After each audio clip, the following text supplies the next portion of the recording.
841 Conflict. Breaking bones. After walking out of the house, Tang Zhen and the other man chatted as they walked. They soon arrived at the bustling street. Tang Zhen slightly shook his head as he swept his gaze at the women standing at the side of the street. They were wearing revealing clothes and posed in various poses. If that young woman was not in such a hurry to leave, with Tang Zhen's methods, he could completely guarantee that she would not have to worry about food and clothing here. After all, they were acquaintances. It was no big deal for him to take care of her. Moreover, to Tang Zhen, this was something that he could do casually. However, for the young woman, this was definitely a chance to change her fate. Unfortunately, some things often don't go according to your plan. This was the so-called, most of the time, things don't go your way. The problem was that many things that didn't go well were actually related to the choices that he had made. It was just that he didn't have the chance to regret it. The young woman might regret her choice today one day in the future, but it would be too late. In fact, Tang Zhen didn't care too much about this young woman. After all, if it wasn't for Ali's insistence, everyone wouldn't have brought her here. However, looking at Ellie, it was obvious that she wasn't willing to give up. Perhaps she would go find that young woman again and try to pull her back from that place. Judging from the young woman's current profession, if Ellie really brought her back rashly, she might get into unnecessary trouble. After telling Chower to look after Ali, the two of them continued walking. After passing through two bustling streets, Tang Zhen saw a 4-story building. A wooden sign that was several meters wide hung on it. A skull with a sword drawn on it was currently suspended above a pile of gold coins. Just by looking at the sign, he knew that this was the Bounty Hunter Association. A few men and women in different attires were entering and exiting the main entrance. They were basically all fully armed with knives, guns, and auxiliary equipment. Their faces were stern and ferocious. There were also some bounty hunters who seemed to have just completed their missions. With the bounty in their hands, they were calling their friends to relax at the pleasure grounds. After all, for these bounty hunters, they were often walking on the line between life and death, and there was no telling when they would lose their lives. That was why they believed in enjoying life while it was still possible. They earned money quickly and spent it quickly as well. When there were no missions, it was more like they were living in a drunken dream. Chower had been here before and basically understood the situation here. Therefore, he directly brought Tang Zhen to an administrative window. One could complete the bounty mission at this window. The procedure was very simple. One only needed to state the mission requirements and pay the deposit. Tang Zhen was just about to sit down by the window when a low roar suddenly sounded from behind him. Moreover, it was clearly coming toward him. Yellow-skinned brat, get the hell out of my sight. Tang Zhen frowned after hearing this. When he turned around, he saw a strong man with a Mohican hairstyle reaching out his tattooed arm to grab him. He seemed to be trying to pull him off the chair. Chower, who was beside him, saw this and suddenly waved his palm, splitting the brawny man's arm. The brawny man felt the pain and immediately pulled back his arm to charge at Chower. At the same time, he roared, "Are you looking for death, you bastard? Are you in cahoots with this guy?"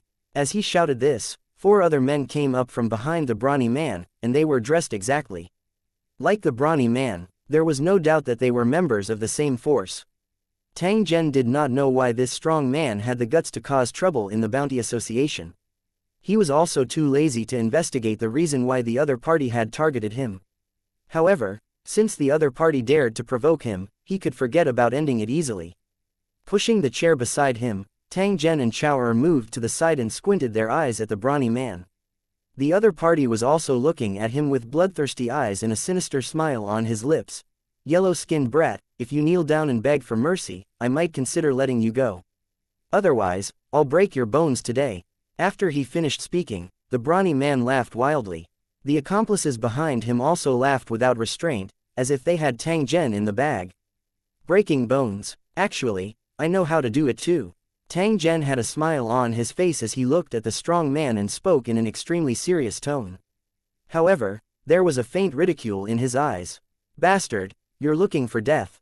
After seeing Tang Zhen's expression, the brawny man immediately flew into a rage. He swung his fist and smashed it towards Tang Zhen. At this time, the surrounding bounty hunters were all folding their arms to watch the show. They might have guessed the reason why the brawny man looked for Tang Zhen, but no one went forward to dissuade him. There were even people who guessed that Tang Zhen would lose a few teeth if this punch landed. Although Tang Zhen's body was also very strong, he still appeared a little thin and weak compared to the nearly 2-meter-tall strong man. Therefore, not many people had high hopes for him. However, just as the fist of this burly man was about to touch Tang Zhen's face, the scene of teeth flying out did not appear. This was because Tang Zhen had extended his hand and directly blocked the burly man's attack. "I told you, I know how to break bones too." Tang Zhen's voice had just faded when he extended his hand and touched the burly man's shoulder. Everyone only heard a crack sound before a miserable cry was transmitted over. When they looked at Tang Zhen again, the entire hall immediately became silent. Everyone was dumbfounded as they looked at the item in Tang Zhen's hand. They immediately felt a chill rush to their heads. It turned out that he was holding a complete arm bone in his hand, and the front end was a soft palm. In just a blink of an eye, Tang Zhen had actually broken the bones of that strong man. This kind of method was simply unheard of. At this moment, the brawny man was continuously emitting blood-curdling screeches. The arm that had attacked Tang Zhen earlier was actually like noodles at this moment, swaying unceasingly along with his twitching. "Kill him, bastard." The brawny man was in so much pain that he almost went crazy. He didn't even think about how Tang Zhen had done it. Instead, he let out a hysterical roar and at the same time, his other hand directly pulled out the pistol on his waist. "Since you want to die, I'll fulfill your wish." A trace of anger flashed across Tang Zhen's eyes. His body was as fast as lightning as he suddenly rushed to the front of the strong man. After which, he waved his hand and hacked at the man 3 times. Then, he grabbed the man's arm and twisted it. The skin and flesh on the man's wrist were torn apart. At the same time, he wrapped his spirit around the man's arm muscles and easily pulled out the bone in his other arm. The entire process was astonishingly fast. By the time Tang Zhen returned to his original position, the brawny man had already fainted from the pain. His arms and legs were strangely folded in half and were placed on his abdomen like noodles. Beside the brawny man were 4 white bones that were connected to his hands and feet. The 4 bounty hunters who had followed the brawny man earlier were already scared out of their wits. After cursing, "crazy," they no longer paid attention to the unconscious brawny man and directly pushed the crowd aside to escape. The bounty hunter at the side also regained his senses. His eyes were filled with fear and dread as he looked at Tang Zhen. When Tang Zhen's gaze swept over, they all turned their heads away, not daring to meet his gaze. Clearly, Tang Zhen's ruthless methods and terrifying skills had already made these bounty hunters completely understand that the man in front of them was an extremely terrifying existence. They must not easily provoke him. However, there were also bounty hunters who knew the brawny man and gloated. They secretly scolded the brawny man for being blind and provoking such a monster-like existence. He really deserved to be unlucky. This fellow had always been a bully and had committed all sorts of evil. Now that he had finally received his retribution, he would probably be dealt with by the force he belonged to very soon. Tang Zhen ignored the gazes of the bounty hunters and slowly walked back to the window. He smiled at the freckled blonde girl who was currently panicking. "I'll have to trouble you, I want to post a bounty mission." 842 Sky High Bounty. 1. Sir, please state the mission you want to issue.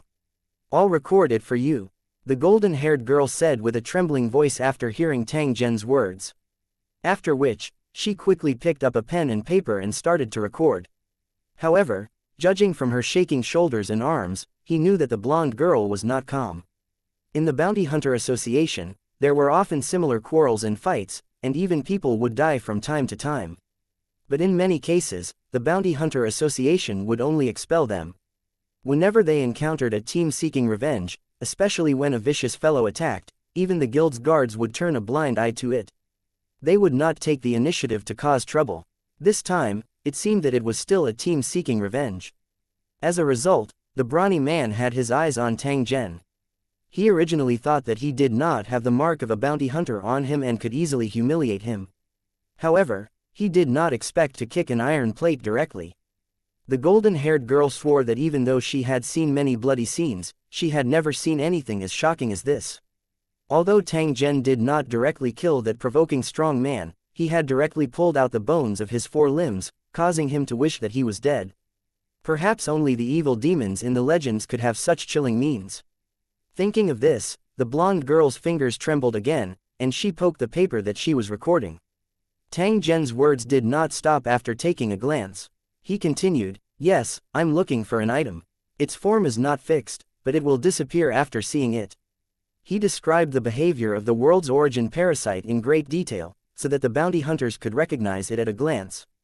After the golden-haired girl recorded down Tang Zhen's description, she repeated it to him and asked, "Then how much are you going to set up for the reward?" "The minimum standard for issuing missions here is 100 bottle gyres." Tang Zhen smiled when he heard this. He said to the girl, "If anyone finds the items I need and sends them here, I can pay 1 million bottle gaze for each item. If you want other items of equivalent value, I can also satisfy you, and I won't go back on my word." As soon as these words were spoken, not only was the golden-haired girl shocked, but even the bounty hunters at the side also stopped in their tracks in shock and looked in Tang Zhen's direction. Tang Zhen's previous brutal performance had been completely forgotten by these bounty hunters. They all looked at Tang Zhen as if they were looking at a mountain of gold. He didn't expect this perverted guy to be a big financial backer. $1 million bounty or any item of equivalent value. Many of them had never heard of such a high bounty mission. Many bounty hunters thought that there was something wrong with their ears, but when they found out that everyone else was in the same state, they knew that they had not heard wrong. The young man in front of him, who could easily pull out human bones with strange means, had indeed issued an extremely shocking bounty mission. For a moment, all the bounty hunters' imaginations ran wild, and their eyes shone. If he could get this reward, he would become rich overnight. He would definitely be able to enjoy his dream life every night in this safe zone. For a moment, these bounty hunters became short of breath. They subconsciously approached Tang Zhen's position, wanting to figure out what kind of reward mission Tang Zhen had issued. However, after hearing about Tang Zhen's mission details, these bounty hunters had a strange feeling. They had no idea how to complete the mission. Although Tang Zhen's description was extremely clear, the special feeling that would be produced after seeing the item, there was no specific form. Therefore, the scope of his search was infinitely expanded. The area of this world was too large, and there were countless types of items. To search for the mission target in this situation was no different from looking for a needle in a haystack, or even worse. As a result, 90% of the bounty hunters were disheartened. At the same time, they turned around regretfully and lamented that they would not be able to participate in this mission. After all, no one wanted to waste a lot of time and energy to find something that they didn't know what it looked like. In the end, it would be a waste of time. Therefore, no matter how high the bounty was, in the end, not many bounty hunters would accept this mission. At most, they would search for it while carrying out other missions. Tang Zhen had already anticipated this. Therefore, he had already prepared a solution before he was transported. After a period of research on the world's origin, coupled with the method mentioned in the Dream City Master's note, the Holy Dragon City's researchers finally worked together to create a special tool to sense the world's origin after some experiments. This was an item similar to a compass that was made by using the mutual attraction between the origin stone and the world's origin, coupled with some special runes. It could sense the aura of the world's origin within a few kilometers and lock onto it through the origin stone needle on it. This kind of item was a military secret of the Holy Dragon City. It was one of the special search tools for the cultivators in the city when they invaded the other world in the future. Now that he still had to rely on these bounty hunters to run errands for him, he naturally would not be stingy with the search tool, which was not complicated but had become extremely expensive because of the use of origin stones. Therefore, if one wanted to use such an item, they had to pay a deposit at the Bounty Hunter Association. This was to prevent these guys from not cherishing it when they got it. After hearing Tang Zhen's conditions, the bounty hunters, who had already given up, immediately began to be moved again. They began to discuss with their companions whether they should accept this hard-racing mission or not. After the mission registration was completed, the golden-haired girl said to Tang Zhen, "Next, please pay the handling fee and the mission security deposit. The total is creak." At this point, the golden-haired girl paused. She looked at Tang Zhen and explained, "Because this is a special mission, it might involve multiple mission items. That's why it's a waste. You don't need to explain, just tell me how many bottles of lids you need." Tang Zhen interrupted the golden-haired girl's words and indifferently said, "There are 2 million bottle caps in total, and they must be handed in before the mission is issued." After hearing this number, the bounty hunters all gasped and imagined how big a pile 2 million bottles of lids would be. Tang Zhen nodded. He estimated that the volume of the 2 million bottle caps should not exceed 2 cubic meters. After telling the other party to wait, Tang Zhen left the Bounty Hunter Association with Chower and went straight to the place where they parked their jeep. Chower had some doubts in his heart. He didn't know where Tang Zhen had gotten so many bottle caps. After all, along the way, he didn't see any trace of nuclear bottle caps on Tang Zhen's body. In the end, Tang Zhen didn't explain. He only asked Chower to buy some cloth bags before the two of them drove away from the area controlled by the Blood Fist. After leaving the control area for a distance, Tang Zhen had Chower stop the car. Then, he reached out and pulled a cloth bag. At the same time, he put his hand inside. Hualala. Just as Chower was wondering what Tang Zhen wanted to do, he saw the cloth bag in his hand rapidly swell up at a speed visible to the naked eye. At the same time, a dense sound of collision was heard. Gile curiously glanced at the item in the cloth bag. He was immediately shocked and dumbfounded. His eyes were also filled with bewilderment as he looked at Tang Zhen. It turned out that the thing that propped up the cloth bag was a nuclear bottle cap. At this moment, it was flashing with a strange luster, which made people's hearts jump. To the natives of the wasteland world, this was true wealth, and Chower was no exception. It was just that the scene of this wealth appearing was sensational and domineering. "Oh my god, did you make these nuclear caps, Yingluo?" Chower's voice was trembling as he stammered. He pointed at the cloth bag and asked Tang Zhen. His face was filled with disbelief. If these nuclear bottle caps were really conjured out of thin air by Tang Zhen, then what was the difference between Tang Zhen and a god? Tang Zhen seemed to be very satisfied with Chower's shocked reaction. However, he did not explain any further. He only tightly tied the cloth bag and casually threw it to the back seat of the car. Clang, clang. The sound of a bag of bottle caps being smashed made Chower's heart twitch. He finally had a deep understanding of the word, nouveau riche. A real nouveau riche would definitely put money in a big cloth bag and then throw it around in the car as if it was garbage. Then, under Chower's somewhat numb eyes, Tang Zhen took another cloth bag and poured it down again. 843 Chapter 841 Wealth moves the heart. Looking at the money bags behind the jeep, Chower suddenly had a feeling that he knew too little about this world. He had never thought that a person like Tang Zhen would actually exist in this world. In the past, if someone had told him that he could make a pile of nuclear bottle caps out of thin air, he would have laughed in disdain, thinking that it was just some magic trick. But now that he'd experienced it for himself, Chower had completely believed that there were things in this world that couldn't be understood by common sense. Who knew how many more jaw-dropping mysterious methods this mysterious guy who had suddenly appeared had? Exhaling a long breath, Chower suppressed the shock in his heart. Then, he drove back under Tang Zhen's instructions. The car sped all the way and soon entered the gate of Blood Fist safe zone. This time, Chower drove the jeep directly to the entrance of the Bounty Hunter Association.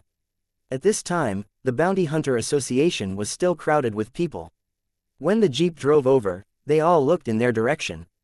At this time, the people who stayed here were the bounty hunters who had just witnessed the scene of Tang Zhen's attack. At the same time, there were also some people from various forces who had rushed over to inquire about the situation after hearing about the Sky High Bounty mission. Tang Zhen jumped down from the jeep under the gazes of many people with different expressions. He swept his gaze over the crowd in the surroundings and beckoned to a guard of the Bounty Hunter Association. "Get a few people to help me remove the nuclear cap from the car." The guard had just witnessed Tang Zhen's display of divine power. He didn't dare to refuse when he heard this. He quickly returned to call his companions and came to the jeep together. As Tang Zhen opened the car door, a few cloth bags that were deliberately not sealed slipped from the car and directly fell to the ground. Voila! A large number of nuclear bottle caps fell to the ground, making a crisp sound when they hit the ground, causing the surrounding crowd to suddenly fall silent. Almost everyone's eyes were focused on the nuclear bottle cap that was still rolling after landing, and the envy and greed could not be hidden. Especially when they saw that the jeep was stuffed with similar cloth bags, they couldn't help but start to breathe faster and their hearts beat faster. Some bounty hunters even started to have red eyes. Some bounty hunters subconsciously reached for their weapons, wanting to take advantage of the chaos to grab one. If he could really get his hands on this hill-sized nuclear bottle cap, he would not have to worry about the rest of his life. However, most people only thought about it and didn't really dare to make a move. This was because the blood fist force that controlled this place would never allow them to do such a thing, because this was a provocation to them. Blood fist would never be polite to this kind of unruly guy. Therefore, even if they succeeded in the robbery, they would be killed by the members of the blood fist before they could leave the area. Even if there were people who weren't afraid of the blood fist, after careful observation, they gave up the idea of robbing. They saw Chow'er sitting in the jeep and the automatic machine gun on the top of the jeep. They knew that if they were to snatch it, the machine gun would lock on to them in an instant. After being hit by this large caliber machine gun, there was basically no need to collect the corpse, because the entire person would be completely shattered. Tang Zhen shook his head, as if he was disappointed that no one was snatching the nuclear bottle cap. He originally planned to take the opportunity to kill some ignorant fellows and let them know his methods. However, after the bone-breaking performance just now, these bounty hunters were already apprehensive and did not dare to be impudent in front of Tang Zhen. Although Tang Zhen was an unfamiliar face, these bounty hunters knew that one could not judge a book by its cover. An outsider like him, who had strange skills and a rich family background, must have a strong background. Once he was retaliated against, there might be a disaster. At the moment, as the guards of the Bounty Hunter Association were busy, the cart of nuclear caps was quickly moved in, and then the staff began to count them. He saw the staff opening the nuclear caps in the bags and pouring them into a few strange-looking machines. Then, they began to shake the handles on the side, making a walla walla sound. Then, the caps were rapidly spat out, and the mechanical counter on it kept jumping, recording the number of nuclear caps. As a result, the work of counting was simple. Tang Zhen did not wait long before he obtained the number after counting. 2 million nuclear bottle caps were enough, and there was still half a bag left. After confirming that the number of nuclear bottle caps was enough, the blonde girl directly issued the mission.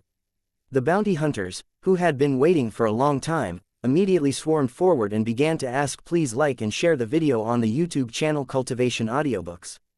About the specific details of the mission. A quest item worth 1 million bottle caps was a temptation that few bounty hunters could resist. Tang Zhen did not stay any longer when he saw this. He called Chow'er and left together, directly returning to their residence. As for the tool used to probe the world's origin, Chow'er would send it over later. After all, after Tang Zhen left, he would still be responsible for this matter. Of course, Chow'er's strength alone was still unable to deal with the coveting of those greedy people.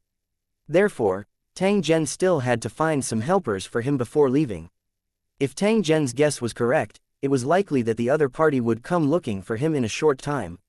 After returning to their residence, Ai Li was fiddling with a rifle and was skillfully cleaning and maintaining it. After seeing Tang Zhen, she greeted him and continued to play with her toy. Tang Zhen sat on the sofa and slightly crossed his legs.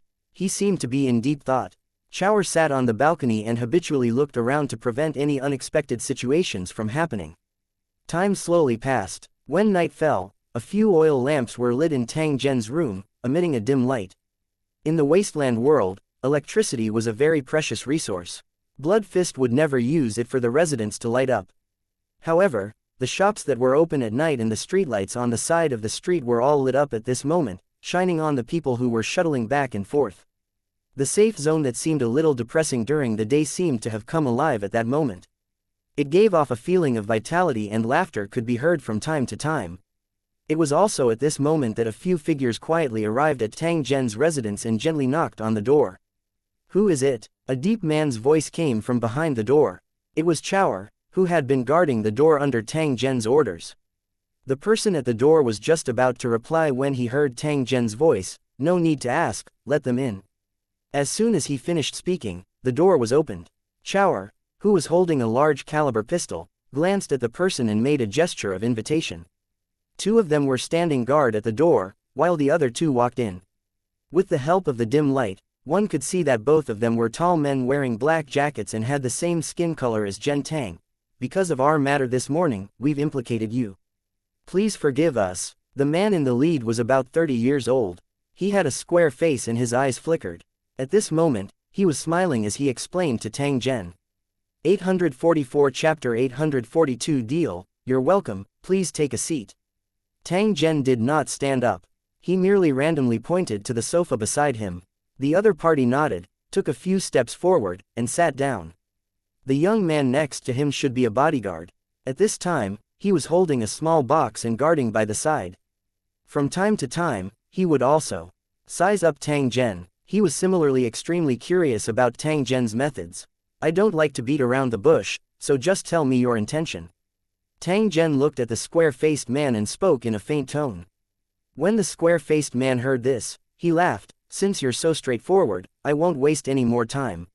I'm the fifth son of the family, the second in command of the fierce Dragon Hall. How should I address you, sir? My surname is Tang. You can call me Mr. Tang. Wang Wu nodded his head and said to Tang Zhen, we had some disputes with Nox's men before, so the other party retaliated against us. And Mr. Tang may have been targeted by them because of his skin color. If there are no accidents, Nox's people will probably take revenge on you soon. After all, the guy you killed wasn't an ordinary member of Nox.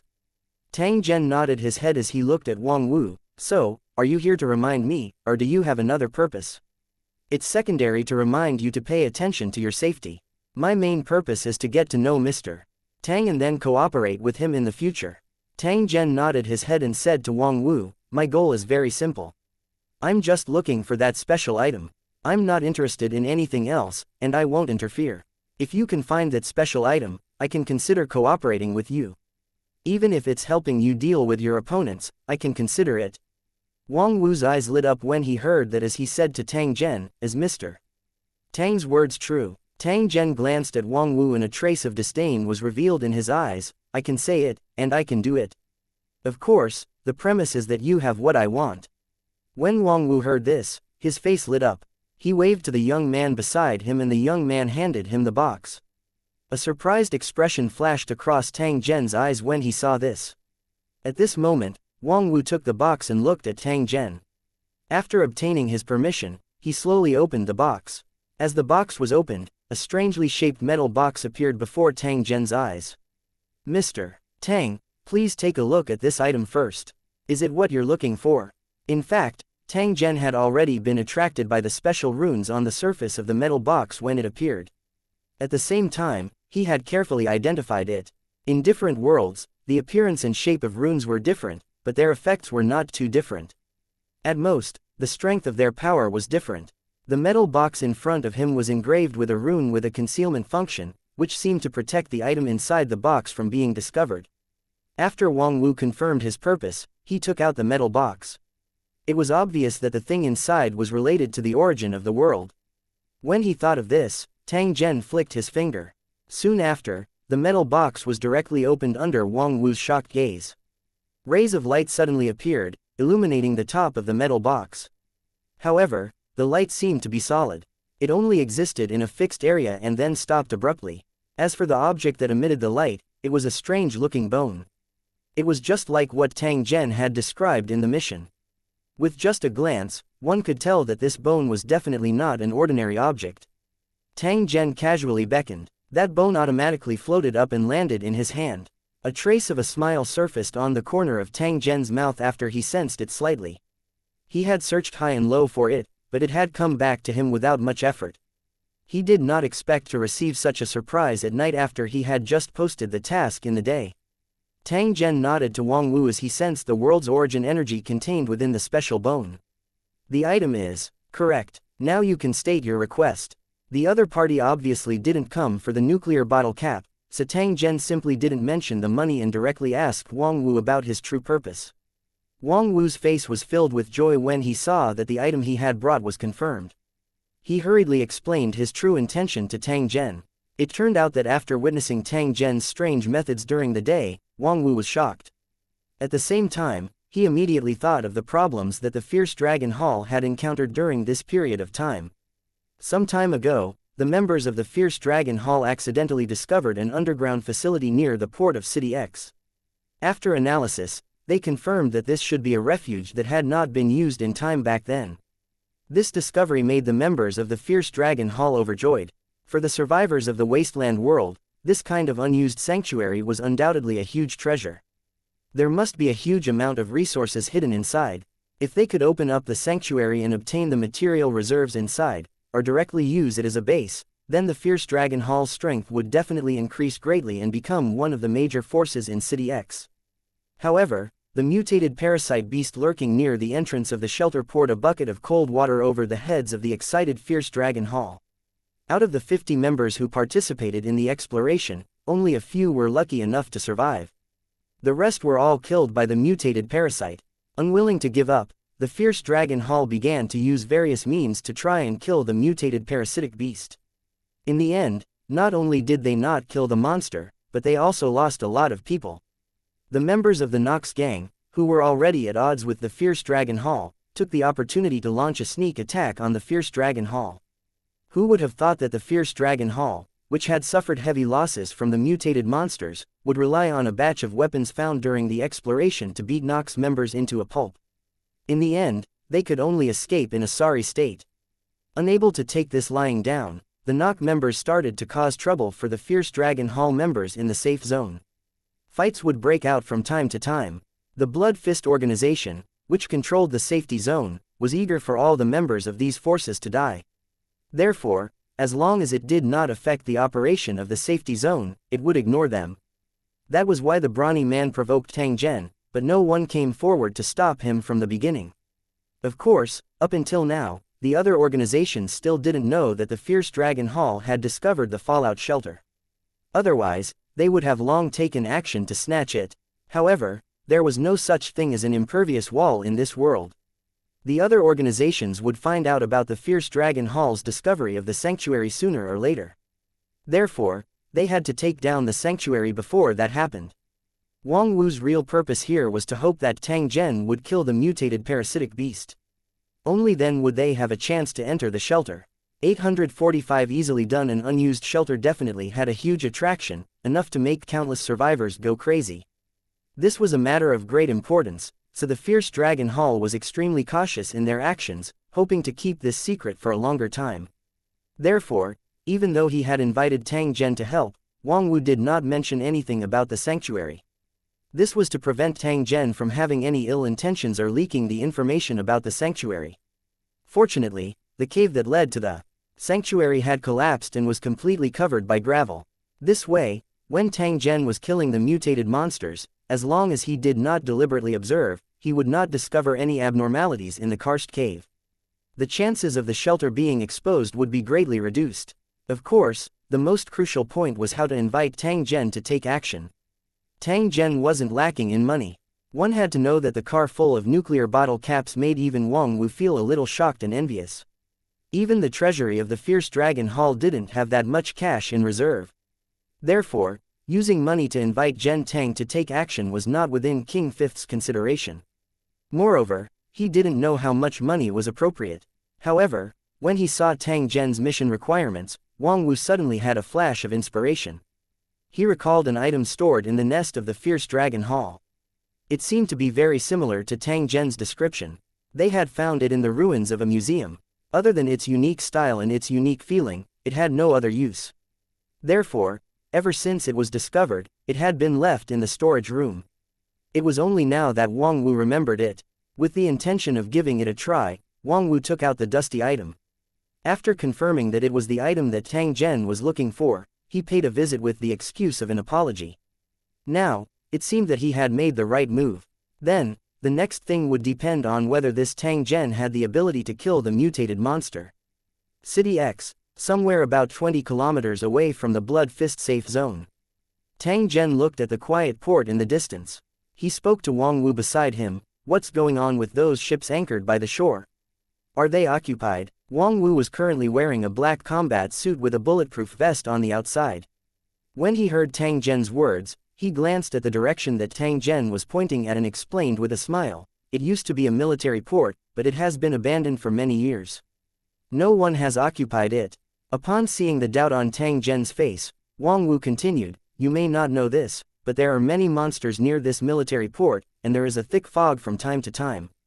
Once you are in the middle of it, you will most likely die. What's more, all the good things on this starship have been taken away, and now there's only an empty shell left. No one will care even if it's there." After hearing King Fifth's explanation, Tang Zhen nodded his head. He then switched to the view of the map and sized up these warships with interest. This kind of thing might be very useful to him. Of course, what they needed to do now was to head to the location mentioned by King Fifth and get rid of the mutated parasite that had been bothering them. At this moment, there were a total of 15 youths following Tang Zhen. Each of them was fully armed, and their faces were filled with vigor. These young men were the elites of the fierce Dragon Hall, and their combat power was far beyond that of ordinary minions. Even so, they were still not a match for the mutated parasite. After suffering heavy casualties, Tang Zhen, who possessed extraordinary skills, had already become their greatest hope. Following the fierce Dragon Hall members, Tang Zhen quickly entered a hidden cave and continued to move forward along the passageway full of bones. These skeletons were all old. They were obviously the survivors who had taken refuge here, but for some unknown reason, they all died here. However, other than this, Tang Zhen also discovered some fresh blood stains. It was obvious that they were left behind not long ago. Looking at the nervous expressions of the fierce Dragon Hall members, Tang Zhen knew that they must have suffered a great shock here. After walking for some distance, Wang Wu stopped and pointed to a cave entrance. That mutated parasite is hiding in the tunnel ahead, and its speed is extremely fast. Our bullets can't lock onto it, and the bombs can't hurt it. However, I estimate that with your speed, you should be able to deal with it. At this point, Wang Wu's face revealed a trace of solemnness as he said to Tang Zhen, however, if you see that the situation is not good, you should also retreat as soon as possible to avoid being injured by this mutated monster. Tang Zhen nodded his head. Then, he walked past the members of the fierce Dragon Hall and headed straight for the entrance of the cave. When the fierce Dragon Hall members saw this, they looked at Wang Wu in unison. After seeing him nod gently, they followed him in. After walking along the tunnel for a distance, a huge cave suddenly appeared in front of them. Tang Zhen smelled the stench of blood and decay as soon as he entered the spacious cave. At the same time, he also saw a large number of broken limbs. It was obvious that this was the place where the mutated monster had occupied. The members of the fierce Dragon Hall had been hunted here and had paid a painful price. Tang Zhen spread out his mental energy to search. Very quickly, he felt a brutal and violent aura from behind a huge rock. At this moment, it was staring at his position with a dark and cold gaze. Perhaps, it had sensed the dangerous aura from Tang Zhen's body. Therefore, this monster did not take the initiative to attack like it had in the past. Instead, it hid and observed. From this, it could be seen that this mutated monster had the ability to think and judge the situation. It was no wonder that the fierce Dragon Hall had suffered such a huge loss. Tang Zhen did not hesitate after discovering the monster's hiding spot. His body suddenly flashed and he headed straight for the monster's hiding spot. When the hidden mutated monster saw this, it actually let out a cry and turned around to escape without hesitation. This was because the instant Tang Zhen launched his attack, the mutated monster immediately felt an irresistible sense of danger. With its intelligence that was not inferior to a child's, it decisively chose to turn around and flee. Unfortunately, in front of Tang Zhen, this parasitic beast that was equivalent to a level 5 monster had no possibility of escaping. The fierce Dragon Hall members, who were originally worried and prepared to attack, only saw a blur in front of their eyes. Then, they saw the huge monster, which was more than 3 meters tall, suddenly freeze on the spot. Bang! The muffled sound of flesh being torn apart could be heard. The mutated monster that had killed dozens of members of the fierce Dragon Hall had exploded into a pile of meat paste. This Yingluo is too exaggerated. A member of the fierce Dragon Hall was dumbfounded when he saw this scene. He was stunned for a long time before he could speak. The other members were the same, all with shocked expressions. After hearing their companion's sigh, they all nodded in unison. It was obvious that such a clean and bloodied killing had far exceeded their expectations. Wang Wu's expression was a little gloomy. In his original plan, regardless of whether Tang Zhen succeeded or not, he did not intend to let him leave this place. Only then would he be able to better protect the secret of the sanctuary. However, the abnormal speed that Tang Zhen had displayed earlier, as well as the ability to easily kill the mutated monster, had made him clearly realize that this Tang Zhen was likely even more difficult to deal with than the mutated monster. If he really attacked Tang Zhen, Wang Wu did not dare to guarantee that he would be able to kill him. On the contrary, he might end up provoking an even more terrifying enemy. The fierce Dragon Hall might suffer a destructive blow because of this. After thinking about it, Wang Wu could only sigh in his heart and temporarily give up on the idea. 846 Cultivating. Local force at this moment, the deep cave was filled with a rancid and strong smell of blood, which made people want to vomit. After getting rid of the mutated parasitic beast, Tang Zhen didn't return directly. Instead, he walked to the monster's side and took a look. The monster's body was huge, and even after its body was torn apart, it was still wriggling. It was a sight that made people's scalps numb. Upon closer inspection, one would discover that there was a white mycelium-like object in the broken flesh, dancing in the air. Tang Zhen suddenly felt a sense of déjà vu when he saw this scene. This was because he had seen a similar special species in the ruins of the giant tower in the Spirit Fall battle zone. However, the difference between the two was that the strange mycelium in the ruins of the giant tower was more aggressive. In addition to being afraid of fire, it was almost immortal and could control mummies better. In comparison, the parasitic beasts in the wasteland world were much weaker. Once the parasite died, they would no longer be a threat. However, compared to the survivors of the wasteland world, the mutant monster was still an extremely terrifying existence. If Tang Zhen was not wrong, this monster should have been an ordinary creature before it was parasitized. An ordinary person would be able to kill it easily with a weapon. However, after the mutation, the monster's strength had greatly increased. Even in the face of the violent attacks of rifle bombs, it could still use the terrain to effectively dodge. Unless they used heavy weapons and surrounded the mutated monster in the right place, it was impossible to kill it. The most terrifying thing was that these mutated monsters had simple intelligence, which greatly increased their danger. From the previous encounter with the fierce dragon hall, one could see the combat power of these mutated monsters. If there were more of these monsters, or if they were spread across the wilderness like the world of towers, the survivors of the wasteland world would not be able to hold on for long before they were completely slaughtered. At that time, these monsters would probably be the ones to rule the wasteland world. If such a situation really happened, then the difficulty for Tang Zhen to obtain the world's origin would undoubtedly increase by a lot. Moreover, compared to killing the monsters in the dungeon world, the monsters in the wasteland world didn't have any useful items, so the cost and reward were not proportional. However, the problem was that as his plunder began, things began to develop in an unknown direction. Tang Zhen had a premonition that when the amount of the world's origin energy he had plundered reached a certain limit, the world's origin energy would produce a self-protection consciousness. This kind of thing might happen. This wasn't a wild guess, but because there were countless examples in the past. This was also one of the reasons why Liu Cheng's invasion of the other world wouldn't be smooth sailing. Tang Zhen revealed a pondering expression after taking out the special bone that Wang Wu had given him and taking a look. As expected, plundering the world's origin energy was not as simple as he had thought. Perhaps he needed to think about it carefully. At first, he had thought of ending the battle quickly, but now it seemed that he had taken it for granted. If there was such a shortcut, then the countless cultivators in the world of Lusheng, as well as the countless geniuses, would have solved this problem long ago. This was a task that required painstaking effort and couldn't be rushed at all. As the saying went, haste makes waste. This was the truth. In that case, should he consider establishing a force in the wasteland world to slowly collect the world's origin power for him? Under the gaze of Wang Wu and the rest, Tang Zhen turned around. At the same time, he swept his gaze across a certain collapsed cave entrance.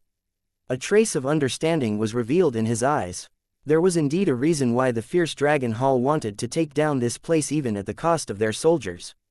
Through the coordination of his mental energy and the map, Tang Zhen had already discovered that there was a tightly shut metal safety door hidden behind the collapsed cave. There must be something hidden behind the metal door that would tempt the fierce dragon hall. That was why they had made such a move. However, Tang Zhen didn't care about that little thing. After all, the treasure-like material reserves in the wasteland world were nothing to Tang Zhen. With his original world as a logistics base, Tang Zhen would not lack these things. On the other hand, what Tang Zhen wanted to do the most at this time was to cultivate a local force and let them help him collect the world's origin. When he thought of this, Tang Zhen looked at Wang Wu, who was walking towards him, as a glint flashed across his eyes. Perhaps this fellow in front of him was a good candidate. When he thought of this, Tang Zhen suddenly charged towards Wang Wu and the rest. Under their terrified gazes, the corner of his mouth revealed a sinister smile. After killing the mutated monster, these bastards still loaded their guns and aimed their muzzles at him. Their intentions were clear. Tang Zhen would never be polite to people who tried to scheme against him. The alien race's tower that he destroyed was one of them. The black prison tower that was invading the otherworld was another. If it wasn't for the fact that the other party's tower was no longer in the tower world, with Tang Zhen's temper, he would have long killed his way to the lair of the black prison tower. At this moment, Wang Wu's face was filled with fear. He did not hesitate to raise his rifle in an attempt to shoot to stop Tang Zhen from approaching. Wang Wu, who had been through countless battles and escaped death several times, felt a great danger. His heart was not only full of fear, but also a little bit of regret. If he had known this would happen, he would not have provoked this monster. Just as Wang Wu had this thought, Tang Zhen had already made his move and knocked out everyone from the fierce dragon hall. Next, I'll try out the newly learned method of enslaving spiritual force and see what the specific effects are. Following Tang Zhen's casual wave of his hand, the already limp Wang Wu swiftly floated up from the ground. He arrived in front of Tang Zhen and was directly grabbed by his head. A faint layer of light appeared on Tang Zhen's hand. Soon after, a seemingly solid mental energy gushed out and wrapped around Wang Wu's head. At the same time, a strange mental power entered King Fifth's mind, causing his facial muscles to twitch and his body to shake. A mysterious and strange incantation was also emitted from Tang Zhen's mouth. It reverberated unceasingly in this cave that was filled with the smell of blood. If King Fifth saw this, he would definitely regret it. It was likely that even he himself did not know how ridiculous it was to rashly use Tang Zhen to kill the mutated monster and even think of taking action after the matter to prevent future trouble. After all, they had provoked a 2-star king tier, the famous uncrowned king of the Spirit Fall Battle Zone. He had come here to destroy the world. From the point of view of the aboriginals, Tang Zhen was the devil king who tried to destroy this world. He was the public enemy of the world that was more terrifying than zombies and parasitic beasts. So, King Fifth was actually making a deal with the Demon King. If he followed the rules and didn't have any crooked thoughts, it would be fine. However, if he thought he was smart, he was destined to have a bad end. 847 Collecting the warship, undercurrent surging at this moment, Wang Wu was floating in the air. The expression on his face kept changing as if he was immersed in a dream made up by Tang Zhen. Due to the influence of the secret technique, King Fifth would treat his dream experience as a real experience, and he would not doubt it. At the same time, under the influence of Tang Zhen's mental energy, Wang Wu would follow Tang Zhen's orders and would not have any thoughts of betraying. This spiritual power enslavement secret technique from the Ghost Bank actually had the same principle as that contract, but it was more convenient and direct to use, and the effect was more obvious. The higher the strength of the spellcaster, the lower the strength of the slave, and the better the effect of this enslavement secret technique. Wang Wu was only an ordinary person. He was as small as an ant compared to Tang Zhen. Therefore, unless Tang Zhen removed his slave state, he would never be able to escape from Tang Zhen's control. After dealing with Wang Wu, Tang Zhen turned his eyes to the elites of the Fierce Dragon Hall. After thinking for a moment, he also used the secret skill of mental enslavement on them. With the presence of these people, he could carry out his plan without worry. An hour later, outside the cave. At this moment, Wang Wu and the rest were following behind Tang Zhen. There was nothing unusual about their expressions. However, there was a hint of admiration in their eyes when they looked at Tang Zhen. Remember what I told you to do. Take action immediately after you go back. No mistakes are allowed during this period. If you encounter any danger, you can also use the items I gave you to save your lives. Do you understand? Don't worry, Master. We've already memorized it. Wang Wu and the others answered in unison, their expressions extremely serious. Tang Zhen waved his hand without even turning his head when he heard this. Since that's the case, you can all go back. Yes, yes, Wang Wu and the others replied. They turned around and left at the same time, heading for the headquarters of the Fierce Dragon Hall. Tang Zhen pondered for a moment as he watched Wang Wu and the rest leave with a respectful expression. After which, he directly ran towards the abandoned military port. With his current speed, he could walk very quickly, so it didn't take him long to reach the military port. The military port was in chaos. There were signs of damage everywhere, and corpses could be seen in the corners. The prosperity of the past had long disappeared, and perhaps it would never return to its former glory. While looking at the modeled warships, Tang Zhen took out a storage bracelet that Ling Xuz had carefully made and rubbed it with his finger. As Tang Zhen's finger drew across, numerous strange symbols began to appear on the storage bracelet. A gentle light continuously flickered, allowing one to know that this storage bracelet was definitely not an ordinary item. This was indeed the case.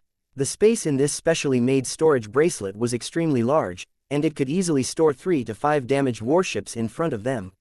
He had spent a lot of origin stones on this trip to the wasteland world. In addition to the world's origin that he was determined to get, he had to collect some interest. These big, mottled, and old things in front of him were obviously worth his time. Because, other than their damaged appearance and some damaged equipment, there were still many things that could be used. Now that he had encountered Tang Zhen, there was naturally no reason for him to miss it. When he thought of this, Tang Zhen directly flew up. He stimulated his mental energy and locked onto one of the warships. At the same time, he activated his storage bracelet. In the blink of an eye, the huge warship disappeared, leaving only the waves on the surface of the sea. A giant monster that was hidden at the bottom of the warship appeared. A huge black shadow could be seen through the water surface. It was forced by the might emitted by Tang Zhen and fled into the deeper waters in a panic. Tang Zhen ignored the water monster that was enough to make an ordinary person scream in fear. He flew to the top of the next warship and carefully observed it. The warship was about 300 meters long and had a long flight deck. It looked flat and spacious. Although its surface was mottled, it still could not hide its past glory. If Tang Zhen didn't recognize it wrong, this should be an aircraft carrier. Tang Zhen was naturally extremely interested in this kind of moving fortress on the sea.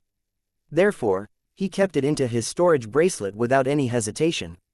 1, 2, 3 Pixiu. Only when Tang Zhen felt a slight headache and the mental energy he had accumulated was nearly exhausted did he finally stop his actions. At this moment, his storage bracelet was already filled to the brim with all kinds of warships that were previously parked in the military port. Tang Zhen nodded his head in satisfaction as he looked at the empty military port that was now empty. He got up and headed towards the Blood Fist safety zone. Time passed slowly, and in the blink of an eye, half a month had passed. During this period of time, the undercurrents in the Blood Fist safety zone were turbulent. Many major events had happened one after another, causing the survivors to be frightened. First, the leader of the Fierce Dragon Hall changed. The original second in command, Wang Wu, became the new leader. The original leader of the Fierce Dragon Hall suddenly died of an illness. During the competition for the new leader, Wang Wu, who was already the second in command, was extremely domineering. He directly pulled out his gun and killed a backbone of the Fierce Dragon Hall who dared to challenge him. When the other competitors who had their own plans saw this, they immediately shut their mouths obediently and expressed their support for Wang Wu to preside over the Fierce Dragon Hall. After Wang Wu became the leader, he immediately issued a batch of new military weapons, which improved the combat power of the Fierce Dragon Hall by a large margin. Then, relying on the advantage of their equipment, the Fierce Dragon Hall launched a surprise attack on the secret headquarters of the Noct Gang outside the safe zone and killed all their leaders. More than half of the hundreds of members of the Noct Gang had died in the battle, and the rest were captured by the Fierce Dragon Hall. After this battle, the Fierce Dragon Hall's morale was greatly boosted. Everyone was united, and the members were even more supportive of King Fifth. However, after this matter spread, it immediately caused a huge uproar. Many people knew that the Fierce Dragon Hall and the Nox Gang had been at odds with each other for a long time. However, for a long time, even if there were conflicts between the two sides, it rarely caused too many casualties to avoid further escalation of the conflict.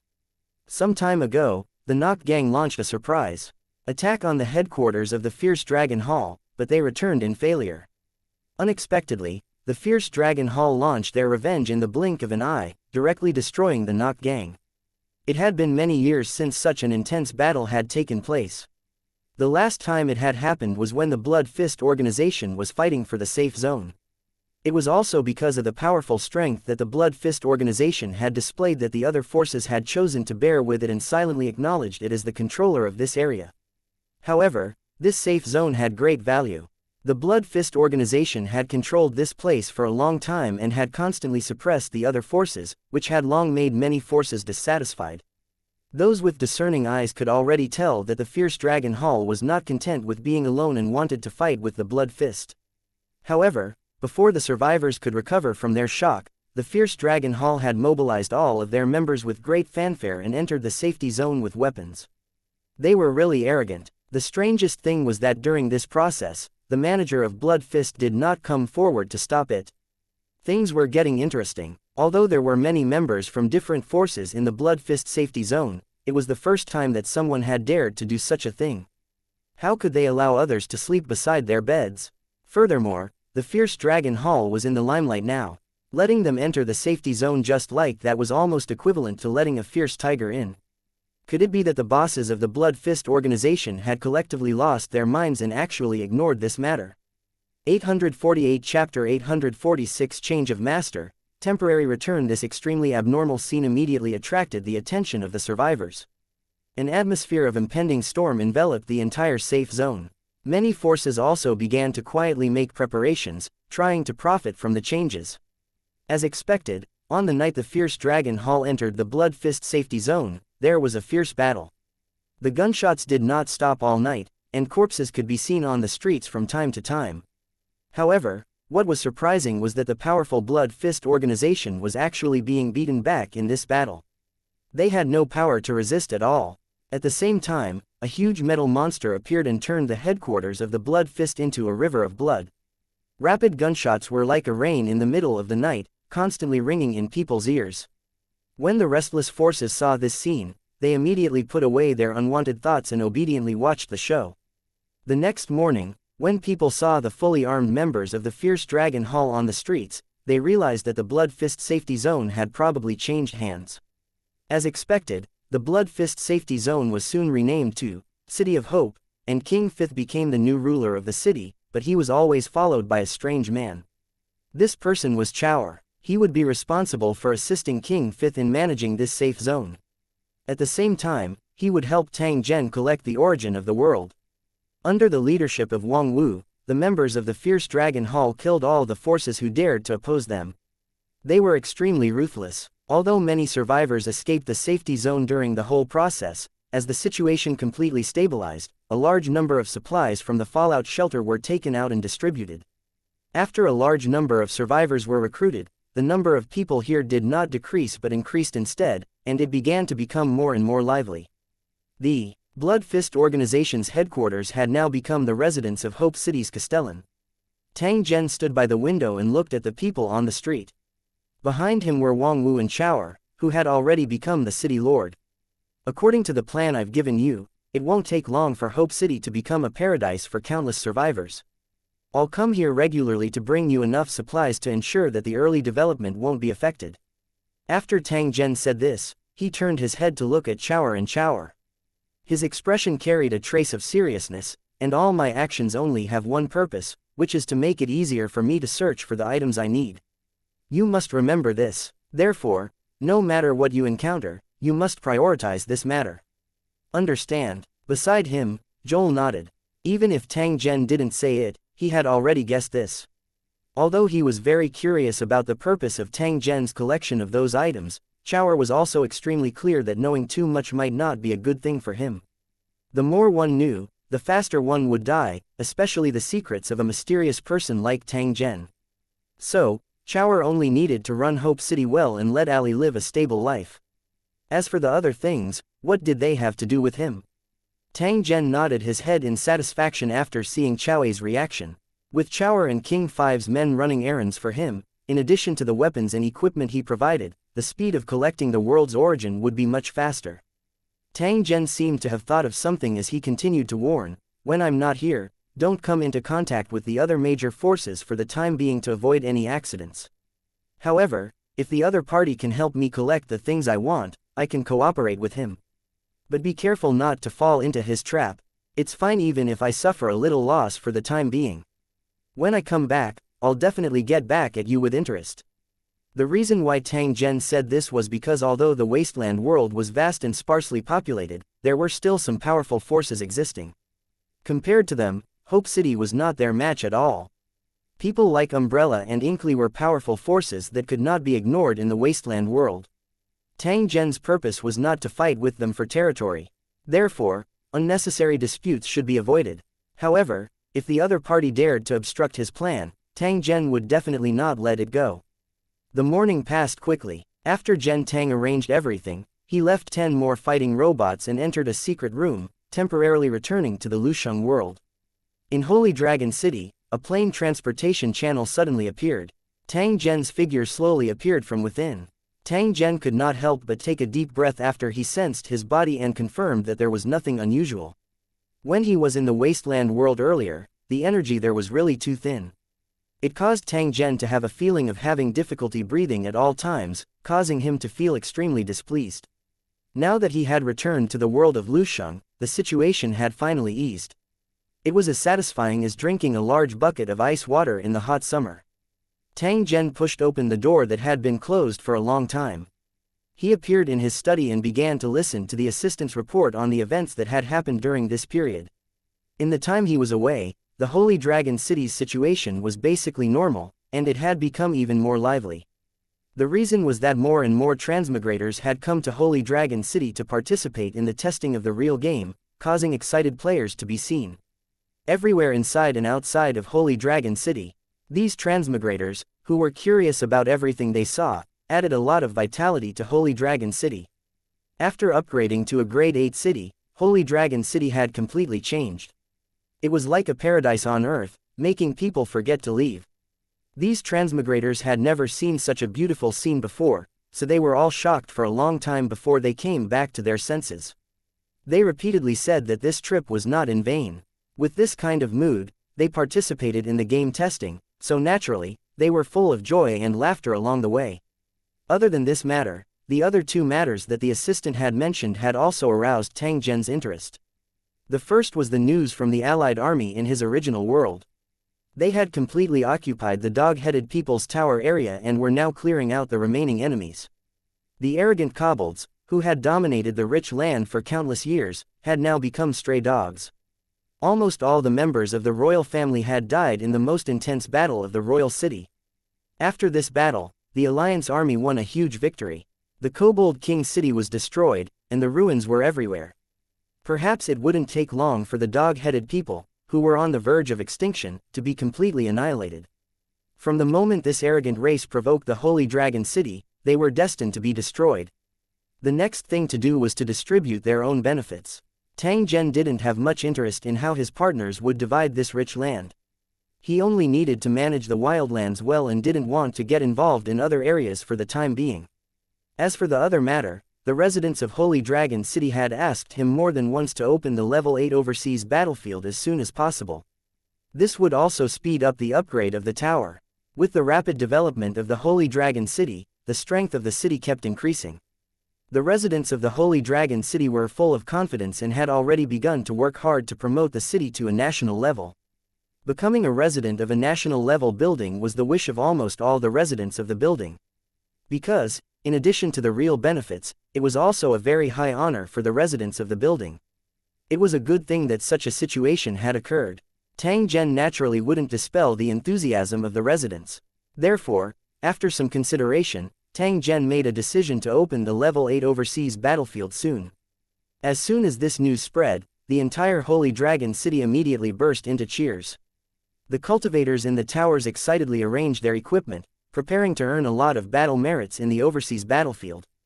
The cultivators of Lu Cheng had already tasted the sweetness of the level 7 overseas battlefield, which was why they were so excited about the level 8 overseas battlefield. Following the announcement, the entire Holy Dragon City once again entered a state of preparation for war. For a time, fully armed Holy Dragon City cultivators were everywhere, making the final preparations for the expedition. 849 overseas battlefields, naval battlefields. In the business district of the Holy Dragon City, there was a bar that had just opened.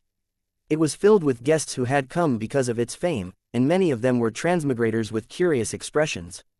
The three lady bosses here were beautiful, the food was delicious, and the wine they brewed had a long aftertaste, so they attracted a lot of returning customers. The fragrance of wine didn't fear the depths of the alley. Moreover, although the business district was large, there were also many people.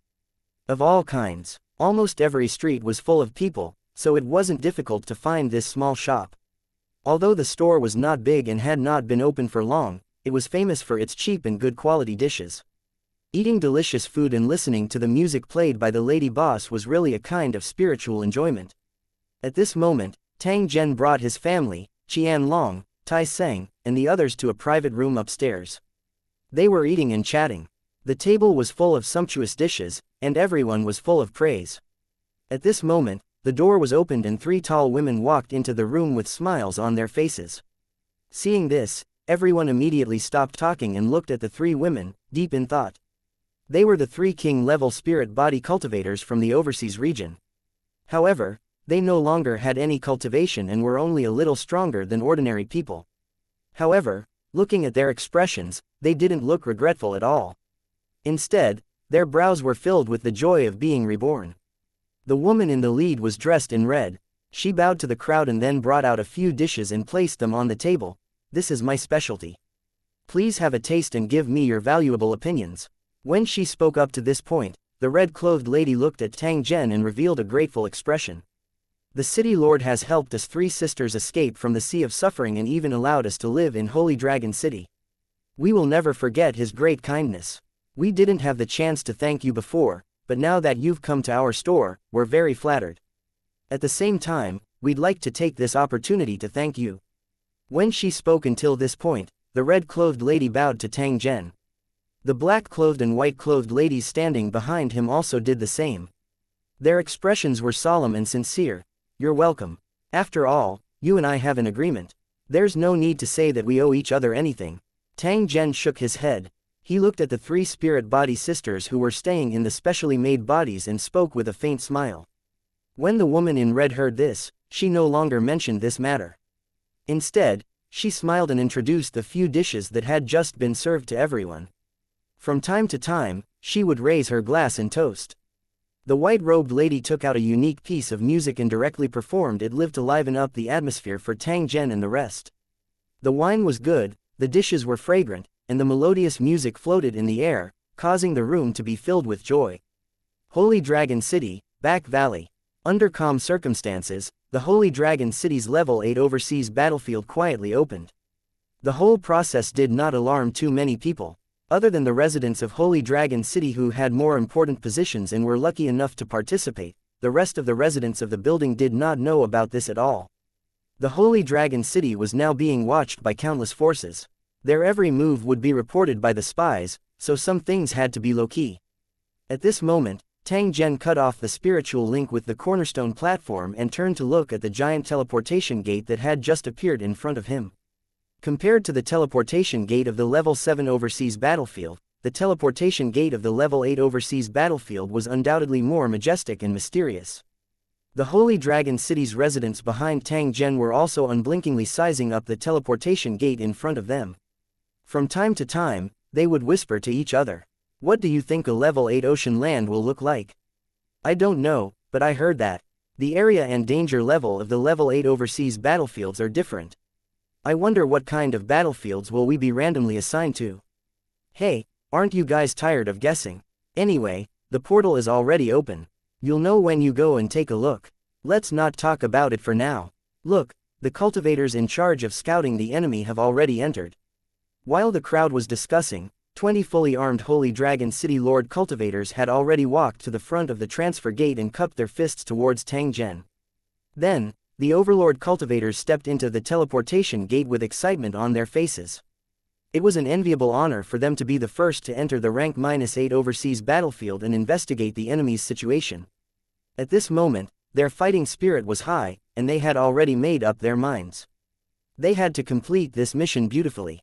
Tang Zhen placed his hands behind his back as he watched the scene before him. In his heart, he was also quietly guessing what the overseas battlefield would be like this time around. Seeing that the 20 Overlord cultivators in charge of investigation had all entered the teleportation gate, Tang Zhen sat on a chair at the side. He was prepared to wait here until they brought back specific information. In fact, Tang Zhen could personally complete this kind of investigation work. However, as the lord of the city, he had to learn to delegate some things and let others do it.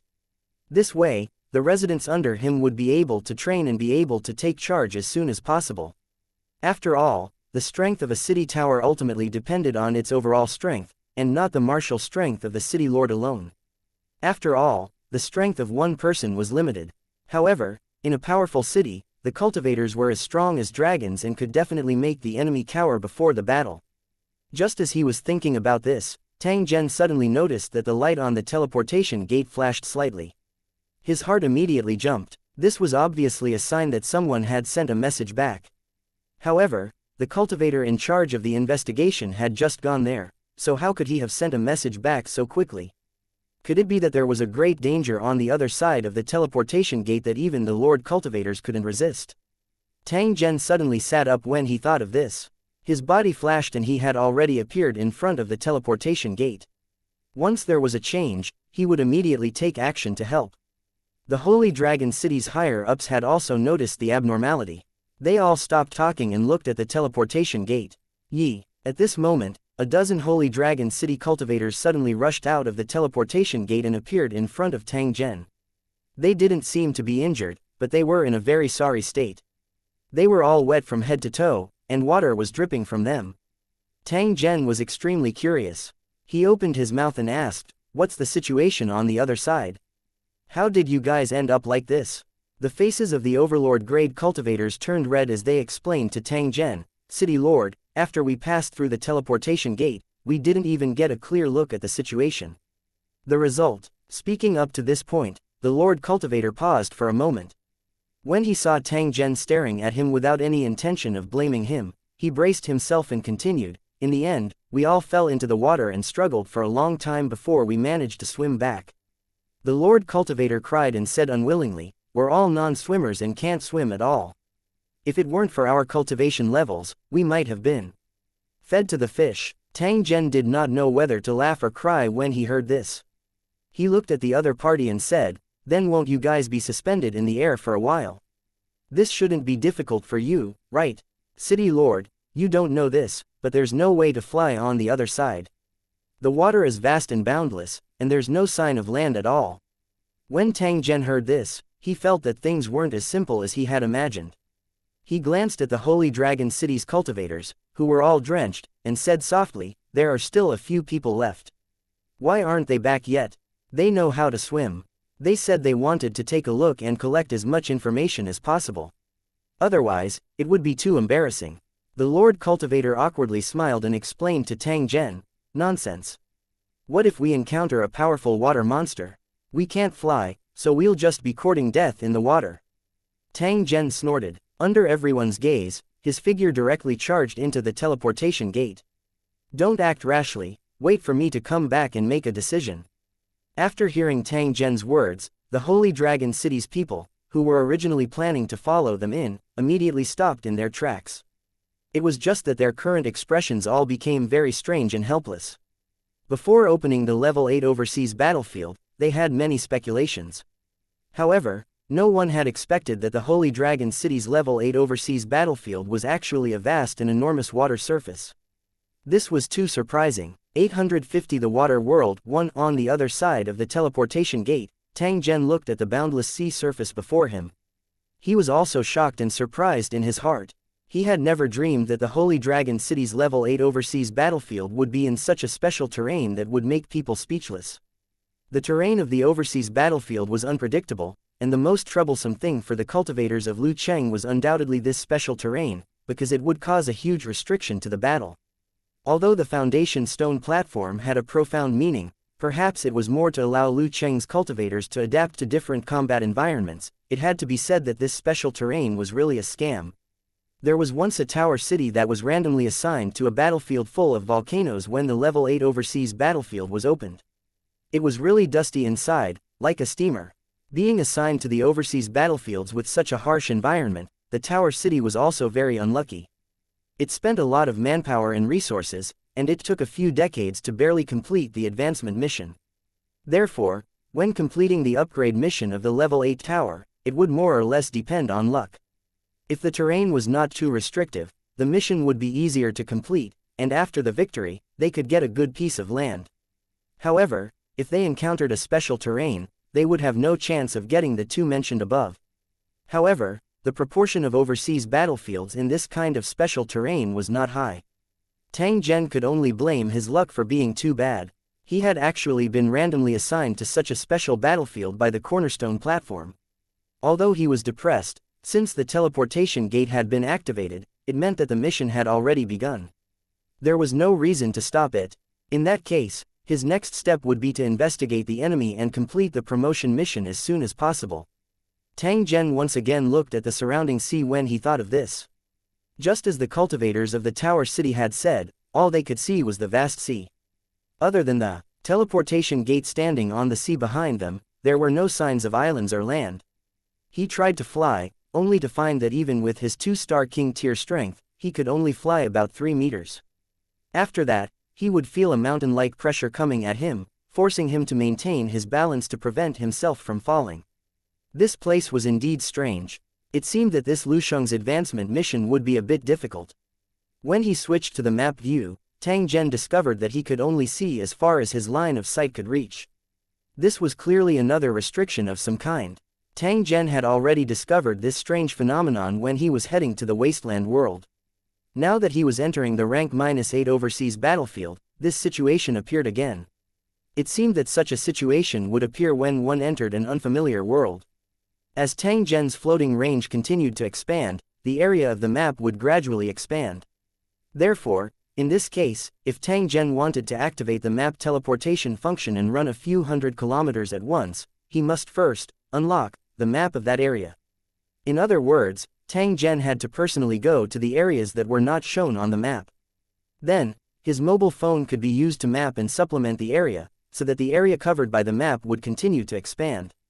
After sweeping a glance at the map, Tang Zhen discovered the few Holy Dragon City cultivators that were swimming in the water. They were about 5 kilometers away. However, there was a huge Hydra's corpse floating beside them. It was surrounded by a large amount of blood, which was very eye-catching.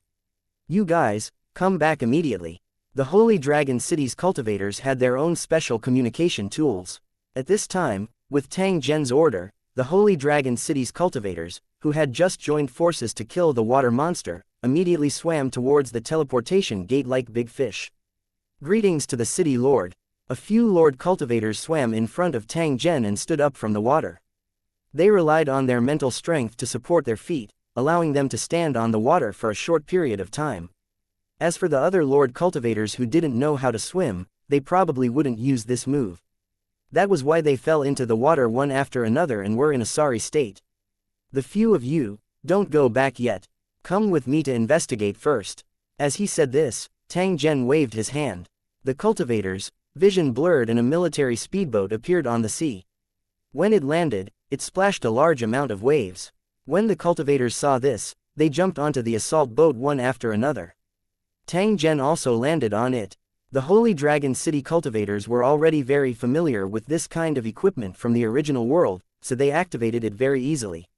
Then, they began to sprint forward like arrows. At the same time, all the cultivators looked in different directions, hoping to find something unusual. However, there was nothing on the vast sea. Even though they had sailed for a long distance, they still did not see any signs of life. Could it be that there were no alien races in this area, or that they lived under the sea? There was more than one cultivator from the Holy Dragon City who had this thought. However, Tang Zhen was not one of them. This was because he was certain that the target of this battle was above the sea. The cornerstone platform wouldn't give Lu Cheng an unsolvable mission, so the enemy couldn't possibly hide under this deep ocean. Otherwise, other than the water tribe's Lu Cheng, the other Lu Cheng had no possibility of completing the mission. After all, the sea was thousands of meters deep. Without any equipment, it was impossible for cultivators of Lusheng to enter such a deep sea. They would be crushed. In fact, when the level 8 overseas battlefield was opened, Tang Zhen had already seen the requirement for the tower upgrade mission, which was to kill all the guardians of the tribes. Other than that, these tribes also had different plants, seeds, and soil. At the same time, they also had some special items.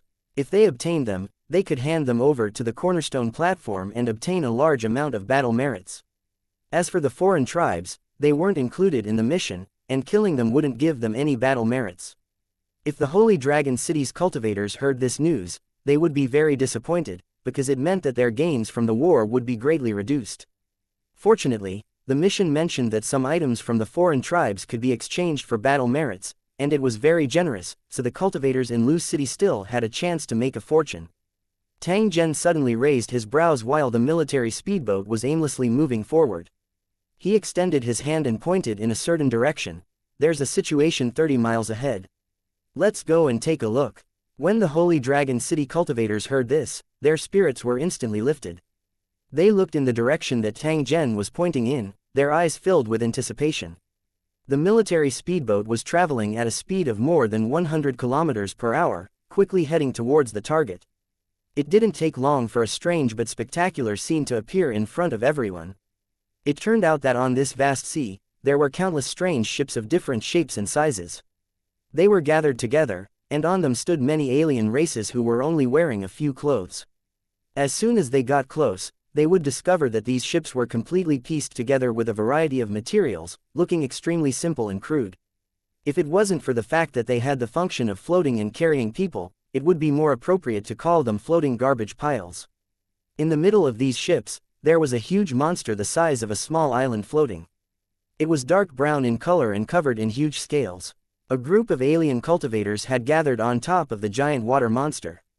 They were holding something in their hands and waving it around in the hole on the monster's body. At this moment, the foreign tribe members on the ships were observing the reaction of the huge sea monster without blinking. Even when Tang Zhen and the others approached, they did not pay much attention to them. There was only a trace of vigilance in their eyes. It was as though from their point of view, the arrival of Tang Zhen's group was equivalent to them snatching benefits from them. As the foreign cultivators moved, the huge monster seemed to be affected and began to tremble slightly. The demonic humans on the other ships immediately cheered when they saw this, as if they were extremely excited. At this moment, the huge water monster suddenly shook. Then, a huge water pillar with a height of over 100 meters and a diameter of 5 meters shot out from the huge hole on its body. The pillar of water shot up into the sky and then scattered in all directions like a heavy downpour. 851 Snatching the trash, the sealed ocean. The ships that had gathered together earlier suddenly scattered at this moment, and at the same time, the sound of water jumping into the water could be heard. Those alien races in the water were very skillful, and their swimming speed was as fast as that of the fish. Moreover, they were just ordinary people without any cultivation. However, their superb swimming skills were definitely enough to make the non-swimmer cultivators of the Holy Dragon City feel inferior. Tang Zhen and the rest looked at the scene in front of them with doubt. They did not know what the hell they were doing. However, when he saw that there was actually a large amount of debris in the water pillar that the monster had spat out, Tang Zhen immediately came to a realization. It turned out that when this monster was stimulated, it would spray out a huge water column, which was actually mixed with a lot of debris. To these foreign races, the junk that the giant monster spat out was of great value. That was why they were so crazy and fought for it without caring about anything. If he was a little slower, he might not be able to get anything in the end. After understanding this point, Tang Zhen glanced at the debris on the sea and gave a look to the surrounding Lord cultivators. The cultivators looked at each other and quickly jumped into the water to grab the debris in the water. Compared to the alien races, these Lord tier cultivators were more than twice as fast. Even though they were wearing armor, they were still as agile as fish, leaving white trails in the water. One by one, they grabbed the miscellaneous items and threw them at Tang Zhen's position under the furious and jealous gazes of the foreign races. There seemed to be an invisible rope pulling the debris. When the debris reached the military speedboat that Tang Zhen was on, they would directly fall down and neatly pile up. It did not take long for the junk to be piled into a small pile. The surrounding water surface was also emptied by the Holy Dragon City cultivators. "All right, you can all come up." Tang Zhen stopped the Holy Dragon City's cultivators from swimming away to continue snatching. At the same time, he picked up a random object and carefully observed it.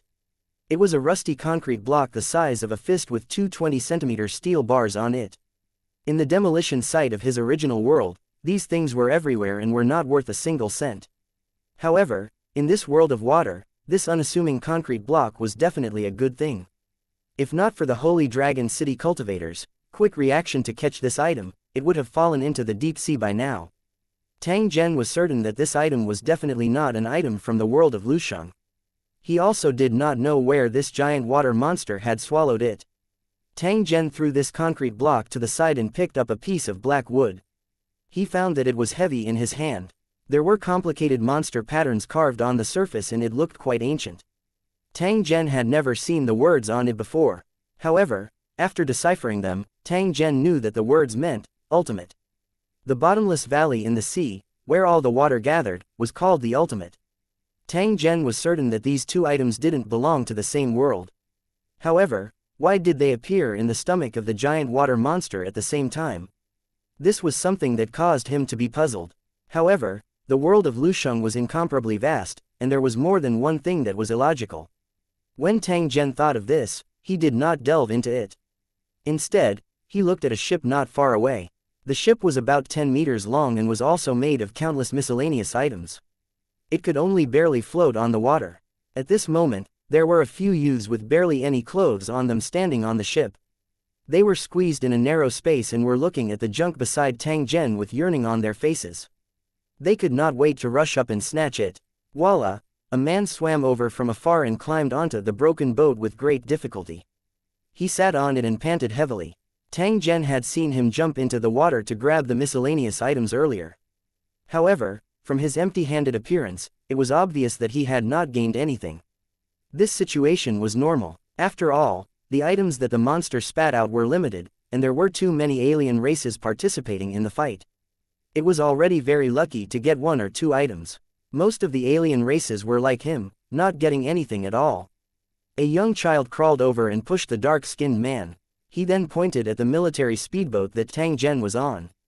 The man looked up, and when he saw the pile of junk, his eyes flashed with envy. He was not the only one. On the other foreign tribe ships that passed by this place, numerous greedy and envious eyes also swept over. All of them were clearly sensed by Tang Zhen. When Tang Zhen saw this scene, he was already certain in his heart that this was definitely quite valuable. Otherwise, those foreign tribe members would not have such a reaction. When he thought of this, Tang Zhen randomly picked up 2 items from the garbage-like junk pile and threw them to the boat where the children were. Upon seeing this scene, the children immediately cried out in shock. They hurriedly caught it and handed it over to the dejected man as if they were asking for credit. The man was slightly taken aback. He looked at the items in the children's hands, hesitated for a moment, and then rowed his boat over. After fearfully looking at the few fully armed Holy Dragon City cultivators, this non-human man without any cultivation stood up and bowed to Tang Zhen. On behalf of my family, I thank you for your generous gift. The children at the side were also well behaved. After seeing their father bow, they also followed suit, but their movements were extremely awkward and clumsy.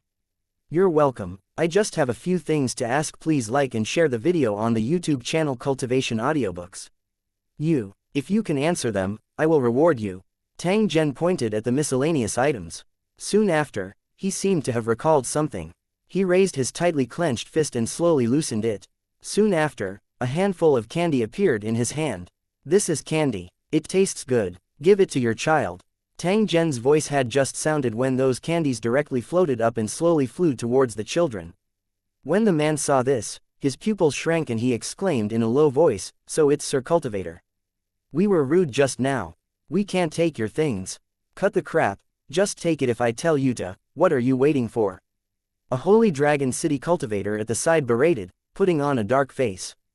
This caused the foreign man's body to tremble, and he hurriedly nodded in agreement. At the same time, he beckoned his child to take the candy. Soon after, under Tang Zhen's smiling gaze, the foreign man gritted his teeth and directly peeled open a candy before throwing it into his mouth. Then, the man's expression changed. At first, he was stunned, then he was confused, and finally, he seemed to be enjoying it. Throughout the entire process, his facial expressions were extremely interesting. Seeing this, the children of the non-human kind all had a look of longing on their faces, and they kept swallowing their saliva. Seeing this, the foreign man hesitated for a moment, then bit the candy into pieces, spat it out, and gave it to his children. The remaining candies were carefully kept by him, as if they were peerless treasures. Sir Cultivator, may I ask please like and share the video on the YouTube channel Cultivation Audiobooks. If you have any questions, I'll definitely tell you everything I know. The foreign man once again bowed to Tang Zhen and spoke with extreme sincerity. All right, Tang Zhen nodded and softly said, then tell me about this world and the junk that exists. The foreign man nodded with a confused expression before beginning to explain. It turned out that in this water world, it could be said that other than the sea water, anything was extremely precious. Even a small wooden stick had great value. This was because this was not land. There was no vast land, no dense forests, only a boundless ocean. Other than the occasional food and some unknown floating objects, the ocean only provided them with pain and helplessness. Even though they were already used to this kind of life, they still wanted to leave this place and find a land where they did not have to drift. However, this ocean seemed to have no end. When the ship sailed to a certain extent, it would fall into the fog, and there was an 80 to 90% chance that it would never return. At some point in time, there was a rumor that these remnant races of the sea were the descendants of sinners punished by the gods and abandoned in the sea. And the ocean they lived in was actually a huge cage, with no possibility of escape. As time passed, the sea's remnant race had made countless attempts. After confirming that they could not escape this place, they had completely given up. 852 The Life of a Vagabond on the Sea. 1 Tang Zhen had a preliminary understanding of this water world after listening to the foreign man's explanation. Then, which tribe are you from? Tang Zhen looked at the man and asked in a faint tone. When the man heard this, he revealed a bitter smile and said helplessly, my status is lowly. How can I be a part of a tribe? I'm just a traveler on the sea. We, the vagabonds of the sea, have formed a drifting team and have been following this treasure-spraying beast all this time. Wherever it swam, we followed. We don't have a fixed residence. Besides, the people of the big tribes won't come to this remote sea area. After all, there are too few fish here, and even the treasure-spitting beasts don't want to come here. When he said this, the foreign wanderer asked Tang Zhen, Sir Cultivator, you should be from a large tribe, right? Otherwise, the cultivators of the drifting team wouldn't have allowed you to stay here and snatch those treasures, right? Tang Zhen smiled when he heard this. He glanced at a large garbage ship in the distance and shook his head slightly when he saw a few foreign tribe low-level cultivators on it with respectful expressions. You don't have to care about where I come from. Let's talk about that treasure-spitting beast first. Tang Zhen glanced at the gigantic water monster as he asked with a curious expression. This is the first time I've seen such a monster. The world is full of wonders. If it wasn't for this treasure-spitting beast, I'm afraid your lives would have been even more difficult, right? That foreign vagabond nodded. He had already seen that Tang Zhen was not a foreign race from the sea. Otherwise, it was impossible for him to not even know this bit of common sense. Although he was curious about where Tang Zhen and the others came from, he did not dare to open his mouth and ask. Instead, he opened his mouth and introduced, this treasure-spraying beast is a very special type of water monster. It has a gentle personality and won't easily hurt people. On sunny days, the treasure-spraying beast would float on the surface of the sea to rest and only return to the bottom of the sea after sunset. After drying the feces and urine in the sun, you can add special fish bone powder to stimulate the treasure-spitting beast to spray water, and then you can pick up the treasure that it spits out. Then where did these things come from? Were they all swallowed by the treasure-spitting beast? Tang Zhen nodded. It's said that there are many huge fountains that connect to other worlds at the bottom of the sea, the foreign man said. These fountains spew out large amounts of spring water day and night, and there are even treasures from those worlds mixed in. It was said that this spring water had a very magical power and was the favorite of treasure-spraying beasts. Therefore, they often guarded the fountain and swallowed the spring water that gushed out. During this time, the treasures mixed in the spring water will naturally be swallowed by the treasure-spitting beast and then accumulated in its body before being spat out at regular intervals. At this point, the vagabond looked at the treasure-spewing beast in the distance with a hint of gratitude in his eyes. It's because of the existence of the treasure-spitting beast that we, the remnant clans of the sea, can survive. Otherwise, how can we survive in the vast sea without even the materials to build ships? That's why no one has ever hurt the treasure-spraying beast. If there was really such a guy, he would be hunted down by all the lost clans in the sea. Is that so? Tang Zhen nodded. He swept a glance at the enormous treasure-spitting beast and confirmed that its rank was actually infinitesimally close to a king tier. If such a monster were to show its might, it would probably be an extremely terrifying disaster. With the strength of these travelers on the sea, they had no way to resist. Therefore, Tang Zhen would rather believe that all the people who had their eyes on the treasure-spraying beast had been swallowed up than believe that all the remnant clans on the sea would not harm the treasure-spraying beast. Driven by profit, even the craziest behavior would appear. Why would they give up the opportunity to make a fortune just because of a traditional agreement? When he thought of this, Tang Zhen suddenly thought of something. He turned to the foreign vagabond and said, I've heard that there are guardians in the big tribes. Are they the treasure-spraying beasts? It was normal for Tang Zhen to think this way. After all, with the strength of these treasure-spitting beasts, they were more than enough to be the protectors of the tribe. The non-human vagabond shook his head and explained, "The guardians of the large tribes are terrifying existences that we can't understand, not these treasure-spraying beasts. However, in those large tribes, they all raised a different number of treasure-spitting beasts and used them to obtain a large number of treasures. Those treasure-spitting beasts are used to the offerings from the large tribes, so they no longer wander around and always choose to rest in the large tribes." Upon seeing Tang Zhen looking at the treasure-spraying beast not far away, the vagabond continued, "I heard from my grandfather that this treasure-spitting beast used to belong to a large tribe. Later, the tribe was destroyed, and the treasure-spitting beast began to wander around. My family has been following it for nearly 70 years. Speaking up to this point, the foreign vagabond patted his garbage ship and said proudly, "This ship has been passed down to me for the 5th generation. It was originally only about 2 meters long, but it was the continuous efforts of my father's generation that made it to its current size. It is the most precious property of our family. In a few years, after my eldest son gets married, I will give this ship to him and let it continue to be passed down." Tang Zhen looked at the foreign tribe vagabond, who had a trace of a sense of achievement in his tone. He nodded slightly and did not say anything. After listening to this vagabond's story, he finally understood how difficult it was for these people to live. At the very least, the wanderers in the world of Lusheng still had land to step on, unlike the wanderers at sea who had to struggle for their entire lives for a floating garbage dump. At this moment, a bugle horn was suddenly heard. Then, the floating garbage ships began to move slowly toward an area in the center. "This is the signal for us wanderers to gather. I'm going to build the floating island now." After the foreign man explained to Tang Zhen, he called the children to help and prepared to row the boat to leave. "Don't be in such a hurry to leave. These things are all yours. Consider it your reward." As Tang Zhen spoke, he gently waved his hand. The pile of junk on the military speedboat all flew onto the foreign tribe's ship. Seeing this, the other party quickly thanked him and saluted him.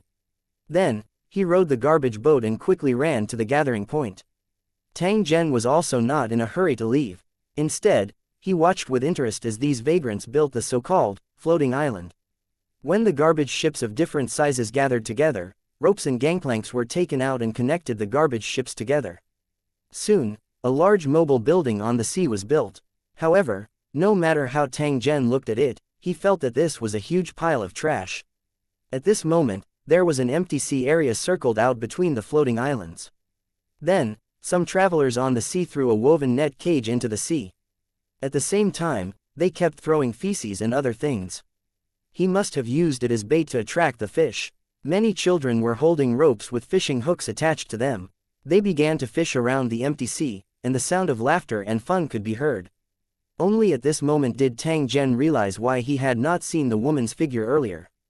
It turned out that they were all gathered on a flat garbage ship that was dozens of square meters in size. They were using dried seaweed to weave something. Half an hour later, Tang Zhen, who had carefully observed the collective living conditions of these vagrants on the sea, ordered his subordinates to hang and head straight to the location of the teleportation gate. 853 Pre-battle preparations. After returning to the Holy Dragon City, Tang Zhen gathered the key personnel in charge of the overseas campaign and began to discuss how to complete Lu Cheng's advancement mission. In the huge conference room, after everyone finished watching the previously recorded holographic image, they suddenly fell into a state of deep thought. Before the battle began, no one had expected that the other side would be an ocean without any land, which greatly increased the difficulty of the battle. No one present had any experience in naval warfare. Even if some of the original world's residents recruited by the Holy Dragon City were former Navy soldiers, their original world's experience might not be suitable for overseas battlefields. In fact, if it was just a simple sea transportation, it would not be difficult. After all, the Holy Dragon City had the logistics support of the original world. They could have any ship they wanted. Therefore, a sea without land was not enough to give them a headache.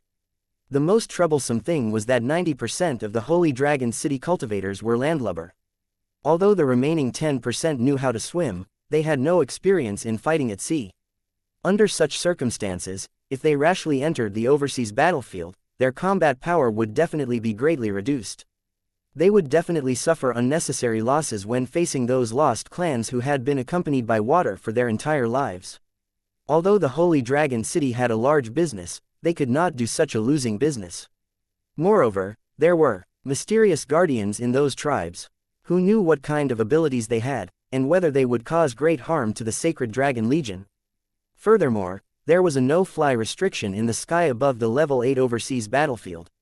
The aircraft and artillery could not be used normally, so they had to use targeted weapons.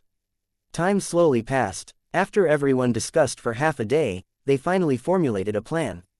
After Tang Zhen confirmed it, he announced the execution. The first thing that had to be done was to build an enormous floating island near the teleportation gate as a temporary stop and a transfer station of resources, in case they would not even have a place to stay after the teleportation. According to Tang Zhen's estimation, the surface area of this floating island should be at least 2 square kilometers or more. Otherwise, it would not be enough. Building such a platform on the sea was definitely a big project that required a lot of manpower and material resources. However, it was also a coincidence that when Tang Zhen was in the wasteland world, he had collected a lot of scrapped warships.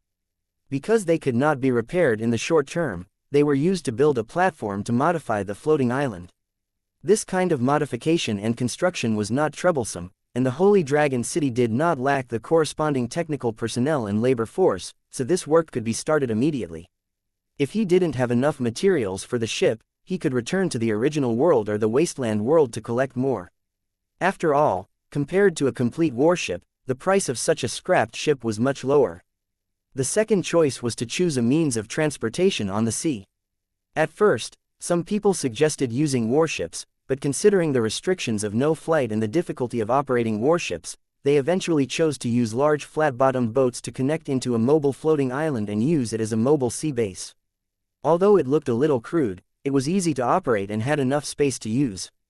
On such a large-scale mobile floating island, even the Lusheng warriors who were not good at swimming could live and work easily, and their original discomfort would be reduced to a minimum.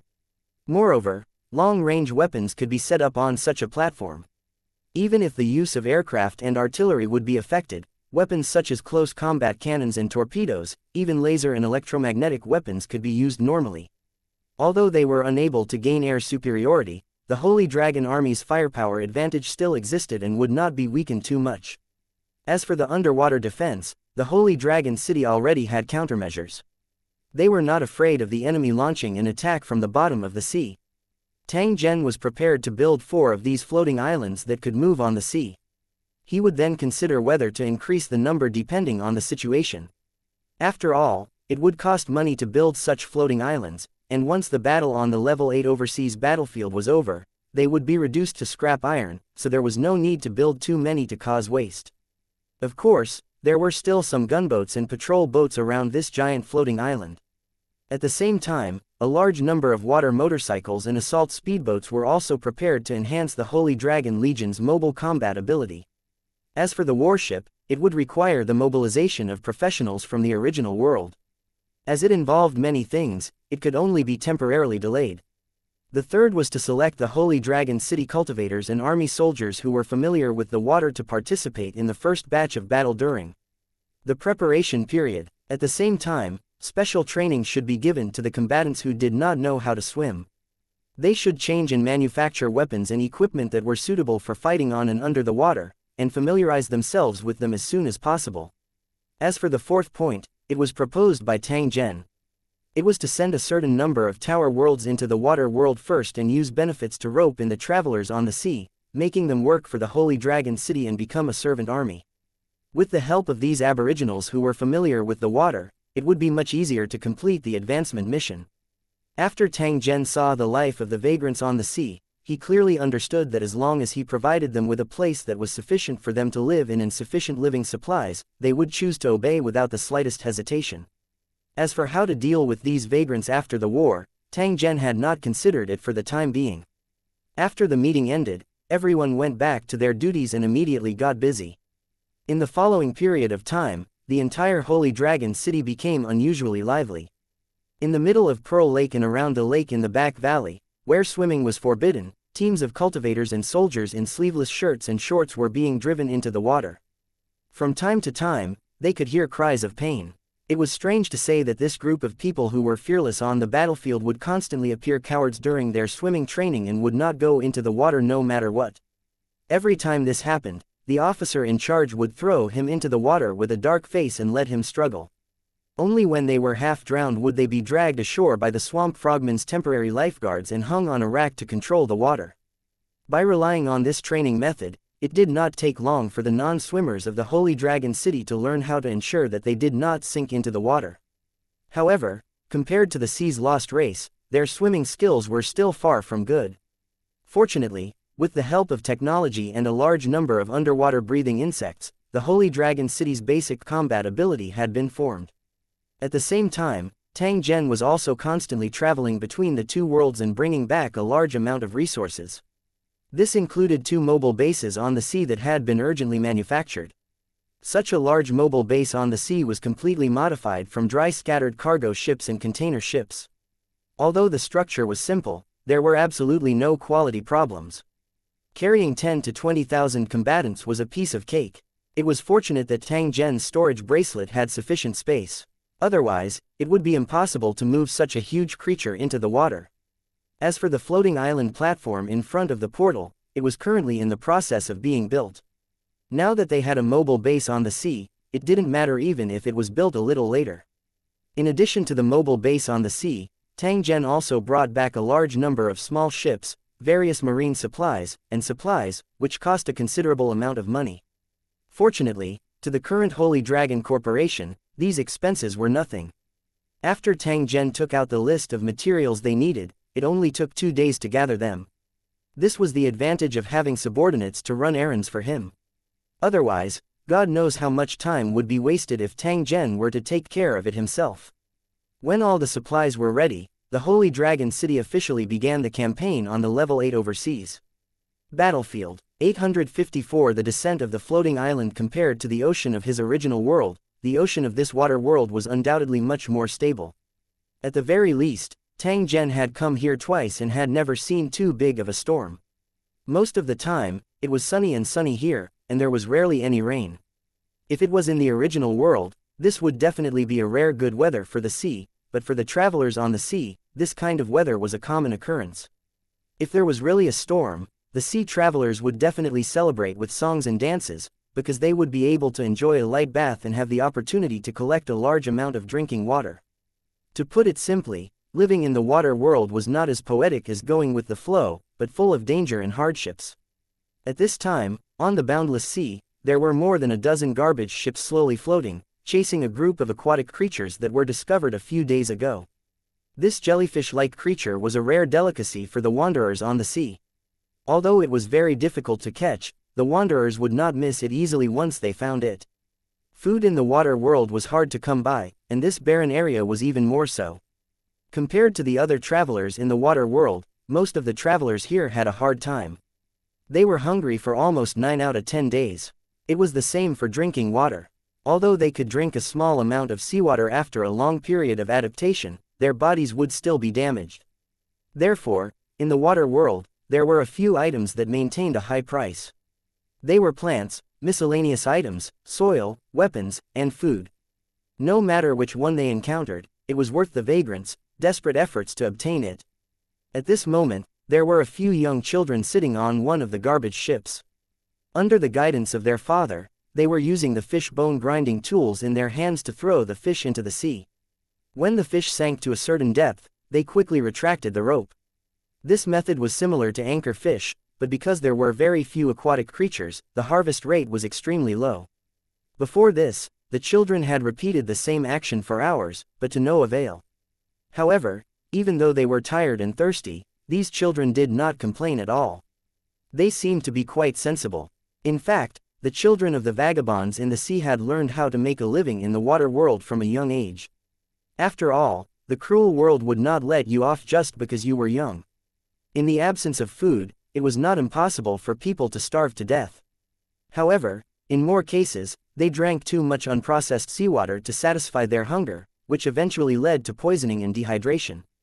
In the water world where resources were scarce, not everyone had the tools to evaporate seawater, so fresh water was also very valuable. On the garbage ship, a child threw the tool in his hand into the water again, and then pulled back as usual, but he felt the rope in his hand sink slightly. The child who was originally listless from the sun suddenly had a flash of surprise in his eyes.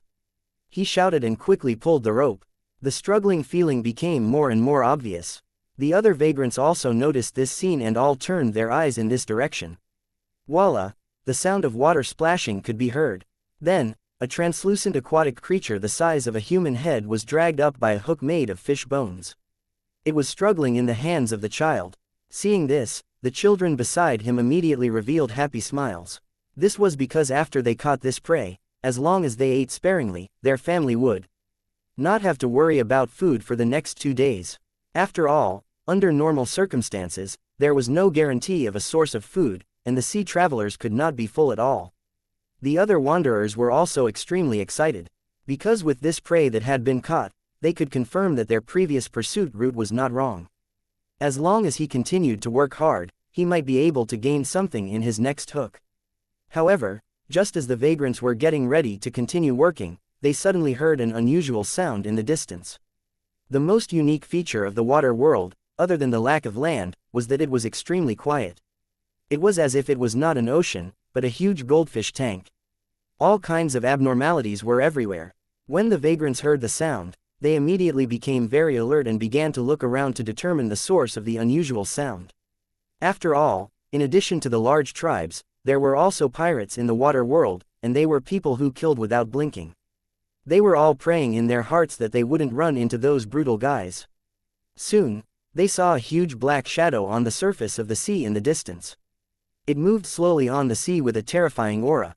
That kind of terrifying momentum was simply unable to be described with words, and that kind of rumbling sound was also emitted by that huge black shadow. "What the hell is this, Bayan?" a vagabond on the sea said in a daze, his face filled with unconcealable shock. It was also at this moment that they saw a group of black dots suddenly jump down from the huge black shadow, and then rapidly fly toward their position. The rumbling sound was getting closer and closer. Seeing this, the group of people on the sea felt a chill in their hearts. Then, without any hesitation, they turned the bow of the ship and paddled away with all their might. However, compared to the fast-moving vehicles, the garbage ships of the travelers on the sea were as slow as crawling, so the distance between the two sides quickly closed. It was also at this moment that the terrified wanderers finally saw the appearance of the enemy. They were all wearing the same armor and had all kinds of strange equipment on them. They were driving a strange boat that could spray water and quickly surrounded them. This kind of strange boat could only carry 2 people, and its tail dragged out waves. Its speed was also quite fast. When the travelers on the sea saw this, the panic on their faces became even more intense, and they began to paddle even more desperately to escape. Pa pa pa. At this time, the sea travelers only heard a burst of rapid and harsh sounds, which splashed a series of waves several meters high on the sea. Even the garbage ship was affected, and debris flew everywhere. The travelers on the sea had never seen such a weapon before. They screamed in fear. They either lay on the boat and refused to get up, or jumped into the sea to hide without hesitation. "Listen up, we have no ill intentions, so you don't have to hide. As long as you obey our commands, you won't be hurt." A cultivator in battle armor shouted, but his words had to go through the equipment on his chest to be translated into a language that these vagrants could understand.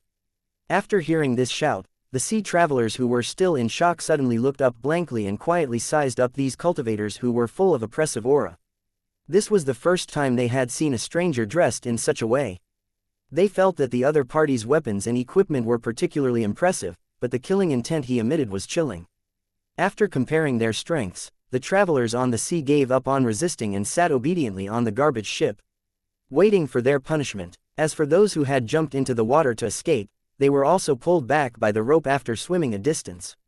During this process, the huge black shadow that had made the loud noise had already approached where they were. It turned out to be a giant floating island made of steel. It was full of moving figures and all kinds of strange objects placed at the edge of the giant floating island, emitting a chilling aura. The travelers on the sea looked at the giant floating island in front of them and were dumbfounded. They couldn't come back to their senses for a long time. Suddenly, the sound of machinery operating could be heard. Then, a steel platform quickly descended from the giant floating island, reaching the same height as the sea. The cultivators chased the captured vagrants to the platform, which then quickly rose up and sent the vagrants to the top of the floating island. At the same time, an even more spectacular scene was reflected in the eyes of the travelers on the sea. 855 subduing the wanderers, 1 at this moment, an extremely wide platform appeared in front of the travelers on the sea. They could not even see the end of it. For travelers who had lived on narrow garbage ships for their entire lives, before today, they would never have dreamed that such a huge floating island existed in the water world. It was as if someone who had never seen a skyscraper before was suddenly placed in a big city. The visual impact was indescribable. It was to the extent that the people on the sea felt that it was unreal, and they mistakenly thought that they were in a dream. Other than the massive surface area of the floating island, the other things also shocked them. This was because the surface of this metal floating island was filled with strange objects.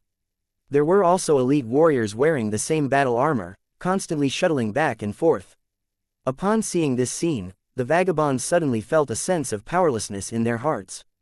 It was as if they had entered a dragon's pool or a tiger's den. What is this place, and who are you? We're just ordinary travelers on the sea. We can't even fill our stomachs, and we don't have any treasures. Why did you capture us? A shirtless vagabond on the sea stood out and looked at the cultivators beside him in fear. He asked in a trembling voice. He seemed to be the leader of this group of wanderers. His wrinkled face was full of uneasiness and fear. Don't be afraid, no one will hurt you, and there will be benefits waiting for you. All you need to do now is to shut your mouth and wait. The Holy Dragon City warrior who was in charge of watching over the wanderers said this and then stopped talking, because the captain beside him was glaring at him. This Holy Dragon City soldier's actions had in fact violated military discipline. Fortunately, the captain did not punish him, but only gave him a warning look. When the travelers on the sea saw this, they obediently shut their mouths and shivered as they squatted on the deck, waiting for their punishment. Feeling the solid deck under their feet and the almost unshakable hull, the people on the sea had a special feeling. Accustomed to the wavering garbage ships, these travelers on the sea were extremely unaccustomed to standing on the moving floating island at this time. They even felt like they could not stand steadily. However, he had never experienced such a sense of security before. At this moment, the team leader's communicator rang. Then, he waved his hand and led the travelers to an open space in the distance. Along the way, the soldiers of the Lusheng kingdom kept casting curious looks at them. Although they did not have any ill intentions, the travelers on the sea were so scared that their legs were trembling when they walked. When they stopped, the travelers on the sea saw a group of cultivators wearing battle armor and exuding an extraordinary aura. They were sizing them up with judgmental eyes. After the captain saluted, he retreated to the side. Are you travelers from the sea or are you part of the tribe? A golden-haired brawny man in black armor, who had a symbol on his chest that was completely different from the other cultivators, asked indifferently. The vagabonds on the sea, who had been suppressed by the cultivators, oars and were about to fall to the ground, immediately looked at the middle-aged man in the lead. Sir Cultivator, we are all travelers on the sea. As he spoke, the middle-aged man had an ingratiating smile on his face. However, he couldn't hide the fear in his heart.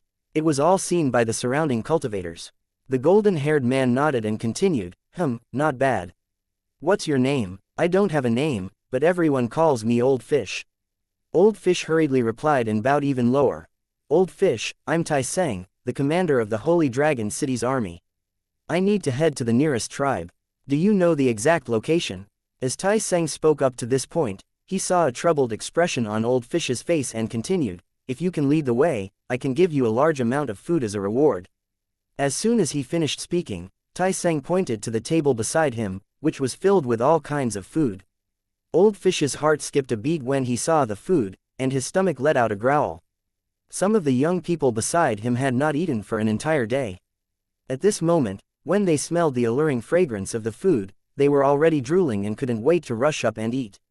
However, in such an environment, even if they were given more courage, no one would dare to do this. Although a table full of delicious food was full of temptation, this Old Fish was also someone who had gone through many hardships. Although his knowledge was limited, he knew that Holy Dragon City, which had a mobile floating island, was definitely an extraordinary power. Therefore, no matter how tempting the food was, it was nothing compared to the long-term benefits. It was a rare opportunity.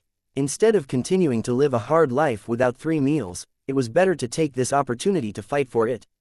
If things didn't go as he wished, then he couldn't blame anyone but himself for being unlucky. Thinking up to this point, Old Fish gritted his teeth and knelt down in front of Tai Seng. Sir Cultivator, Not only do I know where the nearest tribe is, but I also know where the other tribes are. I also know some secrets about them. As long as my lord wants to know, I can tell you everything. I hope that you can take us in, and give us a job that can feed us. We won't complain even if it's hard and tiring." After saying that, Old Fish waved his hand behind him, giving the helpless travelers a hint. When the travelers on the sea saw this, they immediately understood what he meant. They all knelt down in unison and kept begging. When the Holy Dragon City cultivators at the side saw this, they smiled and looked at Tai Seng. "You've got a good eye, and you know how to create opportunities for yourself." "Not bad." As Tai Seng said this, he looked at the Old Fish and said, "I think you've already guessed our goal. Since you're still willing to follow us, it's obvious that you have some enmity with those tribes, right?" When Old Yu heard this, a trace of grief and indignation appeared on his face. He sighed. 3 years ago, when my son was selling a treasure that he had picked up by accident, he was framed by a member of the tribe. Not only was the treasure stolen, but he was also severely injured. He died a few days after he returned. At this point, a trace of hatred appeared on Old Yu's face. He gritted his teeth and growled, "As long as we can exterminate that tribe, I'll do anything even if I have to pay with my life." After Tai Seng heard Old Fish's explanation, he didn't say anything. He only nodded his head lightly and slowly walked in front of Old Fish. Looking down at Old Yu who was kneeling on the ground, Tai Seng's lips curled into a smile. "Don't worry, as long as you serve Holy Dragon City with all your heart, when the time comes, as long as we take down that tribe, I won't stop you from killing as many people as you want for revenge.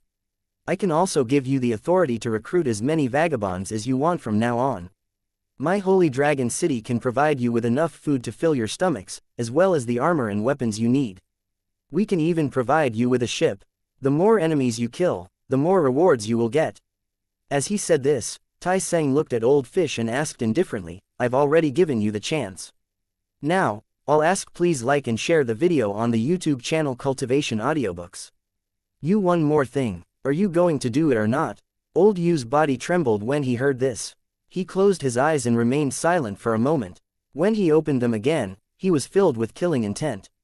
Fuck. 856 The Dragon Mastiff tribe on a huge, moving floating island. Old Fish, who had just changed into a set of clean clothes, was standing at the edge of the floating island, pointing in a direction in the vast sea. "Lord Commander, the Mastiff Dragon tribe is in that direction. Based on the speed of our floating island, we should be able to arrive in about 3 days. Tai Seng nodded his head and said to Old Fish, "What's the situation with the Mastiff Dragon tribe? Can you tell me in detail?" Old Fish thought for a moment and began to introduce Tai Seng. "I've been to the Mastiff Dragon tribe a few times, but I didn't go deep into it. I only know the general information. They had a giant garbage ship built with treasures. That was the residence of the clan leader and elders, and travelers were absolutely not allowed to approach it. As for the small garbage ships, they were uncountable. They were densely packed together, and there was almost no end in sight. They formed a waterway for the garbage ships to travel. As the Mastiff Dragon tribe was the only tribe in the vicinity, they occupied a large amount of resources and raised many treasure-spraying beasts. Travelers from the nearby seas often came to the Mastiff Dragon tribe to sell their goods and exchange them for the items they needed. As for the exact number of cultivators in the Mastiff Dragon tribe, I'm not particularly sure. However, I've heard that there's a cultivator army in the tribe that's controlled by the Patriarch and Elders. They're all composed of powerful cultivators with extremely powerful combat strength." "That's right." Tai Seng nodded and asked, "Then, have you heard of the guardian of the Mastiff Dragon tribe?" Old Fish shook his head. He was just an ordinary traveler on the sea, so he had no chance to come into contact with such information. And NBSP, Tai Seng wasn't dissatisfied at all. The only reason he asked was because he wanted to know more about the enemy. Even if they didn't have accurate information, it wouldn't affect the battle plan. Even if the enemy was powerful and had an impregnable defense, the Sacred Dragon Legion would not retreat. Even if they had to face the enemy head-on, they would still destroy the Mastiff Dragon tribe. This was the first battle and the most crucial one. Therefore, he must win. Moreover, with the combat power of the Holy Dragon City, how could they be stopped by a tribe of the sea's lost race? At this moment, a large number of densely packed black spots slowly appeared on the sea in the distance, slowly approaching the floating island. The Holy Dragon City's soldiers in charge of observing and keeping watch reported that these black dots were none other than the Holy Dragon City's cultivators who had been led by Old Fish's companions to recruit travelers on the sea. They had clearly exceeded their mission and brought back at least 1,000 vagabonds. Ha ha ha ha ha. When Tai Seng saw this, he immediately burst out laughing and ordered the floating island to slow down and bring all the vagabonds who had come to seek refuge back to the floating island.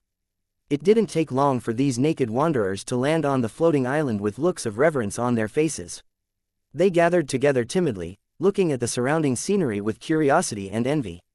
Old Fish had been sent by Tai Seng to be in charge of directing and arranging these travelers on the sea, so that they could adapt to the environment here as soon as possible. When the fragrant rice and meat soup were placed in front of them, the original doubts and uneasiness of the travelers on the sea were immediately thrown away. All of them were like reincarnated ghosts who had starved to death, gulping down the food that could be called the most delicious food in their eyes. Many travelers on the sea started crying as they ate. Then, their tears mixed with the rice and were eaten clean. For these travelers on the sea, as long as they had a place to rest and fill their stomachs, it would not be a problem to make them work for their lives. This was because they had been struggling day and night for just this, but they had never been able to get what they wanted. Therefore, no one would miss such a good opportunity. Moreover, following such a powerful master, even if there was a real battle, they were bound to have a great advantage. They might not even need to fight, and the enemy would be scared out of their wits. As for the old, the weak, women, and children who had no combat ability, they were also assigned to transport and clean the place.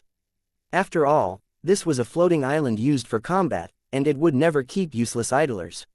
While arranging for these travelers to travel on the sea, the mobile floating island also continued to move forward without stopping. As time slowly passed, the distance between the floating island and the Mastiff Dragon tribe was getting closer and closer. The Mastiff Dragon tribe was located in a wide, dark blue sea. The water here was extremely clear, and one could easily see things 30 to 40 meters below the water. If they were lucky, they could even see a school of fish swimming across the bottom of the sea. At this time, on the sea surrounded by garbage ships, there was a large group of Mastiff Dragon tribe members wearing clothes woven with seaweed. They were looking at the center of the garbage ship with anticipation. A few huge treasure-spraying beasts were slowly floating up from the bottom of the sea and stopped in the empty area in the middle of the garbage ships. This was the case for the treasure-spitting beasts that were raised. They would never easily change their usual resting position, so every time they floated up, they would stay in a fixed place. At this moment, they were motionless on the surface of the sea. Their exposed backs were connected together, like a barren island in the middle of the sea that rose and fell. A muscular man with a shiny accessory on his neck saw this scene and immediately shouted to the crowd, "The treasure-spraying beast has already started sleeping.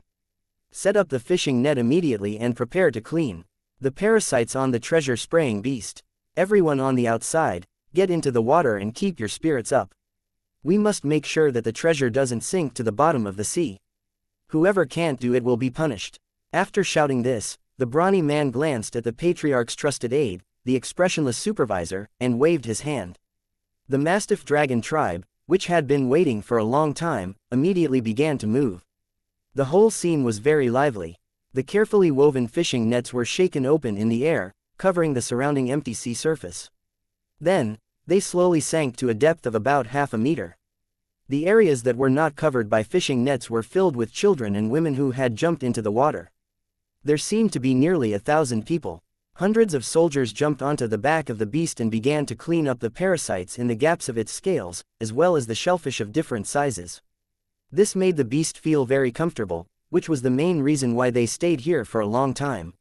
Moreover, the things that were cleared out would not go to waste. They were all delicacies in the eyes of the Mastiff Dragon clan. Not only could it spit out treasures, but it could also provide additional food. This treasure-spitting beast was of great significance to the tribes in the water world. Even the strength of a tribe depended on the number of treasure-spraying beasts. After the treasure-spraying beasts' scales were cleaned up, the troops quickly retreated.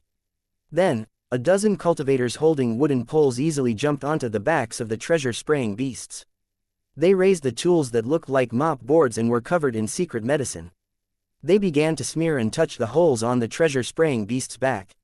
When the treasure-spraying beasts were stimulated and their huge bodies began to shake slightly, the cultivators immediately fled with their wooden poles and jumped onto the garbage ships at the side. PFFT, PFFT, PFFT. A series of muffled sounds could be heard, followed by a series of huge water columns rising into the air. After rising to a certain height, they scattered. The members of the Mastiff Dragon tribe were all prepared for this. They all stared at the debris in the water, and when the water column was about to hit their heads, they immediately grabbed their targets. Some of them would dive into the sea and quickly pick up the items that had sunk to the bottom of the sea. For a time, the entire water area was filled with swimming figures, shuttling back and forth rapidly. They were like a group of real mermaids, completely integrated with the ocean. If it wasn't for the curse and monsters in the ocean, making it impossible for them to stay in the ocean for a long time, perhaps the ocean would become the true home of the sea's lost race. 857 Unreconciled. 1. As all the water from the sky entered the sea, the Mastiff Dragon tribe members gathered together and placed all the items they had collected on a 10-meter-long rectangular raft. During this period, there were supervisors and knife-wielding troops constantly monitoring them closely. They even started searching to ensure that no troops would take the opportunity to hide the treasures. The muscular man from the Mastiff Dragon tribe who had been in charge of commanding the army walked over. After taking a glance at the harvest, he nodded in satisfaction. "All right, keep the net. You can all spread out." After dispersing the troops, the strong man ordered people to row the flat raft and stepped on it with the patriarch's confidant. They began to shuttle through the waterway made of garbage ships and headed straight to a huge tree in the distance. By right, there shouldn't be any huge trees on this vast ocean. However, there was indeed a giant tree in the Mastiff Dragon tribe. It grew right next to the huge garbage ship that was more than 30 meters tall and had 7 floors. This giant garbage ship had been built for countless years to reach its current scale. From a distance, it looked like a tall building. From the brawny man's point of view, he could only see that the giant tree was exuberant with green leaves and branches. The branches hung down like silk sashes, and red and green fruits hung from them. Around the fruit tree, there were armed guards, preventing anyone from approaching. If anyone dared to steal the fruit, they would have to suffer an extremely severe punishment if they were caught. They might even be turned into fertilizer for the tree. This had happened before, and not just once.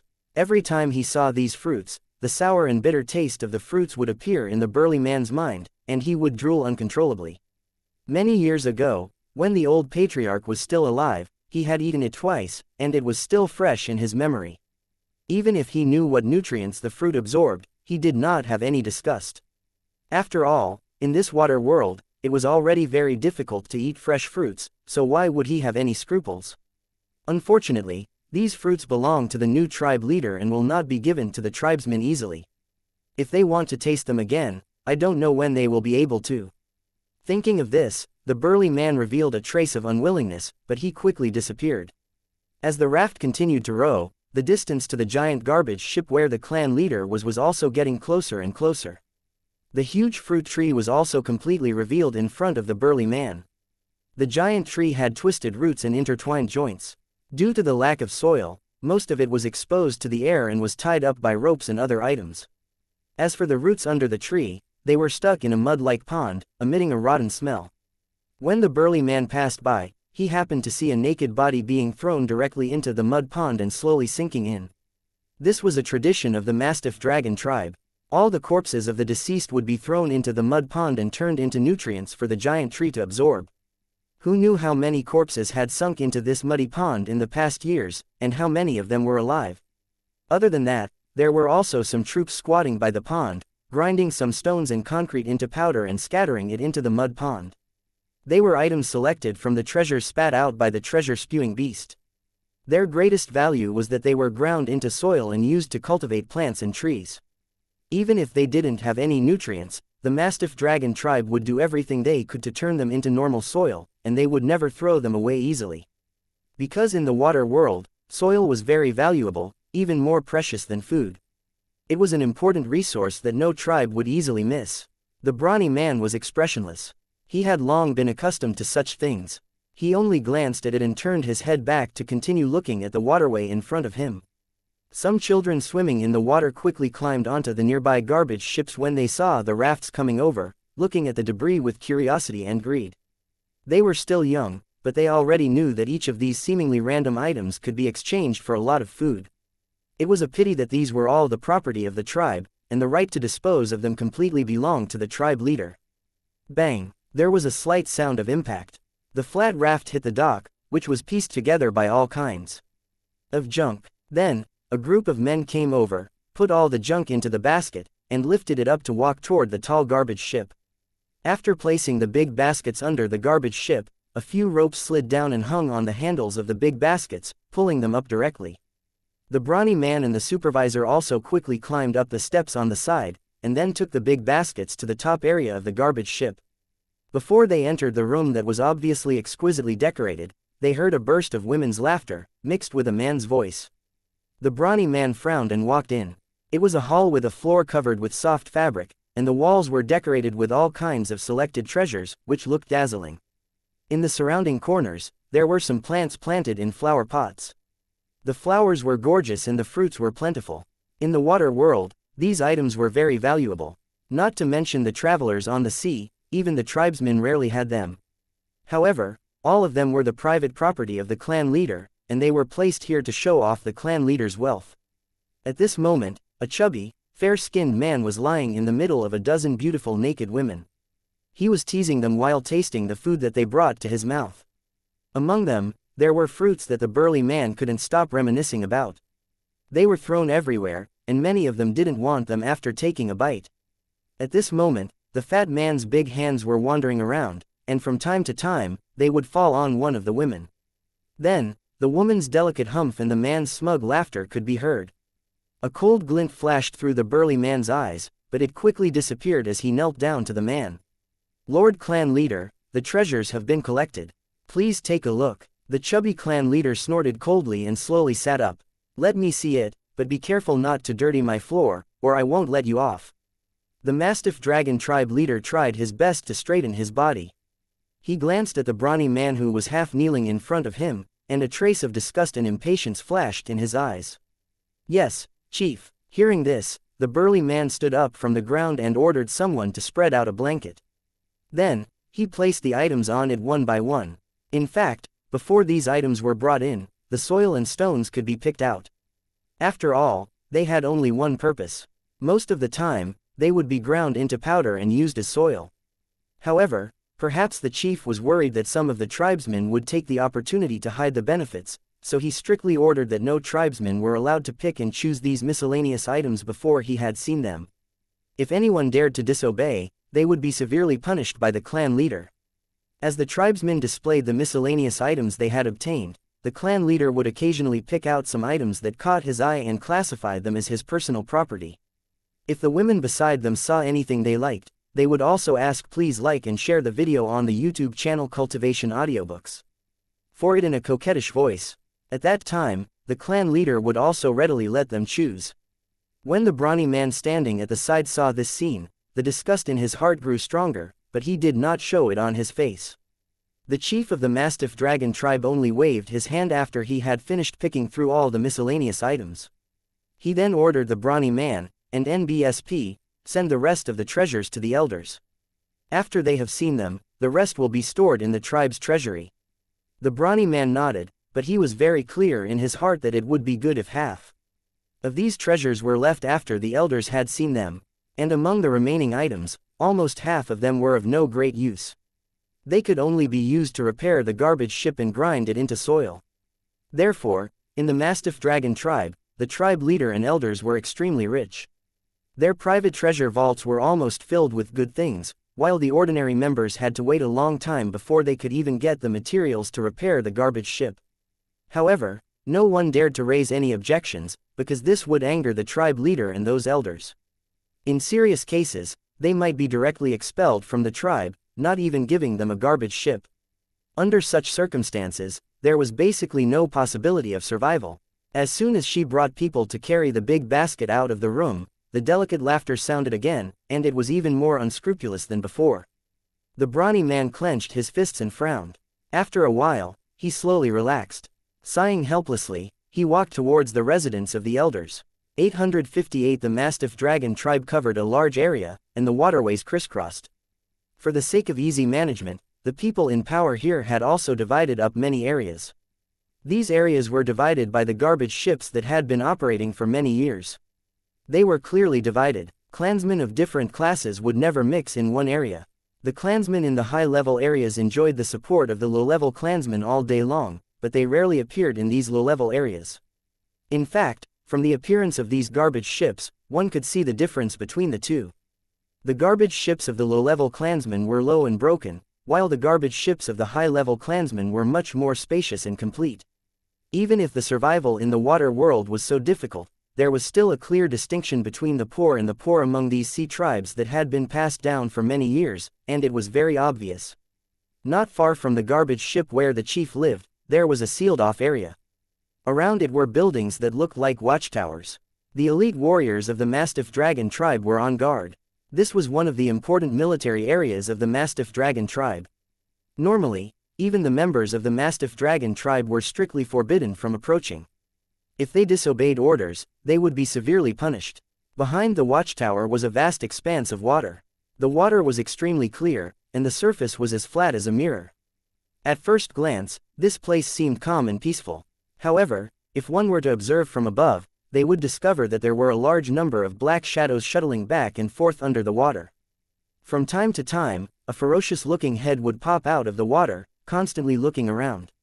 This 3-meter-long monster was a type of sea beast raised by the Mastiff Dragon tribe. It looked like a sea lion, but was even more ferocious. It flew through the ocean. Just like riding beasts, this kind of sea beast could also act as a traffic road on the sea. However, its main purpose was actually to charge and fight.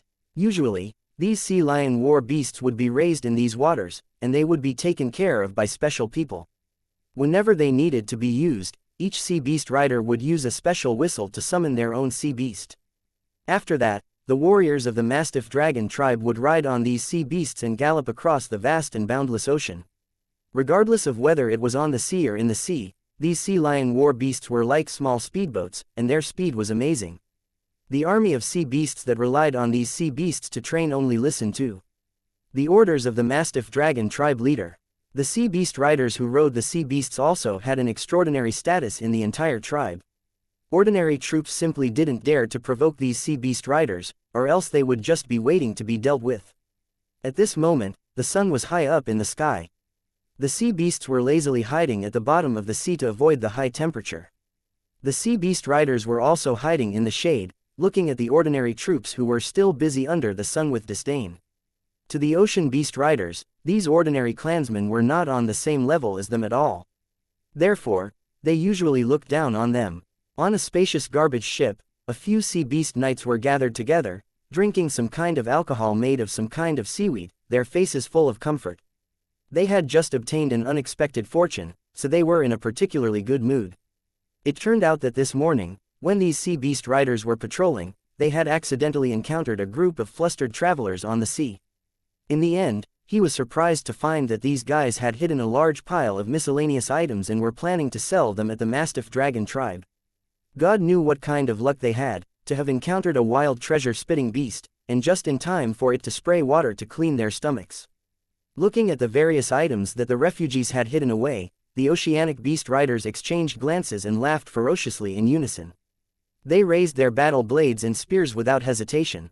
Before the travelers on the sea could react, several people were directly killed, and blood immediately dyed the sea red. When the remaining vagabonds saw this, they immediately turned around and fled in horror. However, how could their speed compare to the sea beasts? Amidst a series of miserable cries, all the vagabonds were killed. Ignoring the sea beasts that were devouring the corpses, the riders quickly split up the loot and continued their patrol as if nothing had happened. They had done similar things more than once, so they didn't have any psychological burden at all. Instead, they laughed and discussed how to sell the items when they returned, and then enjoy it to their heart's content. However, they didn't notice that among the corpses of the vagrants floating on the sea, one of them was still breathing. After the sea beast riders had gone far away, he struggled to climb onto a garbage ship and looked in the direction of the Mastiff Dragon tribe with bloodshot eyes. However, he soon fainted again because of the blood loss. The garbage ship that had lost control was drifting around, and it might not take long for it to be discovered. As for the garbage ship carrying the injured wanderer, After floating for an unknown distance, it was suddenly shrouded by a huge shadow. Very quickly, the injured young vagrant was rescued. After his wound was bandaged and treated, he finally managed to keep his life. The injured wanderer was found less than 30 kilometers away from the Mastiff Dragon tribe. The originally quiet Mastiff Dragon tribe was suddenly filled with the sound of a conch horn. It slowly echoed in the air above the entire Mastiff Dragon tribe. The members of the Mastiff Dragon tribe, who had been busy with their heads lowered, all raised their heads in confusion. They didn't know what the horn meant. However, some of the older clansmen's expressions changed. They whispered to the younger clansmen that this was an alarm for a dangerous enemy approaching the tribe. After hearing the older clansmen's explanation, the younger clansmen were even more confused.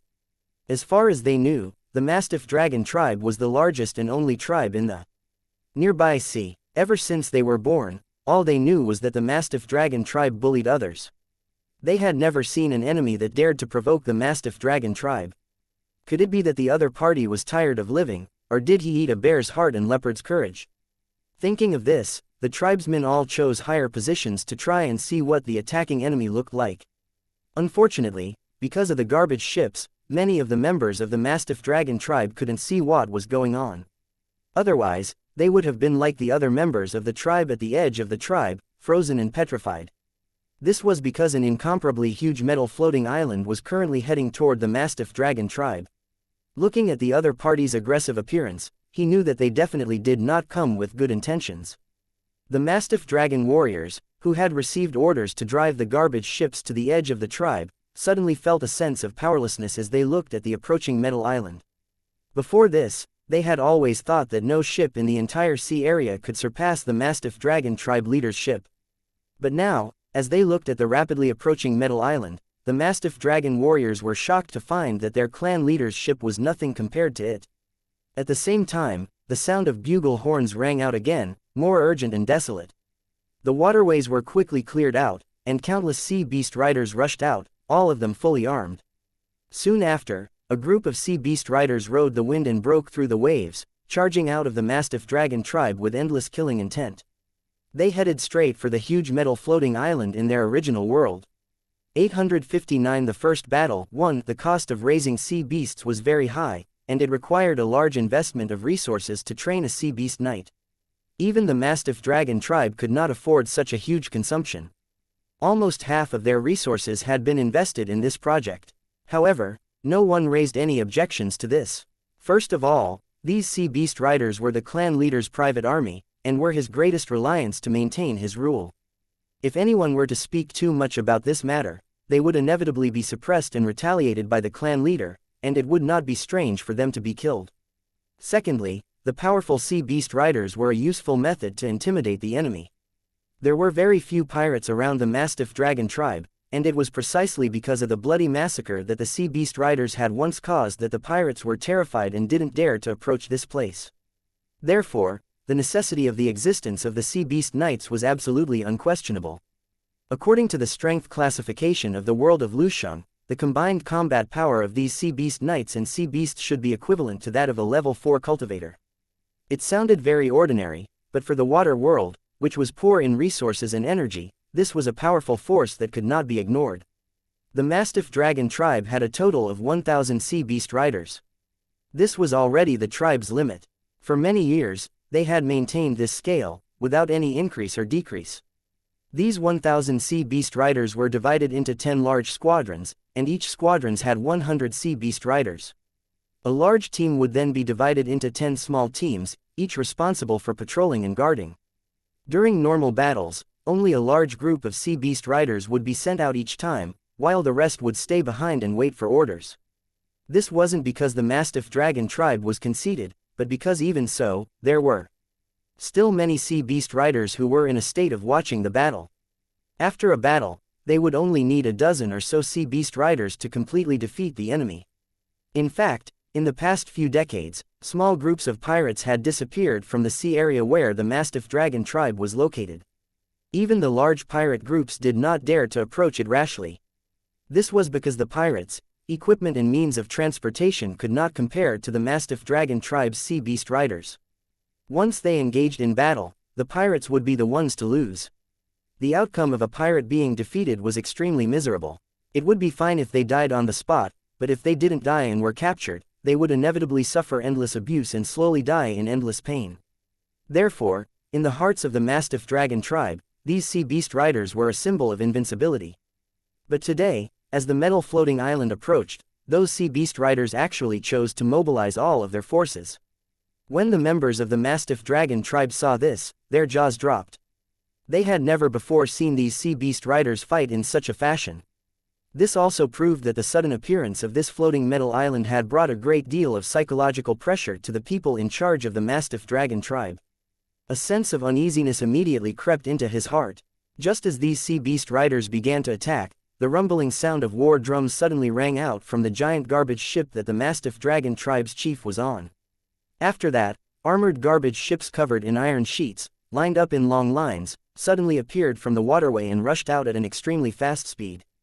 The sound of orders constantly came from these garbage warships as they lined up in formation to face the approaching metal floating island. As far as the eye could see, there were at least 10 Mastiff Dragon warriors in simple armor on each warship. They had a wide variety of weapons, and their materials were not all the same. There were fish bones, steel, wood, and even some things of unknown material. They had all been carefully polished by craftsman Jing of the Aolong tribe and made into weapons that could kill. There were nearly 1,000 of these trashy warships. They were densely packed together, and they looked quite impressive. Although the floating metal island in front of them looked extremely huge, the Mastiff Dragon warriors, who had long since become dark-skinned and strong, didn't show any signs of nervousness. On the contrary, they were even more eager to try. To them, the size of the enemy's warship didn't matter at all, because big had its advantages, and small also had its advantages. If they got close to the floating island, as long as they quickly climbed up, the enemy would not be able to gain any advantage. The moment they thought of the spoils of war and rewards they would receive, they felt the desire to fight boiling in their chests. At this time, the murderous sea beast riders had all spread out, charging from different directions, and were getting closer and closer to the metal floating island. They could even clearly see many enemies wearing the same armor standing on the edge of the metal floating island, pointing at them with curiosity and disdain. Beside these enemies were some strange-looking metal equipment with long pipes pointing at them. As if they felt the contempt from their enemies, these sea beast riders, who had always been conceited, suddenly increased their charging speed and let out strange howls. When these ocean beast riders were less than a kilometer away from the metal floating island, a large amount of flames suddenly shot out from those cold and hard metal pipes. At the same time, countless metal bullets blotted out the sky and covered the earth as they attacked, causing a series of waves that were several meters high to appear on the surface of the sea. The terrifying metal storm swept past these sea beast riders, and some unlucky ones were instantly hit. Their bodies were instantly torn apart, and they exploded into a large cloud of blood mist. Pieces of flesh and organs flew everywhere. In just a few breaths, the cavalrymen at the forefront all disappeared from the surface of the sea, turning into pools of minced meat. A strong and nauseating stench also spread in all directions with the sea breeze. When the cavalrymen of the sea beast saw this, they were all shocked. Although they were used to seeing death, they still trembled in fear at this moment. They had never seen such a terrifying weapon that could turn people into mincemeat. By the time they realized that something was wrong, it was already too late. The metal weapons that were aimed at them had already opened fire. Countless scorching hot metal bullets enveloped their surroundings. They landed on their bodies one after another. In the blink of an eye, the entire ocean had turned into a slaughterhouse filled with screams and the smell of blood. The originally clear sea water was quickly dyed red by the blood and minced meat. The blood waves rolled and seemed to become sticky. When some of the sea beast riders who had escaped death saw this, they immediately controlled the sea beasts they were riding to run wildly, or to drill into the sea. Due to the great resistance of the water, the power of the bullets was greatly reduced after entering the water for a few meters. This allowed the sea beast riders to escape with their lives. Unfortunately, it wasn't an absolutely safe zone underwater. When these sea beast riders dived into the water and tried to attack from the bottom of the water, they suddenly discovered that there were rows of strange metal boxes fixed under the metal floating island. Just as these sea beast riders were about to approach, the metal boxes suddenly shot out a large amount of water. Following that, metal spikes that were like sharp swords, with long air bubbles trailing behind them, ruthlessly pierced towards their position. Although the sea beast riders were still agile in the sea, they were still much slower than they were on the surface. Now that he was facing the attack of such a sharp weapon, he could not effectively dodge it. He was stabbed one after another, and blood gushed out uncontrollably, dyeing the surroundings red. The aquatic beasts were also unable to escape death, and they were all shot like a hornet's nest. They cried out in pain as they rolled on the ground before slowly falling 1,000 meters into the sea. When the smoke dissipated, they could see the broken bodies and wreckage on the sea, rising and falling with the waves. The blood had completely dyed the sea water red. The blood-red color could be clearly seen even from far away. 860 diving to attack 1 at this moment, in the sea region in front of the Mastiff Dragon tribe. All of the Mastiff Dragon tribe members who had witnessed the battle just now fell silent. This terrifying scene of slaughter was simply too shocking. Some of the Mastiff Dragon tribe members even had their legs trembling as they tried their best to control their bodies so that they wouldn't fall. Never in their wildest dreams did they expect that the sea beast riders, who had always been arrogant and powerful, would be killed so easily. The destructive power of the weapon that made a series of sounds was so terrifying that they could not resist it at all. For a moment, many of the Mastiff Dragon warriors wanted to retreat. They didn't want to lose their lives in vain, but they didn't dare to retreat, for fear of being killed by the battle supervision team. In this dilemma, his heart was suffering. As for those sea beast riders who were lucky enough to survive, they had already lost all their courage and were charging towards the tribe with all their might. All of you, stop. If you take one more step back, kill without mercy. One of the first to arrive, Elder Lu from the Mastiff Dragon tribe, saw this scene and immediately let out a furious roar. He pointed a triangular flag in his hand at the frightened sea beast riders. The Mastiff Dragon tribe soldiers who had followed him here raised their crossbow-like weapons and aimed at the sea beast riders who had just rushed over. Under the sunlight, the arrowheads that were made of special fish bones shone with a cold light. They had obviously been poisoned. If he was hit by it, the consequences would be unimaginable. The sea beast riders clearly knew how powerful these poisonous arrows were. They were even more afraid of the tribe elder in the white sea monster leather armor, so they had no choice but to stop. HMPH, a bunch of trash. This elder had never been on good terms with the chief. Now that he saw the chief's support for controlling the Mastiff Dragon tribe being destroyed, he couldn't help but feel a hint of joy, but more than that, he felt fear. The tribe elder was very clear about the combat power of the sea beast knights. It was also because of this that he knew how strong the enemy was to be able to cripple the sea beast knights. What was that weapon that could easily tear apart the sea beast riders and produce a series of sounds? If he had such a powerful weapon, then no one would be able to stop him. The Mastiff Dragon tribe would definitely be his. They could even use this as an opportunity to move into the sea area with more resources and occupy it directly. At the thought of this, the tribe elder's heart burned with passion. His original intention of resisting the enemy's attack had turned into snatching the weapon of war.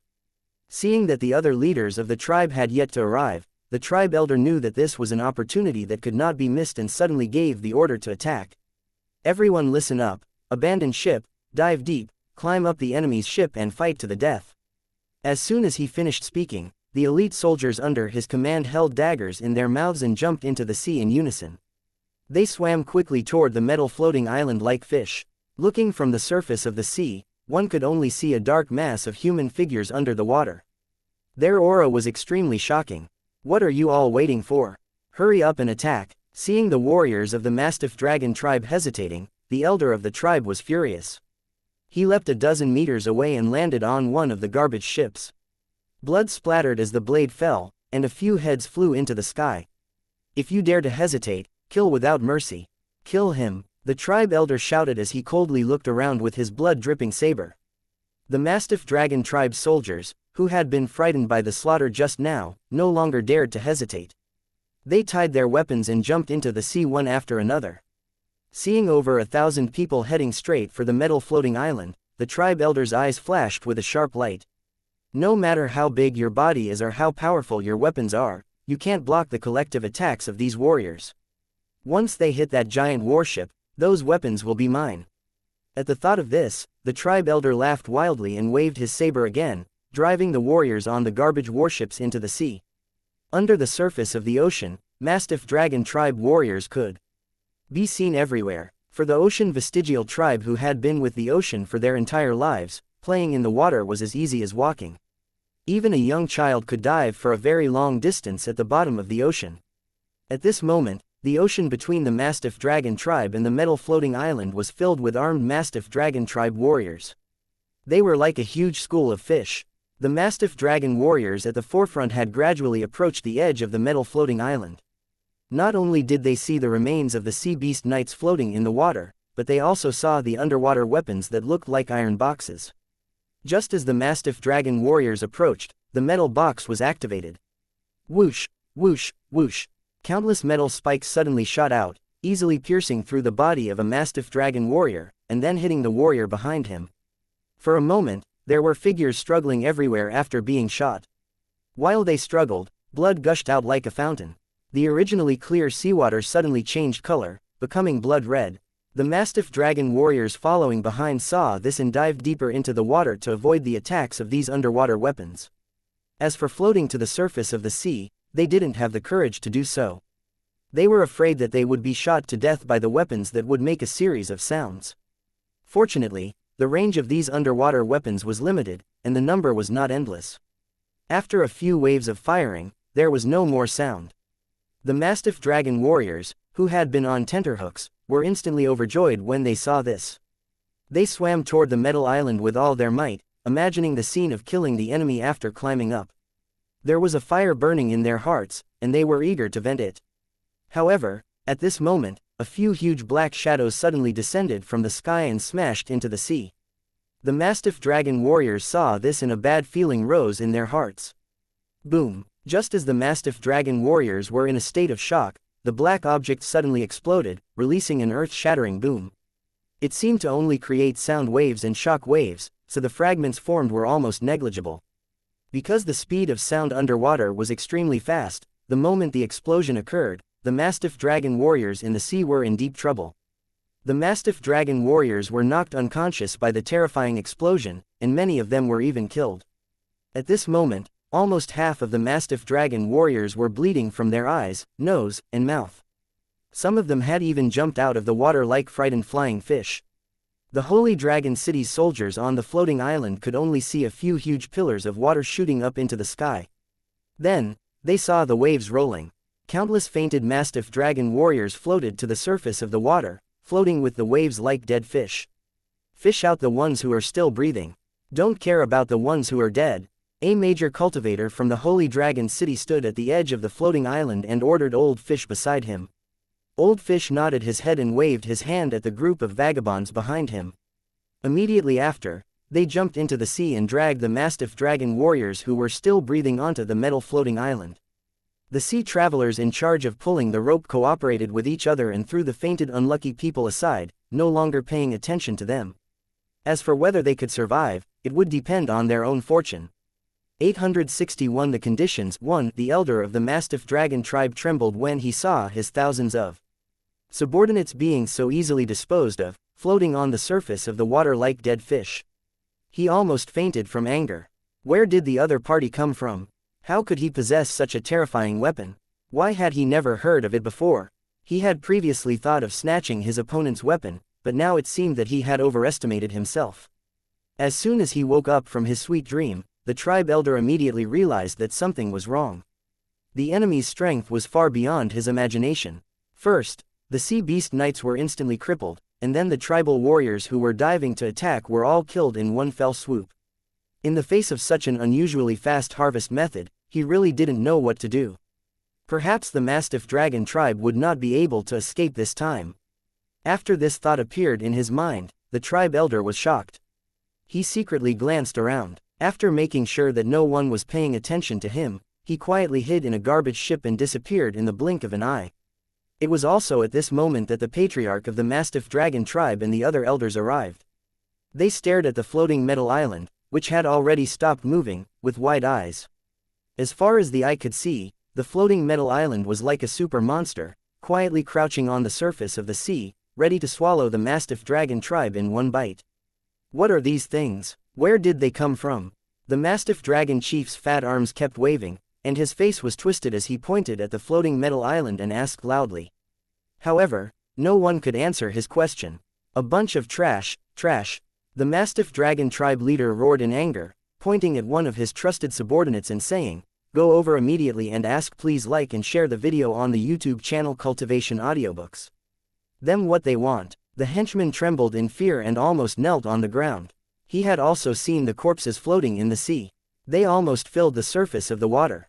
The pungent smell of blood could still be smelled even from where he was. "Chief, I'll do it." Seeing his confidant's reaction, the clan leader was furious. He kicked him down and roared with a gloomy face, "Cut the crap and do as I say, or I'll kill you immediately." Seeing this, the confidant knew that the clan leader had the intention to kill. He did not dare to hesitate and quickly ordered people to steer the garbage ship, approaching the metal floating island in fear. When they were still far away from the floating metal island, the clan leader's confidant shouted, "Don't attack, don't attack. I don't have any weapons and I'm only asking on behalf of the patriarch. What's your purpose in coming here?" Repeating the same words over and over again, the confidant of the clan leader shouted until he was almost out of breath, but he did not dare to stop, afraid that the other party would attack him. Glancing at the incomplete corpses floating by the garbage ship, the confidant of the chief was even more scared, and his legs trembled violently. The thought of being hit by such a terrifying weapon sent a chill down his spine. He, who had gained the trust of the clan leader by flattering him, had never experienced such a situation before. It was already a good thing that he didn't wet his pants. Fortunately, before he got close to the metal floating island, the other party didn't attack. This also made him feel a little more at ease. He looked up at the huge metal floating island. A shadow covered his tiny body, making him look like an ant. "Who are you guys, and what are you doing here?" The clan leader's confidant suppressed the fear in his heart and raised his head to shout. As soon as he finished speaking, a metal platform quickly descended at the edge of the metal floating island. A middle-aged man with an ancient face stood on it and looked at him with cold eyes. After seeing the middle-aged man's appearance, the clan leader's confidant suddenly felt that he was somewhat familiar. He pondered for a moment and suddenly shouted, "It's old you, it's you, you damn fellow. When you fell into the whirlpool, you didn't die. You're really lucky." After seeing the familiar enemy, the clan leader's confidant no longer had the timid look from before. Instead, he appeared to be aggressive. After hearing the patriarch's confidant's words, the old fish sneered and shouted in a low voice, "Cut the crap. You're lucky that I didn't kill you back then, but I'll take revenge sooner or later," he said. The clan leader's confidant sneered and said in a disdainful tone, "You're just a lowly vagabond on the sea, and you want to take revenge on me. I think you should give up on this idea." At this point, the clan leader's confidant glanced at the huge metal floating island with a hint of envy in his eyes. He said to old Yu, "So, you're the one who attracted these people. He, I didn't expect you to have this kind of ability. You must have gotten a lot of benefits. I won't waste time with you.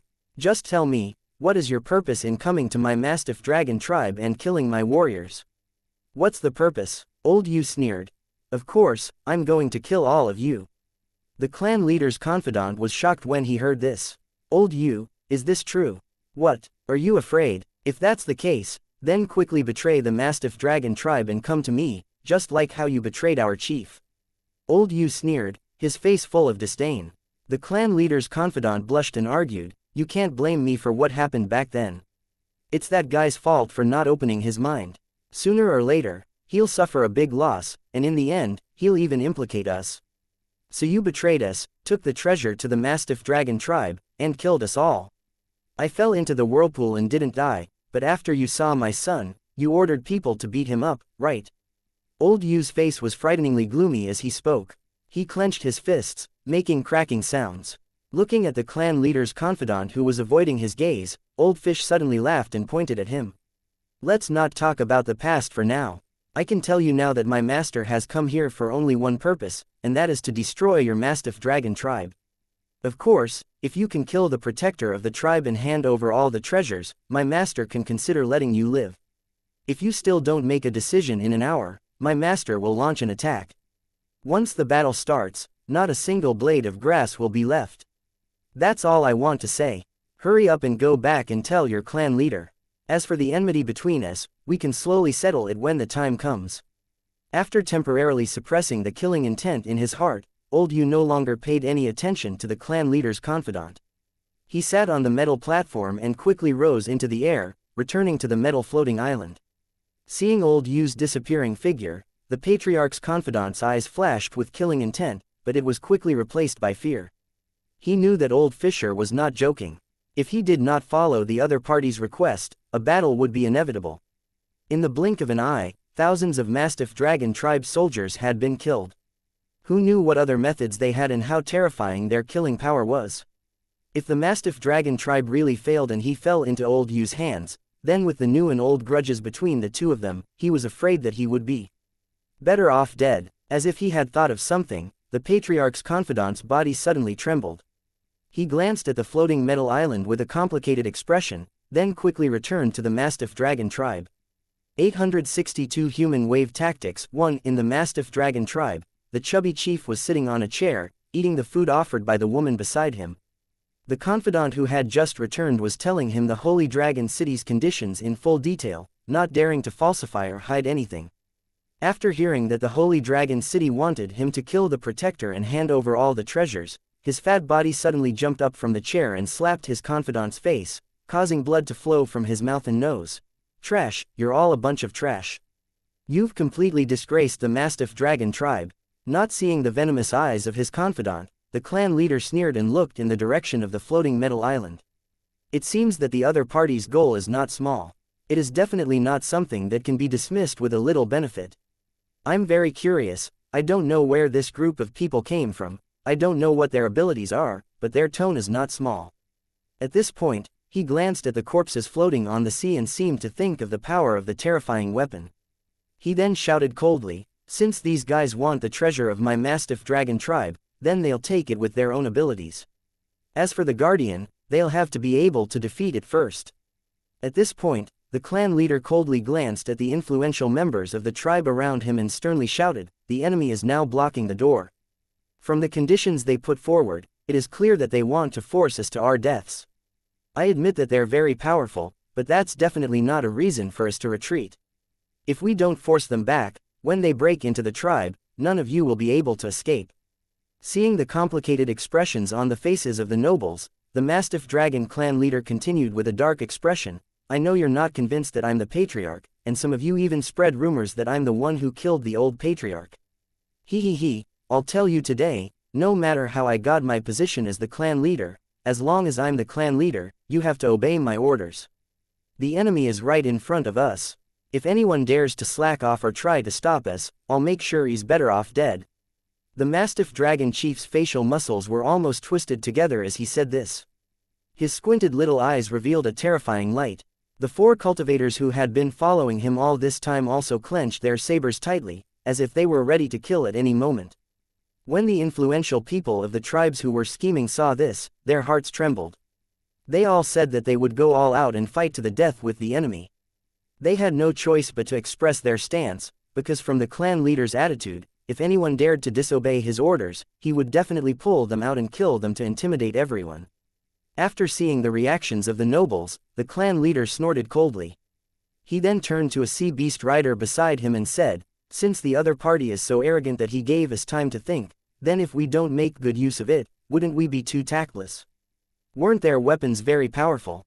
They seem to be able to easily deal with a few thousand people, so how would they be able to deal with tens of thousands or even hundreds of thousands of people? Pass on my order, except for the women and children, all the rest of the tribe are to fight. Today, even if I have to pile up people, I will pile them to death. I'd like to see if their weapons are more powerful than the tactics of my Mastiff Dragon tribe." All of the nobles present were taken aback by the Mastiff Dragon clan leader's words, and their eyes were filled with shock. This guy was a madman.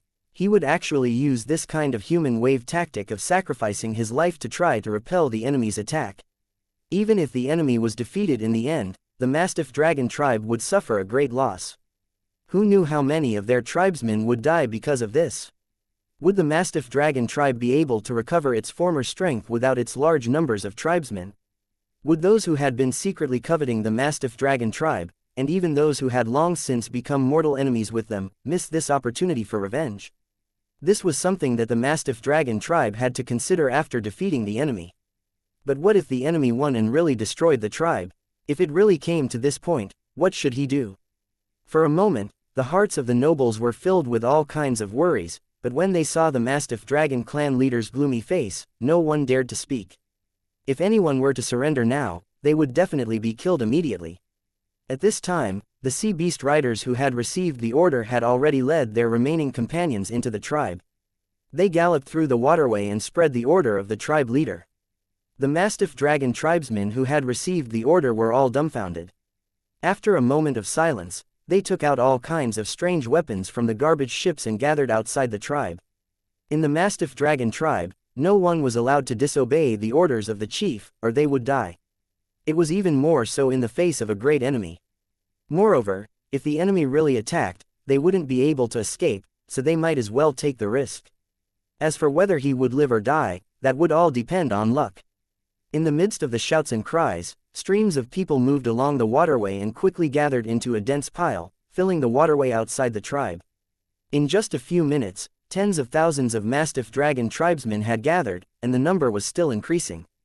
They looked at the floating metal island in the distance with different expressions on their faces, but the scene was unusually quiet, so quiet that it was a little strange. No one spoke during the entire process. They only clenched the weapons in their hands and gritted their teeth, not letting their legs tremble. The Mastiff Dragon tribe leader, who was sitting in the garbage ship, laughed out loud when he saw this, his face full of pride. "All of you, open your eyes wide and take a look. This is the strength of our Mastiff Dragon tribe. With so many brave warriors, what do we have to fear?" After glancing at the silent nobles beside him, the clan leader let out a disdainful snort and said to the leader of the sea beast riders, who was waiting for orders, "Next, you will be in charge of the command. Lead these clansmen to surround the enemy from all four directions. Remember, don't form a tight formation, the more scattered, the better. Remember this, no matter how powerful the enemy's weapons are or how many casualties there are, you don't have to care. Just keep charging forward. As long as we board the ship and hold them back for a short time, we'll kill them all once our people board the ship." The Mastiff Dragon clan leader couldn't help but coldly snort, "They want to take advantage of my Mastiff Dragon tribe. I don't know if they have such a good appetite. Aren't they afraid of losing all their teeth?" When the sea beast rider heard this, a hint of fear flashed in his eyes. He knew that he would not be able to return from this battle. From the Mastiff Dragon chief's words, it was clear that he wanted the sea beast riders to be the first to climb onto the enemy's metal island. When he thought of the terrifying weapon of the enemy and the tragic death of his familiar companion, the leader of the knights, heart twitched. In the following battle, they would be the first to bear the brunt, and their fate could be imagined. "This subordinate will do as you command." Under the Mastiff Dragon chief's cold gaze, the leader of the sea beast riders gritted his teeth, cupped his hands, and bowed. He then walked out. After gathering the remaining sea beast riders and redividing them into 4 teams, these sea beast riders led the dense pack of Mastiff Dragons behind them. They either rode on garbage warships or swam across the water. Like a flock of ducks out of their cages, they rushed madly towards the metal floating island. 863 Charge of Death 1. The saying, "When there are more than 10,000 people, there is no end," was indeed true. At this moment, tens of thousands of the Mastiff Dragon tribe's tribesmen were gathered together. The sight of them moving quickly on the surface of the sea was enough to make one's heart jump. Under the lead of the ocean beast riders, they quickly rushed in all 4 directions. At the same time, they tried their best to distance themselves from each other to reduce the killing rate of the metal bullets. It was clear that the 2 probing attacks had given the Mastiff Dragon tribe a way to avoid them. In an extremely short time, all the Mastiff Dragons were in position, directly surrounding the floating metal island of Holy Dragon City. With everyone in position, the attack quickly began. However, Holy Dragon City did not open fire for some unknown reason. However, the hot-blooded Mastiff Dragon tribesmen, who were focused on charging forward, were in no mood to care about these things. At this moment, the Mastiff Dragon tribe members who were steering the trashy warships were rapidly moving the oars in their hands. They didn't care about the creaking sounds of the ship and the danger of it falling apart at any moment. They just wanted to be faster, just a little faster. As for the Mastiff Dragon tribe members swimming in the water, they pushed the garbage warships forward as they swam. While they pushed the garbage warships forward, they also found a simple cover for themselves. After witnessing the terrifying might of the Holy Dragon City's weapons and the corpses floating around in the surrounding sea, the Mastiff Dragon clansmen were filled with sorrow and unwillingness. They were already mentally prepared for what kind of blow they would suffer in the process of this attack. It was possible that half of the clansmen who had participated in the attack this time would not be able to return. However, when the time came, they had no other choice but to keep moving forward in silence, hoping that they could get closer to the floating metal island. As long as he could get onto the metal floating island, it would be hard to say who would win the next battle. However, they also knew that the enemy would never give them such an opportunity. Perhaps in the next second, the enemy would directly attack. After all, this was a bloody war. If he showed any mercy, he would definitely be the one to die. Therefore, in order to ensure his own survival, the best choice was to kill the enemy. Just as the Mastiff Dragon tribe had predicted, when they were less than 1,000 meters away from the floating metal island, the terrifying weapon suddenly opened fire. Countless metal bullets poured down like a metal storm, sweeping across the entire sea. The prologue of death was pulled open, and the entire sea suddenly became a living hell. The traveling garbage ship was the first to be affected. After coming into contact with the metal storm, it was immediately smashed into pieces and quickly shattered into pieces. Many of the Mastiff Dragon tribesmen who couldn't dodge in time were also covered by the terrifying metal storm. They didn't even have time to scream before they were torn into regular pieces. A few Mastiff Dragon tribesmen who were swimming in the sea watched as their tribesmen on the garbage ship were shot into pieces by the bullets, blood, and brain matter splattering on their faces. This horrifying and tragic scene almost scared them to death. On the surface of the sea around them, dense water pillars continuously shot up into the sky, and similar scenes of death could be seen everywhere. However, most of the Mastiff Dragon tribe members had already dived deep into the water when they launched their attacks, attempting to avoid the metal storm's harvest. After the two failed attacks, they had discovered that the terrifying weapons had limited destructive power against targets in the deep water. In the sea, some of the Mastiff Dragon tribe members with extraordinary skills could even reach out and grab those tiny metal balls. However, the bottom of the ocean wasn't the safest place to be. The powerful underwater bombs had directly wiped out all the Mastiff Dragons hiding in the ocean. Therefore, after diving into the water, these Mastiff Dragons began to swim forward with all their might, while keeping a close eye on the water above their heads. The moment the shock bomb landed, they would quickly rush out of the water to avoid the attack. It was just as the Mastiff Dragon race had expected. Just as they dived into the water, more than a dozen giant bombs were thrown into the water one after another, erupting with a series of loud sounds. The deafening explosion and shockwave spread out, wreaking havoc underwater. Many of the Mastiff Dragon tribe members who didn't manage to jump out of the water in time were knocked unconscious. For a time, the bottom of the sea was filled with unconscious Mastiff Dragon tribesmen, floating around with the sea water. It wouldn't be long before they drowned and suffocated to death. But at this moment, no one had the time to save them, because if they hesitated, they would be the next people floating in the water. After dodging this wave of shock bombs, the Mastiff Dragon clansmen felt much more confident. Their eyes were bloodshot, and they quickly dove into the water again, rushing toward the metal floating island. The Mastiff Dragon tribe members at the forefront were already less than 100 meters away from the floating metal island. When they felt the massive size of the ship, they were once again shocked. To be able to use metal to make such a huge floating island, the strength of the other party could be imagined. To fight against such an enemy, regardless of victory or defeat, one would definitely have to pay an extremely heavy price. Since that was the case, he could only fight to the death. Seeing that they were about to reach their target, a powerful force rose in the hearts of all the Mastiff Dragons, driving them to speed up again. But at that moment, through the clear water, they found thick ropes being thrown into the sea. The ends of the ropes were flashing with lightning-like arcs. Damn it, what the hell is this? Just as this thought flashed through his mind, the Mastiff Dragon tribesmen who were approaching the thick rope suddenly felt their bodies go numb and passed out in violent twitches. This kind of high-voltage current was not something they could resist at all. In this case, even if they were good at swimming, they would unconsciously drown in the process of fainting, which led to a suffocating death. However, the electrical resistance of the seawater was too high, so the high-voltage cables did not exert too much power. At most, they could knock out the surrounding Mastiff Dragons. But even so, there were still a large number of Mastiff Dragons who had completely lost their fighting strength. They floated to the surface of the water in a dense mass, a shocking scene.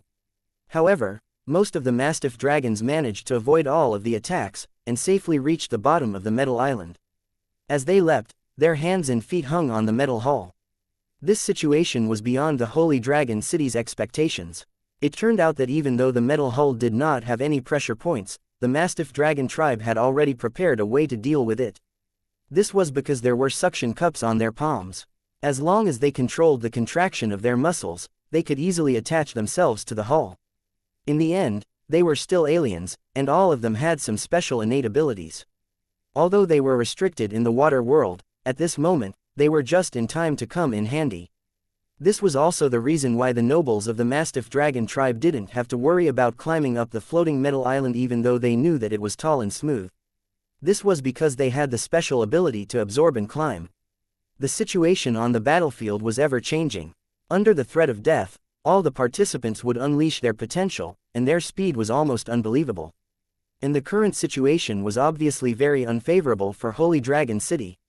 864 The blood-soaked floating island. In the blink of an eye, the Mastiff Dragon tribesmen, who had suffered heavy casualties during the charge, had already reached the bottom of the metal floating island. They were like geckos all over the ship, constantly climbing up, each one fighting to be the first.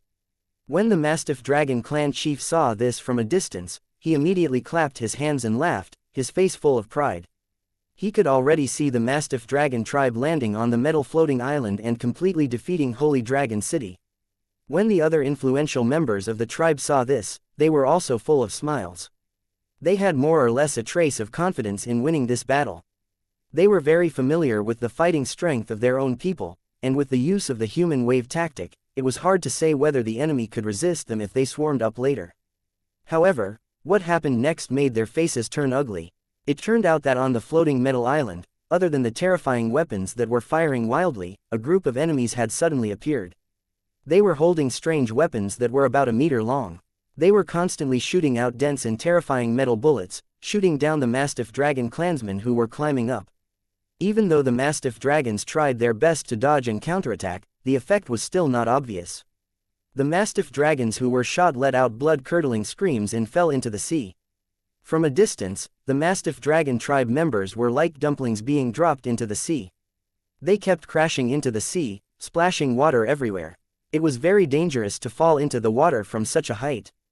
In addition, they were shot, so the chances of survival were very low. With the advantage of the terrain, the Holy Dragon City soldiers could easily avoid the enemy's counterattacks, and then unhurriedly kill these Mastiff Dragons. For a moment, they completely suppressed the charging momentum of the Mastiff Dragons, and no one could climb onto the metal floating island. Damn it, bastard, and NBSP, you. The Mastiff Dragon tribe leader saw this and immediately flew into a rage. After he smashed a precious cup, he turned his head and waved to a cultivator beside him. This cultivator was dressed in a long robe, which was completely different from the other Mastiff Dragons. He looked proud and aloof. This cultivator was the Mastiff Dragon tribe's holy master, and his cultivation had already reached the level of a feudal lord. After receiving the order from the Mastiff Dragon chief, the holy master began to wave the pocket-sized harpoon in his hand. He held a large handful of blood-red beads the size of rice grains in his hand and kept chanting. A wave of energy quickly gathered around the tribe's holy master. He spat out blood and pointed at the Mastiff Dragons charging at him. PFFT. The Mastiff Dragon tribesmen who were climbing up the mountain were trembling in fear as they dodged the bullets. However, they suddenly realized that their companions beside them were screaming in pain. Their bodies became like cooked prawns, and they were wailing in extreme pain. However, as soon as the howl rang out, their bodies suddenly exploded. What was strange was that after their bodies exploded, their blood and flesh actually formed a cloud of blood mist that didn't dissipate. There seemed to be a sinister and twisted face hidden in it, slowly floating above their heads. The blood mist blocked the Holy Dragon City's soldiers' line of sight, providing the Mastiff Dragon tribe with the best cover as they climbed up. Seeing this, the Mastiff Dragon clansmen's spirits were lifted. They roared and rushed to the top of the floating metal island. The moment they jumped onto the metal floating island, the Mastiff Dragons did not hesitate at all. They pounced on the Holy Dragon City's soldiers closest to them. "Brothers, remember to avenge me." A sea beast rider rushed to the deck and fought with a Holy Dragon City soldier. After being stabbed several times, he shouted in despair. As soon as he finished speaking, he charged fiercely at the Holy Dragon City warrior in front of him. He did not care about the sword that was stabbed into his chest. He grinned hideously and pulled a metal box from his waist. Bang! After a muffled sound, the place where the two of them were was covered in thick smoke, leaving only two severely corroded wreckage. At the same time, a black, viscous liquid splashed in all directions, quickly corroding everything in contact with black smoke. Many Holy Dragon City soldiers were drenched by the black liquid. Their armors were burned through, and their white bones could be seen through their exposed skin. After the first Ocean Beast Rider did this, a second and a third Wufu appeared. For a moment, the Holy Dragon City's orderly defensive formation was thrown into chaos, allowing even more Mastiff Dragons to take the opportunity to climb up. Seeing the Sea Beast Riders self-destructing, the Mastiff Dragons immediately let out wild roars and pounced on the Holy Dragon City's soldiers without a care for their lives. Their eyes were bloodshot as they roared, as if they wanted to vent all the anger in their hearts. Any enemy who stood in front of them would be their target and completely torn to pieces. The Holy Dragon City's officers who had suffered the deaths of their subordinates had gloomy expressions. Although their fallen subordinates could be reborn through a host body, they could not swallow the anger in their hearts. The Holy Dragon City of today was no longer the same as before. Not only did the level of the cultivators in Lusheng increase rapidly, but the soldiers in Lusheng were also not like before, where they were all composed of ordinary people. The Holy Dragon City's soldiers who had entered the overseas battlefield this time were all ranked 2 and above. They had undergone professional and strict military training and had all seen blood on the battlefield. Their powerful cultivation, steel-like willpower, and their fearless fighting style allowed them to possess extremely terrifying combat power after being equipped with the Holy Dragon City's standard weapons. The Mastiff Dragon tribesmen, who had been driven by fear and anger, were no match for them. The military officers who had originally planned to capture more prisoners instead of killing them directly gave the order to kill all the enemies on the deck. This gave the Mastiff Dragon tribe another head-on blow. At this moment, seeing the Mastiff Dragons charging at them, a soldier wielding a war blade jumped out from the small team of Holy Dragon City soldiers. He grinned evilly and faced the Mastiff Dragons, who were clad in simple armor and had no protective gear. Without any scruples, their true battle was completely revealed. Their close combat ability was by no means ordinary. Saber light flashed, and miserable screams rang out. The Mastiff Dragon tribesmen who had rushed up to the floating metal island were all terrified. The scene of slaughter they had imagined had not appeared. Instead, their tribesmen had all been killed. The metal deck was covered in the corpses of the Mastiff Dragon tribesmen, their skin and flesh rolled up. Under the interception of the Holy Dragon City's powerful firepower, only a small number of Mastiff Dragons were able to reach the floating metal island. Compared to the Holy Dragon City's soldiers that filled the entire edge of the floating metal island, this small number was not even worth mentioning. As for the Mastiff Dragon tribesmen lying in pools of blood, in the last moments of their lives, they saw the scene of despair that had befallen them on the floating metal island. There were at least 10,000 soldiers sitting quietly on the deck, coldly watching the slaughter at the edge of the floating island, without any expression on their faces. It was as if a battle of this scale could not pique their interest at all. Looking at the neat armors, fine weapons, and the intimidating military formation of the soldiers, the dying Mastiff Dragon tribesmen closed their eyes unwillingly. The Mastiff Dragon tribe had no chance of winning against such an opponent. 865 Sea of Fire, summon under the full force attacks of the Holy Dragon City soldiers, the Mastiff Dragons that had rushed onto the floating metal island were wiped out in the blink of an eye.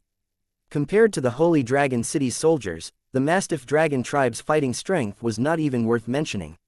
It was reasonable for them to be eliminated. After all, these warriors came from the world of towers, which was born for killing and plundering. They had spent their entire lives polishing their combat skills. How could these sea creatures compare with their combat power when they went all out? As the Mastiff Dragon people on the deck were exterminated, more than 50 Holy Dragon City Holy Masters, who were wearing exquisite white battle armor and holding special staffs and special equipment, began to disperse the blood mist formed by the secret technique. These Holy Masters were a special unit of the Holy Dragon Army and were rarely used on the battlefield. The blood mist that was shuttling back and forth at the edge of the floating island, constantly letting out annoying shrieks, just so happened to require their help to clear it. This blood mist had obviously been cultivated in the bodies of the Mastiff Dragons for a long time. When it was used, it would tear the host's body apart and form a special blood mist similar to a visible spirit. The main purpose of this special blood mist was to disrupt the opponent's perception, allowing the soldiers on their side to take the opportunity to break through the defense. Although this method was very sinister and strange, it was nothing more than child's play to the holy masters of Holy Dragon City. The holy masters waved their staves, and energy attacks were quickly launched, hitting the blood mist spirits. The blood mist spirit bodies that had been shot by the Holy Dragon City's soldiers without any damage, let out a terrifying scream at this moment. Then, like burning velvet, they instantly disappeared. At the same time, the Mastiff Dragon tribe's holy master who had used the secret technique let out a blood-curdling screech. His entire body exploded in an instant, and his blood splattered everywhere. The Mastiff Dragon tribesmen, who had been using the blood mist as cover to climb up, were all stunned. But before they could recover from their shock, they saw countless spherical objects being thrown in all directions from the floating metal island. After these spherical objects fell on the water surface, they suddenly exploded and sprayed out a large amount of oil. This oil quickly burned as soon as it came into contact with the air. In the blink of an eye, a low sea of fire spread. The waves around the metal floating island suddenly surged and pushed the burning flames far away, making it impossible for them to get close to the ship. The Mastiff Dragon tribe members in the middle of the ocean had completely collapsed.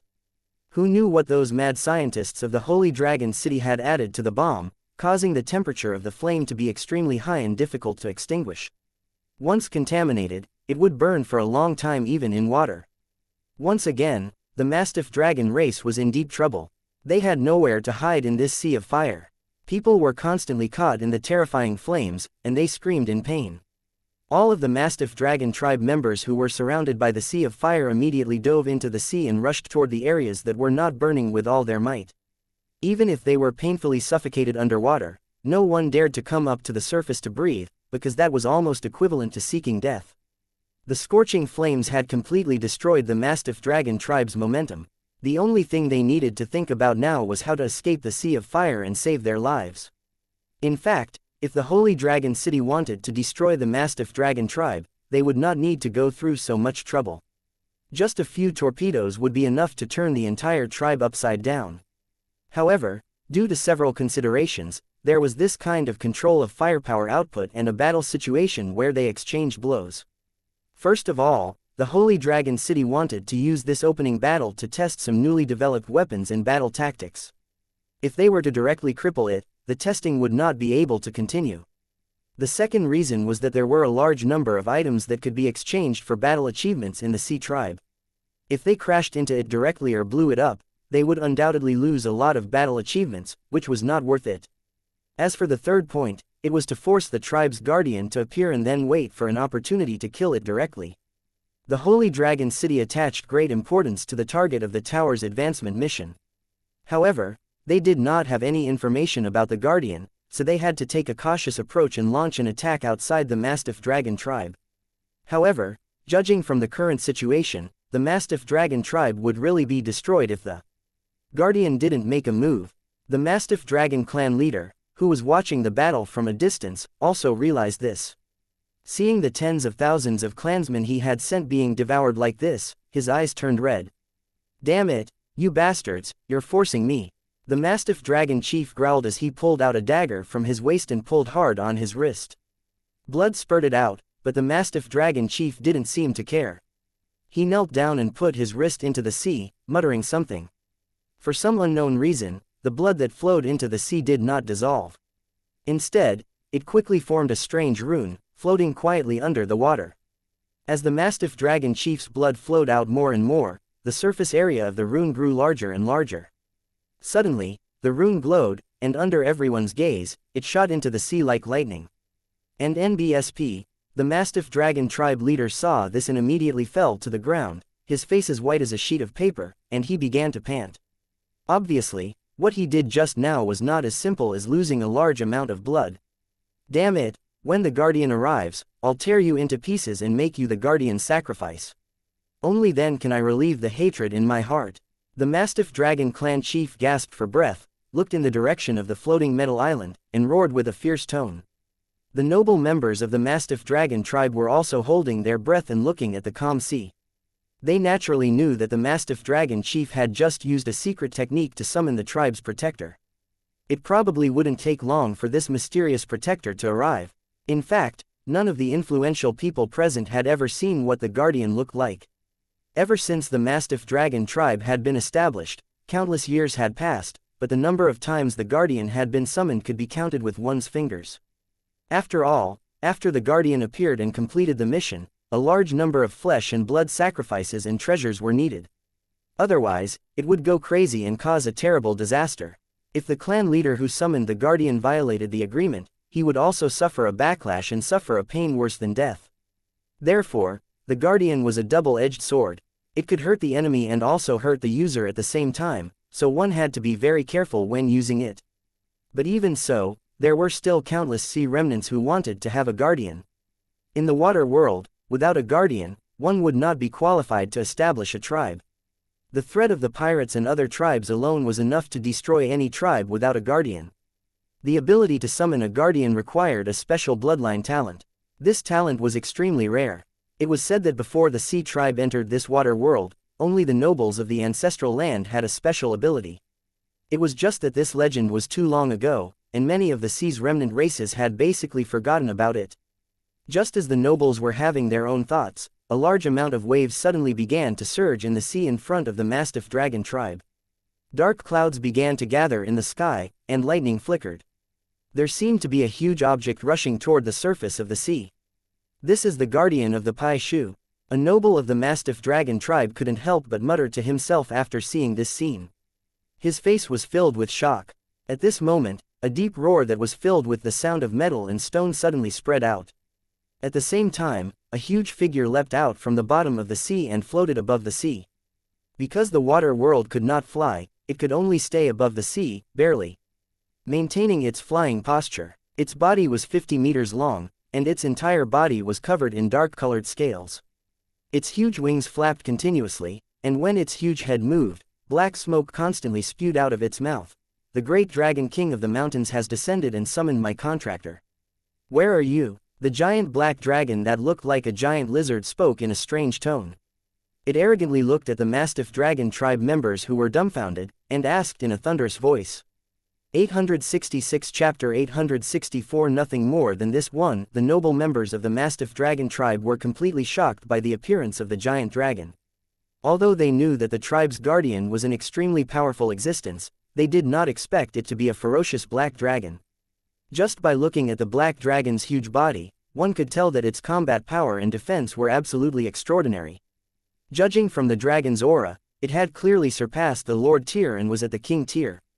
For the water world, where cultivation resources were scarce and it was extremely difficult to become a Lord tier cultivator, the power of a King tier was a legend.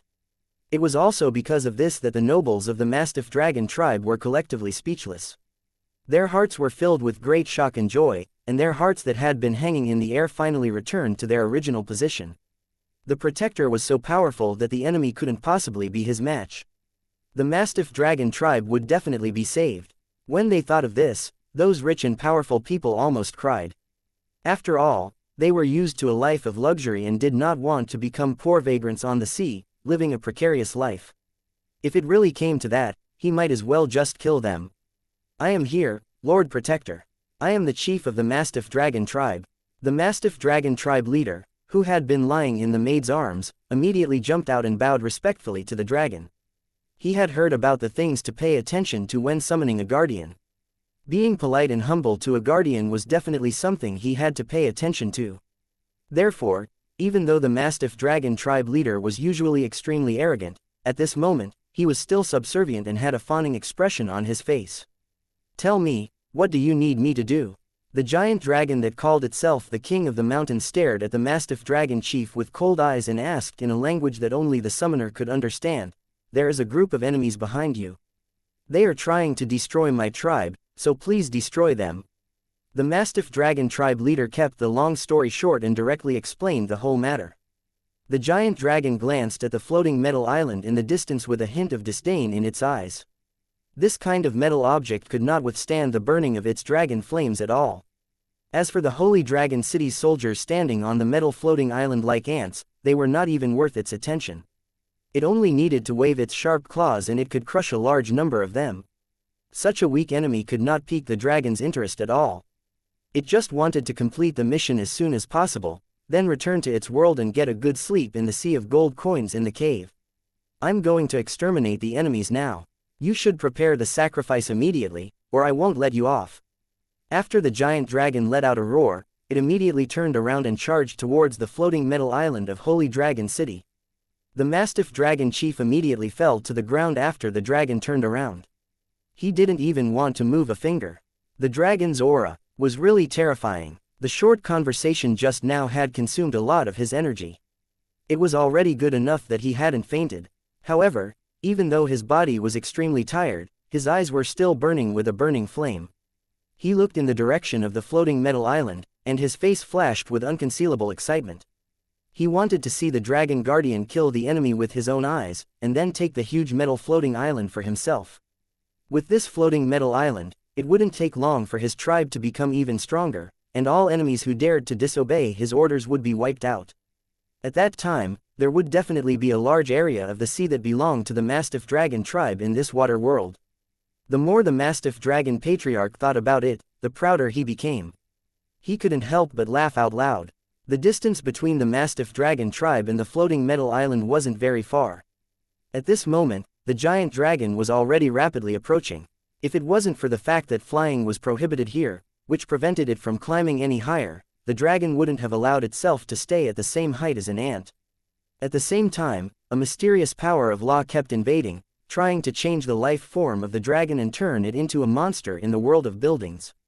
Fortunately, the dragon had been teleported here through a secret method, which was allowed by the laws of this world.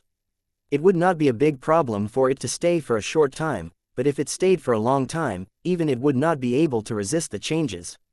Dragons had a long history and were often summoned to other worlds, so they had some understanding of the power of the plane and the laws. This dragon also knew what situation it was in. This was actually the power of the law that every world had. Once one was in it, one would be affected by this power of the law. The more powerful the world was, the more powerful this power of the law was. If one's cultivation was strong, most of the nomological laws of the otherworld could be completely ignored. However, one had to be careful in the powerful otherworld. In particular, the power of the nomological laws in the world of Lusheng was so strong that it was almost perverted. When the dragon came here for the first time, it was so scared that it almost wet its pants. Compared to the direct teleportation of the physical body, the restrictions of the soul teleportation were much smaller. It could basically guarantee that one would not lose their consciousness for a long time. However, it was still difficult to escape the poisonous hands of this law, and in the end, one would become a complete monster. In order to avoid this change, one had to either have a special secret technique or have the mark of this world in their soul power. There was no other way. Although the dragon knew what was going on, the double pressure was still suffocating. It also made the anger in its chest rise, and it desperately wanted to vent. However, as it approached, the scene that it had experienced countless times did not appear. Those ants that were extremely weak in his eyes were not scared by its appearance at all. They looked at it as if they were looking at a hen. This strange situation caused the dragon's anger to increase once again. It had to teach those ants who didn't understand its might a good lesson. Only then would they know how terrifying and great it was. Just as the dragon was about to spit out its dragon flames to bathe these ants in the flames, it suddenly discovered that a dozen figures had risen from the huge metal floating island and were rushing over at the same height as it. Sensing the dangerous aura exuded by the dozen figures, the giant dragon, which was originally full of disdain, was suddenly shocked and stopped its huge body from moving forward. It was also at this moment that the dozen or so figures had already surrounded it. They looked at it with a strange look, as if they were studying a new toy. In particular, there was an ant in purple armor standing in front of him. His eyes were filled with curiosity, but his sharp gaze seemed to be able to see through it from inside out. Although the dragon was displeased by the look in his eyes, it felt a faint sense of fear after sensing the terrifying aura. It was as if the ant in front of him had extremely terrifying power that even he could not resist. However, this ant's body was so small, so how could it possess such great power? Although it was puzzled, the dragon still did not dare to act rashly. It decided to figure out the situation first. If he was wrong and these ants weren't as powerful as he thought, it wouldn't be too late to crush them into powder. Just as the dragon was about to speak, the ant in front of it spoke first. "Big lizard, You're the guardian of the Mastiff Dragon tribe, right? The young man in purple gold armor said with a smile. He looked at the dragon's tail again, as if he was estimating the power of the tail hammer, but also as if he was thinking about how to use it. Big lizard, you ant, you dare to call me a big lizard. The giant dragon was furious upon hearing this. It did not care why the other party was speaking their dragon language. It was so angry that two thick black smoke spewed out of its nostrils.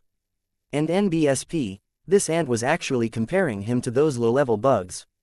This was an insult to the dragon race. He had to make him pay. As a noble giant dragon, no one had ever dared to be so presumptuous in front of it. Even if there had been one, it had been slapped to death by the angry giant dragon. At the thought of this, the giant dragon roared at the man in purple gold armor and spat out dragon flames. The dragon flame was a type of oil secreted by the worms. It would burn violently once it came into contact with the air. It had a terrifying temperature that was enough to melt steel. Once one was sprayed by it, not even a bone would be left. However, the anticipated situation where the enemy was covered in dragon flames and burned to ashes did not happen. This was because the man in purple gold armor had a mocking smile on his face as he condensed the dragon's dragon flames into a fireball. It seems that the strength of the guardian is only so-so, I was too cautious earlier. The man in purple gold armor toyed with the dragon flame fireball as he looked at the black dragon in front of him. 867 Pursue and attack. The enormous black dragon felt incredulous as it looked at the dragon flames in Tang Zhen's hand. It even suspected that it was hallucinating. The black dragon was very clear about the power of the dragon flame. It was a terrifying thing that could easily melt steel. It was almost invincible against enemies. Every time it was used, it would make the enemy feel as if they had fallen into hell. However, who would have thought that Tang Zhen was actually able to ignore the damage of the dragon flames? It was as if this fireball that was emitting a high temperature was no different from a ball of cotton. Damn it, how did you do it? The giant dragon roared and spewed out dragon flames again in disbelief, trying to prove that what it had just seen was a false scene. However, Tang Zhen did not give it the opportunity to attack this time. When he saw that the huge black dragon was about to attack again, he casually waved his hand. The dragon flame fireball that he had gathered with his mental energy soared into the sky and smashed towards the huge black dragon that had its mouth wide open with lightning speed. The dragon's mouth secreted grease. Just as it was about to spit it out, the dragon flame fireball thrown by Tang Zhen directly smashed into its mouth, igniting the just vaporized grease. Boom! A muffled sound of flames erupting could be heard, following which a large ball of flames burst out from the dragon's mouth, enveloping its entire head and burning continuously. In the past, dragons would spray this oil and let it burn on its own, so they would not be hurt by the dragon flames at all. However, at this moment, the high-temperature flame exploded in its mouth, and its head was also stained with a lot of it. The taste of being roasted by the flame was still excruciating even though the dragon had a strong defense. Owu! The dragon's eyes flashed with pain as black smoke came out of its mouth. It was in so much pain that its body trembled and twisted. Kill it! At this moment, Tang Zhen gave the order to attack. The cultivators of the Holy Dragon City floating on the surface of the ocean attacked at the same time. Sabers, great swords, and heavy armor-piercing machine guns were all thrown at the black dragon. Immediately, sparks flew from the dragon's body, and blood and flesh were peeled off. These Holy Dragon City cultivators were all over level 7, and the fatty among them had already advanced to level 9. The damage they caused at the same time was something that even the king-tier giant dragon could not withstand. In the blink of an eye, the scales on the dragon's body were shattered, and blood gushed out of the wounds. Tang Zhen wielded the soul-annihilating saber and continuously attacked the giant dragon. While he dealt great damage to it, he also prevented it from attacking the other Holy Dragon City cultivators. The giant dragon was already howling in pain. Its huge body was crashing around on the surface of the sea, its sharp claws scratching wildly, and its thick tail sweeping around in an attempt to kill the ants that were causing it great damage. However, it was only at this moment that it realized that its huge size had become its weakness. Because flying was prohibited, it could only move above the sea, making it impossible for it to escape the Holy Dragon City cultivators' siege. Although the Holy Dragon City cultivators' bodies were extremely small compared to its huge size, and their attacks did not seem to hurt at all, the truth was not so. Compared to an elephant's size, a bullet was just as small. However, when the bullet passed through a gun, it could kill an elephant that was countless times larger than itself. In the eyes of the giant dragon, the Holy Dragon City cultivators were small, but they could erupt with extremely terrifying killing power. They were like a group of poisonous wasps, launching fatal attacks on their surrounding targets. Especially Tang Zhen's attack, which caused that enormous dragon to be in so much pain that it wished it was dead. Its enormous head was filled with terrifying criss-crossing wounds. Under such continuous attacks, the black dragon could not withstand it any longer. Its entire body was covered in blood, which dripped down its scales into the ocean. If this situation continued, the dragon would definitely be killed by the Holy Dragon City cultivators. The giant dragon also realized that it was in danger. It immediately spat out flames without any regard for its life. At the same time, it waved its sharp claws, and suddenly, a mass of seawater was sucked up, which then turned into countless ice blades and shot in all directions. These ice blades were thin and sharp, and once they hit, they would definitely be injured or killed. When the Holy Dragon City cultivators saw this, they all subconsciously dodged. Who would have thought that at this moment, the giant dragon would actually choose to turn around and escape after letting out a roar? You want to run? Dream on. Tang Zhen also planned to scan the giant dragon's corpse to see if he could make a half-mechanical giant dragon beast to increase the strength of Holy Dragon City. If the application was unable to achieve this, Tang Zhen would not give up easily. Instead, he would try to extract the body tissue of the giant dragon and see if he could use cloning or other methods to cultivate it. In short, the moment he saw the black dragon, Tang Zhen had already made up his mind. He must list this dragon as one of the Holy Dragon City's battle forces. Catch it, even if you can't catch it alive, you must leave its corpse behind. Tang Zhen had already turned into a ray of spiritual light after his voice sounded. He directly chased in the direction that the huge dragon had fled in. The Holy Dragon City cultivators behind him did not hesitate at all. They all used their fastest speed and followed closely behind Tang Zhen. When the giant dragon heard this, it was so scared that its liver was about to split apart, and it desperately accelerated to escape. This scene fell into the eyes of the powerful members of the Mastiff Dragon tribe in the distance. Their hands and feet immediately turned cold. A sense of powerlessness overwhelmed them, and they fell limply to the ground. The Mastiff Dragon clan's chief's face had long turned ashen. His entire body was in a daze as he looked in the direction that Tang Zhen and the giant dragon had disappeared in. His mouth was uttering words that no one could understand. In fact, when he saw Tang Zhen and the others appear and surround the giant dragon guardian, he already knew that the Mastiff Dragon tribe was completely finished this time. No matter how bad his eyesight was, he could tell that the Holy Dragon City cultivators floating on the sea were all 2-star and 3-star horde leaders. The young man in purple gold armor leading the group was a terrifying king-level cultivator. A cultivator with such terrifying combat strength could single-handedly wipe out the Mastiff Dragon tribe. No one would be able to stop him in the meantime. With the addition of the feudal lords and the floating metal island, the Mastiff Dragon tribe's fate was already sealed.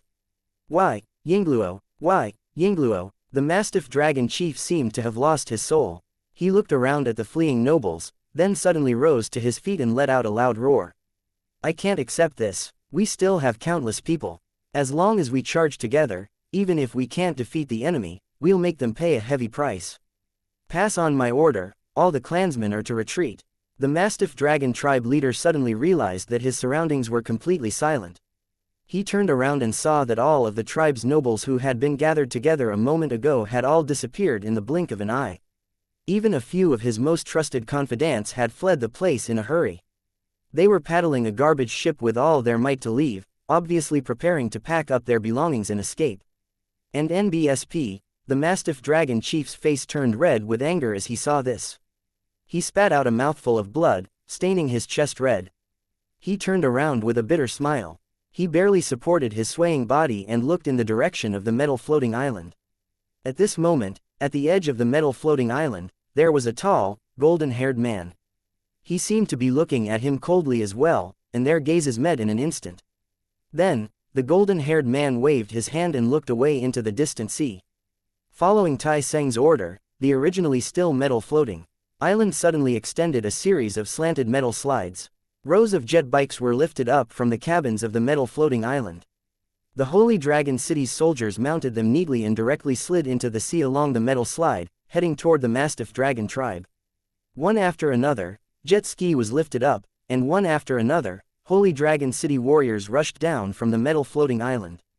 In the blink of an eye, the sea was filled with Holy Dragon City warriors. They were traveling at high speed on the sea, brandishing guns and sabers. They had completely sealed off the sea around the Mastiff Dragon tribe, and killed anyone who dared to escape. "We're finished." The Mastiff Dragon chief laughed bitterly and fell to the ground, completely unconscious. 868 surrounded and beaten up. After witnessing the Holy Dragon City's soldiers charging down the metal floating island, all the Mastiff Dragons immediately began to flee in all directions. Now that the Mastiff Dragon tribe had been completely defeated, and the Protector was fleeing like a rat, the Holy Dragon City, who had been pursuing their victory, naturally had to launch a general attack. If they did not run now, they would not have the chance to escape when the Holy Dragon City's soldiers arrived. Countless Mastiff Dragon tribe members had this thought, and the entire tribe was in chaos. Curses and cries rang out incessantly, shaking the clouds. At this time, the Holy Dragon City's soldiers were like fierce tigers coming down the mountain. They controlled the high-powered jet ski and galloped forward. Under clear orders, they quickly sealed off the Mastiff Dragon tribe's sea area. The Mastiff Dragon tribesmen who were trying to escape were filled with despair. They squatted on the garbage ship and began to cry. The Mastiff Dragons had all witnessed how cruel and merciless war was. After all, the corpses in the ocean couldn't be faked. At least 10,000 Mastiff Dragon warriors had already died in the ocean. As for the injured Mastiff Dragon tribesmen, they were uncountable. Fortunately, they were good swimmers, so they didn't drown to death. However, if their wounds were not treated effectively, they would not be able to escape death. The hearts of the Mastiff Dragon tribe members were filled with sorrow at the thought of this. Perhaps it wouldn't take long for them to become one of them, soaking in the cold seawater and smelling bad. Then, they would be torn to pieces by the carrion-eating fish, leaving only their skeletons behind. However, the expected killing did not happen. Not even a single gunshot was fired during this time. Only the roar of the jet ski continued. The Holy Dragon City soldiers did not directly charge into the tribe. Instead, they stopped their water motorcycles on the surface of the sea, coldly raised their rifles, and aimed at the Mastiff Dragon tribesmen who were hiding in the garbage ships and trembling. The Mastiff Dragons didn't dare to make a move, and could only wait for the judgment of their fate. Right at this time, a few patrol boats with large-caliber machine guns approached slowly. Under the watchful eyes of the Mastiff Dragon tribe, they entered the densely packed waterway. "Don't be nervous, everyone. The Holy Dragon City's guns will only point at the enemy. For those who obey orders, they will never hurt you, Yingluo." Old Fish and some recruited vagabonds were standing on the armed patrol boat, shouting through the loudspeaker, advising the Mastiff Dragon tribe to give up resistance. As long as they handed over the items requested by the Holy Dragon City, they would be spared from death. Even the Mastiff Dragon tribe could be preserved. As for the Mastiff Dragon clan's trash ships, which were passed down from generation to generation and were more important than their lives, the Holy Dragon City had no interest in them at all. That was indeed the case. The Holy Dragon City was too lazy to care about things that had nothing to do with the mission. The previous battle could not be avoided. However, at this moment, if the Mastiff Dragon tribe continued to resist without knowing what was good for them, the Holy Dragon City would definitely kill them and completely wipe the entire Mastiff Dragon tribe from the water world. The Mastiff Dragon tribesmen, who were hiding in the garbage ships with weapons in their hands and thought that they were doomed, were all overjoyed by Old Fish's persuasion. No matter how precious a treasure was, it was not as important as one's life. There was no need to think too much about which one to choose between the two. Moreover, in the entire Mastiff Dragon tribe, almost all the treasures were in the hands of the powerful. The wealth accumulated by ordinary clansmen was quite limited. So, even if the Holy Dragon City collected treasures, it had little to do with them. Since that was the case, what was there to hesitate about? After realizing this, a few brave Mastiff Dragons drove their garbage ships to Old Fisher's armed patrol boat and said something to him. After Old Yu heard this, he turned to the Holy Dragon City cultivator beside him and said a few words. Then, the Holy Dragon City cultivator used his communication device to speak. The roar of a motor rang out, and at the same time, nearly 1,000 elite Holy Dragon City soldiers rode over on water motorcycles. Under the lead of the Mastiff Dragon tribe, they began to shuttle through the waterways, constantly collecting the mission items. At this time, in the sea region about 100 miles away from the mastiff dragon tribe, a black dragon covered in injuries was floating on the surface of the sea. It was looking nervously at the holy dragon city cultivators surrounding it. Blood was constantly dripping from its body, and its huge eyes were filled with panic and regret. These lord-level cultivators of the holy dragon city all had their own weapons that they were good at, which could cause serious damage to the enemy in an instant. In particular, the dozen or so people who followed Tang Zhen to the battle this time were the best among the holy dragon city cultivators. Their combat strength was off the charts. It was already a miracle that the dragon wasn't turned into meat paste after being surrounded and attacked by this group of lord-tier cultivators. The dragon never dreamed that it would suffer such a heavy injury when it was summoned this time. It even almost lost its life here. No, the summoning time was not over yet. Perhaps in the next second, he would be killed by these terrifying ants. As a noble giant dragon, how could it be killed by an ant? That would definitely be the greatest humiliation of the dragon race. At the thought of this, it became even more vexed. But now that it was seriously injured, it was impossible to get rid of these ants. Pursuit. Unable to escape, the dragon was extremely anxious. Although the injuries on its body made it feel extremely painful, it was nothing compared to its life. Dragons had long lifespans, but the longer they lived, the more they feared death. The only thing it had to do now was to stall for time as much as possible. When the summoning time was over, it would be able to leave this damn world and get rid of the siege of these terrifying ants. The dragon swore in its heart that when it returned to its own world, it would never accept the summoning to the world of the tower again for the sake of the sacrifice. Bastard, what are you trying to do? Do you really want me to die with you? The huge dragon roared loudly as it looked at Tang Zhen, who was standing in front of it and was holding a battle blade that was continuously spitting out black flames. The dragon race did have a terrifying secret technique that could drag the enemy down with them, but the dragon knew that it would never use such a method so easily. You're not worthy of dying together. Tang Zhen coldly snorted. He swept his eyes over the enormous dragon that was covered in injuries and said, "You're trying to buy time until the summoning ends and you're teleported away, right? I advise you to give up. You can't leave today, understand?" The dragon's heart skipped a beat when it heard that. It roared in exasperation, "Bastard, what do you want? I didn't hurt you. On the other hand, you guys are the ones who keep chasing me, alright?" The dragon, who couldn't escape or defeat, felt extremely sullen. "What do you want? Didn't I already say it?" Tang Zhen coldly laughed as he waved his hand at the enormous dragon. When the surrounding holy dragon city cultivators, who were rubbing their fists and wiping their palms, saw this, they immediately laughed sinisterly and once again launched a group attack on the giant dragon. The dragon wailed and could only choose to fight back. Unfortunately, in the face of the holy dragon city cultivators who were as fierce as wolves and tigers, its resistance seemed to have no effect. The giant dragon that had been the king of the other world was now in a sorry state, and its aura was getting weaker and weaker.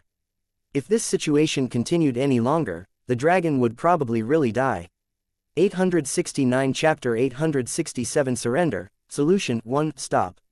I surrender. Arg, bastard, I said I surrender. After being beaten up by the holy dragon city cultivators but unable to escape, the black dragon's aura became more and more weak. A life and death battle was not an exchange of pointers. Therefore, these holy dragon city cultivators did not have any scruples when they attacked. Basically, every attack was a killing move. No matter how strong the black dragon's life force was, it could not withstand such a terrifying storm of attacks. After being bombarded by a dozen grenades from the holy dragon city cultivators, the giant dragon was completely terrified. At this moment, it had become like a bloody gourd, and there was not a single part of its huge body that was intact. The scales that had been peeled off were hung on the body by the minced meat, and they swayed with the shaking of the dragon, looking extremely miserable. This kind of serious injury was already life-threatening.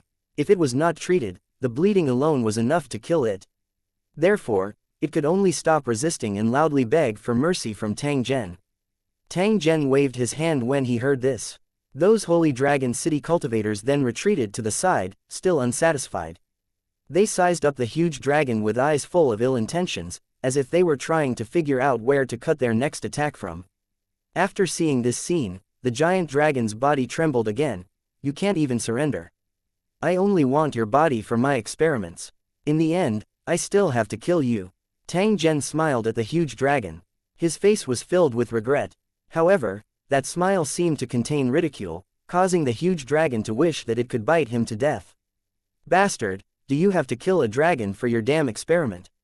Can't you do it with a living one? The dragon lowered its head and asked weakly. It was too lazy to even move. The damn power of the natural order began to invade its body again, trying to turn it into a monster in the world of buildings. The dragon used all its remaining strength to resist the invasion, leaving it with no extra strength to do anything else. Tang Zhen frowned and shook his head. He sighed, actually, I also want you alive. Unfortunately, I have a few reasons to kill you. I have no choice. The dragon was furious. I've committed so many crimes that I have so many reasons to kill me. Who are you trying to fool? However, at this moment, even if it was filled with anger, it did not dare to flare up. It could only continue to ask, please like and share the video on the YouTube channel Cultivation Audiobooks. With a sad face, can you tell me? I want to hear it. In the dragon's heart, it felt that it could still be saved. Tang Zhen, who had already completely controlled the life and death of the giant dragon, did not lack the time to say these few words. Moreover, he still wanted to inquire about some things from the mouth of this giant dragon. After all, this fellow came from another world. Moreover, he was summoned through a secret technique. Tang Zhen was very interested in this. First of all, you were summoned here. Once the summoning time is up, you will definitely return to your world. In order to keep you here, I can only kill you. After all, a dead body could not be recalled back to the world it belonged to. The second reason is that you are the guardian of the Mastiff Dragon tribe, a target that I must kill for my Lusheng advancement mission. If I don't kill you, my Lusheng can't advance. Tang Zhen swept his eyes over the enormous dragon when he spoke until this point. He said indifferently, as for the third reason, it's because I want to see how good you are at taking a beating and how long it will take to kill you. When the dragon heard the third reason, it was so angry that black smoke came out of its nostrils and its eyes turned blood red. So I'm just a big sandbag in your eyes? This was bullying the dragon. It wanted to fight Tang Zhen to the death, but when it thought of the terrifying consequences, the giant dragon immediately became exhausted. Seeing that Tang Zhen was about to give the order to attack again, it hurriedly said in an annoyed tone, "Don't be in such a hurry to kill me. Actually, I have a way to solve the problems you mentioned." Tang Zhen's eyes brightened when he heard this. He indifferently said, "What do you think? If it's feasible, I can spare your life." The giant dragon drooped its head and said with a hint of unwillingness, "I'll only tell you if you promise not to kill me." Tang Zhen coldly laughed and was about to wave his hand to signal for an attack. The black dragon was shocked and quickly said, "Don't do it, I'll talk. First of all, the problem of returning after summoning is actually very easy to solve. I just need to cancel the contract or the summoner dies, and I can't return. It's just that I can't do this, because the two parties of the contract can't hurt each other, so I can only leave it to you." Tang Zhen nodded when he heard this and instructed his communication device. The dragon's contractor was the Mastiff Dragon tribe's patriarch. After Tang Zhen's order was given, his fate could be imagined.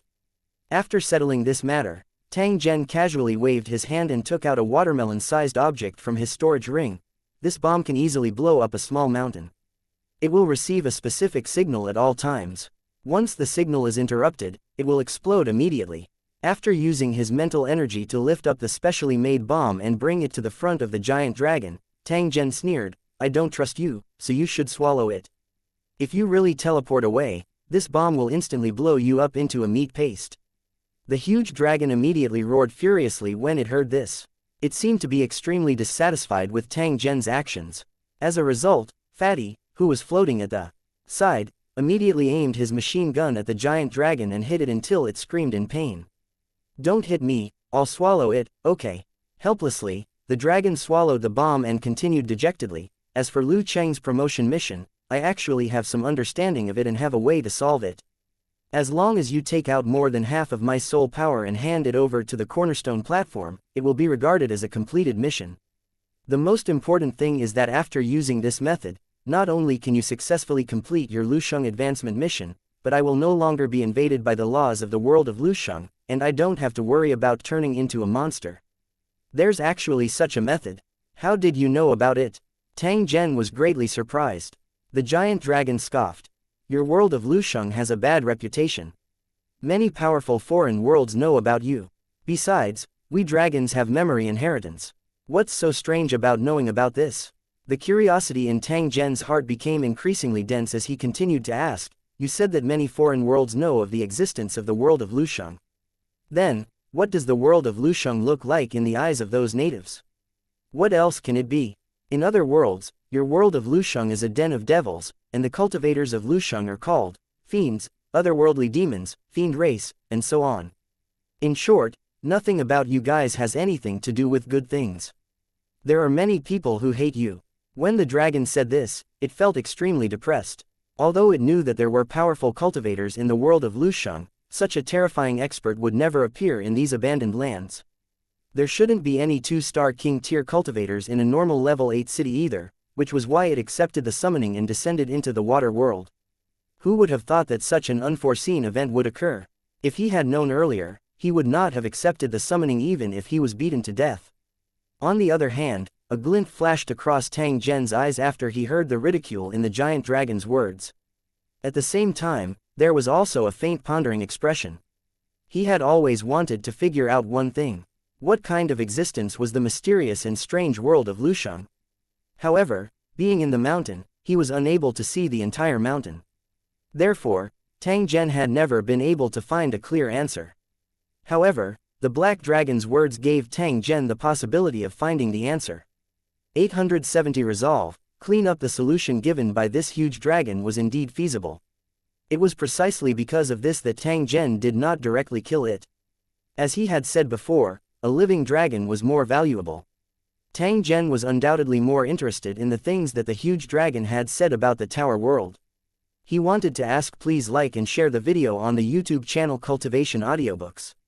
A few more questions, but he also knew that now was not the best time. In any case, this giant dragon had already fallen into his hands. He could interrogate it at any time. Tang Zhen was not in a hurry.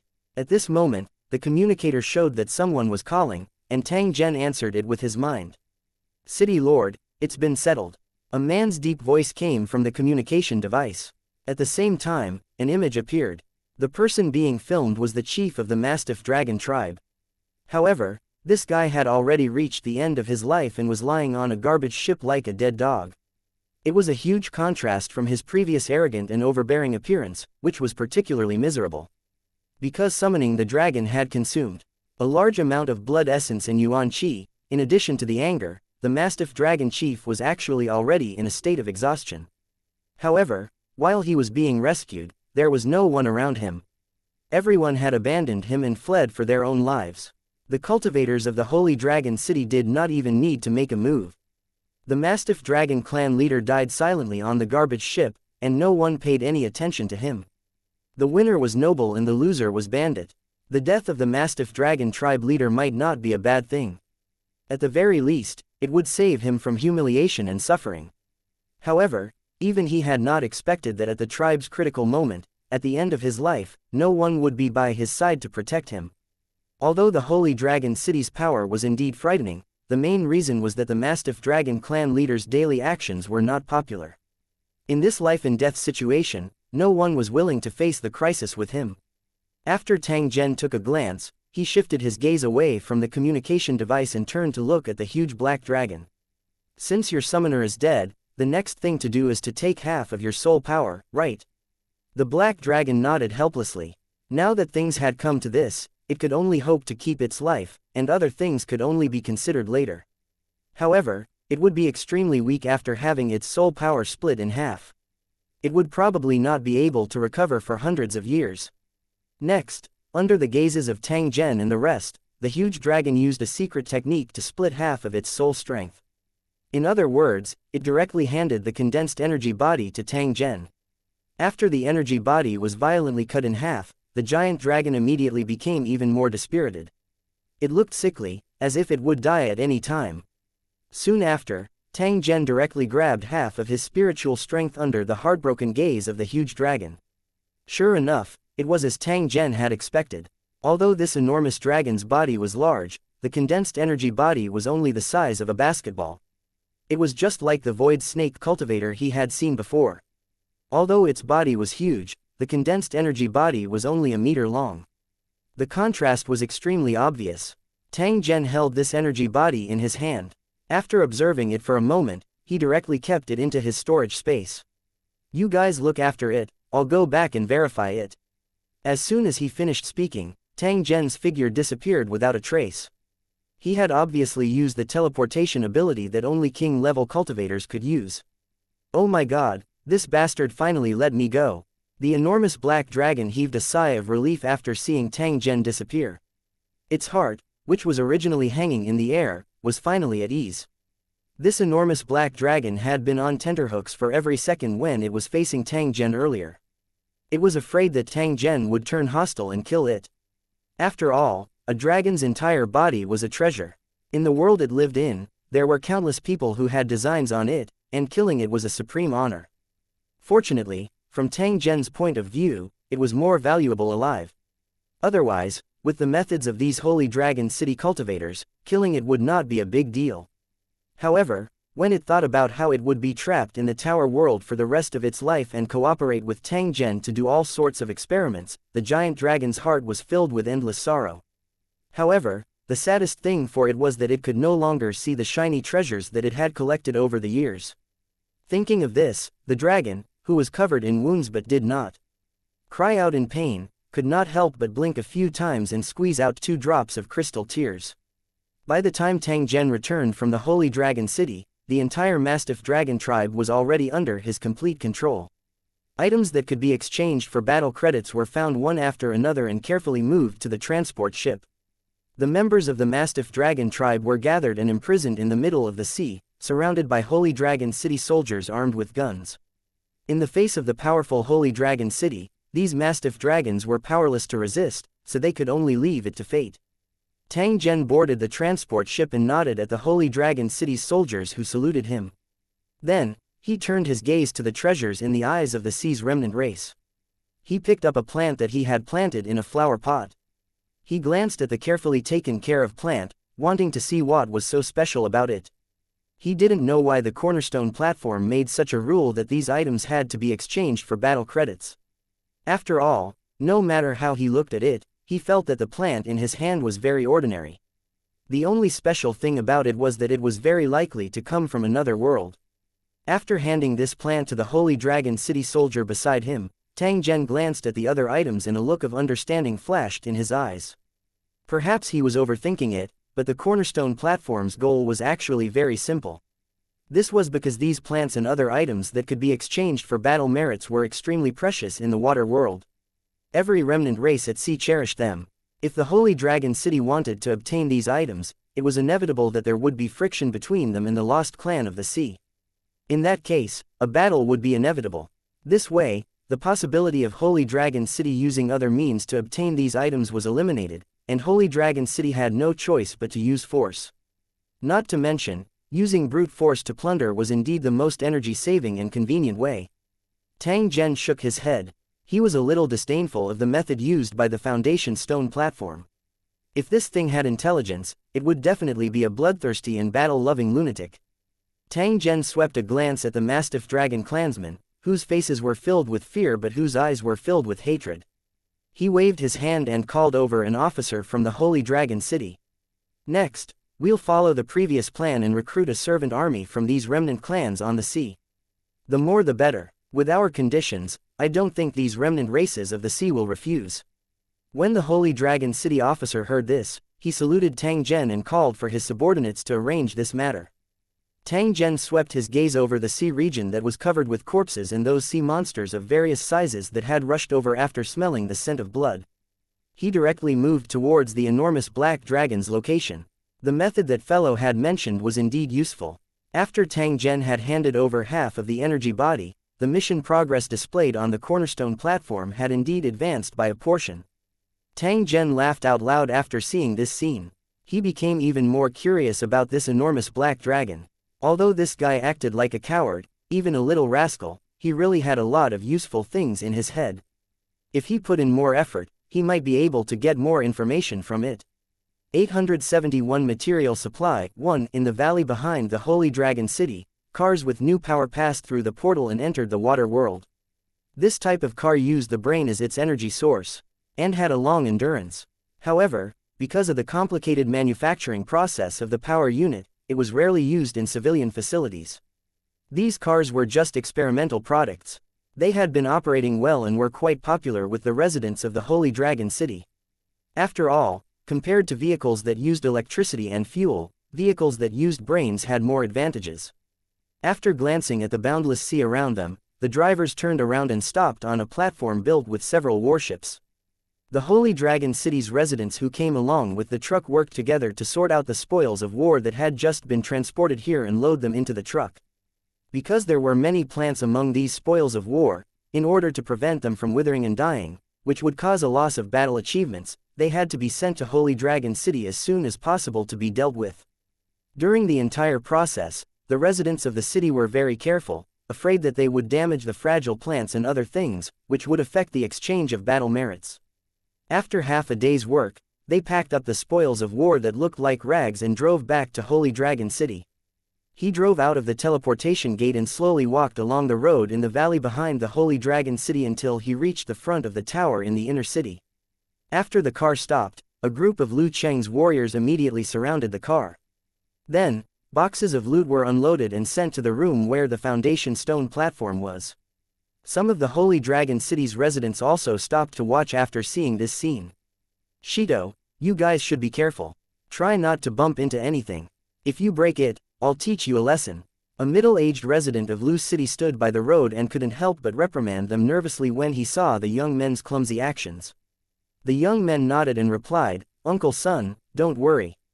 Even if we were to fall and break, we definitely wouldn't touch these things. After all, this is something that our soldiers have exchanged their lives for. How can we not know the severity of this?" Uncle Son snorted when he heard this, but his expression eased up a lot. From time to time, he would help out. At this moment, a pleasant voice sounded. "Uncle Son, why are you here? Are you feeling better?" When Uncle Son heard this, he turned around and a happy smile immediately appeared on his face. He said to the person who came, "So it's the city lord's wife. I haven't seen you for some time." "Don't worry, I've recovered a long time ago, thank you for your concern." Uncle Son patted his leg and smiled at Mirong Xian who was walking over. The city lord's wife, who didn't put on any airs and was very close to the residents, was well loved by the residents. If that guy dared to be disrespectful to Mirong Xian, there was no need to call out. A large group of people would definitely jump out and beat him up. They might even want to kill him. This kind of thing had happened once in the commercial district. Those foreign people who had no eyes were beaten up so badly that they almost died. The uncle's son in front of her had been accidentally injured in that battle, and one of his legs had been broken in two. Mirong Xian had even visited him a few times while he was recuperating. "That's good, but you still need to rest. I'll get someone to send you some tonics later." Mirong Xian, who was dressed in a long white robe, smiled. After chatting with the ordinary resident of the city, Uncle Son, she brought her guards and the others to the room where the foundation stone platform was located. Checking the spoils of war and exchanging them for battle credits had to be done by trustworthy people to avoid any mistakes. Tang Zhen and the others weren't in Lusheng, so this matter could only be left to Mirong Xian. Fortunately, for Mirong Xian, who was in charge of the Holy Dragon City's logistics, she was already very familiar with this kind of thing. She just did it in passing. After checking the list from the communication device and making sure that there were no problems, Mirong Xian operated the foundation stone platform and directly exchanged it for battle merits. After half a day of hard work, Mirong Xian returned to her own office and began to deal with her daily work. Now that the Holy Dragon City was in full swing in the water world, the transfer of logistics resources was naturally extremely frequent. Although there were people who used storage rings to transport them, supervising the distribution was still a very cumbersome work. Tang Zhen had once asked Mirong Xian to hand over her work to someone else, but she was still worried. She was afraid that due to some negligence, it would lead to an accident. "Sister Xian, the batch of warblades, bows, and arrows that the Castellan ordered have been completed. They can be sent to the water world at any time." A young girl walked in and placed a document on her desk before continuing. "In addition, we've also completed 100 of those giant rafts made of light wood. The rest will take some time to complete." Mirong Xian nodded. She picked up the document and glanced at it. Then, she said to her assistant, "Then inform the transport messenger to send this batch of supplies to the water world first. Currently, the number of remnant races recruited from the sea is about 10,000. This batch of supplies should be enough for the time being. The female assistant nodded. Just as she was about to turn around and leave, she suddenly stopped in her tracks. By the way, Sister Xian, I've asked someone to inquire about the situation of the human race by the sea, especially about Arl, but there was no result. However, I heard that Heaven Battling City has been expanding very quickly and is also recruiting a large number of human wanderers. I wonder if Arl's tribe has been recruited. Mirong Ziyan, who was buried in her work, immediately stopped working when she heard this. After thinking for a moment, she raised her head and said, "Go to the commercial district later and find the merchants in Heaven Battling City. Tell them to send a message to their own towers. Tell them that it's my order and ask please like and share the video on the YouTube channel Cultivation Audiobooks. Them to help find Arl's whereabouts." The female assistant nodded, bowed and left. Mirong Ziyan pondered for a while, then lowered her head and continued to deal with the work at hand. In front of the huge cave where Holy Dragon City stored their resources, there were always special guards. Ordinary people were forbidden from approaching. At this moment, on the path in front of the cave, 10 Lord-level cultivators in black armor walked over slowly. Each of them had an extraordinary aura. Seeing that someone had come, a Lord-tier cultivator in charge of guarding the door stopped him and said in a deep voice, "Please show your identification and the list of supplies." Looking at the other party's serious expression, the 2 Lord cultivators shook their heads helplessly.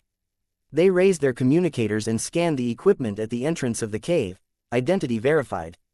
"You may enter." A synthesized electronic voice was heard, confirming the identity of the other party. "No problem. Hurry up and get in." The Lord-tier cultivator in charge of guarding the cave waved his hand as if he was shooing away a fly. He looked impatient. "I say, Wang Laoqi, what do you mean? Are you pretending not to know this group of brothers?" Among the 10 cultivators, a well-built man stared at the cultivator in charge of guarding the cave and said angrily. As soon as he said that, the Lord cultivator named Wang Laoqi rolled his eyes and said in a strange tone, "Don't say that. I, Wang Laoqi, don't have the fortune to know you guys." After hearing these obviously sour words, the cultivators all laughed and said to Wang Laoqi, "I think you're just jealous. If you're not happy that we're the transportation officer, you can sign up again. Maybe you'll pass this time. In that case, you won't have to look at the cave, and we won't have to see your ugly face every time we come." Wang Laoqi's sore spot was obviously touched. He shouted at the Lord cultivator, "Get lost. If it wasn't for the fact that my technological items didn't pass the test, I wouldn't have let a bastard like you be a transporter." After saying this, Wang Laoqi looked at the storage bracelets of the 10 feudal Lord cultivators with envy and jealousy. His face was full of unwillingness. Everyone laughed and no longer said anything. They walked into the cave together. It did not take long for the Holy Dragon City's transport agents to walk out of the cave. They were armed to the teeth as they drove to the back of the valley, directly entering the portal. 872 Transport, Battle Strategy 1. The Holy Dragon City's transport agents were special combat personnel selected from all the cultivators in the city to assist the Holy Dragon City's military operations. Their main task was to use large-capacity storage equipment to transport supplies to the Holy Dragon City's army in the front line. They had a rather important responsibility. There was no doubt about the importance of the transportation of supplies, so the Holy Dragon City also attached great importance to the selection of transportation operators. Only after passing various tests and passing the test would they be qualified to be equipped with storage equipment. When they first heard that transportation agents were equipped with storage equipment, countless cultivators immediately rushed to sign up. During the test, none of them gave in and they all used their full strength. After all, for cultivators in Lusheng, storage equipment was very attractive, and storage cards could not compare to it. Moreover, compared to ordinary cultivators in the city, these transport messengers were not only equipped with exclusive weapons, but their welfare benefits were also correspondingly higher. They were even equipped with special skill cards provided by the city lord himself. Those special cards were extremely powerful, and there weren't many of them. If one didn't have a certain amount of battle merits, they couldn't be exchanged. However, once one became a transport envoy, they could be equipped with such a special card for free, which would increase their combat power rapidly. It would be strange if the Holy Dragon City cultivators did not fight for the various benefits they would receive after becoming a transport envoy. However, the Holy Dragon City's demand for transportation officers was extremely high. Not only did they have to have combat power that far exceeded that of ordinary cultivators, but they also had to master many special skills to cope with special situations. Therefore, at the beginning of the selection, 90% of the cultivators from Lu Cheng were eliminated due to the competition of combat power. In the subsequent tests, more cultivators were eliminated one after another. The 10 Lord-ranked cultivators who were going to the water world were the first batch of transportation agents selected. As for Wang Laoqi, who was guarding the cave, there was no doubt about his combat power. It was just that his ability to operate technological equipment was very poor, so he was filtered out during the selection. As the Holy Dragon City's technological equipment gradually became more and more common, and even warframes and weapons began to be equipped with technological equipment, if one could not operate these equipment proficiently, their combat power would definitely be greatly reduced. He couldn't pass Wang Laoqi's test, so he had no chance of getting the position of transportation officer. Because of this matter, Wang Laoqi had been holding a breath in his heart. Now that he saw that these brothers he was familiar with had become transportation agents, he naturally would not have a good expression. At this moment, the 10 transport messengers had already crossed the door of light. Then, they took a speedboat that could speed on the surface of the water and headed quickly toward the location of the Sacred Dragon Legion. The 10 Overlord cultivators looked like they were only carrying weapons and equipment, but in fact, they had a terrifying amount of various materials in their storage bracelets. As long as they could successfully rob one person and take out those materials, they would definitely become rich overnight.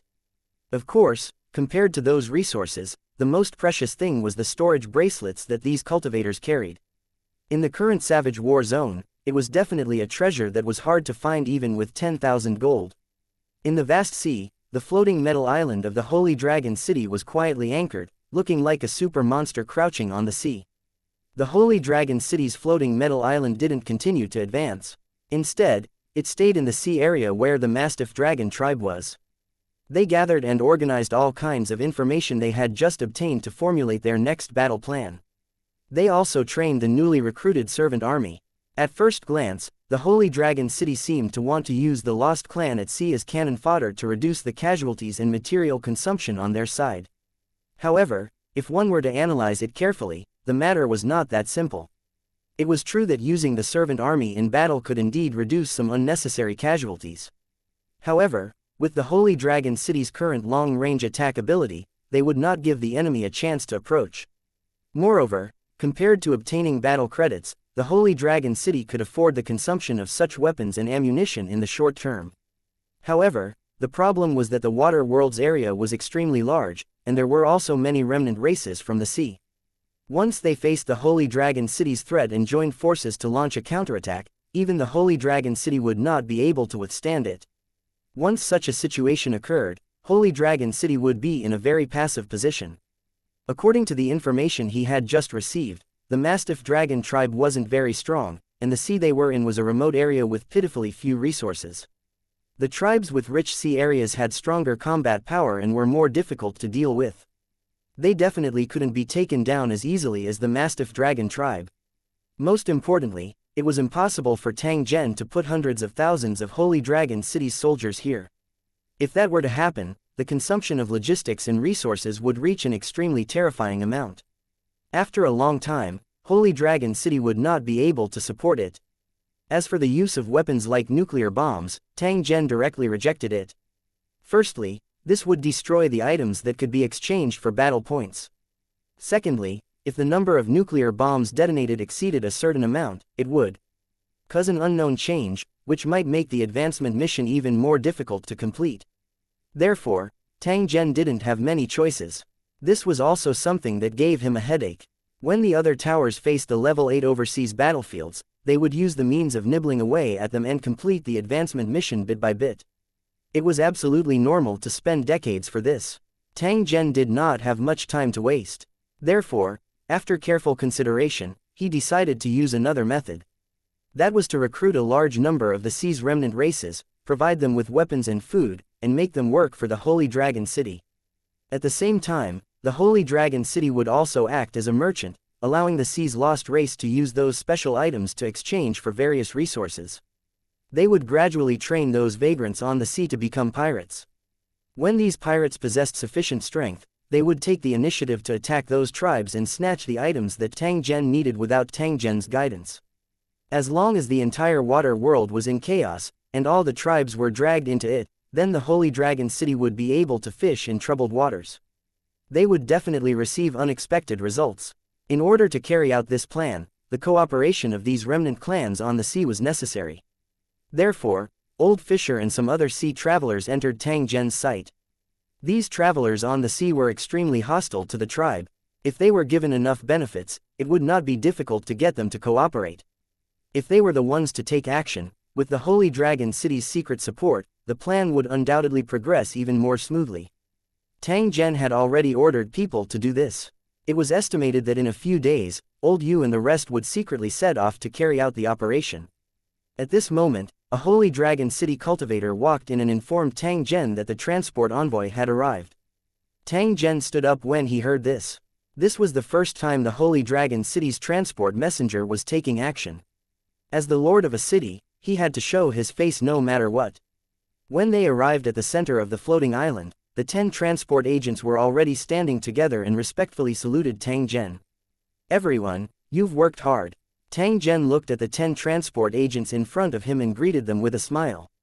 Although the transportation mission this time was very easy, it didn't mean that it would be the same in the future. As the battlefield got further and further away from the main camp, especially when the existence of the transportation envoy was known by the enemy, they would definitely think of ways to ambush and kill him. Therefore, the role of a transporter was considered a high-risk military branch, and ordinary cultivators were really not qualified for it. After chatting with these transportation officers for a while, Tang Zhen retreated to the side and let the transportation officers release the supplies they had brought. Soon after, under everyone's gaze, a small mountain of resources appeared out of thin air. Most of them were weapons and ammunition, as well as food and transportation. Moreover, nearly half of the items here would be provided for the recruited travelers on the sea. In particular, the huge wooden rafts made of light wood could carry 100 people. It was the transportation tool that Tang Zhen had specially prepared for the servant army. Usually, these huge rafts would be pulled forward by the metal floating island, and during battle, they would activate their powerful thrusters and instantly turn into a warship. As for the light wood used to make the giant raft, it was a kind of tree that was a special product outside Holy Dragon City. The material was light but tough, and it had a pretty good buoyancy. This kind of tree was originally from overseas. However, after the Holy Dragon City won the level 7 overseas battlefield, Tang Zhen directly moved a large area of the forest outside the city wall. This kind of light wood was the main tree in the forest. It was tall and straight, and could be seen everywhere in the forest. There were as many as you wanted. 873 The thread of the water world. The thread of the water world. As the carrier activated his storage bracelet, it didn't take long for the metal floating island to be filled with all kinds of supplies. The sharp blades produced by the assembly line, the half-body armor made of thin steel plates, and a large number of archers, crossbows were all tied up, shooting out cold glints under the sun. Even if it was a weapon specially prepared for the servant army, the Holy Dragon City still could not cope with it. There was definitely no problem with the quality.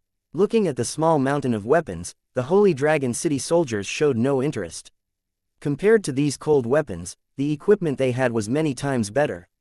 On the other hand, the recruited servant soldiers' eyes lit up. When they saw the supplies, they almost drooled. "Give them the supplies, and then we'll head to the next tribe as soon as possible." Tang Zhen looked at Tai Seng, who was beside him, as he spoke with an indifferent tone.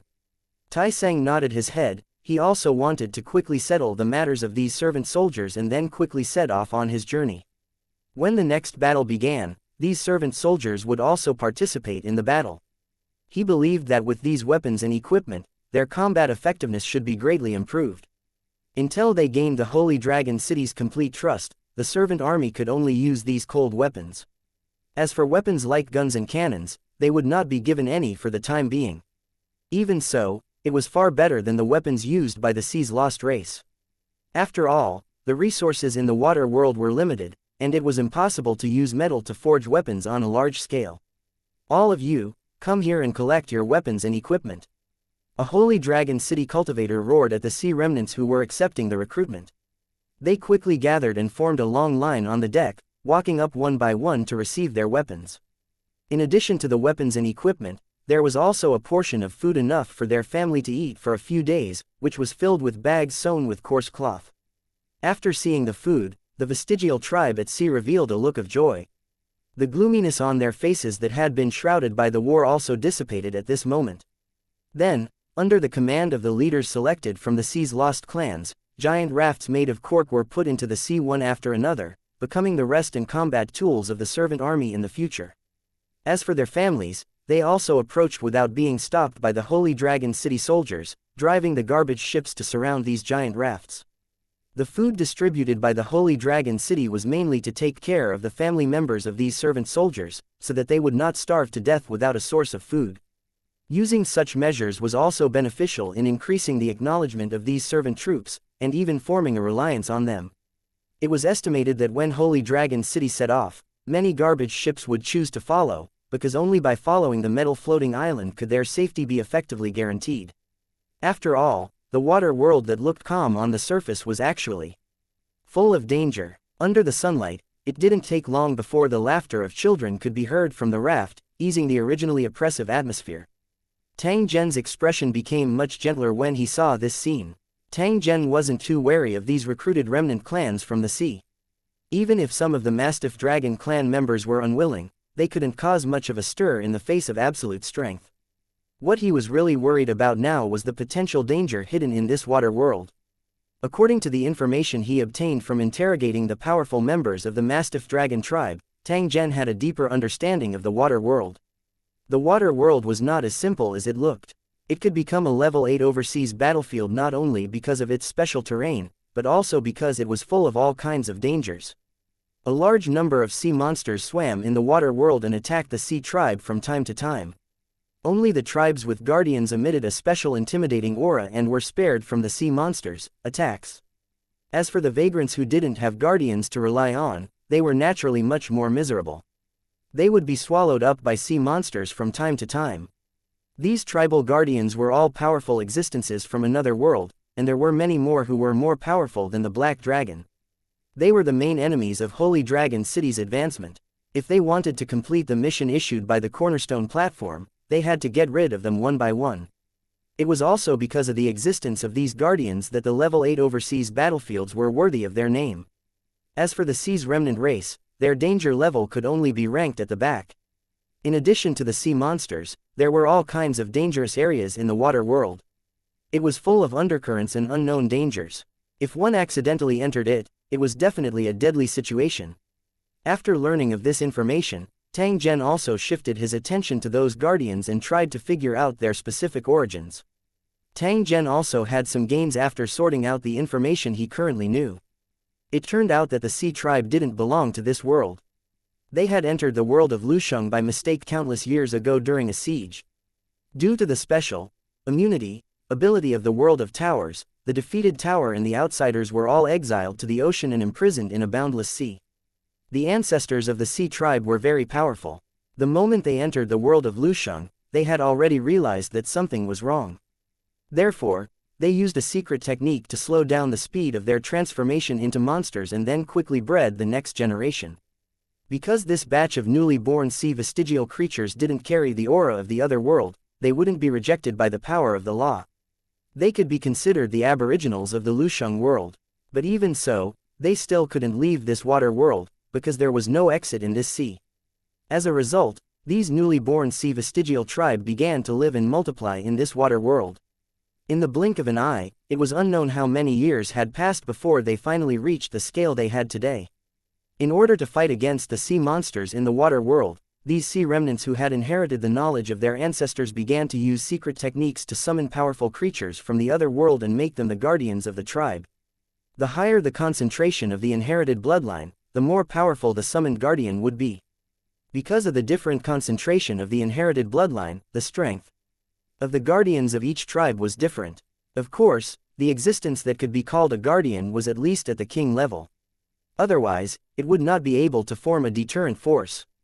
In addition to the guardians that they would not easily summon, there were some awakened ones in the large tribes who had inherited bloodlines and could summon creatures of lower strength to assist in battle.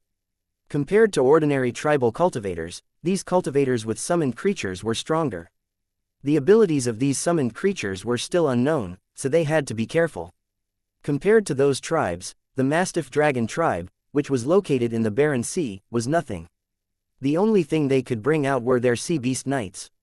In the end, the moment the battle started, they were completely destroyed by the Holy Dragon City. From this, it seemed that the location of the portal was not randomly chosen. It was deliberately placed around a weak tribe so that Liu Cheng, who was participating in the mission, could gradually adapt to the situation here. Otherwise, if they were attacked by powerful tribes from the start, 9 out of 10 towers would probably be defeated. It was not easy to upgrade a tower city to level 8, so why would he deliberately kill it and let his previous investment go to waste? After all, the overseas battlefield had a special meaning. It was only a training ground for Liu Cheng before he accepted the mission to invade the other world. How could he set up a death trap? 874 The Sea Spirit tribe about 1,000 li away from the Mastiff Dragon tribe, there was a rich sea. The waves here were as flat as a mirror, and the water was extremely clear. There were groups of fish and shrimp in the sea, and they could be seen shuttling back and forth from above. There was a tribe nearby, and the scenery looked like a painting from a distance. Some docile large fish jumped out of the water from time to time, splashing waves.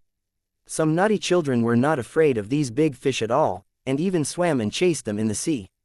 Sometimes, they would even ride on the back of these big fish, constantly speeding on the surface of the sea, and their laughter rose and fell. On the small floating island built with various garbage and debris, there were all kinds of strange plants and fragrant fresh fruits. At the roots of these plants, there were some tender green grass and wildflowers. As far as the eye could see, the green was floating on the sea, giving people a sense of relaxation. Unlike the Mastiff Dragon tribe, which was built with garbage ships, this tribe had many roads on the sea, connecting the small houses on the sea to some. As far as the eye could see, there were more than 1,000 of these sea huts arranged in a neat and tidy manner, each one clean and beautiful. The ships that were anchored around the houses were also made of all kinds of garbage, but they were undoubtedly stronger and more durable. It was almost dusk. In the clear sea, all kinds of colorful luminous aquatic creatures slowly appeared and spread around the sea houses, decorating them like a fairy tale fairyland. "Hey, we're back!" And NBSP, a shout rang out, and the tribesmen who were chatting in front of the small houses on the sea immediately saw a massive black shadow swimming over from the distance. On top of it sat a dozen bare-chested, muscular men. So the children who went out to trade have returned. I wonder what good things they will bring back this time, a white-haired old man said to his clansmen with a smile after taking a look. I'm guessing they'll bring back a lot of good things. After all, we've got a lot of treasures this time, many of which are worth a lot of money. A man with tattoos all over his body said, with certainty. There was even a hint of suspicion on his face. This was because he had also participated in the acquisition of those treasures and felt honored. You two should stop guessing. We have nothing to do anyway. Why don't we go over and take a look? We can also find out what has happened recently. Another clansman beside him laughed and suggested. The old man and the brawny man nodded, and the three of them walked along the 2-meter-wide path on the sea. At this moment, the huge black shadow had already approached the tribe and stopped in a small square made of debris. A dozen young men jumped off its back. Under the command of a young man, the huge black shadow, which was actually a strange fish, opened its mouth, revealing the sealed package in its mouth. The young men moved together and carried the package out. Then, the young man who commanded the big fish whistled, and the big fish, which was more than 10 meters long, slowly submerged into the water and played with the glowing aquatic creatures. At this moment, there were already many clansmen approaching. They surrounded the dozen or so young men and kept asking questions. To the clan members who lived a boring life, only by learning about some new news and gossip could they make their boring life more fulfilling. It was just that in this almost closed water world, the speed of information transmission was very slow. If one wanted to get the latest news, they could only go to a nearby trade market. The trading market was jointly established by several tribes and would regularly trade.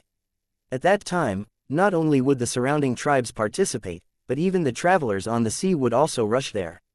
This was naturally the best time to gather information.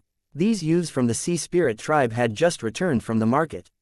When he heard his clansmen asking for the latest news, the leader of the group, a well-built young man, hesitated for a moment and revealed a difficult expression, as if he didn't know how to start. The white-haired old man frowned and said, "Did something big happen? Don't hide it, tell me everything." The rest of the clan members also looked at him in unison, their eyes filled with curiosity. The strong young man shook his head and said, "It's nothing. I just heard that the Mastiff Dragon tribe was destroyed." When the white-haired old man heard this, his body trembled and he rebuked, "This isn't a big deal, this is a big deal." The Mastiff Dragon tribe had tens of thousands of people. Although they weren't very strong, they couldn't be destroyed just because they wanted to. After all, their tribe had a protector. To be able to destroy the Mastiff Dragon tribe, the other party's strength cannot be underestimated. Our tribe is not too far from the Mastiff Dragon tribe. We might be targeted, so we must be careful.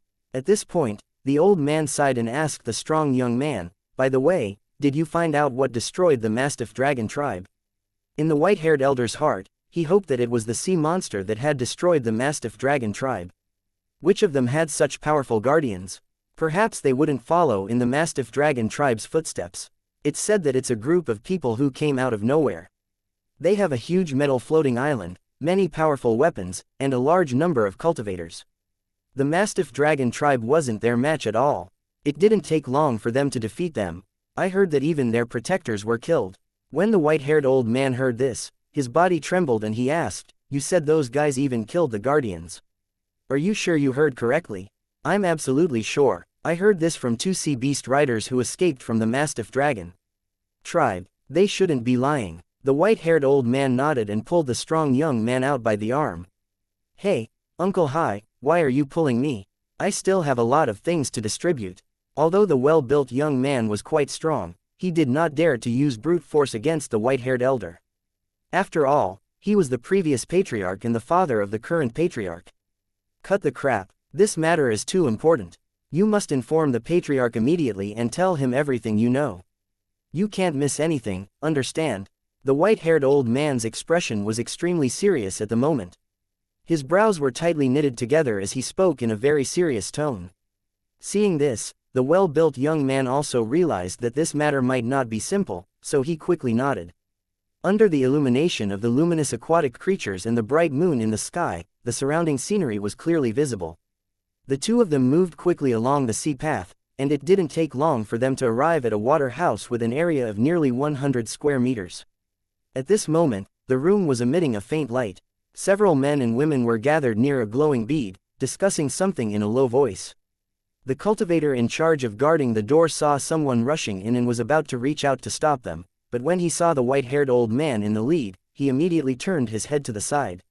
He didn't dare to provoke this former clan leader who had abdicated his position in advance because of his lack of energy.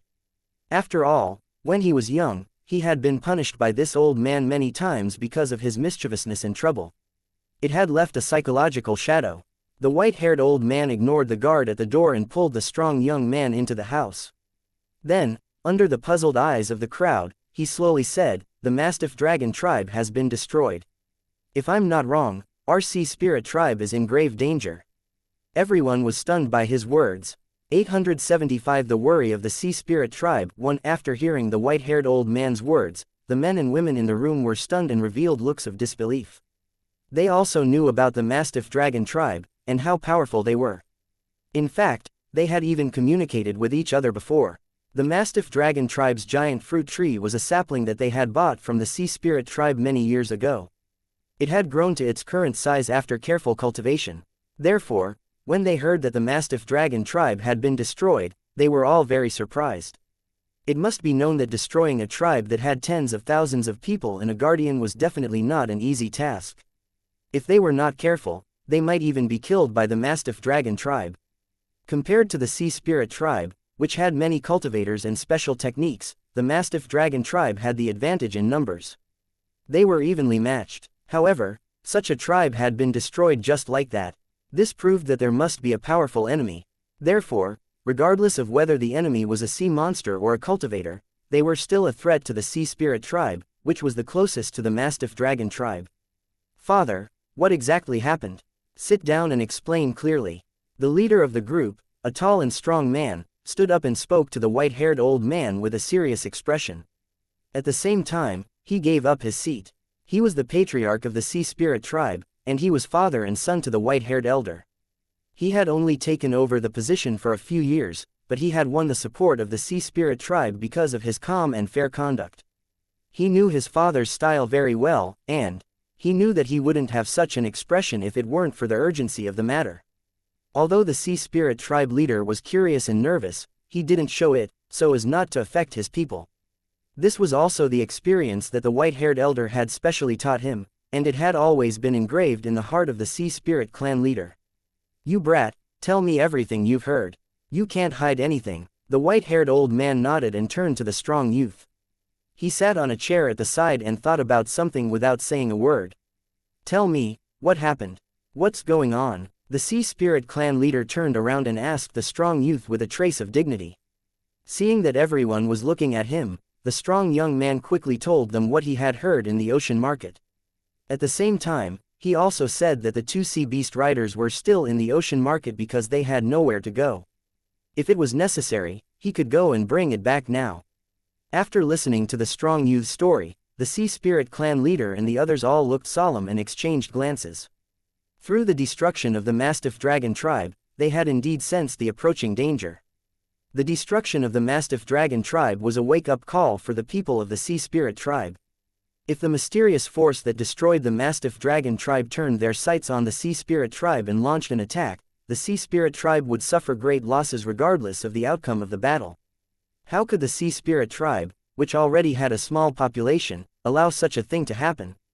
In order to ensure the safety of their tribe, they had to make early preparations. Bring some people to the ocean market and bring back the two sea beast riders. Remember to try not to attract attention, understand? The Sea Spirit clan leader ordered the strong youth, his expression becoming more and more serious. The well-built young man nodded and immediately left the room, heading towards the small square where he had been. "What do you think about this?" The Sea Spirit clan leader looked at the crowd. "Tell me. I think we don't have to worry too much. Things aren't clear yet. Maybe the mysterious force will retreat after destroying the Mastiff Dragon tribe." A middle-aged man from the Sea Spirit tribe laughed dryly and made a guess that even he himself could not believe. If what the Sea Beast Rider said is true, the Mastiff Dragon tribe isn't the only target. "I think it's very likely that they're targeting our tribe." A woman with wheat-colored skin and wearing a short shirt shook her head. She also had a worried look on her face. "That's what I'm afraid of." "Do you still remember the story the elders told you?" A man with a tattoo on his face said. Seeing that everyone was staring at him, he continued, "It is said that more than 200 years ago, a group of mysterious forces of unknown origins appeared in the water world. As soon as they appeared, they destroyed a tribe on the sea. It's said that this mysterious force is extremely powerful and has many elite cultivators. They even destroyed 13 tribes of various sizes in succession and were unstoppable." The man who spoke revealed a reminiscing expression and said in a deep voice, "After that, the three main tribes saw that the situation was not good, so they led the hundreds of thousands of tribal elites and ambushed the mysterious force near the Blood Sea. That battle was earth-shattering, and blood flowed like a river. But in the end, the allied forces of the sea tribes won a Pyrrhic victory. During this period, the mysterious force that had been ambushed fought back with all its might. The more than 20 tribal guardians that had been summoned were either dead or injured, which showed how strong the other party was. If they had not been annihilated in one fell swoop back then, perhaps half of the tribes in the water world would have been annihilated by the other party's attack. Of course, our Sea Spirit tribe was also included in this. After the investigation, it was confirmed that our tribe was also one of the targets of that mysterious force." The Sea Spirit clan leader was slightly taken aback when he heard the man mention this. When he looked at his father, he found that he was also nodding slightly. "Father, do you also think so? What's going on?" Clan leader Hai Ling's heart trembled as he asked the white-haired elder. "I also hope not, but the other party's behavior makes me think so." The white-haired old man couldn't help but sigh, looking worried. Everyone fell silent upon hearing this. They knew very well that if the mysterious force had returned, the Sea Spirit tribe alone would not be able to stop it. The Sea Spirit clan leader thought for a while and said to the crowd, "Since that's the case, we must respond positively and minimize our losses." His first choice was to obtain more detailed information through the two sea beast riders of the Mastiff Dragon tribe to determine the other party's specific strength and purpose. If the other party is really that mysterious force, we definitely can't deal with them alone. We must contact the surrounding tribes to resist them together. Only then can we win. Because other than us, the other tribes must also be the target of that mysterious force, and it could even be said that not a single one of them escaped. However, we need to be prepared to avoid the brunt of the attack. In a situation where we can't fight them head-on, we need to move the tribesmen to a safe place. At this point, the Sea Spirit clan leader began to pace slowly. As he walked, he said, if possible, we should try to contact this mysterious force and see what they want and if there is a way to reconcile. The Sea Spirit clan's leader laughed wryly and said with a hint of unwillingness, our Sea Spirit tribe has been operating for countless years before we have what we have today. If we are destroyed because of this, how can I face my tribesmen? When the other clansmen heard this, their faces were also gloomy, but they didn't say anything. After all, their current life could still be considered passable, so who could easily give it up? Next, they only needed to wait for the two sea beast riders to arrive and figure out the truth of the matter before they could make further plans. 876 Chapter 874 Discussion 1 Time passed by unknowingly. When the Holy Dragon City's army of nearly 10,000 servants had completed their training, 5 days had already passed. Fortunately, time was not wasted. After the training of the Holy Dragon City's instructors, the mental state of these sea remnants had clearly improved. Now, with the standard weapons and equipment, he already had a decent combat power. If he trained for a longer time, the effect would probably be even more obvious. However, Tang Zhen clearly did not want to waste time on this matter. This was because the meaning of the servant army's existence was not to fight. Otherwise, what would the Holy Dragon City's elite soldiers be for? Therefore, after checking the drill of the Sea's remnant race, he waved his hand and the army immediately set off. However, when they set off again this time, there were rows of huge wooden rafts pulled by ropes behind the metal floating island, which were full of members of the servant army. Further away from these rafts, there were many garbage ships, forming a long dragon that stretched out for a long distance. Together, they looked like a strange fleet of ships, moving in the ocean of the water world. At this moment, on the metal floating island, Tang Zhen and the others were sitting around a table and discussing the next step of the battle plan. The map drawn after gathering information was hung on the wall of the room. The Mastiff Dragon tribe was marked with a red circle, indicating that it had been exterminated. In the sea far away from the Mastiff Dragon tribe, most of the area was blank, with only a few places marked with words and pictures. The tribe closest to the Mastiff Dragon tribe was the Sea Spirit tribe. At this time, among the people participating in the discussion, in addition to the commanders of the Holy Dragon City, there were 2 indigenous people of the water world. One of them was Old Yu. Now that he had gotten his revenge, he was full of energy and was doing his best to complete the tasks assigned to him. The reason why he had such a reaction was actually within reason. Putting aside the fact that the Holy Dragon City had helped him realize his dream of revenge, the vagrants on the sea and the remnant races on the sea were naturally at odds with each other, like fire and water. Due to their different physical appearances, the travelers on the sea were not accepted by the native tribes of the sea whose ancestors came from another world. It was also a common thing for them to be killed by the tribe. At the same time, because they didn't have the summoning bloodline of the sea's lost race, the travelers on the sea couldn't summon guardians and build a tribe that could accommodate them. They could only rely on garbage ships to drift around in the water world. As a result, the experiences of the travelers on the sea were quite miserable, and they struggled to survive for their entire lives. Now that the Holy Dragon City had appeared, these travelers on the sea saw a glimmer of hope for a comeback. Naturally, they had to firmly grasp it. Tang Zhen more or less had some sense of identity with these vagrants on the sea whose ancestors should have been the aboriginals of the Lu Cheng world. While using them, it could also be considered as indirectly helping them. If it was possible, Tang Zhen did not mind giving these vagrants a big gift after obtaining victory in the Grade 8 overseas battlefield. The reason why he had such a plan was because of the rewards for level 7, 8, and 9 Lusheng. To put it bluntly, it was in 7 words. They were giving away land, people, and resources. To put it simply, after Lu Cheng was promoted to level 6, he would have the qualification to participate in the mission of invading the foreign world in the future. After completing the level 7 mission, he would get a piece of rich land for Lu Cheng's development. After completing the level 8 mission, Lu Cheng could use his battle points to exchange for the natives in the overseas battlefield.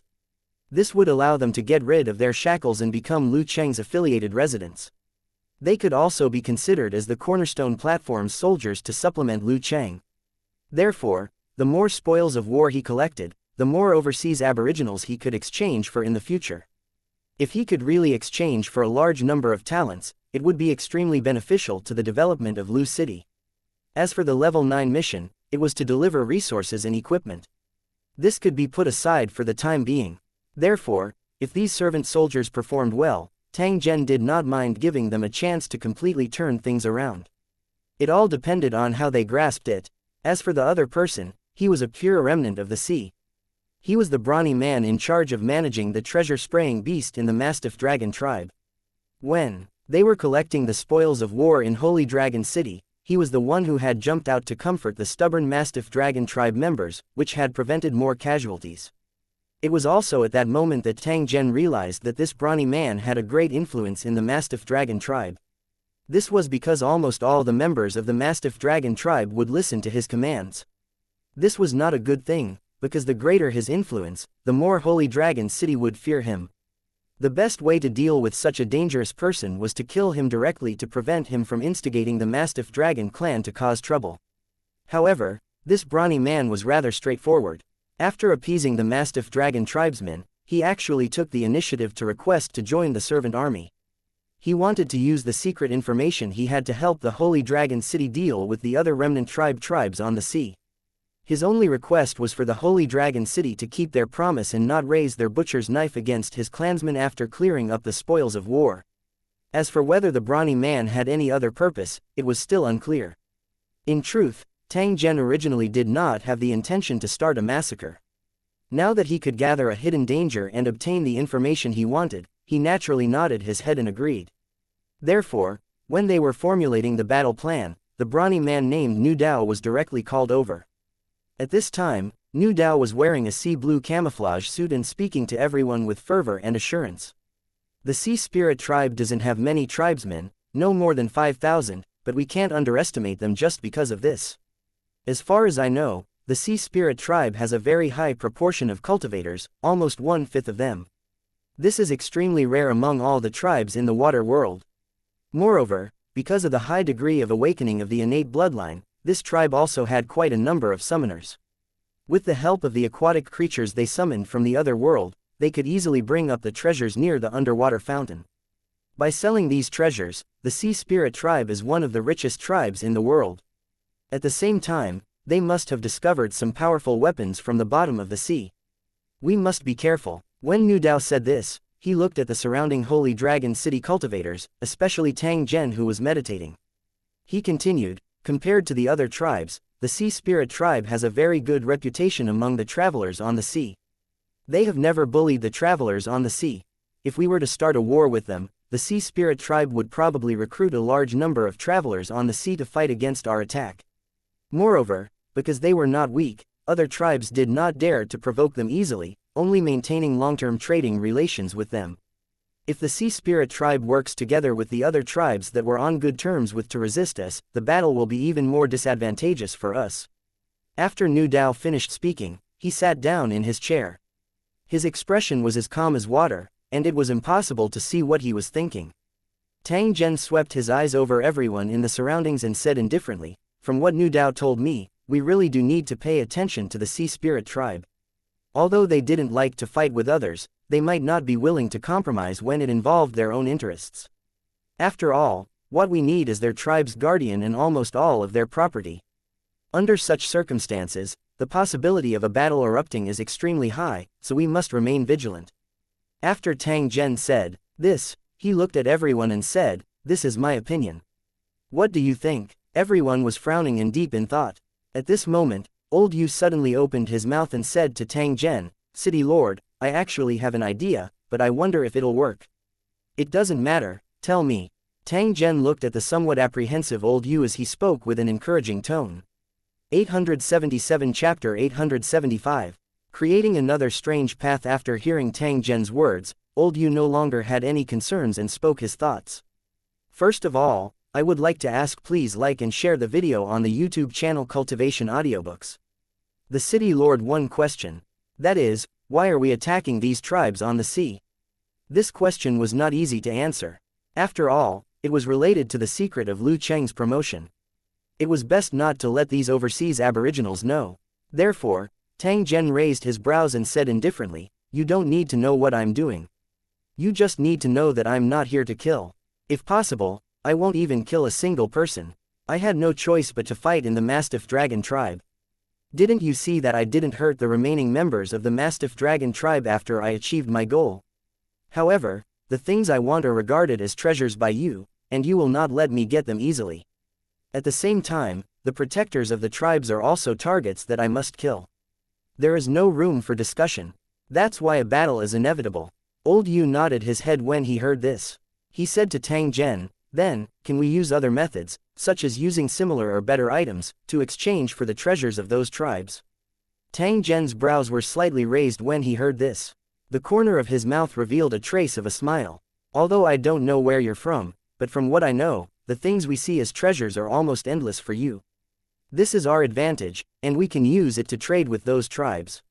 Even if the exchange rate was higher, it was still much lower than the cost of war. At the same time, we can also provide cultivation resources to the tribes on the sea, as well as sufficient compensation. In this way, those tribes will be willing to hand over their protectors." After receiving the resources we provided, they wanted to increase the strength of their cultivators and summon new guardians. It was not impossible. In that case, your purpose will naturally be achieved. Tang Zhen's eyes brightened when he heard this. Old Yu's idea was very interesting. If it really worked, then the Holy Dragon City would not need to make a big fuss and could complete the level 8 city upgrade mission. However, there was a lack of trust between the Holy Dragon City and the tribes on the sea. The treasure was the most important thing to them, so the other party would definitely not be at ease to make an exchange with the Holy Dragon City. As for the significance of the Guardian, it was even more important. It was the safety guarantee for the tribe to exist in the water world. It was even more impossible to use it to trade for cultivation resources. Therefore, based on the current situation, this method would not work. But even if it didn't work for now, it didn't mean it wouldn't work in the future. As long as the Holy Dragon City used strong methods to beat these maritime remnant races into submission and fear, they would know that they were absolutely no match for the Holy Dragon City. Then, when they were faced with the Holy Dragon City's demand for a forced exchange, they could only pinch their nose and obediently do it. At the very least, compared to the extermination of the clan, although they would lose their guardians in the process of the exchange, they would still be able to protect the clan. Even if there were losses, they would still be within an acceptable range. It was such a simple choice, and the sea's remnant race would definitely know what to choose. At that time, Tang Zhen would not be polite if there were still any fellows who stubbornly resisted to the end. He would directly destroy them. Of course, there was still a lot of work to be done in order to carry out this plan. However, compared to before, his train of thought had become much clearer. Tang Zhen couldn't help but burst into laughter after he thought through this point. "Good, good, good. Old fish, you're not bad." Tang Zhen had a smile on his face as he praised Old Yu. Due to the complicated situation in the water world, the worries that had gradually accumulated in his heart were swept away. Tang Zhen, who was originally worried that the rank -8 overseas battlefield would delay the Holy Dragon City, suddenly felt as if the dark clouds had been parted to see the sunrise. His entire body felt extremely relaxed. After sweeping his gaze over everyone, Tang Zhen said in a clear voice, "Old Yu's idea is good and highly feasible, but it won't be easy to do. At the very least, before that, we have to beat those tribes on the sea until they're scared. Only then can this plan be carried out smoothly." A cold glint appeared in Tang Zhen's eyes when he said this. He coldly said, "It seems that the original plan needs to be changed. We have to use the next battle to let the enemy know our true strength. This battle is extremely crucial. We must ensure a beautiful victory. I order." At this point, Tang Zhen suddenly stood up. The other cultivators of the Holy Dragon City also stood up. "The army will temporarily stop advancing and rest. Keep a close watch on the surrounding tribes in case they take the opportunity to attack. While we continue to recruit servants, we must also send people to spread our trading method as much as possible. The wider the better. At the same time, I'll return to Holy Dragon City to prepare for the reinforcements. I'll try to cripple the enemy in the next battle." In the valley behind the Holy Dragon City, Tang Zhen's figure suddenly appeared before quickly disappearing. After a few teleportations, When he reappeared, he had already arrived at the Holy Dragon City's monster training base. The current domestication base had been expanded again. In addition to the original indigenous people, many researchers from the original world had also been added to the staff. In the specially modified cave, many experimental equipment from the original world had been installed and put into use, making the cave full of a technological atmosphere. These workers had been researching and taming all kinds of monsters, and they had achieved good results so far. They had even created some new monsters that could be controlled through high-tech means.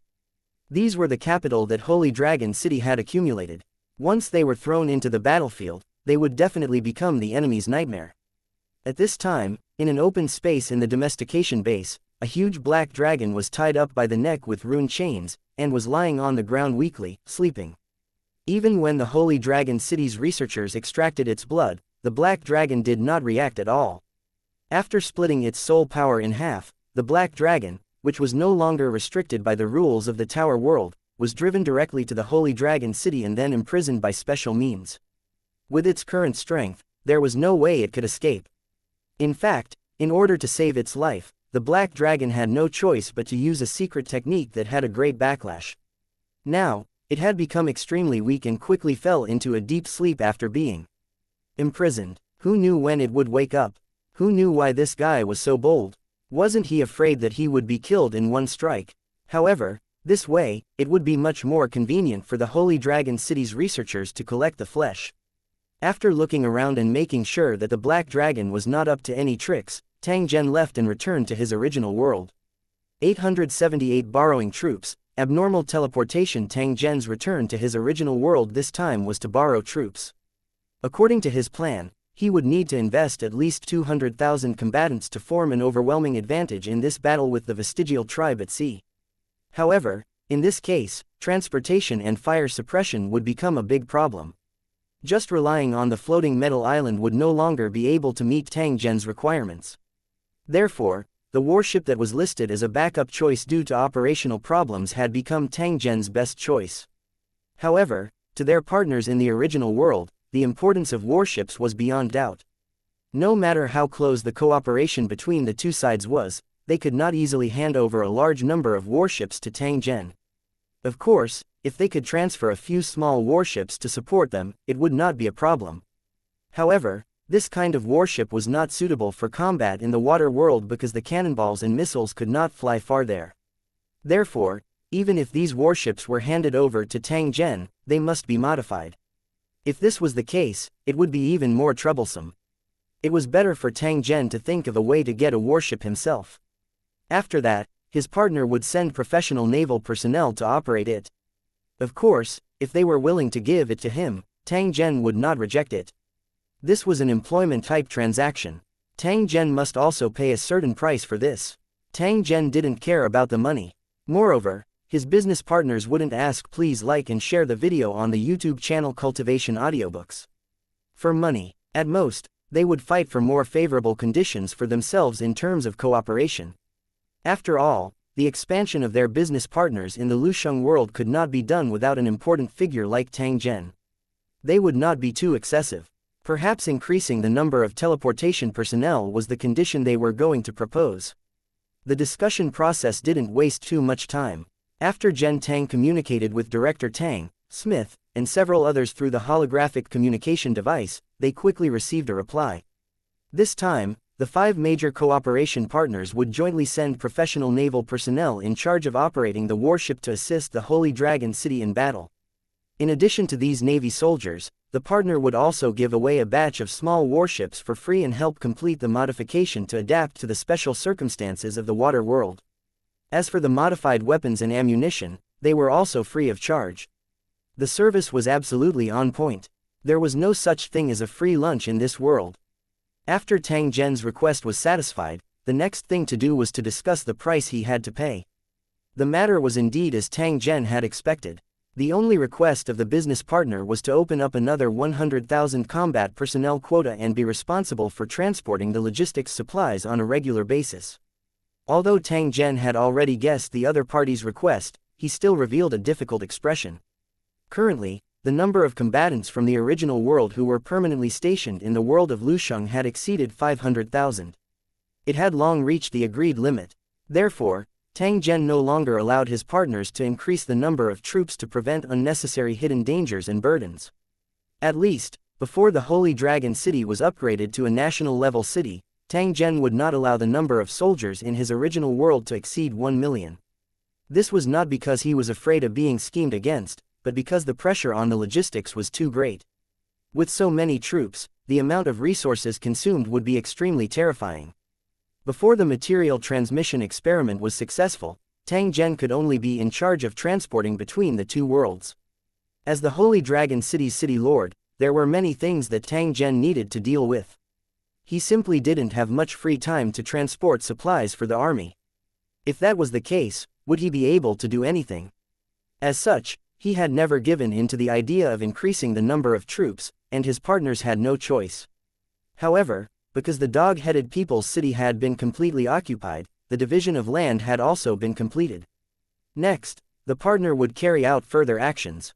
However, in this case, there would be a huge shortage of combat and logistics personnel. Although this problem was slightly alleviated by the use of the soul teleportation cabin, there were too many restrictions on this temporary teleportation, and it was far less convenient than directly teleporting. Furthermore, the interplanar soul teleportation portal's coverage was limited. If they were too far away from Holy Dragon City, even the soul teleportation cabin could not be used normally. Hence, the final solution was to send more troops. Taking advantage of Tang Zhen's opportunity to borrow troops, the partner took the opportunity to put forward this condition. Because he was afraid that Tang Zhen would refuse, the conditions were also very favorable. As a result, Tang Zhen could no longer refuse and agreed to the other party's request for more troops. However, the materials and expenses required to create the host body would have to be provided by the partner. After all, this was not a small expense. Tang Zhen was not willing to do a losing business. With regards to Tang Zhen's request, the business partner simply had no reason to refuse. Therefore, he very happily agreed. However, these more than 100,000 host bodies were not easy to take out. They had to be manufactured and cultivated step by step. Fortunately, the host body manufacturing base built by Holy Dragon City and their original world partners had never stopped operating since its completion. It was barely possible to provide half of the host bodies for the time being. After the cooperation was reached, both sides got busy. After the meeting was over, the people in charge of the 5 business partners began to prepare the small warship to be handed over to Tang Zhen. They quickly mobilized the construction personnel and modified it according to the requirements. At the same time, a group of experienced naval combatants were also recruited for training, and the newly deployed soldiers were teleported into the Tower World. After Tang Zhen had arranged the main tasks, he returned to Holy Dragon City and entered his secret cultivation room. Although the partner provided a batch of ships for Tang Zhen's use, it still did not meet Tang Zhen's expected standards. Although those small warships had good mobility, they were limited in number. When facing large sea monsters, they would no longer have the advantage in size. Therefore, getting a batch of large warships had become something that Tang Zhen had to do. The wasteland that he had discovered must have a large number of abandoned warships. After some repairs, they should be able to meet Tang Zhen's needs. Therefore, he had to go to the wasteland world again. Tang Zhen shifted his gaze to the mysterious star on the interface of his phone and selected the single-person teleportation function. Soon, a teleportation gate appeared, and Tang Zhen stepped into it. However, the moment he entered the teleportation gate, Tang Zhen's brows suddenly furrowed. This was because he realized that something was wrong. It was as if a repulsive force was pushing him out, preventing him from being transported to the wasteland world. At the same time, the destination was no longer in front of the teleportation gate. Instead, a huge ring appeared out of thin air. Countless tentacles extended from it, and they were constantly spinning and twisting in the dark void. Upon closer inspection, one would discover that this indescribable huge ring seemed to contain countless three-dimensional images, like scenes from a movie, but it felt extremely real. Just as Tang Zhen's gaze landed on it, that repulsive force appeared once again, as though it wanted to push him far away. What's going on? Tang Zhen's heart shook. He began to retreat without the slightest hesitation and prepared to leave the teleportation gate. However, at this moment, the mysterious star in Tang Zhen's phone began to flash continuously as if it would collapse at any moment. At the same time, an even more powerful teleportation power appeared from the teleportation gate. It wrapped around his body and pushed him into the ring. Tang Zhen was actually unable to resist against this kind of power. He crashed into the strange-looking huge ring. 879 Time of Chaos. This was the first time Tang Zhen had clearly seen the entire transfer process. That kind of shock was simply indescribable. In truth, with Tang Zhen's current cultivation, he was barely able to see this scene. This was because as his strength increased, he had already broken away from the level of an ordinary life form. He was able to come into contact with some existences that he could not imagine in the past. As for ordinary living beings, they would never be able to see this scene in their entire lives. At this moment, Tang Zhen, who had been forcefully teleported, appeared to have his entire body being compressed and stretched endlessly. He turned into a small and long worm before plunging into the circular ring. At this moment, Tang Zhen only had a single feeling. He felt that he had fallen into the bottom of a sticky deep pool. You could only look at the strange scene in front of you, but you couldn't do anything else. You could only follow the flow and let it take you to an unknown place. His vision blurred. When everything finally returned to normal, Tang Zhen discovered that he was in a city that was filled with a modern atmosphere. Looking at the flow of people in front of him, the bustling and lively scene was completely different from the wasteland world he had known before. What was going on? Could it be that there were still pure lands in the wasteland world that had not been affected by the war?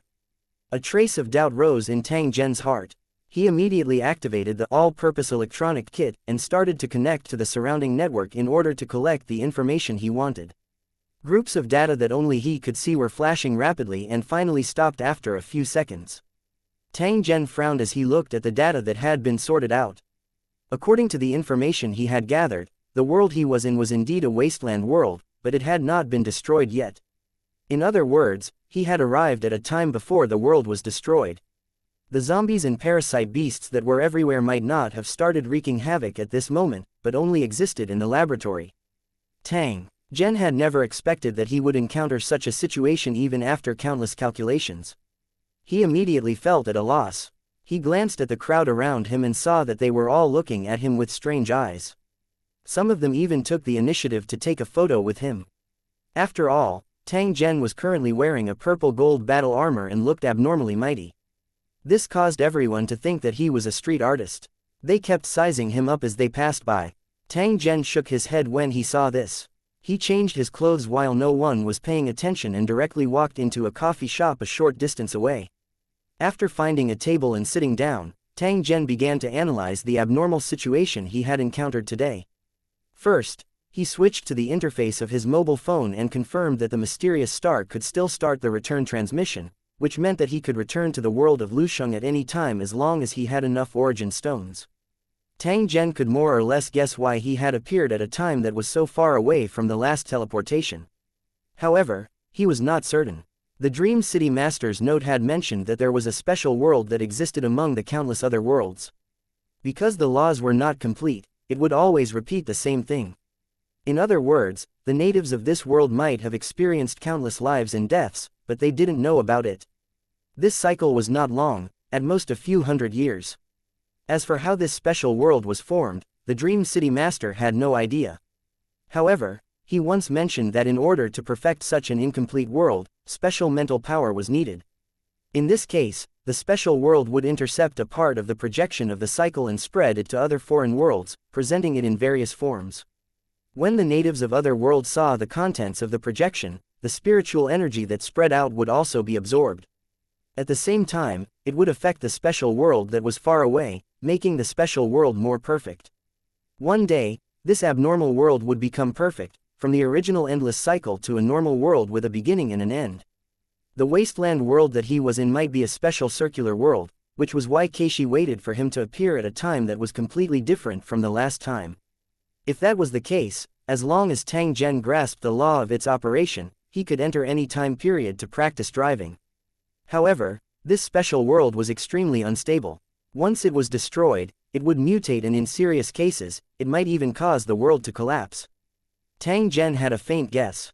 Perhaps it was because he had taken away some of the world's origin the last time, causing this world to undergo an abnormal change. At the same time, it was rejecting his entry. However, this was even better. At the very least, he didn't have to pick up scraps anymore. He only needed to bring the warship back in one piece. When he thought of this, Tang Zhen was prepared to check out the naval bases in this world and see where it was convenient to make a move. In any case, it wouldn't take long for this world to be destroyed, and those warships would be abandoned in the ocean, slowly turning into a pile of scrap metal. However, just as Tang Zhen was about to take action, he suddenly caught sight of a piece of news on the television and immediately stopped. It turned out that the content of the news was the main culprit that would cause the destruction of the world in the future: the Umbrella Corporation. Tang Zhen looked at it for a while before giving an order to the all-purpose electronic kit collect all the information about Umbrella and determine the exact time of the movie plot. It didn't take long for the results of the analysis to pop up in front of his eyes. At the same time, it also showed the exact date. After Tang Zhen saw this, he slowly sat back down and revealed a trace of deep thought on his face. The autumn wind was blowing, and the fallen leaves were everywhere. It was almost evening. Tang Zhen's figure slowly appeared outside a huge mansion in Raccoon City. He looked at the pitch-black building in front of him with a blank expression. There was a faint look of anticipation in his eyes, as if he was waiting for something. It didn't take long for the building to light up. Then, a woman in a red dress and long boots appeared, looking at something with a confused face. Because of the cold weather and the tension of the surrounding environment, the woman could not help but cross her arms. The corner of Tang Zhen's mouth revealed a trace of a smile when he saw this from a hidden spot. He was just about to move forward when he suddenly felt an enormous repulsive force attack him once again. If Tang Zhen did not resist, he would be directly sent out of this world by this force. Tang Zhen clearly did not expect such a situation to occur. Therefore, he could only erupt with his strength to resist this force that was trying to expel it. The pressure of a 2-star king tier was extremely powerful. As soon as his power erupted, it brought with it a gust of wind. At the same time, it startled all the birds in the forest, causing them to fly into the air. The power of law that was originally expelling Tang Zhen suddenly disappeared as if it had never appeared. Right at this time, the woman in red was dragged into the house by a man. At the same time, a helicopter appeared out of nowhere and sped towards the villa. Some armed men in black combat suits also used ropes to kick open the villa's window from the company and threw in a stun grenade. After that, there was a fight. The woman in red and the man in the suit were both captured by the armed men and then escorted to the underground space below the villa. After the invisible Tang Zhen saw this scene, he could already confirm that the film he had seen earlier was a fragment of this world's endless cycle. After confirming this, Tang Zhen slowly walked into the electric train in the basement and found a place to sit down. He wanted to see if there would be any unknown changes if he were to change the loop of this world projection. 880 A mysterious visitor. 1. At this time, the group of armed men had already entered the train with the female protagonist and quickly entered it. It was also at this moment that Tang Zhen, who was sitting as steady as a mountain, appeared before their eyes. The armed men's expressions changed when they saw a stranger appear at this rather important base. They raised their guns at the same time. "Who are you? Cover your head and lie down. Do it quickly, or I'll shoot." A few low growls were transmitted over. The nerves of these armed personnel tensed up. Their gazes contained a trace of bewilderment when they looked at Tang Zhen. None of them had expected that an unfamiliar man would appear in the underground train. The corner of Tang Zhen's mouth revealed a trace of a cold smile when he saw the scene before him. He said indifferently, "I advise you to pretend I don't exist and don't try to attack me. Otherwise, you'll bear the consequences." After hearing Tang Zhen's words, everyone was first stunned. Then, an armed man directly came forward and tried to control Tang Zhen. However, at this moment, he felt that his entire body was confined by an invisible force. There was no need to talk about getting close to Tang Zhen. He was unable to even move a finger. "Damn it, what's going on?" When the others saw their companion's frozen action, they immediately realized that something was wrong. They roared and pointed at Tang Zhen, as if they could fire at any moment. Tang Zhen's eyes turned cold as he swept his gaze over those armed men. There seemed to be an endless killing intent in his eyes, causing them to feel as though they had fallen into an ice cave. The invisible force had also confined their bodies at this moment.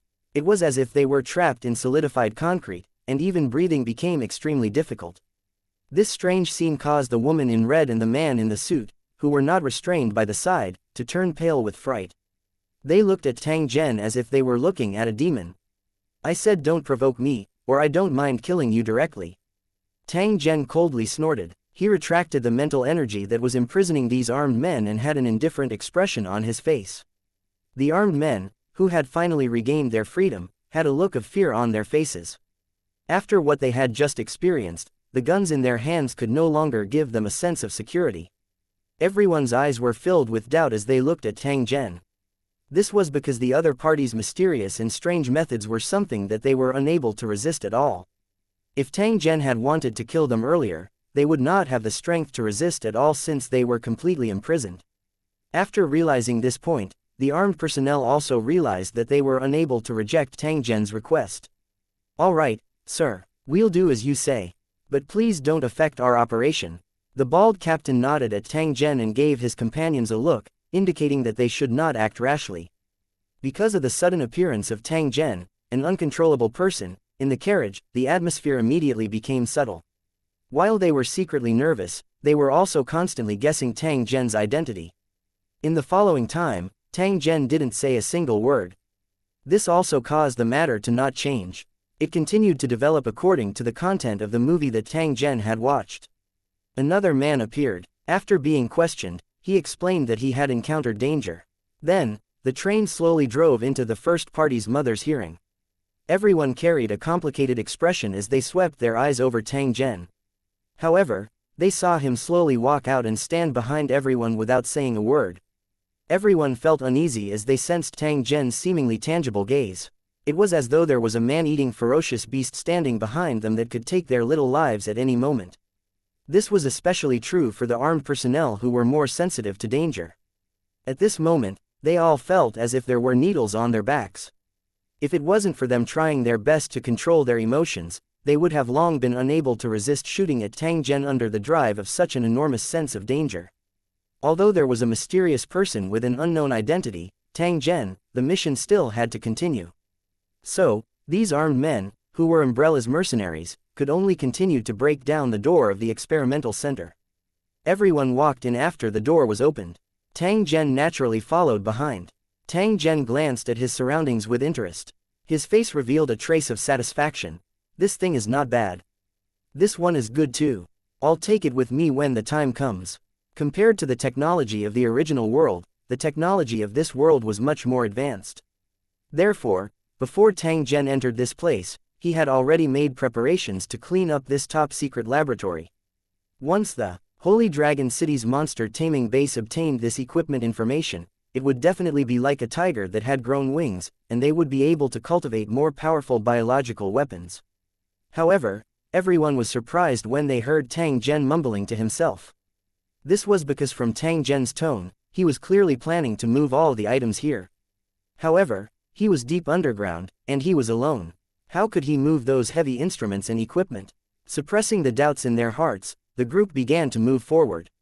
However, they did not realize that they had entered a hell of death filled with zombies and biochemical monsters. Tang Zhen clearly knew in his heart that he had not warned them. Only the heavens knew how many times they had experienced such a death scene.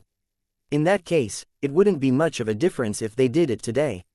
Of course, Tang Zhen still reminded him before he left. When you enter the passage later, you must be vigilant. Be careful of laser beams that will take your little lives. If you run into a walking corpse, remember not to waste your bullets. Try your best to blow up their heads. Tang Zhen no longer paid attention to the crowd as he looked at the corpses floating in the water. He directly walked in another direction. Since he had already confirmed that what happened here was the same as what he had seen in the film and television, there was no point in staying any longer. He had better do his own things as soon as possible. After all, the area of the laboratory wasn't small. Even if he had a storage equipment, Tang Zhen would still need a period of time to collect them. Everyone heaved a long sigh of relief after seeing Tang Zhen leave. They felt as though they had been relieved of a heavy burden. Damn it, who is this guy? When I was beside him, he didn't dare to breathe. One of the mercenaries shook his head, his face filled with fear. Indeed, I feel like I'm facing a sorcerer. Yes, a sorcerer. But what did he mean when he said those words just now? What laser passage, and walking corpses, who knows, maybe it's some kind of prophecy. Didn't you say he looked like a wizard? Alright, let's move quickly. Otherwise, We won't have enough time.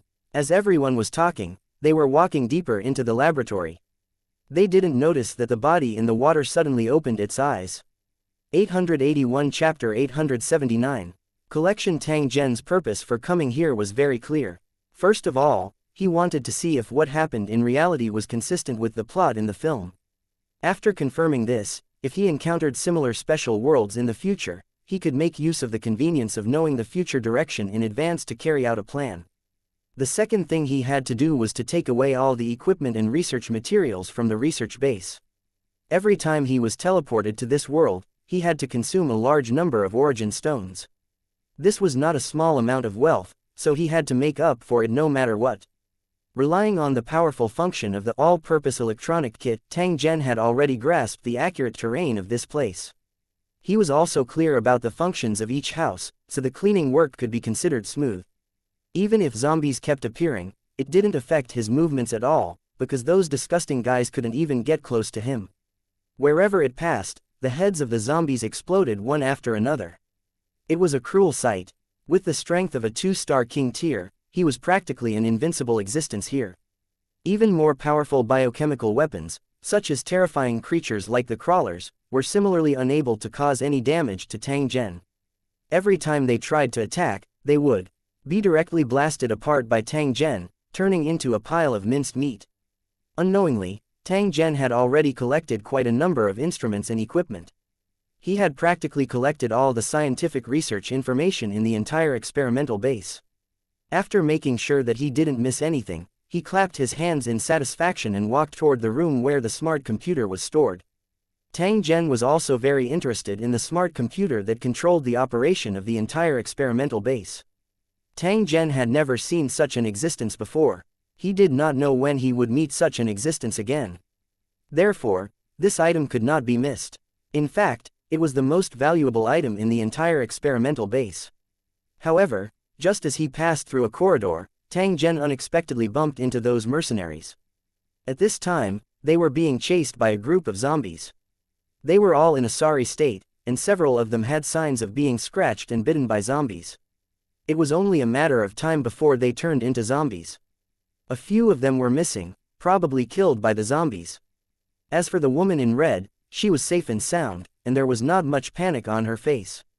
Perhaps it was because of Tang Zhen's reminder, but a few people who should have died long ago were still alive and kicking. However, if they were unable to escape from these zombies, they would ultimately be unable to escape death. At this moment, after seeing Tang Zhen, these people were first stunned before their faces revealed a pleasantly surprised expression. Tang Zhen's strangeness and power caused them to be extremely afraid. The 2 sentences he left behind before he left had even saved their lives at the crucial moment. Therefore, the current Tang Zhen was no different from a life-saving straw in their eyes.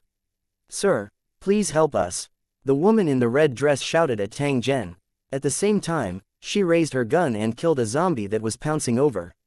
The others looked at Tang Zhen at the same time with a trace of begging in their eyes. "Forget it, I was just doing it in passing.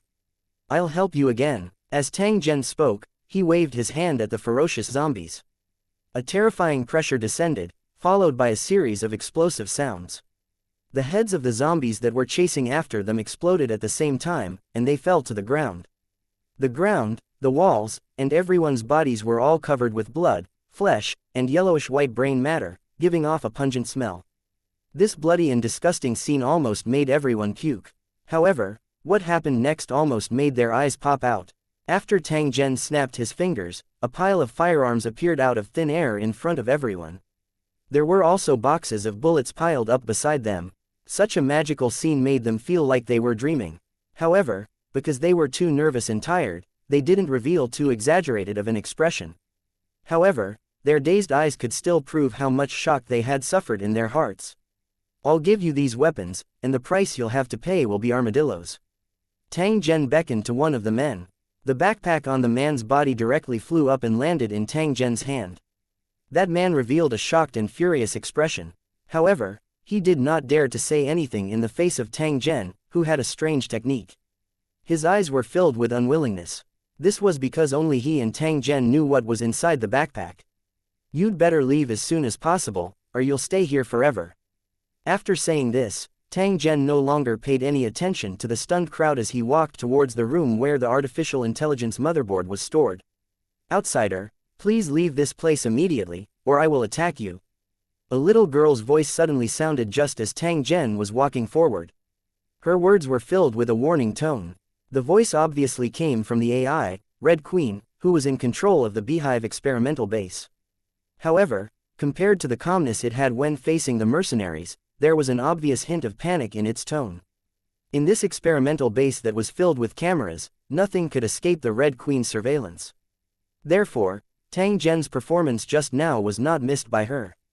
According to the combat strength that Tang Zhen had displayed, even if the virus evolved to its ultimate state, it would be unable to fight against Tang Zhen. This had already exceeded the limits of human abilities. If he had to be classified as a human, he could only be considered a Superman. This person was extremely dangerous. With the Red Queen's super analytical ability, she could easily judge that Tang Zhen's current goal was to come for her. After understanding Tang Zhen's plan, the Red Queen, who had a strong sense of self-protection, immediately warned Tang Zhen and tried to stop him from moving forward.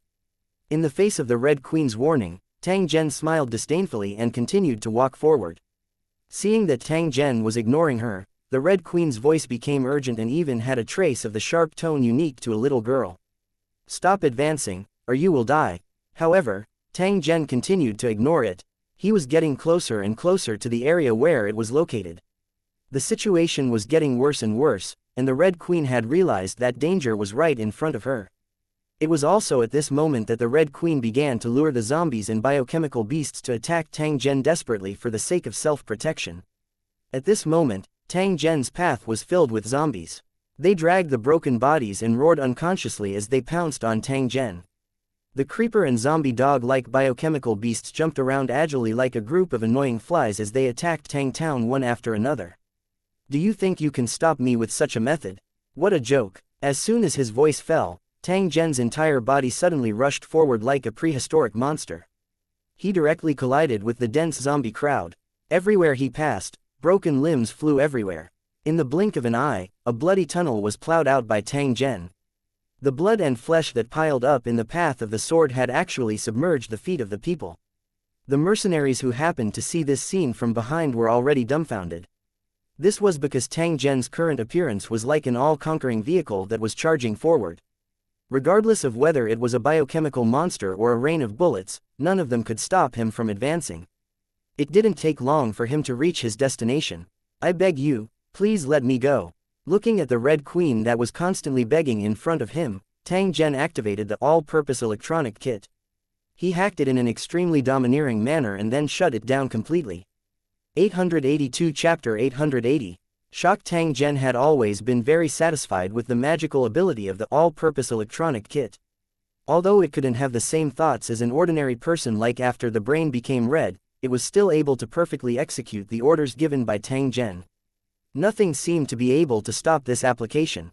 For example, the Red Queen in this experimental base was completely vulnerable in front of the all-purpose electronic kit. It was easily hacked and shut down.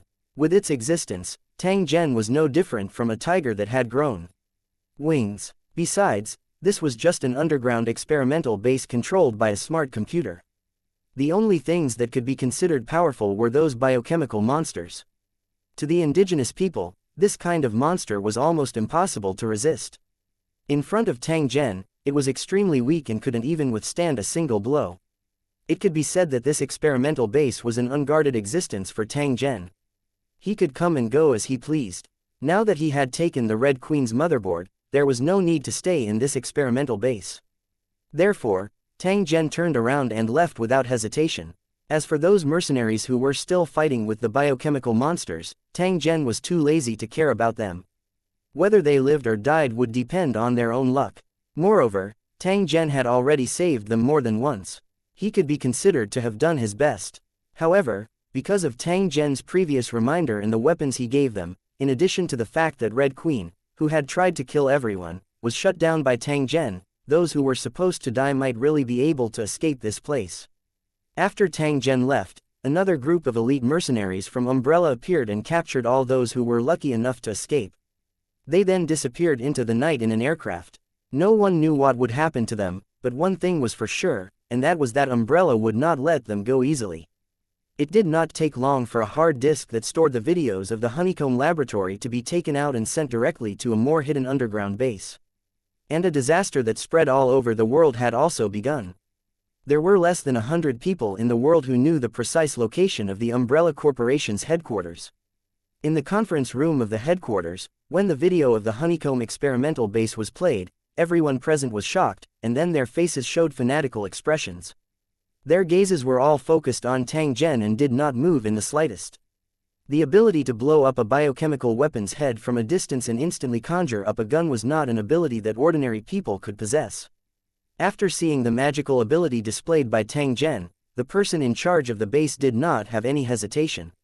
He immediately called for a high-level meeting to discuss how to deal with this matter. In this world, the Umbrella Corporation had great control, and their shadow could be seen in every aspect. Just the strength he displayed on the surface was enough to shock people, not to mention the things he was hiding. It didn't take long for the meeting to end, and the relevant information was then sent to another secret base. A cunning rabbit had 3 burrows. Umbrella had several secret bases, and this was one of them. It was also the most confidential one. Compared to the Beehive experimental base, this place was almost impenetrable. If the biochemical weapons developed by the Beehive experimental base could be explained by science, then the research object in this, Apocalypse, base could not be described with common sense. Spirit bodies, special bloodlines, the legendary gods, and the illusory immortality were all the research subjects of this experimental base. The meteorites that fell from the sky, the special items found in ancient tombs, and the strange creatures in dangerous places would be collected in secret and sent to this laboratory. However, some things only existed in legends. It was impossible to prove it with some rumors and clues. Therefore, for a long time, the experimental base did not achieve any results. However, just 2 years ago, when a few young people were exploring a hidden deep hole, they accidentally discovered a strange and beautiful gem. A few young men took the gem out of the deep hole, but it was discovered by the Umbrella Corporation when they were inquiring about the appraisal. The researchers at the Umbrella Corporation had discovered through experiments that this strange gem had an extremely magical power. When they tried to channel the energy from the gem, they had inadvertently created a real spirit. This matter made the management of the Umbrella Corporation extremely excited. They immediately used their own power to erase and block the news about the gem, and at the same time, they sent professionals into the deep cave to mine it. After several days of sleepless work, the staff collected nearly 10,000 pieces of that magical gem from the deep hole. When they were all moved to the surface, everyone present was conquered by the bright light emitted by the gem. If Tang Zhen was able to see these gemstones, he would definitely be able to recognize them at a glance. These were precisely the origin stones that he currently needed the most. This Umbrella guy was really lucky to have found this kind of magical treasure that ordinary people didn't know about. When the origin stones were secretly transported back to the Apocalypse base, Umbrella mobilized his elite troops and began to conduct experimental research regardless of the cost, finally making a breakthrough. They had successfully developed a device that could absorb and transform the energy of the origin stone, and it was named Divine Armor by Umbrella. As long as one wore the divine armor, even a weak old man could easily kill 10 strong men. Some users with special physiques even had abilities similar to supernatural powers. They could control fire, ice, metal, and earth with a wave of their hands. The people who wore the armor were called the Seers by Umbrella, and each of them had terrifying combat power. Moreover, the stronger the user's physique was, the more powerful the combat power they could display. They were almost no different from the legendary god of war. Seeing this, the higher-ups of the Umbrella Corporation were naturally ecstatic. In order to cultivate more seers who could perfectly use the power of the divine armor, Umbrella began to develop a super virus, trying to use it to change the physique of ordinary people. The experiment was going well, and a group of fate sorcerers had also displayed combat power that made Umbrella quite satisfied. A single person could fight against an entire army. This was something that could only be imagined in the past, but a seer wearing a divine armor was able to do it. And this was only the power of one person. If there were hundreds or thousands of similar heaven-bearers, who could resist them? Umbrilla's ambition suddenly burst out. They were no longer willing to be restricted, and they began to plan to control the whole world. Tang Zhen's sudden appearance confused the people in charge of the Umbrella. It was only now that they realized that there were humans in the world who could have magical powers without the divine armor. To them, this was a delightful discovery, but at the same time, it was a significant threat. It could even affect their plans to rule the world. He had to completely control this dangerous existence, or else the manager of Umbrella would have a hard time sleeping. Therefore, after the company's high-level meeting ended, a huge net targeting Tang Zhen had been quietly laid out. 883 The battle in the carriage. The Umbrella Corporation, which had almost controlled the entire world in secret, possessed unimaginable power. When they used all their strength to track Tang Zhen, they quickly found his traces.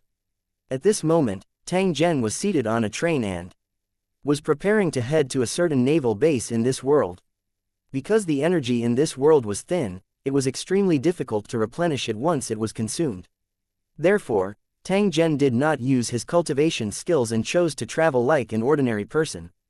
In fact, this wouldn't take up much time. Tang Zhen could use this opportunity to see the research results of the honeycomb laboratory. Tang Zhen was very interested in this kind of biochemical weapon. If it was used properly, it would bring great benefits to the Holy Dragon City. If it was used in the mission of invading other worlds, it might have an unexpected effect, because a wasteland world was far easier to conquer than a normal world. However, there was a drawback to this method. Its destructive power was too strong. Once it spread, it was very likely to cause the awakening of the world's origin, which would then lead to some changes. The world that was originally impossible to cultivate suddenly became one that could cultivate, and a large number of experts appeared one after another. The originally gentle and harmless animals had mutated overnight and turned into terrifying monsters. They were brutal and cruel, and they regarded all living creatures as their enemies. This was the result of forcibly changing the world's rules after the world's origin was awakened in danger. Although there were no small drawbacks, it was nothing compared to the danger of destruction. Even so, this kind of biochemical weapon still had great value, especially for the cultivators in Lusheng, who represented destruction. It was a rare weapon of war. At this moment, a wave of rhythmic footsteps sounded out and stopped beside Tang Zhen. A couple like man and woman sat opposite Tang Zhen. After sweeping their eyes over him, they continued to hold a map and discuss something. Listening to the content of their conversation, it should be about the expenses of a certain tourist attraction. Tang Zhen swept his gaze over the two of them. He turned his gaze outside the car window and seemed to be deep in thought. "Sir, which country are you from?" The man opposite him suddenly opened his mouth and asked Tang Zhen with a smile. Tang Zhen turned his head around when he heard this. He smiled at the young man and softly said, "My country is far from here. You can't have heard of it. It's useless to ask." When the young man heard this, he revealed an embarrassed expression and forced a smile. "How is that possible? You must be joking, right?" The woman beside him saw this and handed over a map. "I have a map here. You can point out your country. I don't believe there are any countries in this world that I don't know about." As she spoke, the woman passed the map over to Tang Zhen. However, just as the map was about to approach Tang Zhen, a ball of flames suddenly exploded from the map and directly pounced towards Tang Zhen. The couple, who originally had a harmless expression, suddenly changed their expressions at this moment. They launched an attack toward Tang Zhen at lightning speed. The swinging fist carried a terrifying power that could even shatter a hard rock. However, just as their attacks were about to land on Tang Zhen's body, the two of them were surprised to discover that Tang Zhen actually did not make any movements. He merely looked at them coldly. It was like a tyrant dragon watching two rats attacking it with a mocking look. Especially the coldness in his eyes, which made the two of them shiver. Bang! A muffled sound was heard. When their attacks were 10 centimeters away from Tang Zhenyu, they were blocked by an invisible barrier and could no longer advance an inch. "Your noses are really sensitive, you actually found me so quickly." Tang Zhen coldly snorted. He extended his hand and gently waved. Soon after, an invisible blade cut out horizontally and slashed towards the waists of the two people. The man and woman who were attacking Tang Zhen turned pale with fright. They dodged and retreated without the slightest hesitation, avoiding Tang Zhen's casual attack. However, the seats behind them had been cut in half and fell to the ground with the vibration of the train. The other passengers screamed and rushed to the other carriages like crazy, not daring to stay for a moment longer. "The target is in danger. Launch a full-on attack immediately." The man and woman, who were lucky enough to escape with their lives, immediately took out their communication devices and roared.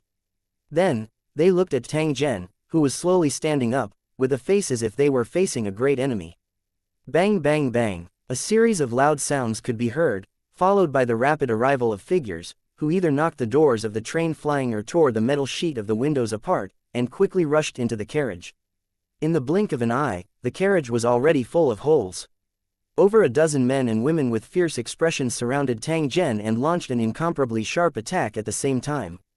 Interesting, but it's still like throwing an egg at a rock. Tang Zhen coldly laughed as he threw a punch at the man closest to him, and his fist collided with his.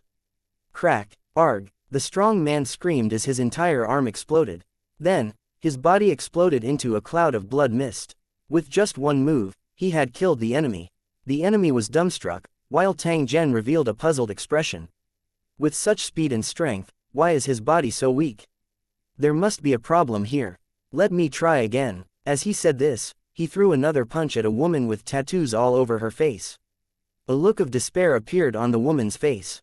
As she wailed, a hole the size of a human head was blasted into her body, and she died with an unwilling expression. Damn it, how can this guy be so abnormal? After becoming heaven bearers, everyone had gradually become arrogant, but at this moment, they felt like they had seen a ghost. They had never thought that there would be an existence in this world that was even more powerful than them. He could actually kill them so easily. A huge sense of loss rose in their hearts. Even if they had the advantage in numbers, the difference in strength could not be made up for with numbers. For a time, everyone began to hesitate. They stood on the spot and did not dare to move. They were afraid that they would become the next target to be killed if they got close to Tang Zhen. After obtaining power far beyond ordinary people, these fate-bearers had yet to enjoy the feeling of being on top of the world, so how could they easily risk their lives? However, even if the fate sorcerers did not dare to attack, it did not mean that Tang Zhen would let them go. It turned out that after killing the two heaven bearers, Tang Zhen was surprised to find that these people were wearing a strange armor.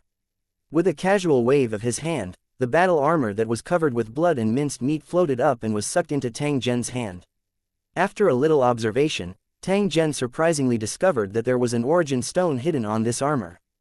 Tang Zhen's expression became increasingly solemn as he looked at the battle armor in his hand as though there was no one else around. He quickly let out a soft sigh. I didn't expect origin stones to be used like this. It seems that Ambria's strength is far stronger than I thought. After storing the blood-stained damaged battle armor into his storage space, Tang Zhen raised his head and glanced at the heavens missionaries, who had different expressions, and the corner of his mouth revealed a sinister smile. Today's yin-yang. Another punch was thrown, and another heaven seer was turned into a mist of blood. At the same time, the divine armor that the heaven seer was wearing was put into Tang Zhen's storage space. You guys, a terrifying heavenly might-like mental power was released and enveloped the three heavens bearers. Before they could struggle and resist, Tang Zhen squeezed them until they bled from their 7 orifices and their heads exploded. With a wave of his hand, another 3 pieces of divine armor fell into Tang Zhen's hands. Looking at the terrified fate sorcerers, Tang Zhen's figure was like lightning as he circled around the fate sorcerers who were trying to escape. When Tang Zhen's figure appeared again, all the heaven bearers froze on the spot and then fell to the ground. Don't even think about leaving this place. With a wave of his hand, 7 to 8 pieces of divine armor flew out from the corpses on the ground like tired birds returning to their nests and were kept by Tang Zhen in his storage space. Tang Zhen glanced at a certain area outside the window before slowly getting off the train that had already stopped. Since they had accidentally discovered traces of the origin stone, their following journey would have to be slightly altered. Tang Zhen, who was determined to obtain this origin stone, naturally had to figure out its origin. After which, he would store it all in his bag. 884 explosive power and the Red Queen. Such an intense battle naturally could not be hidden from others. After Tang Zhen left, over a dozen police cars immediately rushed over and quickly surrounded the car. However, looking at the car that was torn to pieces and the horrible-looking bodies on the ground, the police employees were all shocked and confused. Damn it, could it be that this place was attacked by prehistoric monsters? Otherwise, how could such a disastrous scene appear? Just as they were feeling suspicious, a group of men in black appeared with mercenaries.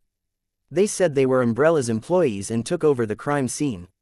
In this world, Umbrella had always been so overbearing. Then, the Umbrella Corporation's employees removed the entire carriage and quickly sealed it. A large transport helicopter flew over and lifted the carriage, which was riddled with holes, and transported it away. As for where the carriage and the bodies of the fate-bearers would be transported to, even the police employees had no idea. This news immediately spread, but it did not attract anyone's attention. This was because something else that shocked countless people happened. The peaceful raccoon city was suddenly filled with the living dead. They filled the streets and continuously chased and bit the panicking citizens. The streets were filled with bloody corpses and hordes of zombies. Even though the police and the military had tried to suppress and kill them, they still couldn't control the chaotic situation. Instead, they were all killed by these almost immortal monsters. The entire raccoon city had gone out of control. The military had blocked all the roads out of the city and stopped all residents from leaving. Panic and chaos quickly spread, and all sorts of news, both true and false, were spread out. Countless people turned their gazes to this place, afraid that a terrifying disaster would happen around them. It was also under such circumstances that the battle between Tang Zhen and the Fate Sorcerer was like a wave in the ocean, not causing any waves. At this moment, Tang Zhen was sitting in a heavy off-road vehicle. He was looking through the information collected by the all-purpose electronic tool bag in an attempt to find information related to the Origin Stone. However, he didn't know if it was on purpose because he couldn't find any information about it. At this moment, Tang Zhen could not help but feel some regret. Back then, he should have left one or two of them alive to see if he could interrogate them to find out the Origin Stone's origin. However, the feasibility of this method was also not high, because even the seers wearing the godly armor would not be able to know the specific information about the Origin Stone. Only a few people knew about such a highly confidential matter. Therefore, Tang Zhen would still have to find the final answer himself. However, this method, which was like searching for a needle in a haystack, would undoubtedly waste a large amount of time. Therefore, Tang Zhen had to choose a method that was even more time and energy saving. So what method should he use? Tang Zhen pondered for a moment. He seemed to have recalled something and casually took out an item. This was the Red Queen's motherboard. Perhaps with its identity and abilities, it might be able to find out some secret information that could not be found on the internet. The supercomputer used to carry the Red Queen had also been brought out by Tang Zhen. Now, he only needed to assemble and start it. Tang Zhen, who thought of this, did not hesitate. He drove his car and found a hidden location. He connected the backup power supply of the supercomputer and the machine started up automatically. "Come out, I know you're secretly watching me." Tang Zhen looked at the monitor in front of him and indifferently said. On the computer screen, a little girl suddenly appeared and screamed at Tang Zhen. "Damn it, what the hell is this place? I feel like I'm going to suffocate to death." Without the internet connection and unable to control any peripheral equipment, the Red Queen was like a human who had her limbs cut off and only her head remained. She could think normally, but this kind of feeling could really drive people crazy. The Red Queen was like that at this moment. She had human emotions and could not tolerate the feeling of being limited in every way and unable to control her fate. Tang Zhen looked at the flustered and exasperated Red Queen on the screen. He softly laughed and reached out to knock on the display. "Falling into my hands means that your life and death are in my hands. What kind of treatment you will receive in the end will depend on your performance." Tang Zhen's expression carried a trace of overbearingness and cruelty as he looked at Red Queen, who was staring at him with an indignant expression. "If you don't cooperate, I'll remove all the equipment you use to communicate with the outside world. Then, I'll keep the machine on and let you stay in the endless darkness forever." The Red Queen revealed a frightened expression, then she waved her fist at Tang Zhen fiercely. "You're crazy." However, her expression softened very quickly. She pitifully looked at Tang Zhen and used a helpless tone to say, "Tell me, what do you want to know?" "I'll tell you everything I know." "This is right." Tang Zhen took out a divine spirit armor and showed it to Red Queen. "Have you seen this before? I want to know its origin. This is the God's armor, a top-secret experimental product of Umbrella. It can give ordinary people the super combat power of a god of war. The stronger the body, the more power the godly spirit armor can unleash." Tang Zhen smiled disdainfully when he heard this. "War god? Are you kidding me? Do you think everyone is as perverted as you?" HMPH. The Red Queen snorted and continued, "People who wear this kind of divine armor are called seers. They have physical fitness far beyond ordinary people. Basically, they have been transformed by the virus. The true mission of The honeycomb laboratory is to create a stronger virus and then screen out the more powerful heavens bearers. Tang Zhen nodded. He had already guessed what the Red Queen had said. At the same time, he was even more clear that this was a method of overdrawing one's vitality. Those so-called heaven bearers would probably not be able to hold on for a few years before they suddenly died. The principle behind it was not much different from the super soldiers who were modified using the brain. Therefore, Tang Zhen was only interested in the divine armor. He didn't need to use it. Even if he wanted to use it, he would need to modify it. Although the divine armor didn't exist in the film, it didn't mean that it didn't exist. Tang Zhen wasn't naive enough to think that the film that was projected into the original world would reveal all the secrets of this world. After figuring out the origin of the divine armor, the surface of Tang Zhen's armor was removed, revealing the origin stone embedded inside. Now, tell me, what is this thing? The Red Queen looked at the origin stone hanging in front of her, and a trace of fear flashed in her eyes. She shook her head and said, I don't know the exact origin of this gem. I only know that it was found deep underground and has a rather magical power. It is because of its existence that the divine armor can give people unimaginable power. At this point, the Red Queen hesitated for a moment before continuing. Umbrella used this gem to not only create the divine armor, but also use the special energy of the origin stone to create a special energy life. Seeing Tang Zhen's interested expression, the Red Queen continued, the appearance of this special life form originated from the principle of the fifth state. In addition, the gems have different elemental energies, which satisfied many harsh conditions, and the experiment was successful. This kind of energy body with extremely low temperature is controlled by the dead Umbrella employees. It has a simple mind and many incredible abilities, so you must be careful. When Tang Zhen heard this, he looked at Red Queen with a strange look and asked, your words sound like you're reminding me not to fall for the schemes of those spirit bodies. Could it be that you're really that kind? The Red Queen rolled her eyes in a very human-like manner and said angrily, I'm just afraid that after you die, no one will be able to get me out of that damn storage place you used. Tang Zhen nodded his head and secretly thought, so that's how it is. I was wondering why this two-faced loli would be so kind. 885 Chapter 883 Hidden, Assault, do you know where the gems are kept? Tang Zhen thought for a moment before asking. I'm not sure. This power gem is extremely important to the Umbrella Corporation. I don't think many people know where it is stored. Tang Zhen nodded. This was within his expectations.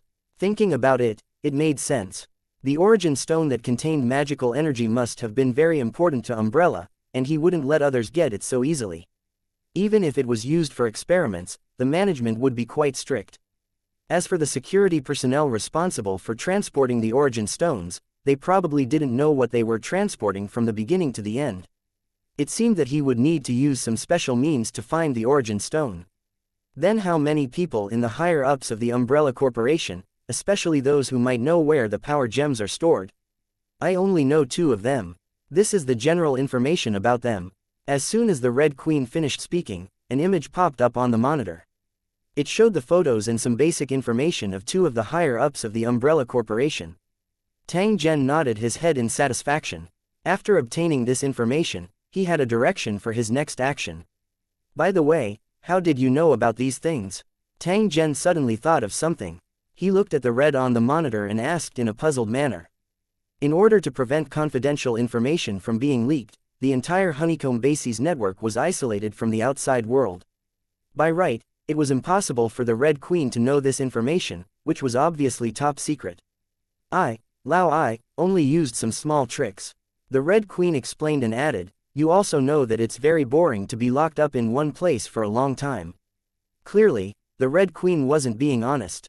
She had used some unknown method to steal the top secret information of Umbrella. Tang Zhen nodded and did not ask. Please like and share the video on the YouTube channel Cultivation Audiobooks. Anything else? Instead, he randomly pointed at the operating machine. The Red Queen's expression changed. She wanted to say something, but the power had been turned off by Tang Zhen. Its image also disappeared from the monitor. After storing the equipment in front of him into the storage space, Tang Zhen jumped into the off-road vehicle and drove into the distance at lightning speed. A few hours later, on the outskirts of Jorgopal, an off-road vehicle was slowly driving into the city. Help me search for information on Kalen and confirm his schedule. Tang Zhen ordered the all-purpose electronic kit, and at the same time, he glanced at the noisy city outside the window. It wouldn't take long for this place to become a ruin. In the days to come, it would become a paradise for mutated zombies and parasites. The people who were trapped in this city might not know that it was this steel jungle that they were so proud of and enjoyed that it had completely cut off their escape route and ultimately killed them here. After all, the more populated a place was, the more chaotic it would be when the disaster came, and the faster the zombies would spread. Of course, these things had nothing to do with Tang Zhen. Even if he wanted to care about it, he had to get the teleportation gate to send him to the time before the disaster broke out. If he didn't completely wipe out Umbrella, the world would still develop in a fixed direction, and sooner or later, it would be reduced to ruins. However, in reality, even if he had mastered the method of entering this world at different times, Tang Zhen would not interfere. This was because not only would he suffer an even stronger rejection from the power of the natural order, but the wasteland world, which was convenient for collecting the world's origin energy in the future, might also not appear. To Tang Zhen, he was too lazy to do such a strenuous and unrewarding thing. At this moment, the Universal Electronic Kit had finished searching and organizing the information, and it listed Callan's specific schedule and route. According to the analysis results, he would appear somewhere in the city in 15 minutes to participate in a commercial event. Naturally, he had to take advantage of this opportunity to obtain the information he wanted from him. Tang Zhen's hand flicked the steering wheel as he suddenly accelerated and charged forward like a sharp arrow. Tang Zhen's off-road vehicle moved through all kinds of dangerous and difficult movements in the rolling traffic. Its speed quickly reached its limit. In a city with heavy traffic, this way of driving was extremely rare, so many drivers along the way stuck their heads out, wanting to see who this guy who was playing with a flying car in the city center was. Driving so fast, wasn't he afraid of a car accident at the intersection? In fact, the traffic lights were already completely under Tang Zhen's control. The nearest road had also been selected.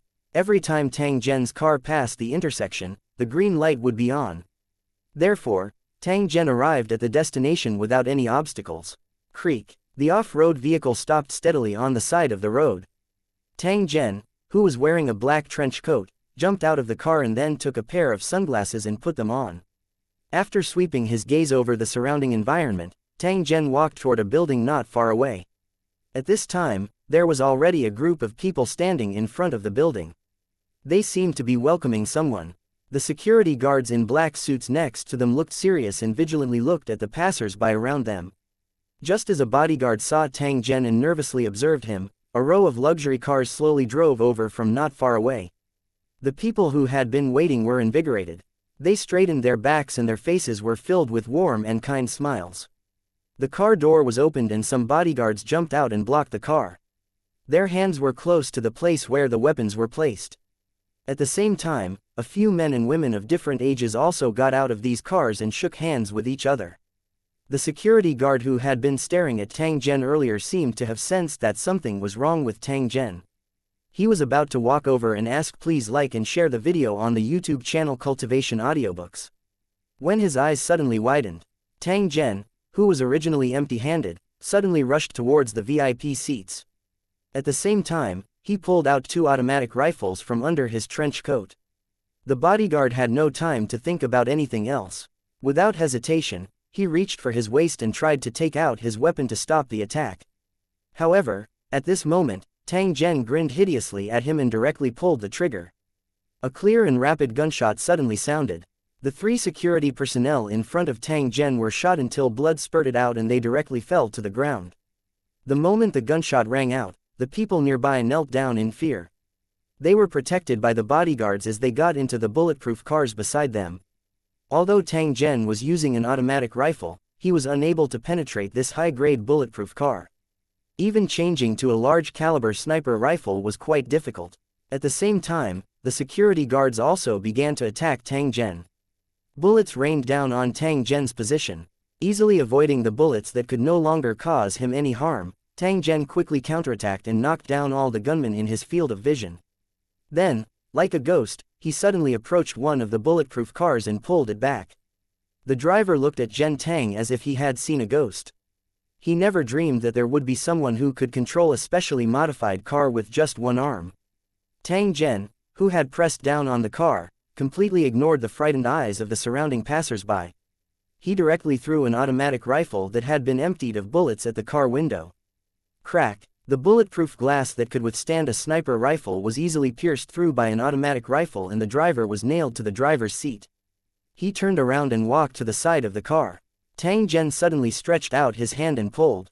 He actually forcefully pulled off the car door that weighed over 300 jin. In the back seat of the car, a white-haired man was looking at Zhen Tang with a frightened expression. He was the target of Tang Zhen's trip, one of the higher-ups of the Umbrella Corporation, Callan. Just as Tang Zhen pulled open the car door and saw Callan, a burly man sitting beside him suddenly threw a punch at him. Tang Zhen seemed to have been prepared for this. He quickly pulled back the bulletproof door in his hand and used it to block in front of him.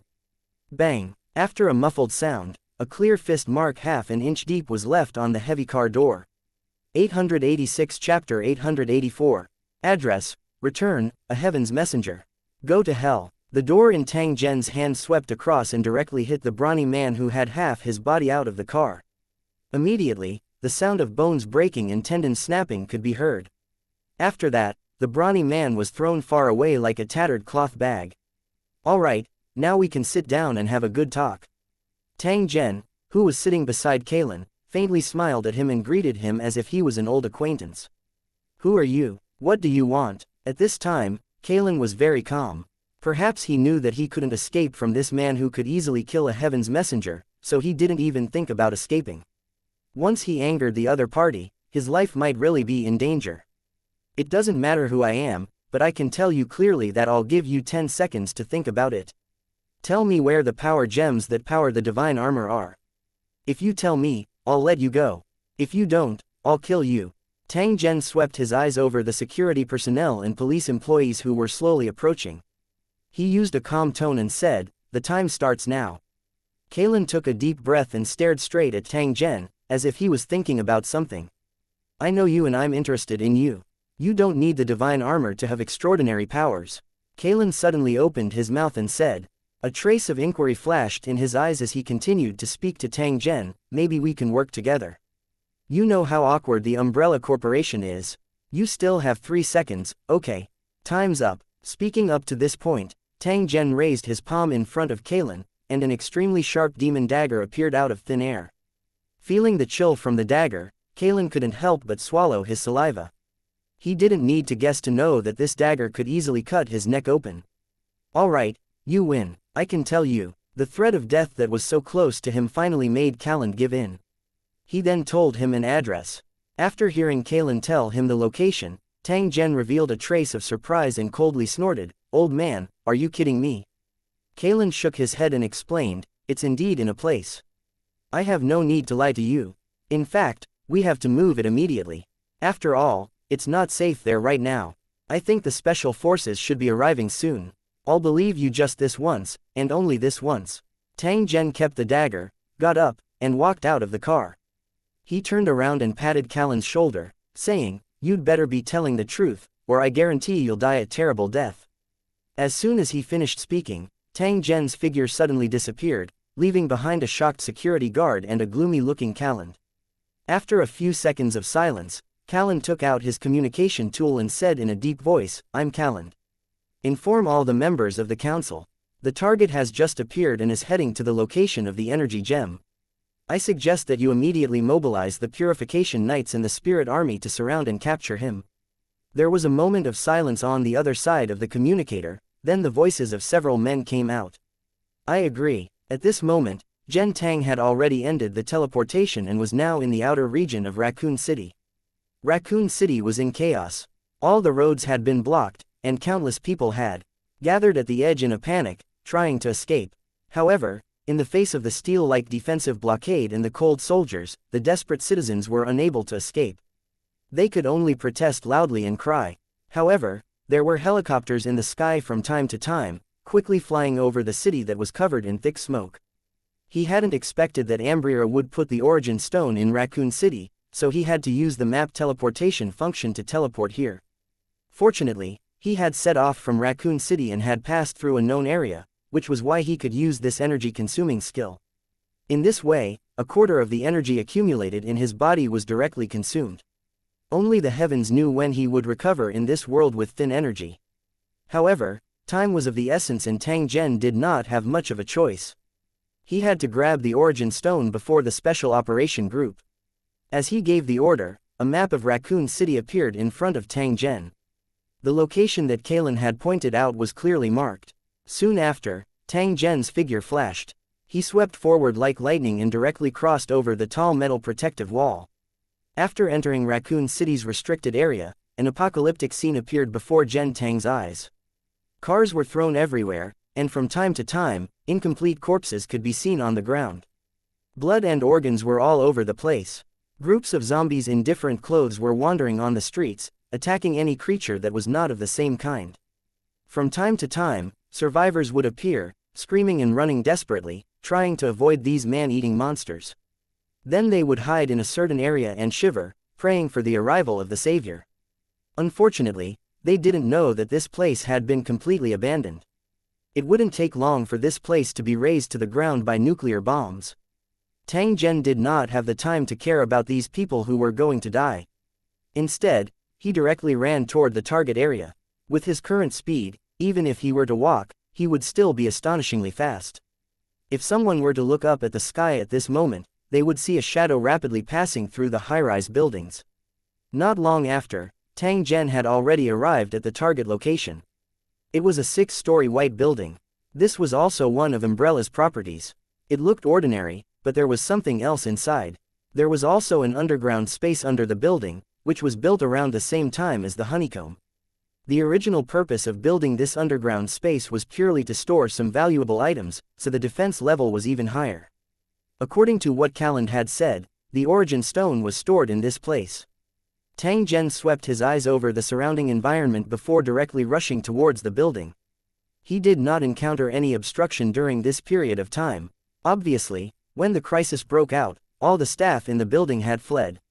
The hall was now a mess, with traces of blood splattering and dragging everywhere. After spreading out his mental energy, Tang Zhen searched for a while and quickly arrived in front of a hidden elevator.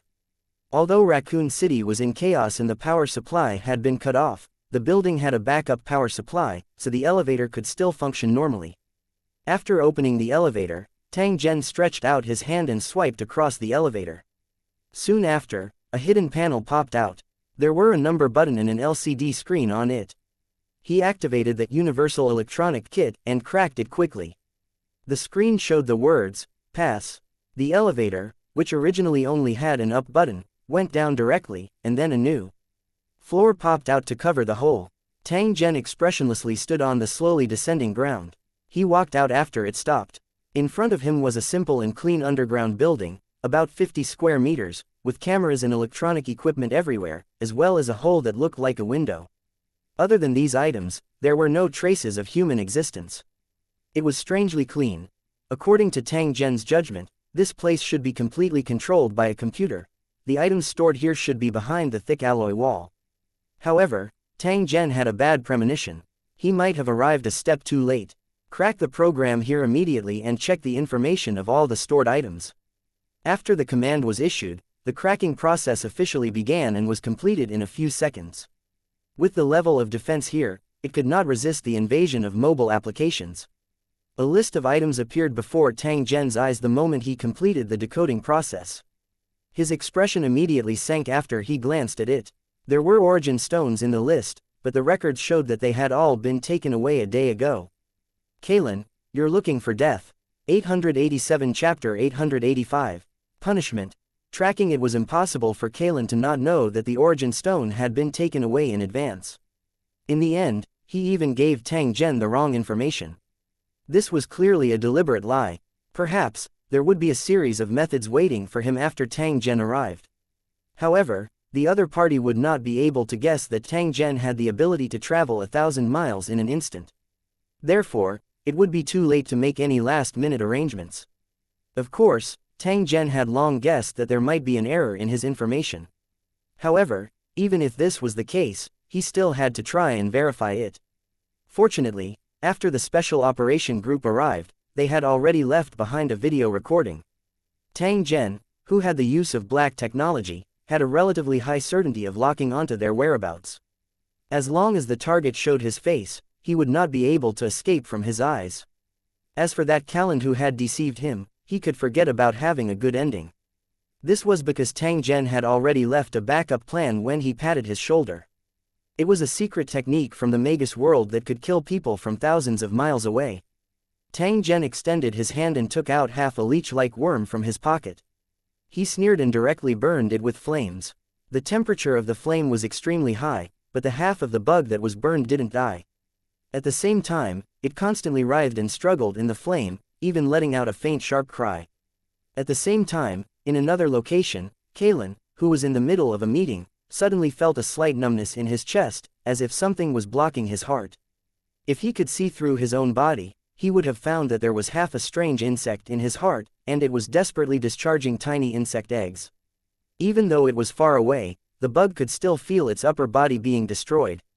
Therefore, the originally dormant insect immediately had an instinctive reaction. This was also the action it took to reproduce before its death. After the eggs entered the warm blood, they immediately began to reproduce at a terrifying speed. In just a few minutes, Karen's blood was filled with squirming thin and long worms. As they devoured Callan's blood, they continued to grow until they were about the size of their mother. While they continued to ovulate, they also madly destroyed Callan's body. At this moment, Callan had already fallen to the ground, twitching. His expression was one of extreme pain, and his eyes were filled with indescribable fear. Under everyone's terrified gazes, blood began to flow out of Callan's 7 orifices. At the same time, leech-like worms quickly crawled out of his body. After seeing this terrifying scene, everyone was so scared that they quickly retreated, afraid that they would be contaminated by even a little bit. As for Callan, he struggled to stand up, stretched out his hand, and moved his lips, as if he wanted to ask please like and share the video on the YouTube channel Cultivation Audiobooks for help, but his mouth was already full of bugs, and he couldn't make a sound.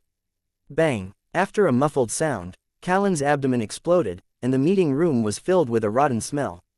At the same time, countless bugs rushed out of the sticky dirt and crawled all over the meeting room.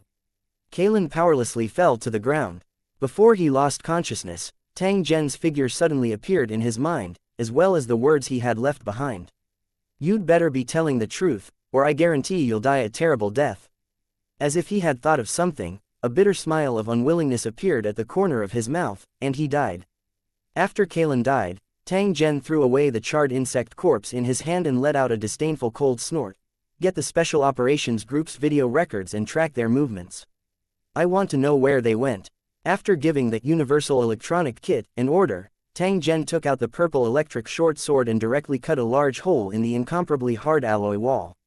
He entered the alloy warehouse behind the wall that was over 1,000 square meters. He couldn't come here for nothing. No matter what, he had to collect some money for his hard work. Moreover, the remaining items here were indeed worth Tang Zhen's effort.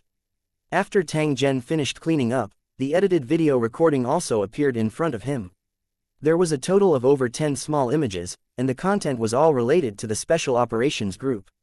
At the same time, a map appeared, marking the Special Operations Group's route. What surprised Tang Zhen was that after the Special Forces left, they didn't leave Raccoon City. Instead, not long after they boarded the helicopter, they were hit by a rocket that came out of nowhere. After the fall, these unlucky guys were attacked by zombies and unknown armed forces. There was an intense battle during this period, and no one knew where they were hiding now. In this way, it would help Tang Zhen. He only needed to search the city under his feet. In order to prevent the information in Raccoon City from being leaked, they had activated the shielding device. As a result, all communication devices couldn't send signals to the outside world, so the Spec Ops members who were being chased probably hadn't left yet. Tang Zhen quickly returned to the ground and started his search. At this moment, the number of zombies on the street had increased significantly. After they saw Tang Zhen, they immediately pounced over like crazy. Tang Zhen, who was anxious to find the Special Operation Group, was not in the mood to care about these zombies that he could kill with a wave of his hand. Instead, his body flashed as he continuously shuttled through the streets. He was currently heading to the last known location of the Special Forces, planning to use it as the center of his search. Just as he passed by a street and arrived at the crash site, he saw more than a dozen zombies chasing the 2 siblings, one big and one small, so he rescued them. In order to protect them, their parents had already been torn to pieces by zombies. If they hadn't met Tang Zhen, the fate of this pair of siblings would probably be similar. If they couldn't leave Raccoon City, the siblings would still die, but since he had already taken action, he didn't mind taking them away. As for the other survivors, they could only pray for themselves. Tang Zhen brought the siblings, who were still filled with fear, and began to search for traces of the battle. They continued to walk through the broken streets. Whenever they encountered zombies blocking their way, Tang Zhen would casually kill them. This kind of method that was far beyond the imagination of ordinary people caused the eyes of the siblings to be filled with splendor. "Sir, are you a mage?" the 10-year-old boy asked in a worshipful tone. His sister was also staring at Tang Zhen, similarly wanting to know the truth. "Mages, maybe." A trace of a smile appeared at the corner of Tang Zhen's mouth. He picked up a bullet shell from the ground. From the fine trajectory, he could confirm that it was shot from the submachine gun he was tracking. After casually throwing away the bullet shell, Tang Zhen continued to walk forward at a steady pace. Soon, he arrived near a high-rise building. Tang Zhen was certain that all the members of the Special Operations team had entered this building. He just didn't know if they had left. At this moment, night had fallen. The huge building was like a ferocious monster, and no one knew what dangers were hidden within. Tang Zhen released his spiritual force to sense for a moment and quickly discovered signs of human activity. "If I get into a fight with someone, hide to the side, understand?" When the siblings heard this, they quickly nodded and subconsciously tightened their grip on the simple weapons in their hands. Tang Zhen faintly smiled. He turned around and walked towards the entrance of the building. 888 The Purification Knights. The interior of the huge building was silent at this moment, and a strong smell of blood assailed his nose. Such a scene could be seen everywhere in Raccoon City. When they walked in, they found that the glass of the door and windows had all been shattered, and the ground was full of debris. From time to time, there were human bones that had been eaten. In fact, the disaster did not happen for a long time, but the damage caused was shocking. At the same time, human nature was destroyed. In the process of walking, Tang Zhen saw more than one corpse. They did not die in the mouth of zombies, but in the hands of humans. Tang Zhen had seen similar bloody scenes countless times and was already used to it. When they passed by a staircase, a corpse curled up in a corner appeared and was flipped over by Tang Zhen. It was a white brawny man in a black combat suit. His head had been shot through, and his face was covered in dried blood. He was staring with lifeless eyes. Judging from the video recording that he had seen earlier, this person was a member of the Special Operations team. From this, it could be seen that Tang Zhen's tracking route was extremely accurate. Then where were the remaining members of the Special Forces? Had they left? The man's weapon was not taken away. It was obvious that his teammates and enemies were in a hurry. Tang Zhen picked it up and threw it to the girl behind him. "Do you know how to use it?" Tang Zhen glanced at the stairs not far away and asked without turning his head. "My dad taught me how to operate it, but I'm not very familiar with it." The girl replied after checking the magazine of the rifle. "Very good. You and your brother hide in that room first and wait for me to come back, understand?" The girl hesitated for a moment before gently nodding her head. She pulled her younger brother and walked into the room that Tang Zhen had pointed at before tightly closing the door. It was also at this moment that Tang Zhen's figure directly rushed out of the window like lightning. After which, he climbed up the vertical wall as though he was walking on flat ground. He arrived at the building in the blink of an eye. Voila! The glass curtain wall seemed to have been smashed open by an invisible hand, and a large hole appeared. Tang Zhen's body jumped into it. 7 or 8 bodies on the ground appeared in his sight. They were the members of the Special Forces. There were also several bodies lying in the corridor next to them, all of which were Umbrella's employees. Judging from the state of the corpses, they seemed to have been killed in a very short time. How did the other party do it? However, Tang Zhen was able to see a trace of abnormality. A cold smile surfaced on the corner of his mouth. It seems that the teleportation error this time isn't necessarily a bad thing. This is getting more and more interesting. At this moment, there was no longer any living person on the top floor. Those origin stones were nowhere to be found. Tang Zhen naturally did not have the need to continue staying. He jumped out of the building and landed on the ground in an instant. However, the instant Tang Zhen landed on the ground, a few bullets were suddenly shot over, heading straight for his vital parts. These bullets were all special bullets with extremely strong penetrating power. They could even penetrate thick steel plates. If they hit an ordinary person's body, they could easily tear the body apart. Moreover, the other party's shooting was silent. It was obvious that the gun had either been specially modified or it was using a new type of weapon. Tang Zhen's eyes flashed with a cold glint after he easily dodged the bullet. He raised his head and looked at the position in front of him. More than 20 men and women of different build, but all wearing alloy armor, were approaching him. These people were all holding cold weapons such as swords in their hands, and a few of them were carrying sniper rifles on their backs. At first glance, it looked like knights from the Middle Ages had suddenly arrived. Behind them, a series of heavy footsteps could be heard. Then, 2 humanoid monsters that were nearly 3 meters tall appeared. They held fire god cannons in their hands and kept growling as they walked. One did not need to guess to know that their target was Tang Zhen. HMPH, a bunch of useless chickens and dogs, and they dare to come here and show off. Killing intent flashed within Tang Zhen's eyes. The soul-annihilating saber suddenly appeared. The black flames on the blade flickered. When those knights saw Tang Zhen conjuring an extraordinary-looking weapon out of thin air, they were not surprised at all. Clearly, they already knew that Tang Zhen possessed this ability before they came. Discipline. Purify heresy. The middle-aged man who was the leader shouted loudly.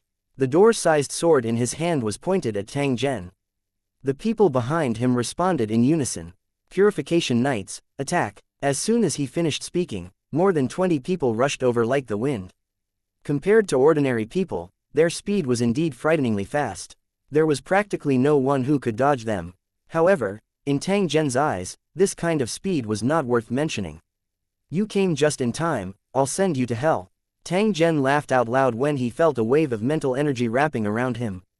He gently pointed at a lady at the back of the group.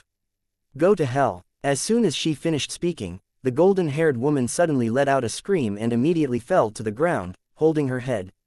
Blood flowed out of her 7 orifices like a demon. This woman who could control mental energy had actually overestimated herself and used mental energy to attack Tang Zhen. This was simply seeking her own death. Compared to Tang Zhenhao's ocean-like spiritual power, this woman's spiritual power control was extremely weak. With just a touch, she was directly killed, and her soul collapsed. At the same time, the other enemies had already closed in. The weapons in their hands were all aimed at Tang Zhen. At the same time, there were also fireballs and air bullets that came at him. A protective barrier popped out from the surface of Tang Zhen's body. At the same time, the soul-annihilating saber swept across the 3 cavalrymen beside him with lightning speed. A large portion of the black flames suddenly burst out. The 3 purification knights saw the blade coming at them, but they couldn't dodge it at all. They screamed in despair and were cut in half at the waist. He pulled out his knife and slashed again. Another purification knight was cut in half from head to toe, and his internal organs were scattered all over the ground. Can't even withstand a single blow. Tang Zhen killed 4 purification knights in an instant.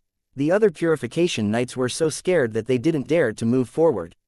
He himself felt extremely bored. It was a waste of time to fight with an opponent of this level. It's over. All of you can go to hell. A disdainful low voice was emitted from Tang Zhen's mouth. Soon after, he clenched his fist and violently smashed it against the ground. Spiritual force materialization. Immediately, the surrounding air seemed to have condensed into a solid form. After which, it was grabbed by Tang Zhen's hand and ruthlessly smashed toward the ground like a large hammer. PFF'd. Apart from where Tang Zhen was standing, the concrete ground around him suddenly caved in. The purification knights who were in the middle of it did not even have the chance to scream before they were directly smashed into meat patties. As for the 2 monsters that were carrying the Vulcan cannon, Tang Zhen wrapped them with mental energy and directly crushed their ugly heads. Tang Zhen clapped his hands and looked at the remaining bald purification knight not far away. A trace of a sinister smile appeared on the corner of his mouth.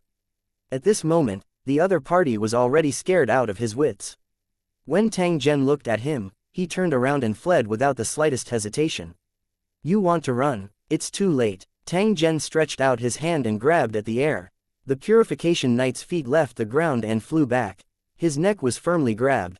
I'm only going to ask, please like and share the video on the YouTube channel Cultivation Audiobooks. One question. Do you know who stole the power gem? If the other party did not know, there was no need for Tang Zhen to keep him. The bald knight of purification nodded immediately.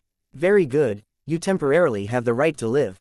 Tang Zhen threw it to the ground and nodded his head in satisfaction. 889 The rebellion army that got in the way. 1. The bald purification knight got up from the ground, and the fear on his face had not subsided. Ever since he became a purification knight, the bald man had never met a worthy opponent. The only ones who could confront him were the members of the purification knights, who were also fate sorcerers. Unconsciously, he began to become more and more arrogant, thinking that he was superior to others, and looked at ordinary people as if they were ants. However, it was not until today that he realized that there were existences stronger than the heaven's chosen ones in this world. They could kill the heaven's chosen ones with ease. In comparison, they seemed to be the real ants. With his confidence completely destroyed, the bald man did not dare to hide anything. He directly told Tang Zhen everything he knew. It turned out that after Ambrira had successfully created the seer, he thought that he had enough power to control the world, so he immediately launched a series of plans, which made many people vaguely aware of his plans. Some of them were extremely opposed to Umbrella's plan. They didn't want the whole world to be controlled by him, thinking that it would mean that the whole world would fall into the Dark Age. So, these people had secretly joined forces and tried to destroy Umbrella's plan to dominate the world. The Umbrella Corporation referred to these people as rebels, while they called themselves the Resistance. The two sides were like fire and water. Among these rebellions, there are some heaven bearers, who are the main commanders of the rebellion army. It was a member of the rebellion army who had been hiding in Umbrella who had informed them about the robbery of the Origin Stones, which had led to the elites of the rebellion army to come out and successfully take all the Origin Stones. With these Origin Stones, the resistance would have the capital to fight against Umbrella, and even have the upper hand. After all, for the natives of this world, the power of the godly armor made from the Origin Stone was shocking and almost no different from that of Superman. The higher-ups of the Umbrella Corporation were furious when they learned that their Origin Stones had been stolen. They immediately sent the Purification Knights to Raccoon City to kill the resistance and take back their Origin Stones. The reason why Calland had told Tang Zhen the exact location of the Origin Stone was to let him walk right into the trap and order the Purification Knights that were currently active here to capture him. Unfortunately, neither Calland nor the members of the Purification Knights had expected that Tang Zhen's strength had long exceeded their imagination. This also led to the situation where Calland, who had schemed against Tang Zhen, was killed by witchcraft. More than 20 Purification Knights were also directly killed by Tang Zhen. After understanding the entire situation, Tang Zhen's brows slightly furrowed. He did not expect that a strange resistance army would appear in the blink of an eye.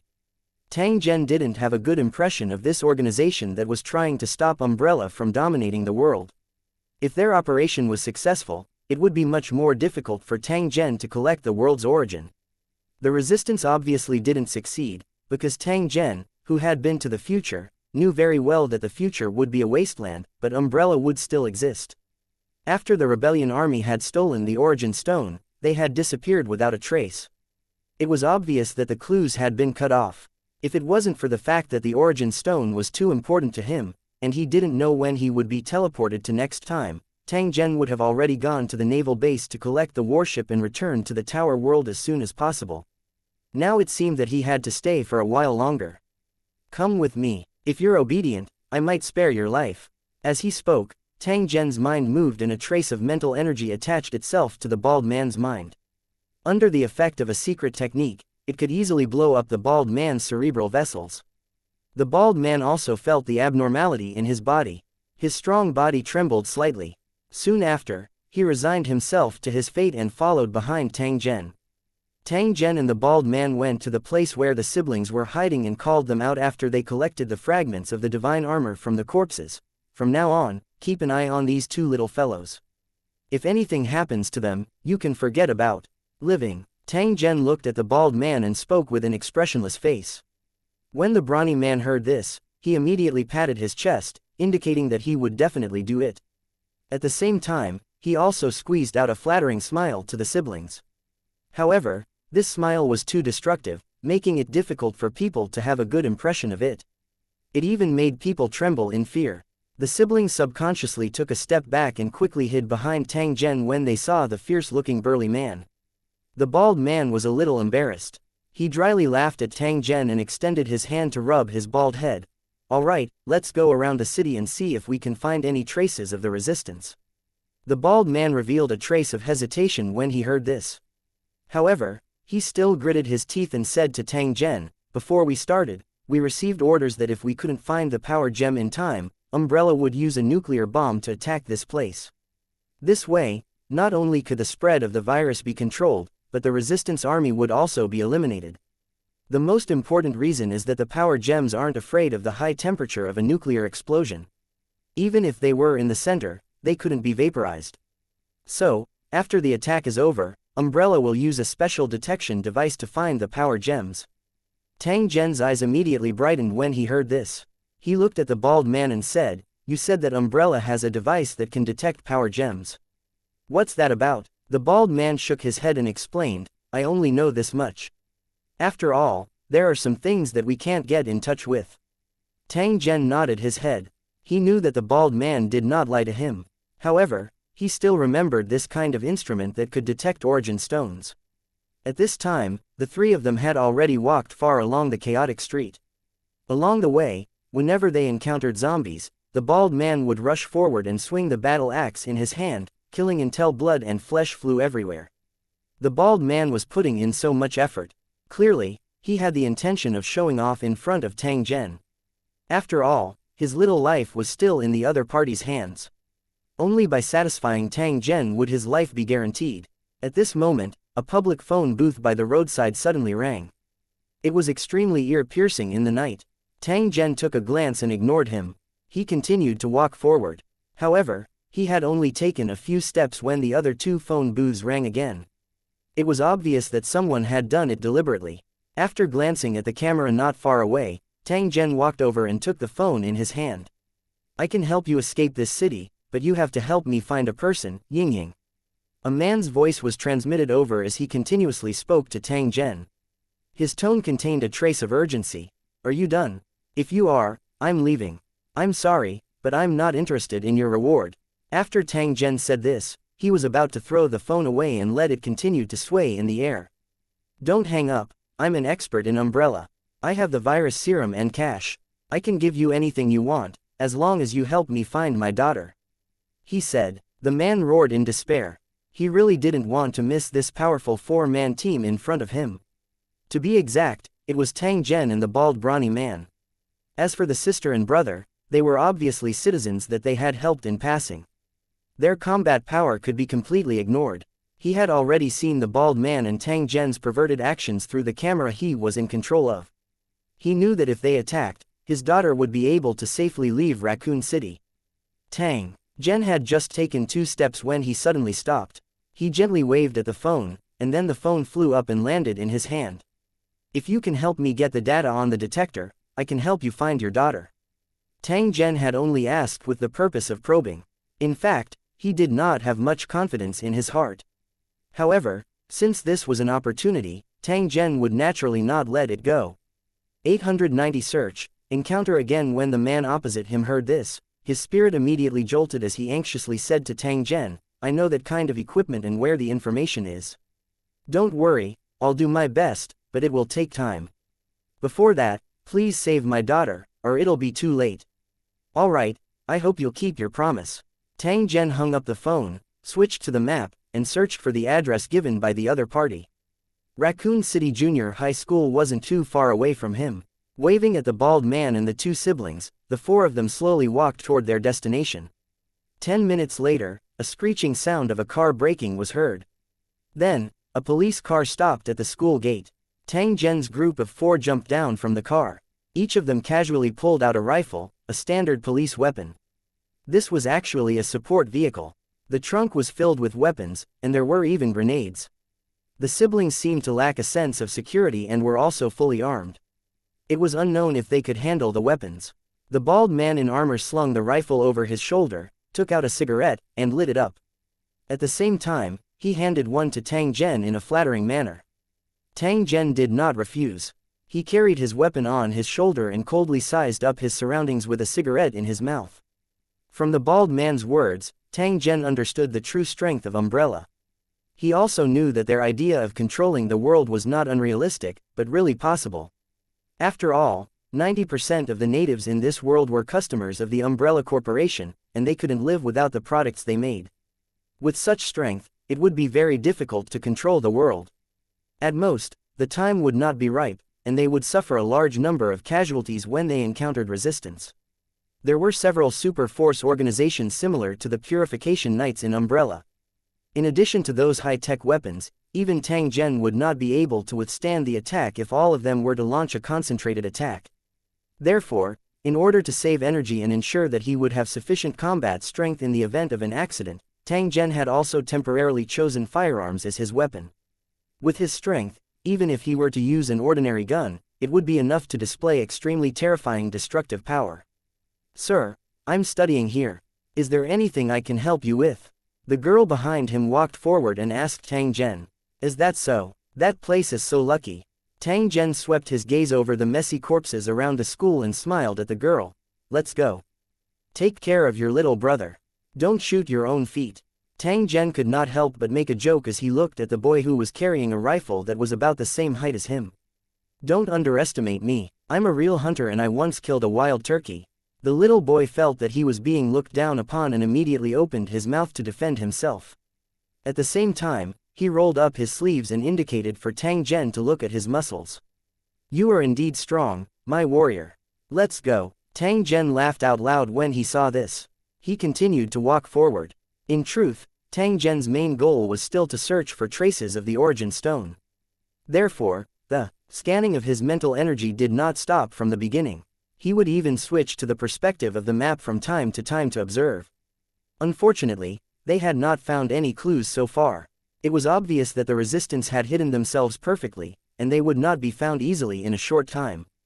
As for saving the little girl, it was just a matter of convenience. It didn't take long for the four of them to enter the school's interior. Just as they were about to split up and search, the sound of an explosion was suddenly heard. "Take the two of them and follow me." Tang Zhen's voice had just sounded when he had already disappeared. The bald man shrugged his shoulders, picked up the siblings with his arms, and quickly chased after them. At this moment, Tang Zhen had already arrived at the site of the explosion. He also saw the target of his search and rescue, the little girl in school uniform. "Angela, is it? Your father asked me to bring you out. Come with me now." Tang Zhen ignored the two women beside him as he spoke to the little girl. "Who are you? Please step back immediately, or I won't be polite." One of the women pulled out a pistol and warned Tang Zhen. Her movements were very neat. She was obviously an expert at using guns. "Don't do that. Put down your gun." Alice saw this and quickly pressed the woman's pistol down. At the same time, she secretly motioned her not to be impulsive. Her expression was quite serious. The woman revealed a puzzled expression. However, she still pointed her weapon to the ground and continued to look at Tang Zhen with caution. "Sir, we meet again." Alice looked at Tang Zhen in front of her and greeted him with a smile. Alice's heart was filled with vigilance towards this mysterious man in front of her, but at the same time, she felt a trace of gratitude. She was naturally vigilant because of Tang Zhen's magical and strange ability. She was grateful for his help in the honeycomb laboratory. Otherwise, she and the others might not have been able to escape. Of course, the most important reason was that he was afraid of Tang Zhen's strength. This was because even though his combat strength was no longer what it was in the past, he still felt as though he was facing a giant prehistoric beast when he was facing Tang Zhen. The stronger one's mental energy was, the more obvious this feeling would be.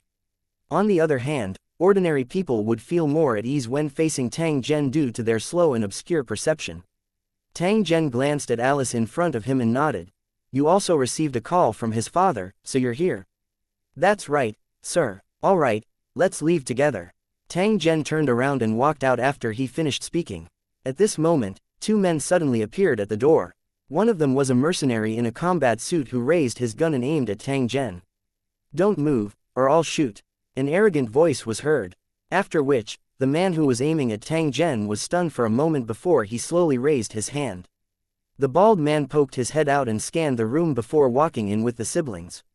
Alice and the others frowned slightly when they saw the siblings holding guns, but they did not act rashly. After all, the bullets did not have eyes. Even if it was shot by a child, it did not affect the lethality at all. Moreover, this kind of killing weapon in the hands of children was far more dangerous than in the hands of adults.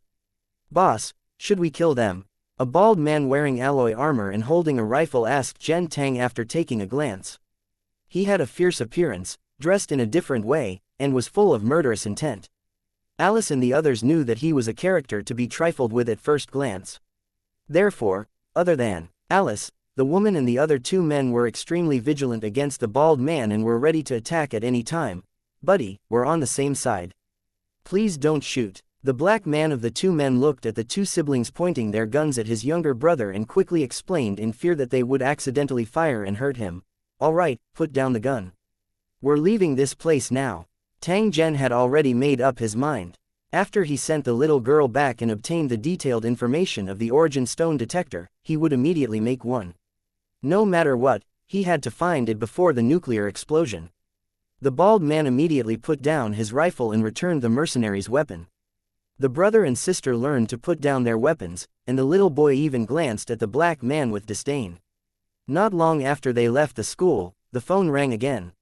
Angela's father told them where they were going to meet, and after a few more words with his daughter, he hung up. They jumped into the cars parked by the side of the road and headed straight for Raccoon City's City Hall. 891 The Ghost Army. 1. In the quiet night, the sound of the car's roar would attract more zombies, and the debris everywhere on the road would make it more difficult to drive. Fortunately, Tang Zhen was able to observe from a map perspective and choose a relatively unobstructed path. As a result, his speed was not affected too much. During this period, whenever they encountered a large number of zombies blocking the road, the bald man would take the initiative to jump down and clean up, and the others would cooperate to shoot and kill them. The efficiency was also unusually fast. Everyone was in awe of the bald man's combat power. Even Alice looked at him with a hint of vigilance. Alice, who had just begun her evolution, was not the bald man's opponent now, but she was more than enough to protect herself. As for Tang Zhen, who had yet to make a move, he was an existence that she was unable to reach. It was likely that he could easily insta-kill her. Fortunately, they were in a cooperative state. Otherwise, they would have become corpses by now. With everyone working together, it didn't take long for them to reach the destination. However, just as Tang Zhen and the rest jumped down from the car, a pale white figure suddenly appeared from the green belt not far away. He was coldly staring at them. The cold air around it drifted and its eyes were incomparably cold. After staring at Tang Zhen and the others for a few seconds, it hid behind the tree and disappeared. Almost everyone at the scene saw this scene, and the timid ones were shocked. After all, this thing was too similar to the ghosts in the legends. It could even be said that the white shadow was a ghost. Being in a city full of zombies and suddenly encountering the legendary spirits and ghosts, everyone's heart began to beat wildly. Buddy, I think we must be seeing things, right? The black man laughed dryly at the mercenary beside him, as if he was trying to find an excuse to not be nervous. However, as soon as he finished speaking, his eyes widened and he pointed to the square not far away with his mouth wide open. A large group of ghost beasts. In fact, he didn't need to say it. Everyone had already seen the dozens of translucent figures that suddenly appeared in the square and slowly approaching them. The ethereal body, the ferocious face, and the constantly spreading cold air all made people shudder. Numerous cold glints shot out from his empty eye sockets as he stared intently at Tang Zhen's group. A roar that seemed to come from the depths of the soul rang out.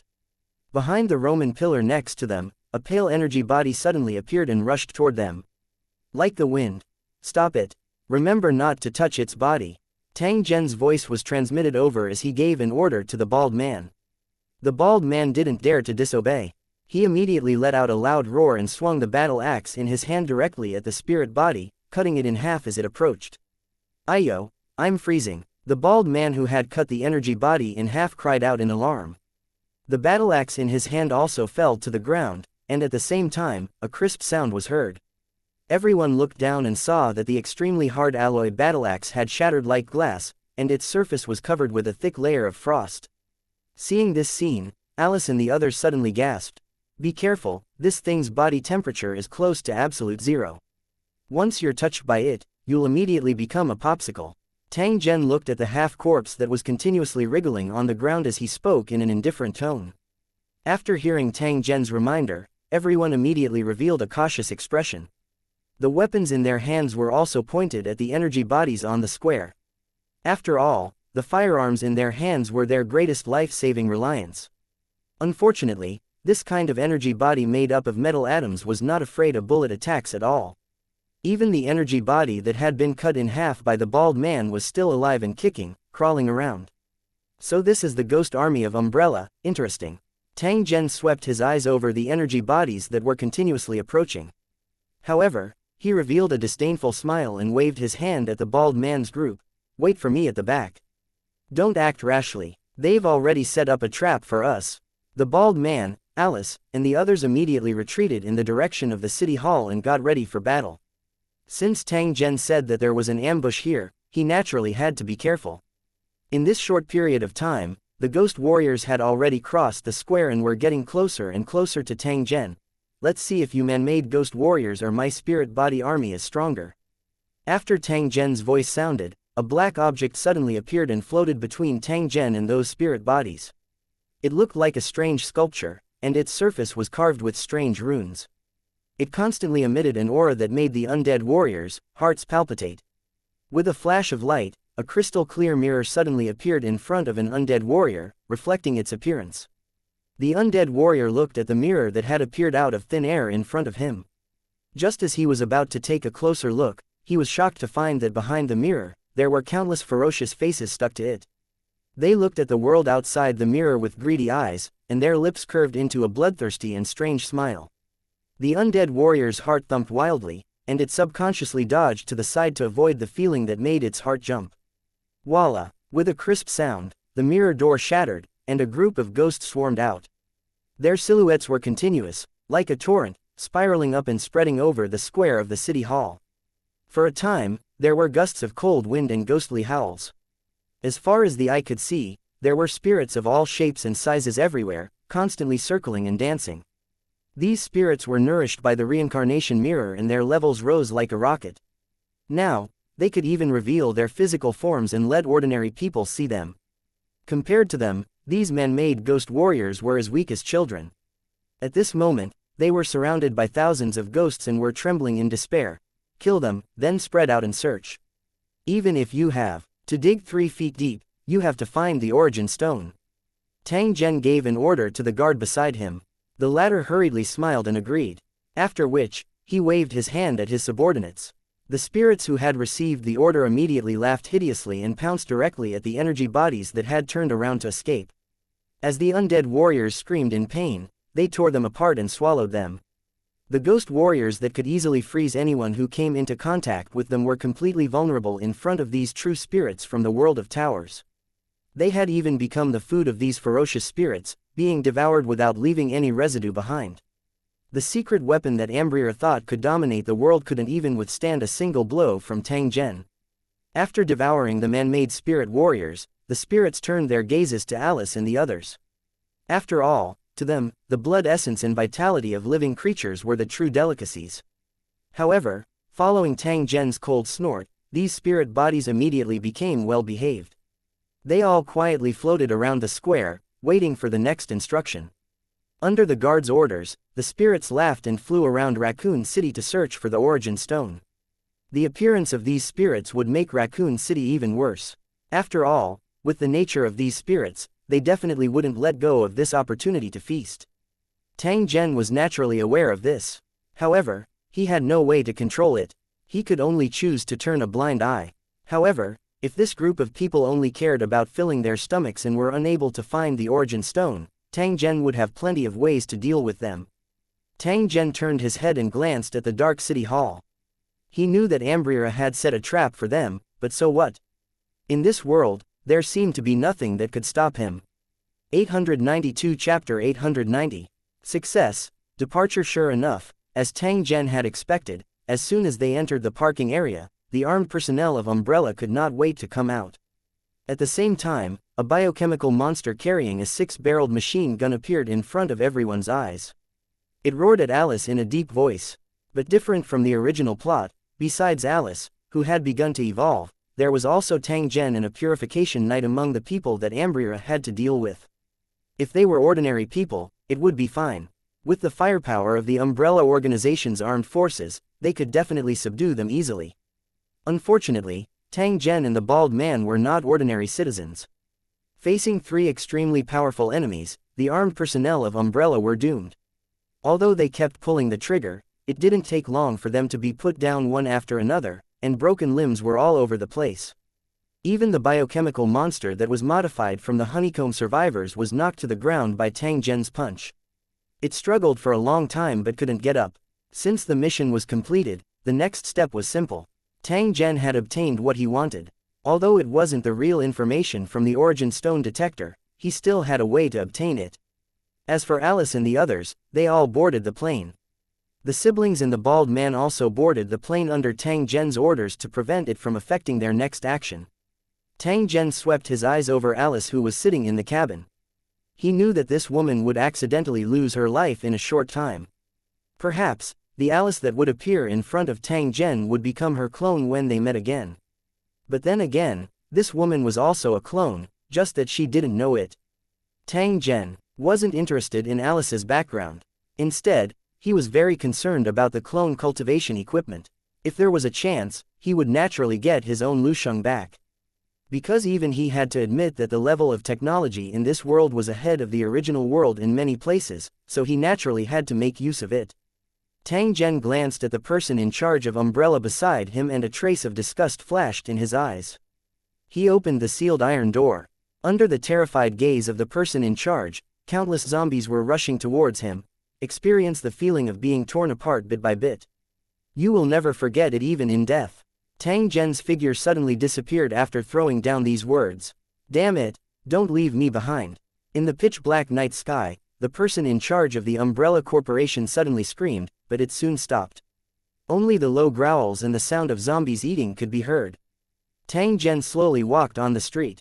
Because of his natural instinct to seek advantages and avoid disadvantages, none of the surrounding zombies dared to approach.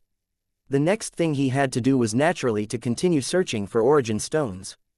Tang Zhen suddenly obtained an unexpected piece of good news just when he thought that he would have to search for a period of time. During the search of Raccoon City, a few spirits had accidentally found traces of the origin stone. At the time, two groups had been fighting over it. However, when groups of spirit bodies heard the news and rushed over, both sides of the battle turned pale with fright and chose to escape in unison. However, even when they were retreating, these people still refused to let go of the boxes that contained the origin stones.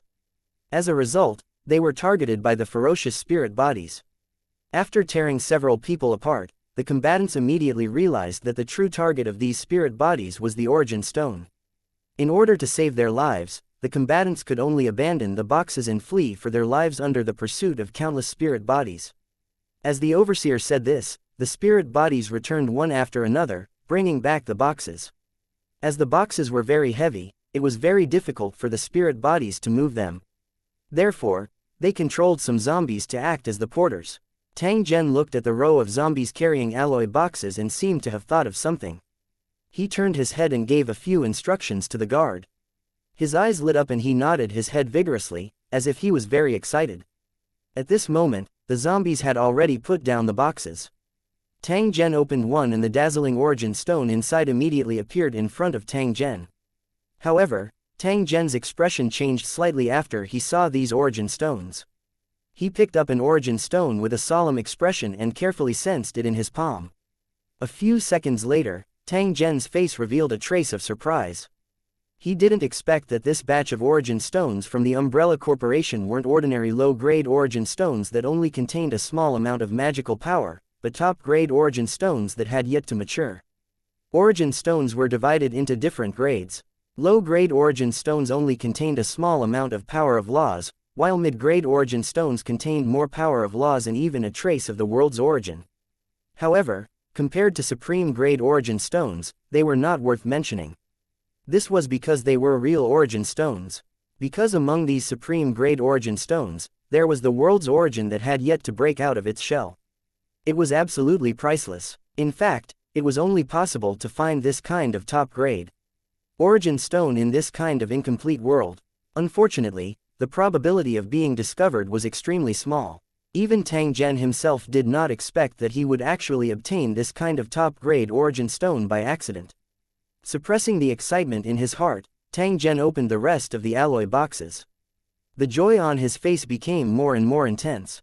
Holding the shiny top-grade origin stone in his hand, Tang Zhen knew that he had made a big profit this time. Because it contained the world's origin, the exchange ratio between low-grade origin stones and supreme-grade origin stones was naturally different. He believed that after obtaining this batch of supreme-grade origin stones, Tang Zhen would definitely be able to completely light up his lost stars. Tang Zhen carefree laughed a few times. He kept all the origin stones and left the city that was about to disappear without the slightest hesitation. His next target would be the large and small ships in the naval base. 2 days later, Tang Zhen's figure appeared in the vicinity of a military port. There was a faint smile on his face. Ever since he left Raccoon City, Tang Zhen had been rushing to the naval base in this world. He boarded the ships at night and stored all the ships he saw in his storage space. As for the crew members on the ship, they had long been scared out of their wits by the spirit bodies that had wreaked havoc. They had fled without a trace. Tang Zhen swept his eyes over the empty dock and sighed emotionally in his heart. The last time he collected old and used ships, it was also at this military dock. Compared to the previous dilapidated scene, this place was undoubtedly much more prosperous, and there were military facilities everywhere. Unfortunately, it wouldn't take long for this place to be abandoned, and then gradually turn into ruins in the wind and rain. When the next cycle began, the place would return to its former prosperity. Tang Zhen's goal had already been achieved. Moreover, he had also obtained a large number of top-grade origin stones. He could definitely be considered to have returned with a full load. Moreover, he had a faint premonition that if he stayed any longer, there might be unexpected danger. He switched to his phone's interface and chose the reply option, leaving the wasteland world. The moment he left, lightning flashed and thunder rumbled in the sky. A huge bolt of lightning appeared out of nowhere and struck the place where he had just been. Soon after, the sea water rapidly condensed and formed a huge water giant. It let out a silent roar at the spot where Tang Zhen had disappeared. Far away in front of the water giant, a mushroom cloud was slowly rising into the sky. 893 Powerful Law Application 1 Tang Zhen slowly walked out of the teleportation gate and sat in the central area of the training room with a grave expression. With a wave of his hand, a pile of alloy boxes appeared in front of him. The lid was opened, revealing the neatly arranged supreme-grade origin stones inside. In an instant, the entire cultivation room was illuminated by the light emitted by this supreme-grade origin stone. The brilliance was flowing and full of fascinating colors. If this scene was seen by other king-level cultivators, they would be completely shocked and would rush forward to snatch it. To any king-level cultivator, this was a fortune. Unfortunately, this wealth only belonged to Tang Zhen. The others did not have the opportunity to see this shocking scene. After admiring it for a while, Tang Zhen changed his perspective and turned to his phone's interface. With a mental command, the box of supreme-grade origin stones on the ground instantly disappeared. At the same time, in the area that displayed the number of origin stones, a set of numbers that shocked Tang Zhen appeared. Sure enough, just as he had expected, the difference between low-grade origin stones and top-grade origin stones was huge. It would not be an exaggeration to say that it was 1 for 10,000. With these supreme-grade origin stones, lighting up lost stars was no longer a problem. However, because they came from an incomplete world, there were only 4 types of origin stones: earth, water, fire, and water. There were very few other types of origin stones, or even none at all. If such a situation was placed in the complete world, it would definitely not happen. However, with Tang Zhen's appearance, the entire world had already begun to undergo a great change. However, Tang Zhen was extremely clear in his heart that no matter which type of origin stone was discovered, there would still be a few other light sources. However, this did not have much of an impact on Tang Zhen. He only needed to light up the lost stars that he could currently light up.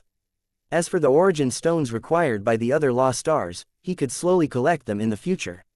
When he thought of this, Tang Zhen directly locked onto the fire lost star and chose to light it up.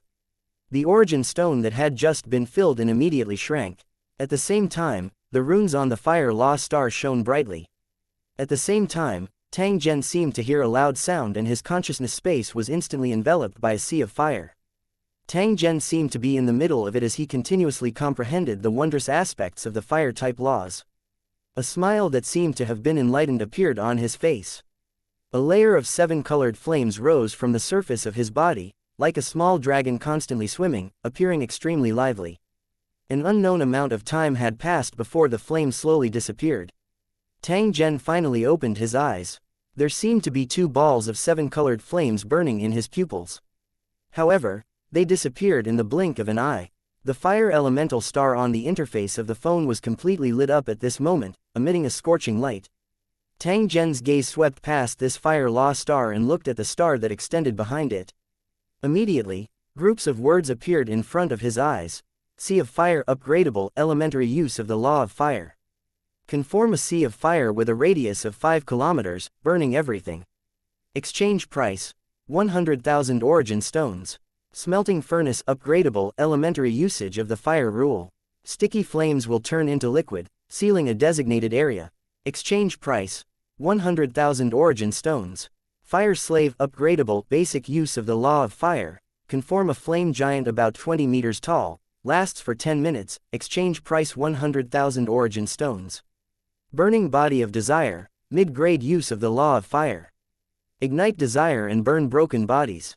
Effective range is 5 kilometers. Exchange price, 1 million origin stones. Ultimate combustion, a high-level application of the law of fire.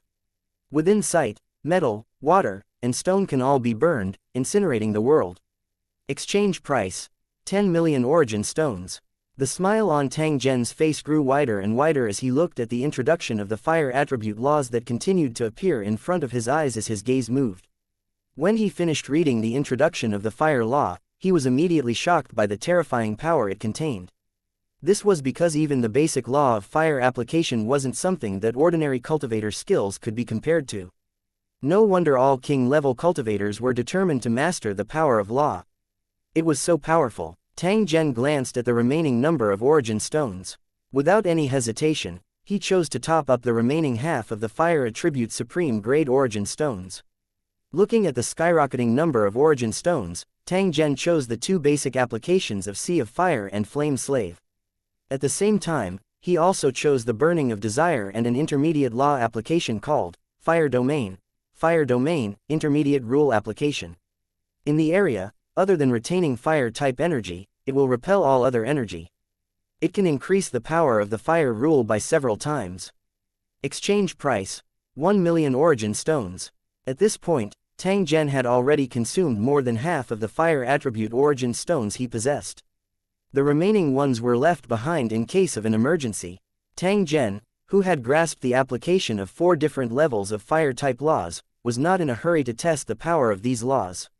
Instead, he turned to another law star. This was a water elemental law star. To Tang Zhen, who was currently conquering the water world, it was very important to master the water elemental law. However, among the supreme grade origin stones he had obtained this time, most of them were yellow earth type origin stones. There were not many water type origin stones. Of course, it was more than enough to light up the law stars. After absorbing these water attribute top grade origin stones, Tang Zhen looked at the water attribute law star and chose to light it up. It was as if a torrent had descended from the sky, devouring all living beings and then the entire world. Wherever it went, it instantly turned into a vast ocean. Just like when he lit up the fire elemental star, Tang Zhen also entered a state of enlightenment during the process of lighting up the water elemental star. His understanding of the laws also became deeper and deeper. Tang Zhen's comprehension also ended when the water law star was completely lit up. He began to check the various super applications that the water law star was connected to. Similar to the usage of the laws of fire, the laws of water were also extremely powerful. Sky River Weak Water, elementary use of the law of water. It's hard for a great feather to float, and nothing in the area it covers can't sink. Exchange price, 100,000 origin stones. Corrosive poison, mid-grade use of the law of water. Ordinary water will immediately become a highly toxic and corrosive solution. It's difficult for metal and stone to block it. Upon contact, you will die. Exchange price, 1 million origin stones. Sky River Downpour, a high-level application of the law of water. It can cause the water of the Sky River to pour down, instantly turning 1,000 li into a waterswamp kingdom. Exchange price, 1 million origin stones. After checking the number of water origin stones he had left, Tang Zhen sighed. He could only exchange for the Sky River Ruishui elementary law application. As for the other applications that made Tang Zhen envious, he could only wait until he had enough water origin stones in the future to exchange for them. 894 Chapter 892 The warship sets out. What Tang Zhen did not know was that while he was lighting up the lost stars one by one, that mysterious star was also silently undergoing a change that no one knew. Under normal circumstances, it would only change when it absorbed the world's origin. However, Tang Zhen was currently using a top-grade origin stone. It was precisely because of the existence of this stone that the mysterious star had changed. The reason for this situation was that there was a large amount of world origin in these supreme-grade origin stones. Although the world's origin and the origin stone were related, their value could not be compared at all. Although Tang Zhen used supreme-grade origin stones to top up, it didn't mean that the world's origin contained in the origin stones would also come with it. If that was the case, it would really be a great loss to his grandmother. The truth was that when the supreme-grade origin stone was absorbed by the phone, the world's origin was also separated and absorbed by the mysterious star. Just as Tang Zhen was focusing his attention on the application of those laws, the mysterious star flickered slightly. Soon after, it returned to its previous state. Tang Zhen, who was completely focused, did not notice this point. At this time, he had already completely lit up the fire and water law stars, and a large number of top-grade origin stones were also about to be exhausted. It's a pity. It seems that we can only stop here. Tang Zhen sighed. He reluctantly shifted his gaze away from the phone's interface and casually kept the remaining top-grade origin stones. He had already mastered many powerful nomological laws. Once he used them, he was bound to become an enemy's nightmare. It could be said that Tang Zhen's current strength was absolutely unrivaled among those of the same rank. Even if the enemy's rank was higher than his, as long as the enemy did not control the power of law, they would definitely not be his match. Unknowingly, Tang Zhen had gained the capital to run amok in the world of Lusheng. The next thing he had to do was to head to the water world and have a real clash with the sea's lost race. Tang Zhen was extremely looking forward to this battle. Only by beating them up and letting the remnant clan on the sea know that he was no match for the Holy Dragon City would his bartering plan work. Otherwise, even if the Holy Dragon City offered the best exchange items, they would not be able to achieve their desired goal. Stepping out of the secret cultivation room, Tang Zhen directly issued the order to go to war. The entire Holy Dragon City also fell into a busy state because of this. All the Navy personnel that had been teleported to the Tower World were in position. They immediately headed to the valley behind the Holy Dragon City to receive and adjust the ships that Tang Zhen had brought back. A total of 100,000 Holy Dragon City soldiers, upon receiving the order, quickly began to gather in the valley behind the Holy Dragon City. Under the shocked and envious gazes of the foreign races, teams of fully armed Holy Dragon City soldiers marched into the inner city in high spirits. As far as the eye could see, the wide road in front of Holy Dragon City was filled with black silhouettes. That scene made one's blood boil with excitement. At this moment, more and more warriors had gathered in the back valley. They had formed a square formation of 10,000 people and were waiting to pass through the teleportation gate. The first team to enter the portal was the Navy personnel mobilized by their partners from their original world. At the moment, they were standing on a platform modified from old ships, staring at the huge warships that appeared out of thin air. If it wasn't for the feeling of the seawater splashing on their faces, they would have thought that they were dreaming. To them, this scene was a true miracle. Even though they knew that the world of Lusheng was a magical place with all kinds of incredible things, the navies from all over the world were still shocked when they saw it with their own eyes. "Oh my God, I love this world to death." An officer from the Ice Bear Alliance couldn't help but mutter to himself as he looked at the brand new warship floating on the sea. Navy personnel who shared the same sentiment could be seen everywhere at this moment. "Everyone, please board the ship. After the inspection, our soldiers will board the ship." A Holy Dragon City cultivator in black battle armor retracted his fanatical gaze from Tang Zhen and said to the naval officer beside him with a smile. When the naval officers heard this, they immediately jumped onto the ship in front of them and began to seriously size up the extremely unfamiliar warship. In fact, as a professional soldier, they were very clear about the main warships of each country. They only needed one look to tell where they were from. However, these majestic warships in front of him clearly had traces of service and maintenance, but they were definitely not warships owned by any country in his original world. Then where did these warships come from? Other than these warships, what other unknown trump cards did the Holy Dragon City have? Touching the weapons on the warship, the soldiers couldn't help but let their imagination run wild. However, these thoughts only flashed through their minds. Their main task now was to thoroughly inspect these ships, and then directly set off for the battlefield. When they thought about how they were going to ride a warship and gallop on the vast blue ocean, these soldiers who had dedicated almost half of their lives to the ocean and had no chance to participate in a real naval battle felt their blood boiling. Ha ha ha, I've been waiting for this day for a long time. A Navy officer from the Asian Alliance laughed heartily, his face full of anticipation. At the same time, he raised his head and glanced at another warship not far away. It was the warship that another partner was in charge of. At this moment, there was also a soldier looking in their direction, his eyes filled with fanaticism and a sense of challenge. All of you, listen up. This mission must be completed in an outstanding manner. No one is allowed to drop the ball. We have to let those guys know that our combat power is the first in the joint army in land battles, and we still won't lose to anyone in naval battles. Are you confident? The man in the Asian Alliance Navy uniform shouted at the soldier standing in front of him. What he got in response was a firm answer. Similar scenes could be seen on every warship. These specially selected soldiers were all holding back their strength, not willing to be compared to the soldiers of other countries. For a time, these warships were filled with busy figures. They checked the entire warship from inside to outside and finally came to a conclusion. These warships were in good condition. As long as they familiarized themselves with the situation, they could immediately set sail and participate in the battle. Of course, in the process of inspection, the soldiers also found many clues, which made them have a vague guess. However, this idea was too sensational, and even they did not dare to believe it. The Holy Dragon City cultivators, who had been waiting for a long time, immediately sent the news back to the Holy Dragon City after confirming that there was no mistake. Following the orders of the commanders of the various armies, the Holy Dragon City's soldiers, who had been waiting for a long time, began to slowly pass through the teleportation gate like a long dragon whose head and tail could not be seen. After crossing the portal, they boarded the warship and began to wait quietly for the departure. After one warship was full and slowly left the offshore platform, the second warship began to carry the Holy Dragon City's soldiers. At the same time, many small ships also formed a long line and followed these warships. They were all loaded with weapons. After all the Holy Dragon City's soldiers had boarded the ship, the mighty warship cut through the waves and slowly sailed toward the depths of the water world. 895 The Nine-Headed Snake Tribe won at the same time as the Holy Dragon City's army set out. The maritime remnant race in the water world also began to enter battle mode.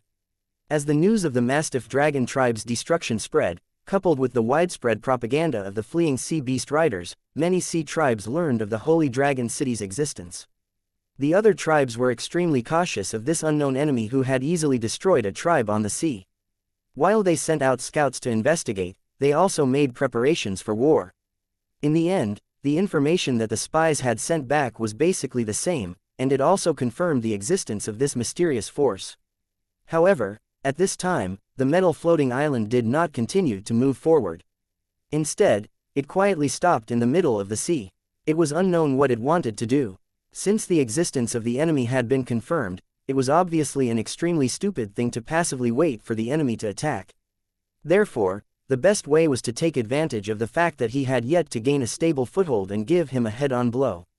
If the tactics were reasonable and the timing was right, it was not impossible to destroy the enemy directly. The problem was that although the surrounding tribes were not weak, they did not have the confidence to win against the Holy Dragon City's terrifying weapons. The fleeing sea beast riders described the might of the Holy Dragon City's weapons as an apocalyptic catastrophe, an existence that could not be resisted by flesh and blood. It was for this reason that the tribe leaders were hesitant, afraid that they would suffer great losses if they went against the Holy Dragon City. In this way, even if they defeated the enemy, their own tribe would suffer huge losses, which was not worth it. However, if they didn't take action, the enemy would definitely take them down one by one, leaving them with nothing. The Mastiff Dragon tribe was a good example, and they had no choice but to be on guard. Just as these tribe leaders were making their own plans, a group of huge garbage warships suddenly appeared, surrounded by a large number of small garbage ships. They were like a moving land, covering a large area of the sea. Finally, they stopped in front of the Sea Spirit tribe's gate, making the entire tribe feel as if they were facing a great enemy. And NBSP, But when the sea spirit race chief saw the totem mark on the trash warship, his body trembled and he quickly went up to greet it.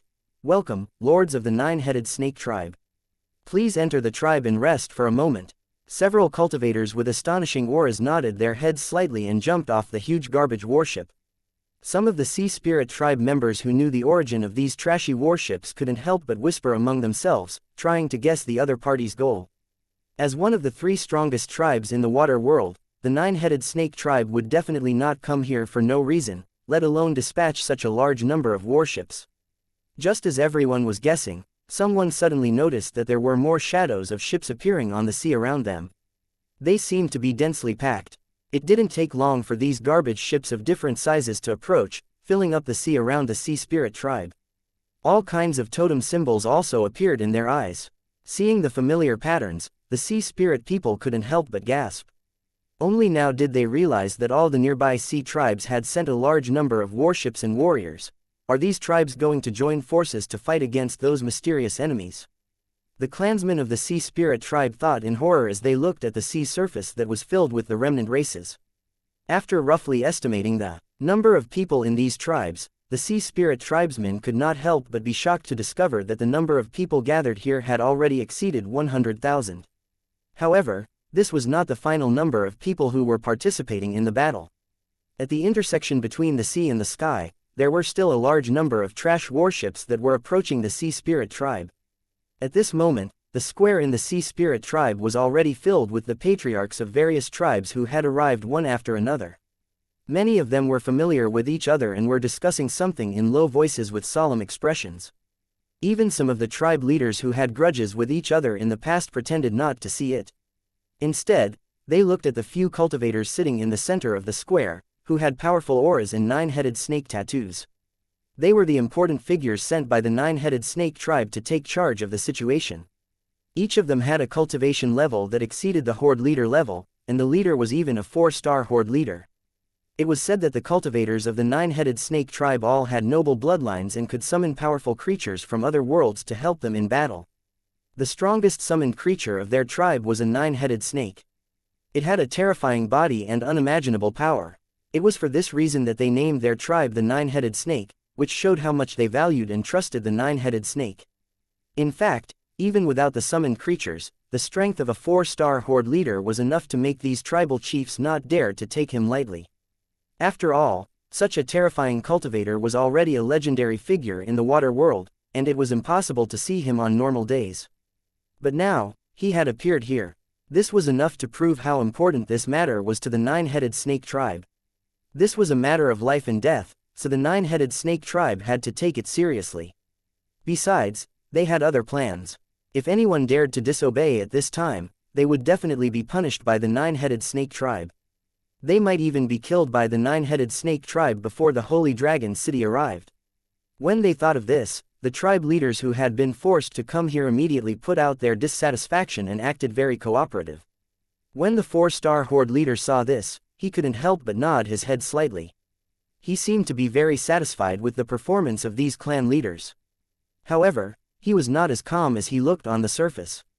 In fact, the nine-headed snake tribe, one of the three major tribes of the water world, was far more concerned about the Holy Dragon City's invasion than ordinary tribes. The nine-headed snake tribe had a long history. Although they had gone through countless storms, their knowledge and inheritance had been well preserved. It was also because of this that the nine-headed snake tribe was even more aware of the Holy Dragon City's invasion and what it meant. In the water world, Liu Cheng's advancement was held in the trial arena, and the remnant races of the sea were like prey that were kept in captivity. Every time Liu Cheng's cultivators descended, it represented the beginning of a massacre. There was no room for discussion in this matter. It was either you die or I die. However, the arrival of this disaster had also opened the sealed water world at the same time, giving them, the remnant race of the sea, a chance to escape.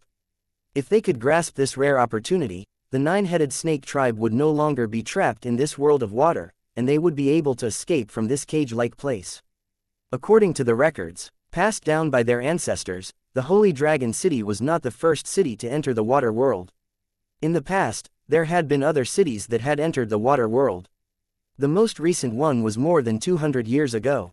At that time, the Tower City was extremely arrogant and invincible. Many tribes were destroyed by them, and none of them were their match.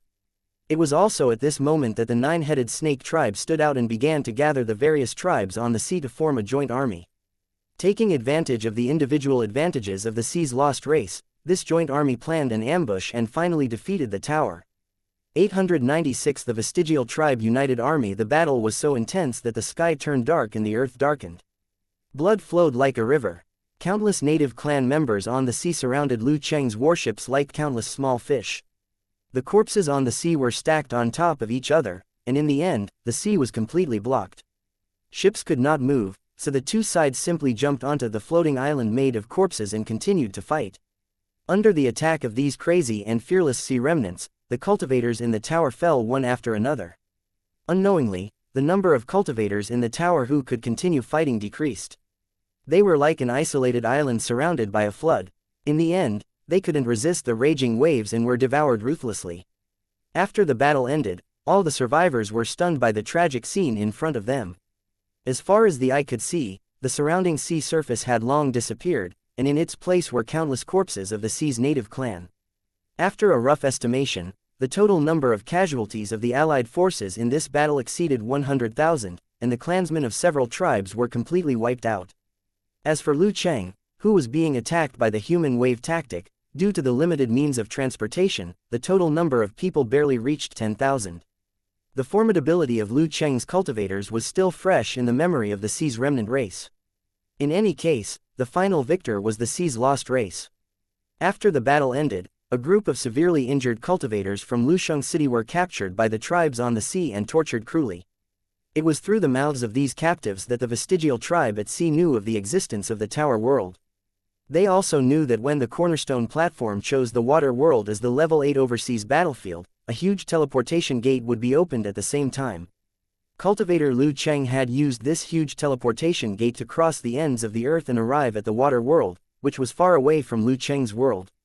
When the nine-headed snake tribe members heard this, they were shocked at first, but then they were overjoyed. They immediately realized that their chance to escape the cage of the Water World had come. Without any hesitation, they immediately sent all the elite warriors of the tribe to rush to the location of the portal. They wanted to see if they could leave the Water World through the portal. However, when the sea's lost race came to the portal and tried to pass through it with excitement, they found that they were happy too early. The teleportation gate that the cultivators in the city could easily enter and exit was an impassable barrier for the remnant race in the sea. No matter how hard they tried, they could not get close to the thin light film. This matter made the nine-headed snake tribe leader extremely vexed, but the only chance to get rid of the Water World was in front of them. How could they give up so easily? And NBSP, in the following period of time, the nine-headed snake tribe began to try everything they could, but they made no progress. The teleportation gate was like a dream in front of him, but it was beyond his reach. Time passed slowly. During this time, something had happened that caused the tower to give up on the overseas battlefield. Until the time limit, it still did not appear in the Water World. During this period, the nine-headed snake tribe had not given up on the research of the teleportation gate, but they had not gained much. As a result, the moment the portal closed, all the cultivators who were captured by the nine-headed snake tribe and stayed in the Water World for many years turned into monsters and started to attack them crazily. In order to avoid causing more damage, the nine-headed snake tribe had no choice but to kill all the cultivators who had turned into monsters. This matter had temporarily come to an end. However, the thought of leaving the Water World had become the nine-headed snake tribesmen's biggest dream. They wanted to experience the feeling of stepping on land and see the boundless land that the cultivators of Liu Cheng had mentioned, as well as the flowers and trees all over the place. They were nine-headed snake tribesmen who had never left the Water World since they were born. He had an extremely strong desire for land, which originated from the memory in his blood. After all, the nine-headed snake tribe didn't belong to this world. The hometown of their ancestors was also a vast continent. There were birds chirping and flowers blooming there. There were huge mountain ranges and magnificent cities. Unfortunately, they were destined to never return to their homeland.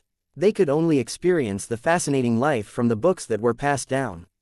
Almost every generation's clan leader would be repeatedly urged to find a way to lead the clan out of this cage and set foot on real land when they took over the position.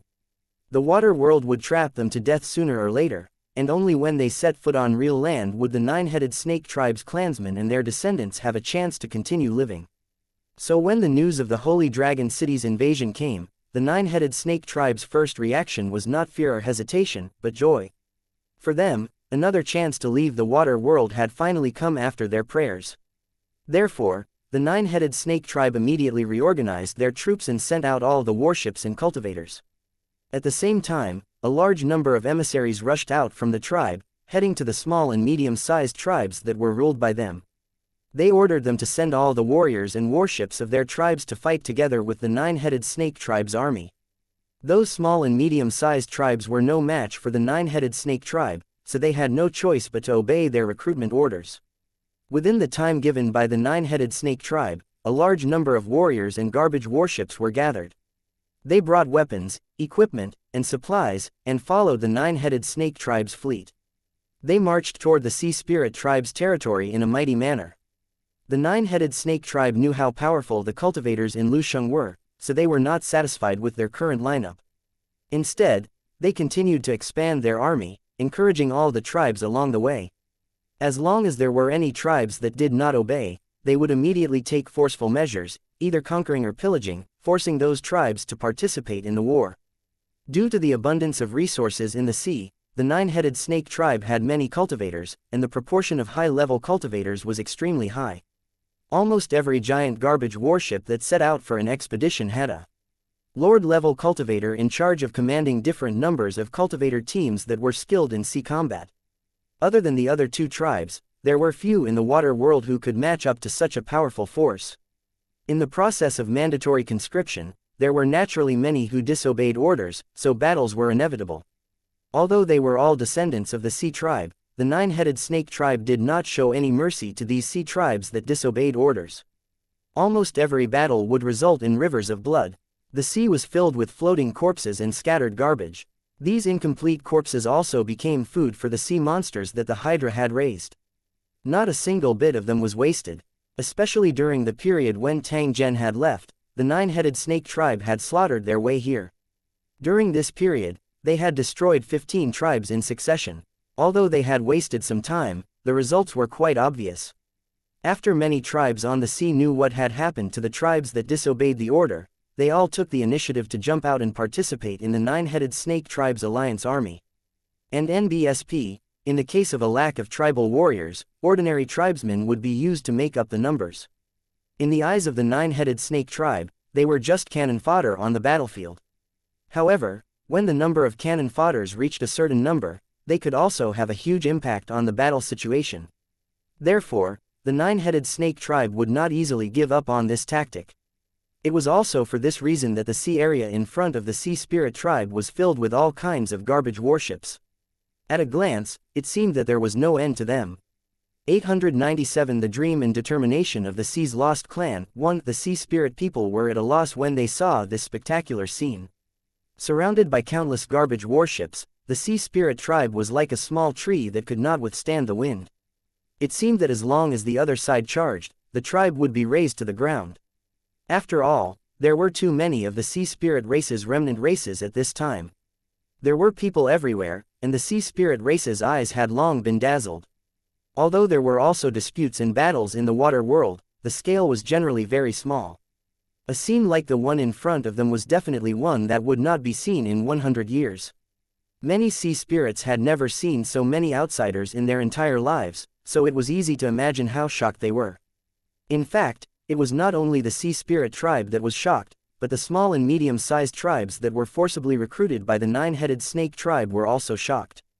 They really couldn't understand what kind of enemy they were facing this time that would make a top tribe like the nine-headed snake move out in full force. Was this not enough? He even wanted to use all kinds of methods to force them to participate in the battle. Just by thinking about it, one would know that the enemy they were facing this time was Bela, who had quite a powerful strength. And looking at the current situation, there was bound to be an earth-shaking battle soon.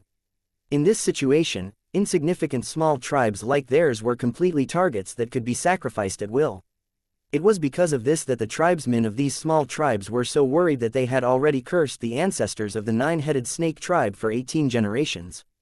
However, they had no way out. They could only continue to wait. At the same time, they were secretly praying that when the war began, they would be more careful and not be used as cannon fodder by the Hydra tribe. Although the nine-headed snake tribe had also sent out a large number of trash warships and warriors with high cultivation, it was still not a serious injury to a top tribe like this. However, those small tribes were different. Under the coercion of the nine-headed snake tribe, they had almost exhausted all the power of their entire tribe, sending out all their warships and warriors. The battlefield was merciless, and if they were not careful, the crisis of extermination would descend upon them. The tribesmen who had been forced to come here were all very unwilling, and their chiefs were also very depressed. They looked at the 10 or so nine-headed snake tribe cultivators sitting in front of them. They wanted to question them, but when they thought about their status and strength, they could only pretend to be mute and listen to their battle plan. As for whether he was cursing the other party in his heart, that was unknown. The enemy we're going to face this time is quite strong. They don't belong to any tribe in our water world, but from a place called the World of Towers. The leading 4-star horde leader was the first to speak. He swept his gaze over the various tribe leaders and spoke in a calm tone. As soon as these words came out, the expressions of the clan leaders immediately changed. They were nervous, excited, and suspicious at the same time. Some people even began to feel uneasy, as if they wanted to say something but stopped. "My lord, is what you said true? What's going on?" A middle-sized tribe leader suddenly stood up and asked the leader of the 4-star tribe. There was a trace of urgency and doubt in his tone. For many years, the lost race on the sea had been working hard to leave this water world cage, but all of them had failed without exception. Unknowingly, they had slowly given up on this plan and had resigned themselves to their fate. However, the resources in the water world were limited.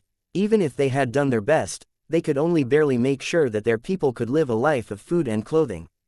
Even if there were any slight movements, they would face the danger of death and hunger.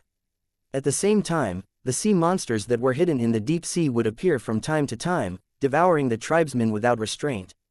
Even with the Guardian's aura, there were still some powerful Hydra that could ignore the aura and destroy the tribe that they had worked so hard to build. In fact, these tribes that were envied by the vagrants on the sea were also living in misery.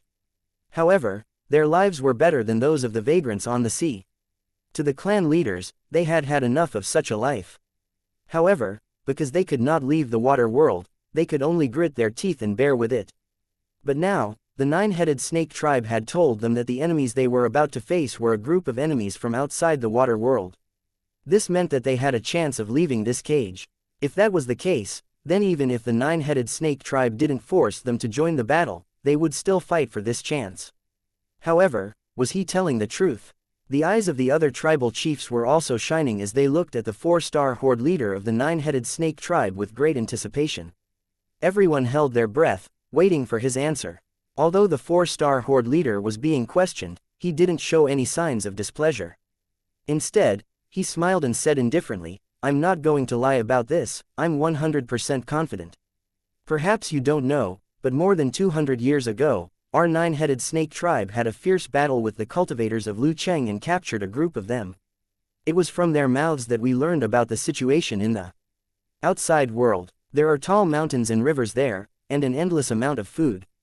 It's a vast land that can allow us to gallop." The 4-stars horde leader's face was flushed red, and there was a hint of longing in his eyes. It was obvious that he was also looking forward to such a scene. And the enemy we are about to face is from that world. As long as we can defeat them, we will have a chance to leave the water world.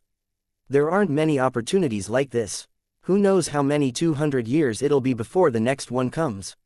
At this point, the 4-star horde leader's expression turned grave. He glanced at the tribe leaders present and said in an extremely serious tone, "Patriarchs, I believe that you all know very well that this water world is definitely not a place for us, the maritime race, to stay for long. Although it looks like we can barely survive for the time being, once something happens, we won't be able to escape. We'll all be buried under the endless sea. Therefore, in order to ensure that the bloodline of the sea's vestigial tribe will not be cut off, we must find a new way out, and the enemy that appeared in front of us is our only chance. Moreover, the purpose of this enemy's appearance is to exterminate all of us, the vestigial tribe of the sea. Therefore, even if we don't make a move, they won't let us off. This battle was destined to be unavoidable. We must win this battle, or we'll be doomed eternally." At this point, the surrounding tribe leaders were already excited. Each of them clenched their fists tightly, their eyes bloodshot, and their fighting spirit soared. They could not wait to start a decisive battle with the Holy Dragon City. During that time, the process of their conversation was spread by a holy master beside them using a secret spell, so that all the remaining maritime races in the surrounding seas could hear them clearly. An inexplicable emotion surged in the hearts of all the sea vestigial tribe members. Then, it spread and gathered above the sea around the sea spirit tribe, making the air seem to become oppressive and heavy. All the sea remnants were filled with excitement. Their eyes were filled with desire, and they emitted a frightening fighting spirit. The words of the nine-headed snake tribe's 4-star horde leader had already aroused the desire of all the remnant races on the sea for land and rich food. At this moment, their fighting spirit was high. They were extremely eager to defeat the Holy Dragon City and escape from this water cage that made them feel despair and collapse. Defeat the Holy Dragon City and charge out of the water world. It was unknown who shouted this sentence, but it suddenly received the response of countless people. Then, these voices joined together, causing more and more people to join in. They stretched their necks and roared, their voices resounding through the clouds. Hearing the roar, the chiefs of the tribes looked at each other and made up their minds. When the 4-star horde leader heard this earth-shaking roar, he revealed a smile and slowly stood up from his chair. All of a sudden, a frightening aura burst out from his body. He ignored the power of the water world and relied on the water pillar to lift him up to a height of nearly 30 meters. He glanced at the garbage warships around him and the sea vestigial tribe members who had an expectant look on their faces. He raised his arms and shouted loudly, "Defeat the Holy Dragon City and leave the water world. We will definitely win." When the sea tribe members heard this, they immediately cheered and waved the weapons in their hands. They continuously thrust the weapons into the sky and roared in response. "Defeat Holy Dragon City and leave the water world. We will definitely win." 898 Chapter 896 Thousands of soldiers and horses. If there were more than 10,000 people, there would be no end to it. If there were more than 100,000 people, it would tear the earth and the sky. The nine-headed snake tribe was determined to win this battle. With all their strength, they had gathered more than 100,000 people in the allied army. There were more than 10,000 trashy warships alone. When they gathered together, they looked like a moving continent, which made people's hearts jump. Moreover, these garbage ships were carrying a large number of sea vestigial creatures. The total number was estimated to be more than 300,000. Once such a huge army set out, the scene was truly magnificent. As far as the eye could see, there were all kinds of garbage warships everywhere on the sea. With the giant warship of the nine-headed snake tribe as the center, they spread out on the sea of the water world and kept moving forward. In addition to the garbage warships on the surface of the sea, there were also a large number of sea monsters swimming slowly under the sea, following the garbage warships. They were all sea monsters tamed by the tribes on the sea, and they had strong combat power. Naturally, they were brought along for this battle. Among them, there were dozens of sea monsters that were the size of small mountains and were covered in thick scales. Looking down from the surface of the sea, one could only see a huge black shadow moving slowly. Its body was even bigger than the giant warship of the nine-headed snake tribe. The sea remnants who were advancing with the army were moved by the majestic lineup in front of them and immediately felt a sense of heroism. There was still a trace of fear in their hearts, but after knowing the origins of Holy Dragon City and seeing their powerful lineup, they threw it all out of their minds. What these tribal warriors wanted to do the most now was to immediately meet with Holy Dragon City and start a bloody battle to their heart's content. They wanted to completely defeat them. Many of the sea's remnant race had this thought, causing the entire army to be filled with fighting spirit and murderous intent. On the deck of the nine-headed snake tribe's garbage warship, a group of tribe leaders were looking at the sea in front of them with serious expressions.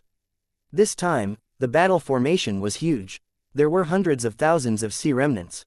Just the number alone was enough to make people feel frightened. But even so, they still didn't let their guard down.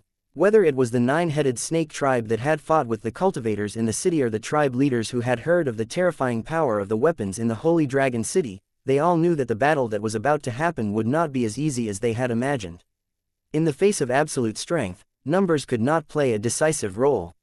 The greatest use of these tribal warriors was to pin down the Holy Dragon City's weapons, giving the tribal cultivators enough time to launch a decisive attack on the Holy Dragon City. In this kind of battle, cultivators were the main fighting force. Even though they knew that countless clansmen would lose their lives in this battle, they had no choice but to grit their teeth and make sacrifices in the face of the temptation to leave the water world. I hope the nine-headed snake tribe didn't lie to us. Otherwise, even if they are one of the three main tribes, I won't let them go easily. One of the tribe leaders said with a dark expression. He looked down at the long bundle on his back. His eyes revealed confidence and reluctance. The item in the bag was a special weapon that their tribe had obtained by chance from the treasure spraying beast hundreds of years ago. It was extremely powerful. Other than being the tribe's protector, this weapon was another treasure used to deter the enemy. This time, when he was forced to participate in the war, the clan leader had brought this treasure out to prevent any mishaps. However, although this treasure was powerful, there was a limit to the number of times it could be used. Now that there was only one chance left, the tribe leader was really reluctant to use it. However, facing the temptation of leaving the water world, he had already made up his mind. Once the Allied forces fell into a disadvantage, he would not hesitate to use this treasure to fight for a chance of victory for the Allied forces. In order to escape the cage of the water world, he decided to go all out. In fact, it wasn't just this tribe leader who had brought powerful weapons. All the other tribes, big and small, had their own trump cards, and they had also brought them along for this joint operation. As for the nine-headed snake tribe, they had far more war weapons than these small tribes because of their deep heritage. However, the battle had not yet begun, so they would not easily show them to others. However, these tribal chiefs were very clear that the giant objects covered in black cloth on those garbage warships were probably the secret weapons of the nine-headed snake tribe. Just as the Alliance army was slowly advancing, a cultivator on a garbage ship at the forefront suddenly cast his gaze into the sea. He stretched his hand into the sea and caught a strange fish that looked like a dolphin with a long tail but was only the length of an arm. After the strange fish was caught, it immediately opened its mouth and made cries of different lengths at him, as if it was saying something. The cultivator nodded, took out a piece of dried fish like food from his pocket, and stuffed it into the strange fish's mouth. Then, he turned around and raised a small flag, sending a message to the command ship in the distance. The tribal warrior in charge of communication on the command ship saw this and immediately said to the four-star lord beside him, "Traces of the enemy have been discovered ahead. They are about 4 hours away from us. The exact number of warships is unknown." The sea tribe in the water world had their own way of keeping time, which was similar to the original world. The four-star horde leader, who was the commander-in-chief, pondered for a moment before turning to his subordinates. "Tell them to continue their investigation and to report back any information about the enemy." After the cultivator in charge of leading the way saw the signal, he immediately stretched out his hand and rhythmically tapped on the strange fish for a while, then released it into the sea. However, as soon as the fish was released into the sea, another strange fish rushed to him against the waves. The cultivator was bewildered and quickly picked it up. He then carefully listened to the fish's cry, "Report, there's more news. The number of enemy warships has been confirmed. There are 20 large warships, 2 floating island warships, and hundreds of small ships. At the same time, there are countless garbage ships following." When the four-star horde leader heard this, he nodded his head slightly. From the current situation, at the very least, they had the advantage in terms of the number of warships. At the thought of this, he could not help but relax a little. He ordered his men, "Order the scouts in front to continue hiding and find out the enemy's exact information without missing a single detail." Following the order, another strange fish was released into the water, and then it sped towards the sea ahead at an extremely fast speed. This strange fish that looked like a dolphin was a communication sea beast used by the nine-headed snake tribe to send messages. They were extremely fast in the ocean, and it didn't take them long to travel a distance of dozens of miles. At the same time, a huge fleet was slowly advancing in the sea in front of the Allied forces. Compared to the tribal coalition's spectacular scale, although this fleet was slightly inferior in terms of numbers, their momentum was not any weaker. 20 warships that Tang Zhen had used various means to get were breaking through the calm sea surface. There were large and small ships guarding them. On these warships, Holy Dragon City's soldiers with serious expressions had already entered a state of battle readiness. In the middle of the warship, 2 metal floating islands were leading the giant wooden rafts loaded with hack machines. At this moment, these wooden rafts were also filled with human figures. They were the servant army wearing simple armor. Further away were the garbage ships that followed closely behind the Holy Dragon City's army. There were thousands of them. There were even some travelers on the sea who paddled in the sea because the garbage ships could not fit them, closely following the Holy Dragon City's constant advance. The moment the Allied forces discovered the Holy Dragon City, which had long sent out reconnaissance equipment, had also discovered the traces of the Allied forces. Looking at the vast fleet that almost covered the entire sea, everyone's face revealed a grave expression. 899 The collision before the final battle. Oh, this bunch of sea barbarians are really ruthless. On the metal floating island, looking at the holographic image on the giant screen, an officer of the Holy Dragon City shook his head and said in disdain. He had a golden star on his chest. According to the military ranking system of the Holy Dragon City, he was a major, and his strength was that of a one-star lord. As for the sea barbarians, it was what the Holy Dragon City's warriors called the remnant race of the sea. From the words, it could be seen that the Holy Dragon City's residents were somewhat disdainful of these enemies. No matter when, the invader would always be on the stronger side. When faced with a conqueror, they would naturally have a faint sense of superiority. This was a common problem of intelligent creatures. Even the soldiers of Lusheng City were not immune to it. After hearing the words of this Holy Dragon City officer, everyone smiled. Among the people present, other than the Holy Dragon City soldiers recruited from the original world who were in charge of operating all kinds of technological equipment, the rest were all Lord-level cultivators, and their own strength was beyond doubt. To them, numbers were not the deciding factor in a battle, especially the ordinary people, who could only be regarded as cannon fodder. Only the cultivators in the tribes were worthy of their attention. However, due to the lack of cultivation resources in the water world, the number of cultivators here was also very small, and their average level was not high. Against the Holy Dragon City, which had excellent equipment and many high-level cultivators, they did not have any advantage. Amidst the laughter of the officers, a lieutenant colonel in black armor with 2 golden stars on his chest laughed and said, "Although the ships of these sea barbarians are broken, their combat strength is not to be underestimated. As the saying goes, many ants can kill an elephant. Once these cannon fodders swarm us, even if we have the advantage in weapons, we'll definitely be flustered. If we're not careful, the tribal cultivators will find an opportunity." According to the analysis of the information we've gathered, over the past few days, these tribes also possess a large number of weapons from the otherworld that they've obtained from the rifts in the sea. They're powerful and strange. If those tribal cultivators get close to the warships and use these weapons, we will definitely suffer casualties, so we have to be careful. When everyone heard this, they immediately fell into deep thought. If that's the case, why don't we make use of our weapon advantage and launch an attack before they get close? This way, before the sea barbarians get close, we will suffer huge losses. First, it can affect their morale, and second, it can reduce the pressure of the battle. A young Holy Dragon City officer said. When he saw everyone looking at him, he continued, "So my suggestion is to first use the remote-controlled automatic weapons to give these sea barbarians a taste of their power. Then, when they got close, they would use thundercloud bombs, incendiary bombs, and other weapons to bombard them. When they were within the range of the machine guns and grenades, we'll launch a large-scale attack, then quickly pull away and form an encirclement. This way, we'll be able to form a crossfire net and suppress them until they can't even lift their heads. As for the surprise attack launched by the enemy's cultivator teams, as well as the underwater defense work, we must not neglect it to avoid unnecessary losses. As long as we can do this, we'll basically be invincible." When Tang Zhen, who was conversing with Tai Seng and the others, heard this, he smiled and nodded at the officer. He then looked at the crowd and said, "Do you have any different opinions on this attack plan? If not, we will do it this way. They're just a bunch of sea barbarians, you don't have to put them in your eyes." Everyone smiled after hearing Tang Zhen's words. The trace of pressure that had originally been in their hearts had completely disappeared at this moment. In fact, this was indeed the case.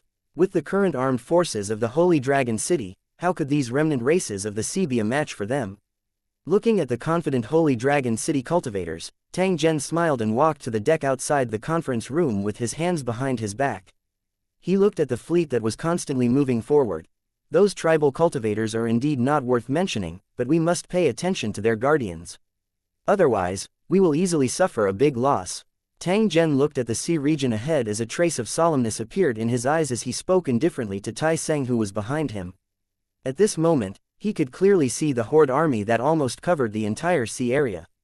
The truth was indeed as he had said. Although these temporarily pieced together tribal allied forces looked extremely astonishing, they were merely a motley crew in the end. Tang Zhen did not place them in his eyes. However, the guardians that these tribes might summon were not to be underestimated. After all, according to the captured Black Dragon, the more powerful the sea tribe was, the higher the concentration of the bloodline, and the more powerful the tribe's guardian would be. This time around, there were dozens of tribes joining forces. Who would be able to know in advance if there was an existence that even Tang Zhen was unable to fight against among the protectors that they had summoned? In fact, before this battle, Tang Zhen had already made preparations to use a nuclear bomb.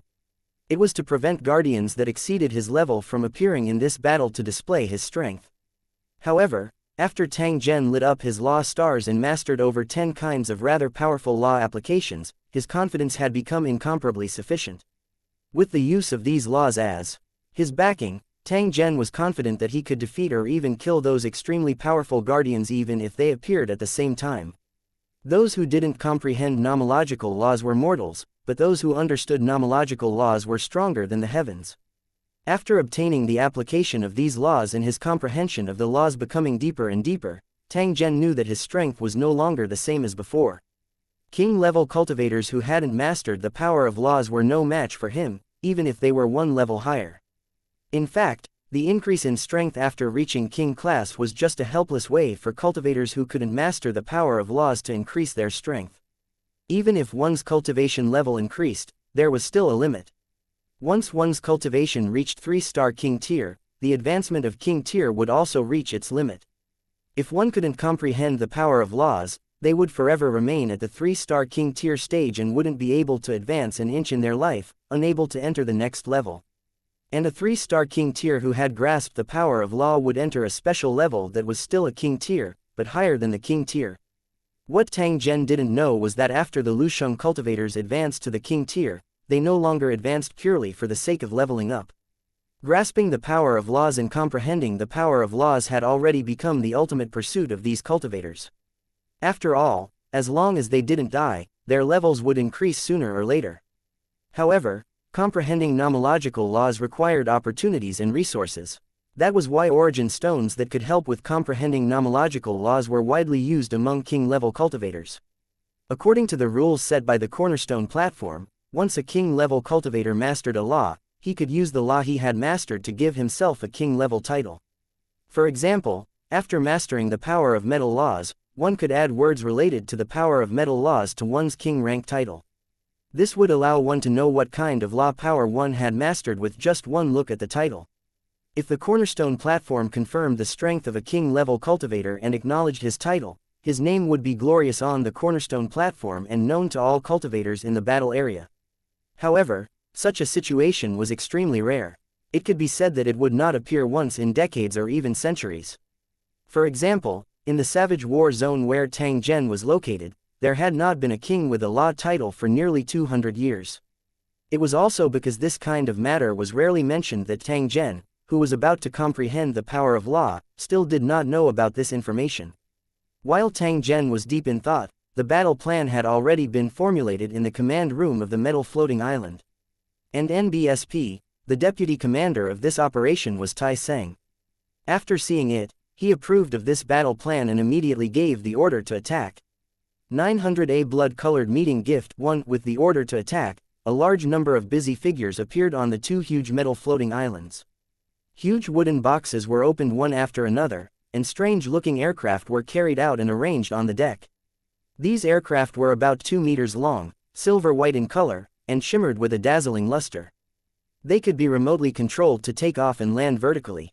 As the technician activated the aircraft immediately buzzed and rose from the deck, covering a large area of the sea like dark clouds.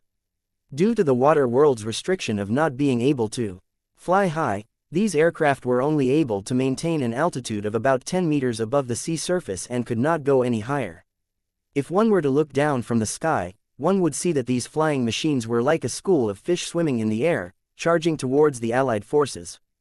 It didn't take long for the images sent back by the aircraft to appear on the display of the ship's technical staff.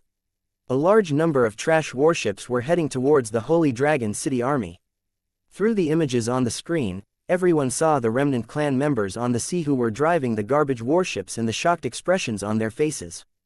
As if they had realized that these aircraft were very dangerous, the moment they approached, the garbage warships also launched dense arrows and harpoons at the aircraft. The actions of the sea vestigial tribe were obviously to smash the aircraft into the sea. It was also at this moment that the aircraft flying at the front suddenly exploded. With a muffled sound, countless steel balls shot out.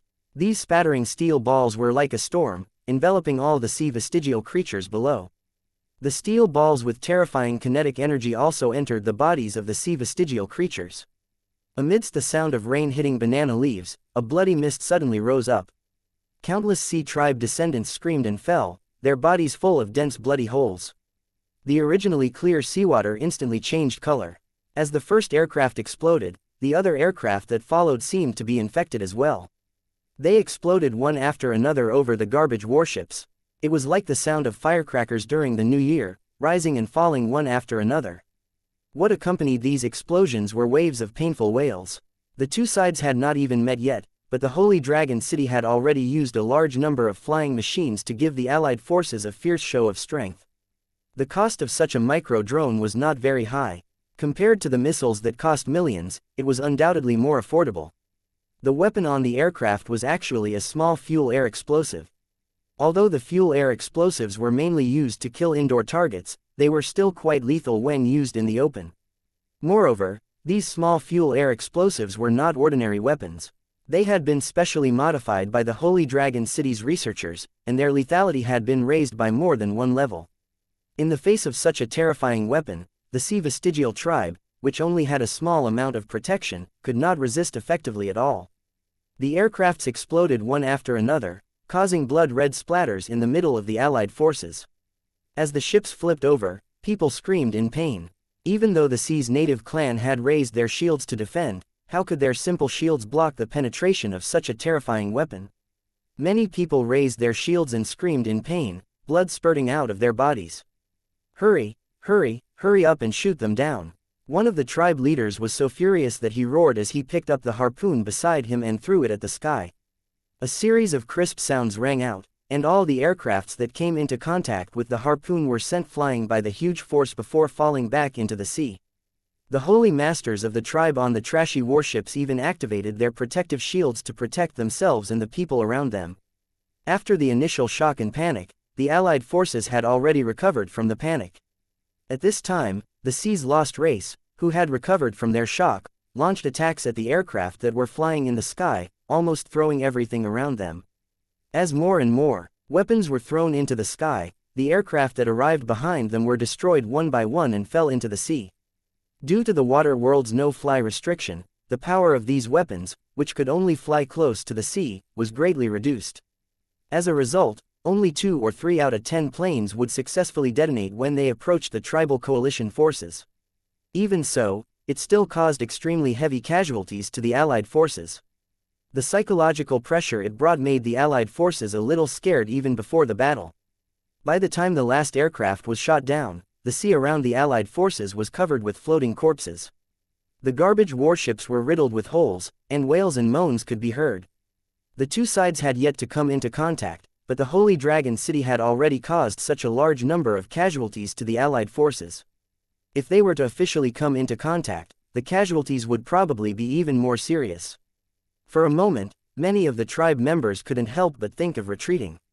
However, in the hearts of many of the sea tribe's descendants, there was an uncontrollable anger. This was because the death of their friends and family had seriously provoked them.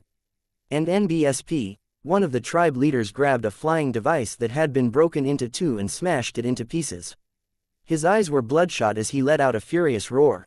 He turned around and looked at the sea behind him, his eyes filled with pain and hatred. In just a few minutes, half of his tribesmen had been affected, and hundreds of them had been killed or injured. As for his son, he had also been shot in the heart by the steel ball in the explosion just now and was now dead. And that was only the casualties of his tribe. The other tribes also suffered varying degrees of casualties. In fact, Almost the entire tribe was injured by the steel balls shot out by the aircraft. Looking at the corpses and injuries of his clansmen, the chief of the tribe was so angry that he was trembling. "Damn Holy Dragon City, I swear that I will definitely make you pay with your blood." It was a pity that no one cared about the oath of the chief of this small tribe at this moment, because they were all busy treating the wounded and repairing the damaged garbage warship. However, there were still many cultivators in the tribe who were shocked by this tragic scene. They were all so angry that their eyes were about to pop out. They looked at the blood-stained sea and gritted their teeth. "Defeat Holy Dragon City and avenge our clansmen." A tribesman stood up from beside the corpse of his companion, raised the simple weapon in his hand, and roared through gritted teeth. When the lost race on the sea heard this, they also raised their weapons and shouted the same slogan. Their eyes were bloodshot, and they could not wait to kill their way to the Holy Dragon City and fight to the death. In the blink of an eye, the entire sea was filled with cries for revenge. This caused the originally gloomy nine-headed snake tribe commander to slowly reveal a faint smile. He waved his hand and shouted in the direction of the Holy Dragon City, "All troops, speed up. We'll fight the Holy Dragon City to the death and avenge our clansmen who just died." As soon as he finished speaking, all the trashy warships charged forward at the same time, their speed more than twice as fast as before. 901 Meeting 1. Driven by hatred and anger, these remnant races of the sea had completely erupted. The Holy Dragon City's 2 attacks had caused these maritime tribes to suffer huge casualties. In the sea behind them, the corpses of their former companions and friends were floating everywhere, being devoured by the sea monsters that had come after smelling the blood. When they thought of this, they felt an abnormal pain. At this moment, all of the sea vestigial tribe members were looking forward, their hearts filled with hatred. They were looking forward to the arrival of the Holy Dragon City's fleet and then have a good fight. In their eyes, being killed by the Holy Dragon City's exploding aircraft was really frustrating. However, not long after they had set out, another, buzzing, sound came from afar, getting closer and louder. The expressions of the sea vestigial tribe members who had just experienced an explosion suddenly changed, and they looked up at the sea in front of them. They saw a large number of objects flying close to the surface of the sea, reflecting a dazzling silver light, and rushing toward their position. "Damn this Holy Dragon City. Are they shameless? They're actually doing this again." A tribe leader flew into a rage. He turned to his tribesmen and roared, "All of you, pay attention. The Holy Dragon City's attack is coming again." In fact, he didn't need to remind them. All the remnant races on the sea had already clenched their weapons tightly. His eyes were fixed on the silver light that was flying closer and closer. In the blink of an eye, the dazzling silver light whistled and flew over their heads. Without anyone's command, the marine race raised the weapons in their hands and smashed them at the aircraft in the sky. However, some people were very surprised. According to the previous situation, the aircraft should have exploded when it flew over their heads. But so far, there was still no movement from the aircraft. Even if they were hit by their weapons, they only fell into the sea. The expected explosion did not happen. "Damn it, what's going on?" And NBSP, one of the tribesmen, was confused. He picked up an aircraft that had fallen on a garbage ship and looked at it curiously. In the end, he discovered that there was a small transparent square on the flying device. There were strange numbers jumping on it. Looking at the constantly changing numbers, he didn't know why, but he suddenly felt a sense of panic in his heart. At this moment, the constantly jumping numbers suddenly stopped. The broken aircraft suddenly made a loud noise, and then countless steel balls shot out from the inside, covering the surrounding garbage ships and the sea vestigial tribe. As this aircraft exploded, the other aircraft that had been knocked down by the Sea's Lost clan also made a loud noise one after another, and steel balls scattered in all directions. It was obvious that the Holy Dragon City had played a trick this time. They had set up a delayed detonation device, catching the Allied forces off guard and causing them to suffer another heavy blow. It was unknown how many people had been injured and killed in this wave of attack. After realizing this, the commanders of the Allied forces and the tribal chiefs all felt extremely embarrassed. The feeling of being toyed with by someone was really not good. Damn it, this damn bastard. The commander of the Allied forces, who had remained calm all this time, could no longer suppress his anger after seeing the injured and dead tribesmen. He immediately sat up from his chair and let out a deep roar. "Pass on my order. Don't care about the casualties and advance at full speed. He could already tell that the Holy Dragon City intended to reduce the morale of the allied tribal forces before the actual battle. This way, the other party's chances of winning would be greatly increased. However, to the nine-headed snake tribesmen who wanted to leave the water world even in their dreams, as long as they could escape from this cage, these few casualties were nothing. Advancing at full speed, it did not take long for a large shadow to appear at the horizon. It was the Holy Dragon City's army, which had been waiting for a long time. When the foreign tribes on the sea saw their target, they let out a deafening roar in unison. They accelerated once again, like arrows leaving the bow, and sped towards the Holy Dragon City's army. However, as they got closer and closer, they finally saw the shape of the enemy's warship and could not help but gasp. The enemy's warship was so huge that the nine-headed snake tribe's huge warship was like a small sampan in comparison. Most importantly, these warships were obviously made of metal. To the water world, metal was a precious treasure, and at the same time, it was a symbol of identity and status. Even among these tribes on the sea, only a small number of cultivators had metal weapons and armor. Almost 90% of the tribal warriors and cultivators used equipment made of various materials, which was obviously not as good as metal equipment in terms of killing power and defense. It wasn't that they didn't want to use it, but the metal was too scarce. However, the Holy Dragon City's fleet in front of him had warships made of metal. Just this point alone was enough to make the sea's lost race extremely envious. At first, they were suspicious that the Holy Dragon City came from a place outside the water world. However, after seeing these metal warships, their suspicions disappeared. It was impossible to get so much metal in the water world. Therefore, the nine-headed snake tribe did not lie. They came from a world outside the water world. After realizing this, the eyes of all the sea vestigial tribe members lit up, and their hearts immediately burned with passion. Charge forward and kill them all. We must win this battle. Only then can we escape the cage of this water world. A voice resounded through the sky. It was the commander of the allied forces. At this moment, his eyes were shining. The saber in his hand had already been unsheathed, and he was pointing it in the direction of the Holy Dragon City's fleet.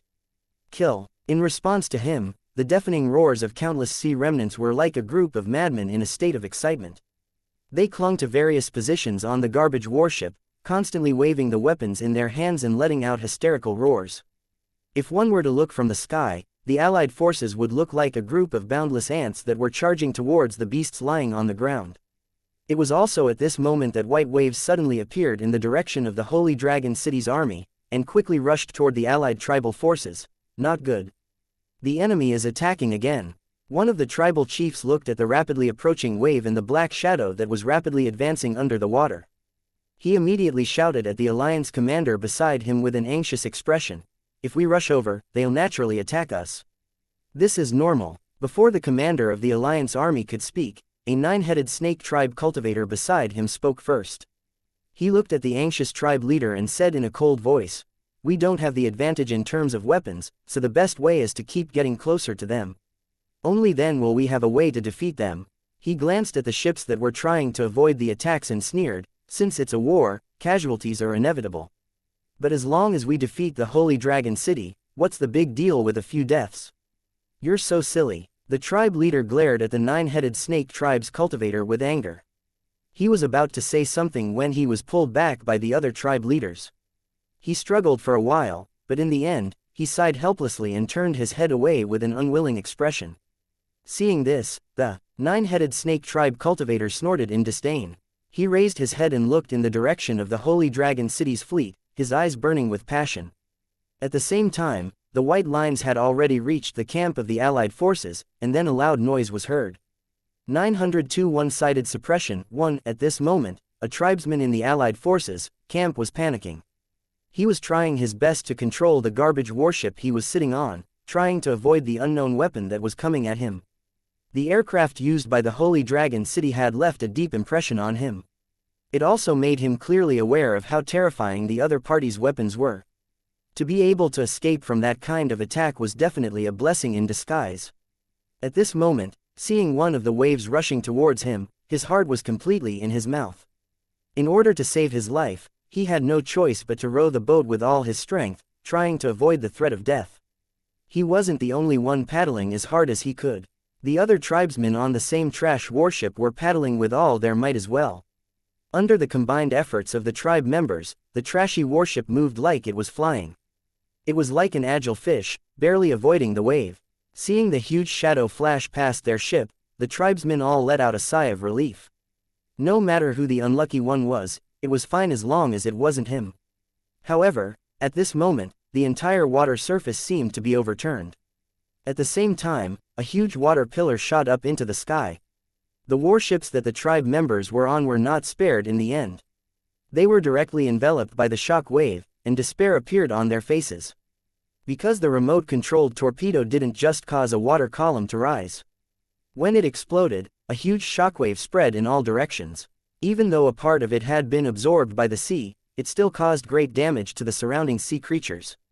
The terrifying shock wave easily tore their bodies apart, and the scattered bodies and wreckage flew into the sky with the sea water. They spun in the air and then fell in all directions. One of the torpedoes flew past the garbage warships and hit one of the giant warships of the nine-headed snake tribe. With a loud noise, the torpedo that could break a 10,000-ton warship in two easily tore the garbage warship into countless pieces, scattering the bodies of the crew members in all directions. During this time, countless sea remnants were affected and lost their lives in the blink of an eye. In the deafening explosion, the entire Allied forces seemed to be scared by the great power of the torpedoes, and their momentum was also slightly halted. They looked at the cleared area with their mouths agape, and their legs began to tremble. It was only at this moment that they realized the power of the enemy's weapons had far exceeded their imagination. The aircraft that had previously caused a large number of casualties were nothing compared to the killing effect caused by the giant torpedo. The momentum of panic spread again, and all the remnant races on the sea began to hesitate, not knowing if they should continue to charge. Based on the current situation, their weapons were far inferior to the enemy's, and the possibility of victory was minimal.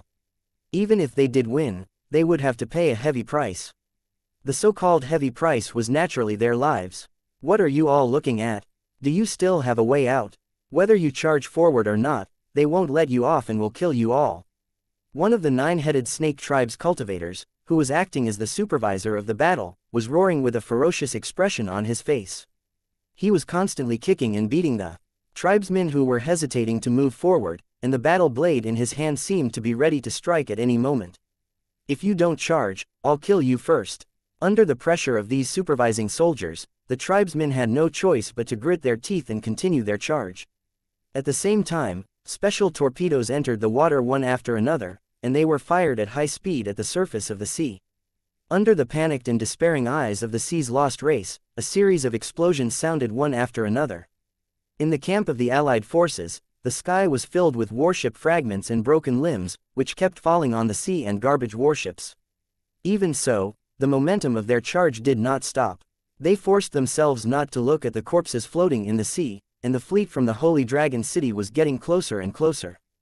The commander of the nine-headed snake tribe's alliance army did not react to the tragic casualties. He only stared in the direction of the Holy Dragon fleet, and the fire in his eyes became more and more intense. All cultivators of the tribe, get ready.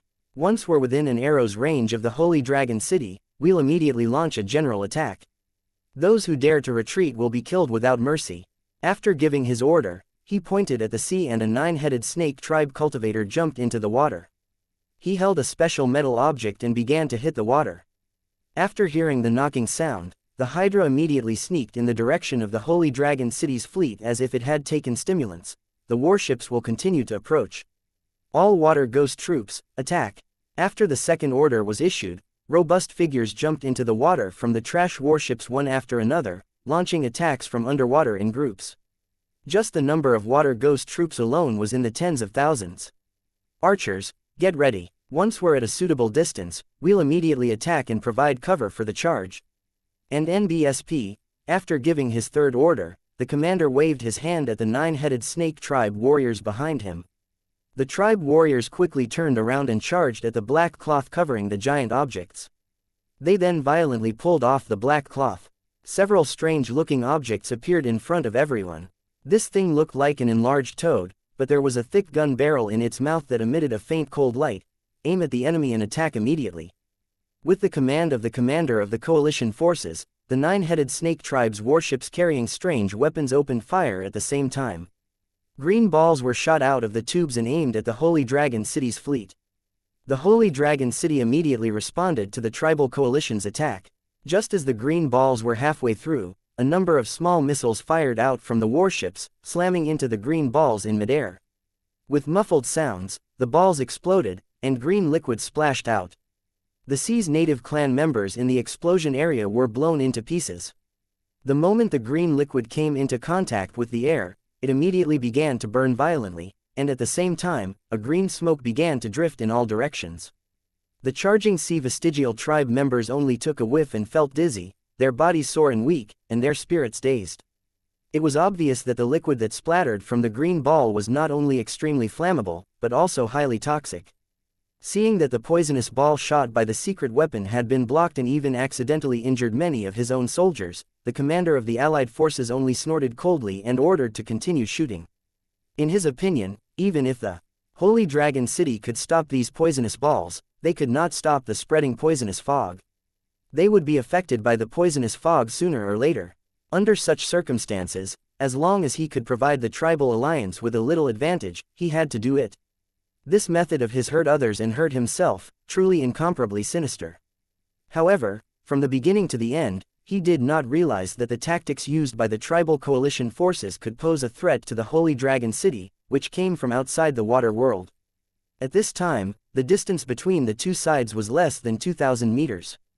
At this time, the Holy Dragon City's warships had already lined up in a row, like a metal wall on the sea, waiting for the Horde army to attack like a wave. The sound of a storm suddenly came from the direction of the Holy Dragon City's fleet. The dense bullets were like the scythe of the Grim Reaper, constantly sweeping through the garbage warships that were charging forward, taking lives one after another.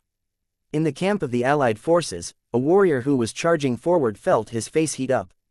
When he turned around to look, he found that his clansmen were all badly mutilated. A fist-sized hole appeared on his body, and white bone fragments and internal organs could be clearly seen. The clansman's eyes were wide open, and he had already died. And NBSP, after seeing this, the tribal warriors' hearts began to race. Without any hesitation, they laid prone on the bottom of the trash warship, trying to use it to block the enemy's attack. However, at this moment, a bullet easily tore through the garbage warship's body and shot through the top of his head. And NBSP, the tribal warrior's head immediately exploded like a watermelon. And NBSP, when the tribal warriors on the trash warships saw this scene, they immediately stood up and prepared to jump into the ocean to hide. However, a series of bullets had already been fired. The sound of flesh being torn apart could be heard continuously. This group of sea vestigial creatures was instantly torn into pieces, and hot blood rose like mist. In fact, the Horde's reinforcements had already been covered in blood mist. 20 military ships, plus over 100 small ships, opened fire at the same time, immediately forming an insurmountable natural moat. Under the cutting of the dense metal torrent, the garbage warships that were coming from all directions were like wheat fields swept by a strong wind, falling in large patches. 903 The decisive battle at sea. 1. The power of guns and cannons had been proven many times in Holy Dragon City's wars against foreign forces. They were terrifying weapons that flesh and blood could not resist. In the early stages of the city's construction, the Holy Dragon City had been able to fight countless monsters and foreign races with the incisiveness of firearms and weapons, and had always been invincible. After these terrifying weapons entered the world of Lusheng in batches, they caused a large number of deaths, but at the same time, they also made the natives of the world of Lusheng realize the true power of guns and cannons. Before this, even if they had similar weapons, they had never paid much attention to them. Today, firearms were already popular in the wildlands. Many foreign cultivators were proud to own a firearm from the Holy Dragon City. The fact that guns and cannons could have their current status was naturally directly related to their terrifying destructive power. At this moment, on the battlefield in the water world, the Holy Dragon City's firearms and weapons once again showed their might, letting these sea vestigial creatures truly experience what it meant to have rivers of blood flow. Under the rain of bullets, countless tribesmen screamed and fell to the ground. Blood flowed freely, dyeing the sea red. Under the terrifying harvest of death, countless terrified sea remnants jumped into the sea in an attempt to avoid the bullets that were flying toward them. The ocean that accompanied them every day but was hated by them had saved their lives this time. Rows of bullets shot into the sea, creating pillars of water that soared into the sky. They shattered the garbage warships and tore people's bodies apart. However, after they shot into the sea, they were greatly hindered. They lost their lethality after only a few meters. Most of the tribe members hiding at the bottom of the ocean managed to escape with their lives. However, before the metal torrent disappeared, they could only stay at the bottom of the sea.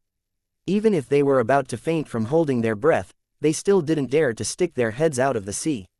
Because once that happened, he would be shot in the head by the sniper and die a miserable death. At this moment, the remnant races of the sea no longer had any hope of winning, because the Holy Dragon City's savagery had almost made them collapse. No matter how strong his faith was, no matter how firm his will was, he could not resist the threat of death. However, if they were asked to give up just like that, these sea remnants would be unwilling. After all, the temptation of leaving the water world was too great. Therefore, despite the heavy casualties, the garbage warships of the Allied forces were still advancing rapidly. They were less than 1,000 meters away from the fleet of the Holy Dragon City. The sea monsters and water ghosts that had attacked under the sea earlier had now rushed to the bottom of the Holy Dragon City's fleet and were thinking of ways to attack the metal hull. However, getting close to the ship did not mean that victory was in their hands. In order to prevent the sea's lost race from launching an attack from underwater, the Holy Dragon City had long made defensive preparations. How could they let them succeed so easily? At this moment, the bombs were thrown into the water one after another, setting off pillars of water that soared into the sky. The sea monsters and water ghosts were bleeding from their 7 apertures. They were like dead fish, constantly surging out with the waves. With one bomb, countless enemies were killed, and the sea was filled with blood and flesh. In addition to these bombs, the Holy Dragon City also dropped a special weapon in the sea that was shaped like a propeller. Under the control of the Holy Dragon City soldiers, they darted around in the sea. As long as the extremely sharp leaves brushed past the body, it would immediately break the bones. They were like meat grinders, freely shuttling through the dense water ghost army at the bottom of the sea. As their broken limbs floated, they swept up blood-red dragons. However, there were still survivors who dodged the attacks and began to climb up the ship. However, what followed was the desperate interception of the Holy Dragon City soldiers. In the continuous gunfire, one figure after another fell from the hull of the ship into the sea, drifting with the waves of blood. The attack continued, and the killing continued. However, the tribe army, which was unafraid of death, was getting closer and closer to the Holy Dragon City's fleet. At this moment, they had already forgotten the threat of death. They only wanted to attack the Holy Dragon City's warships and kill all the enemies from the outside.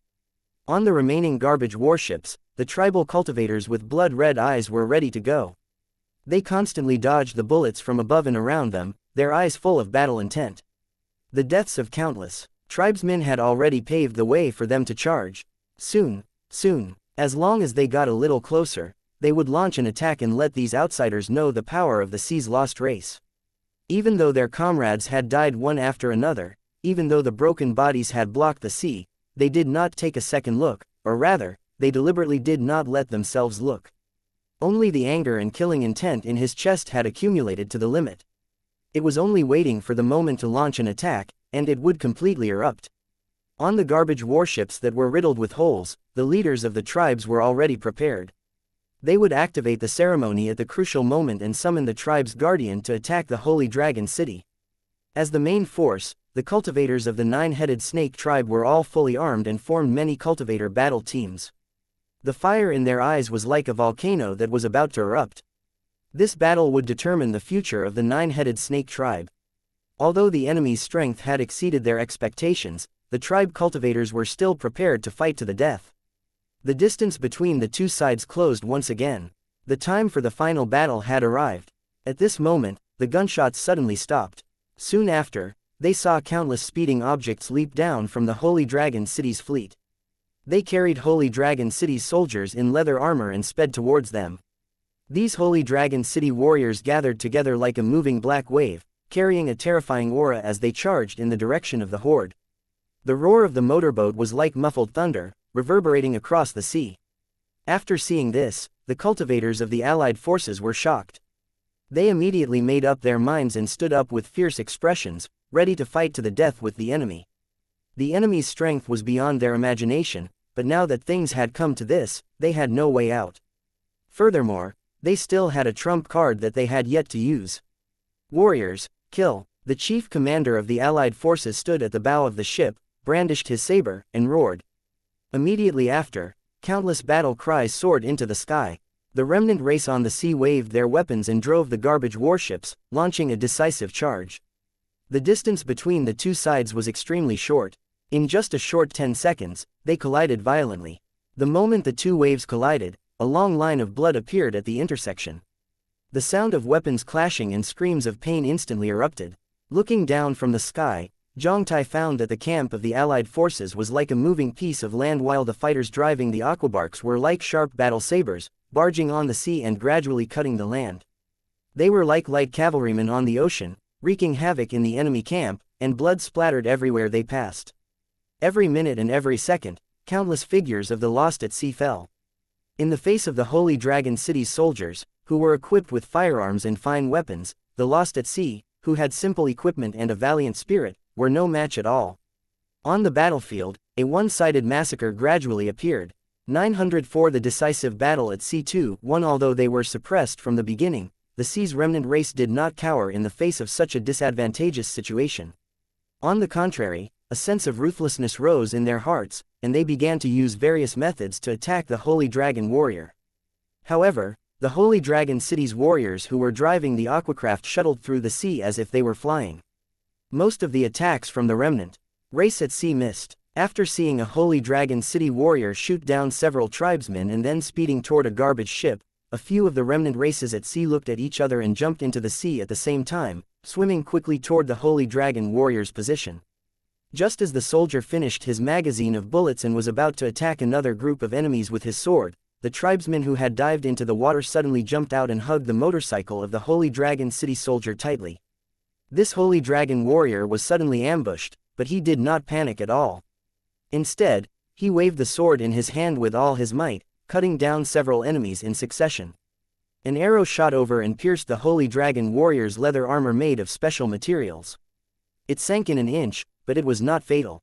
The injured Holy Dragon City soldier did not care. He directly pulled out a pistol from his waist and fired several shots at the enemy. The enemy wailed in pain and fell to the ground, dead.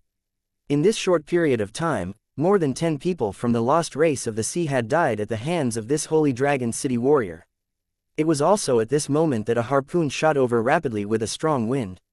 The Holy Dragon warrior was caught off guard and was directly shot in the middle of his back.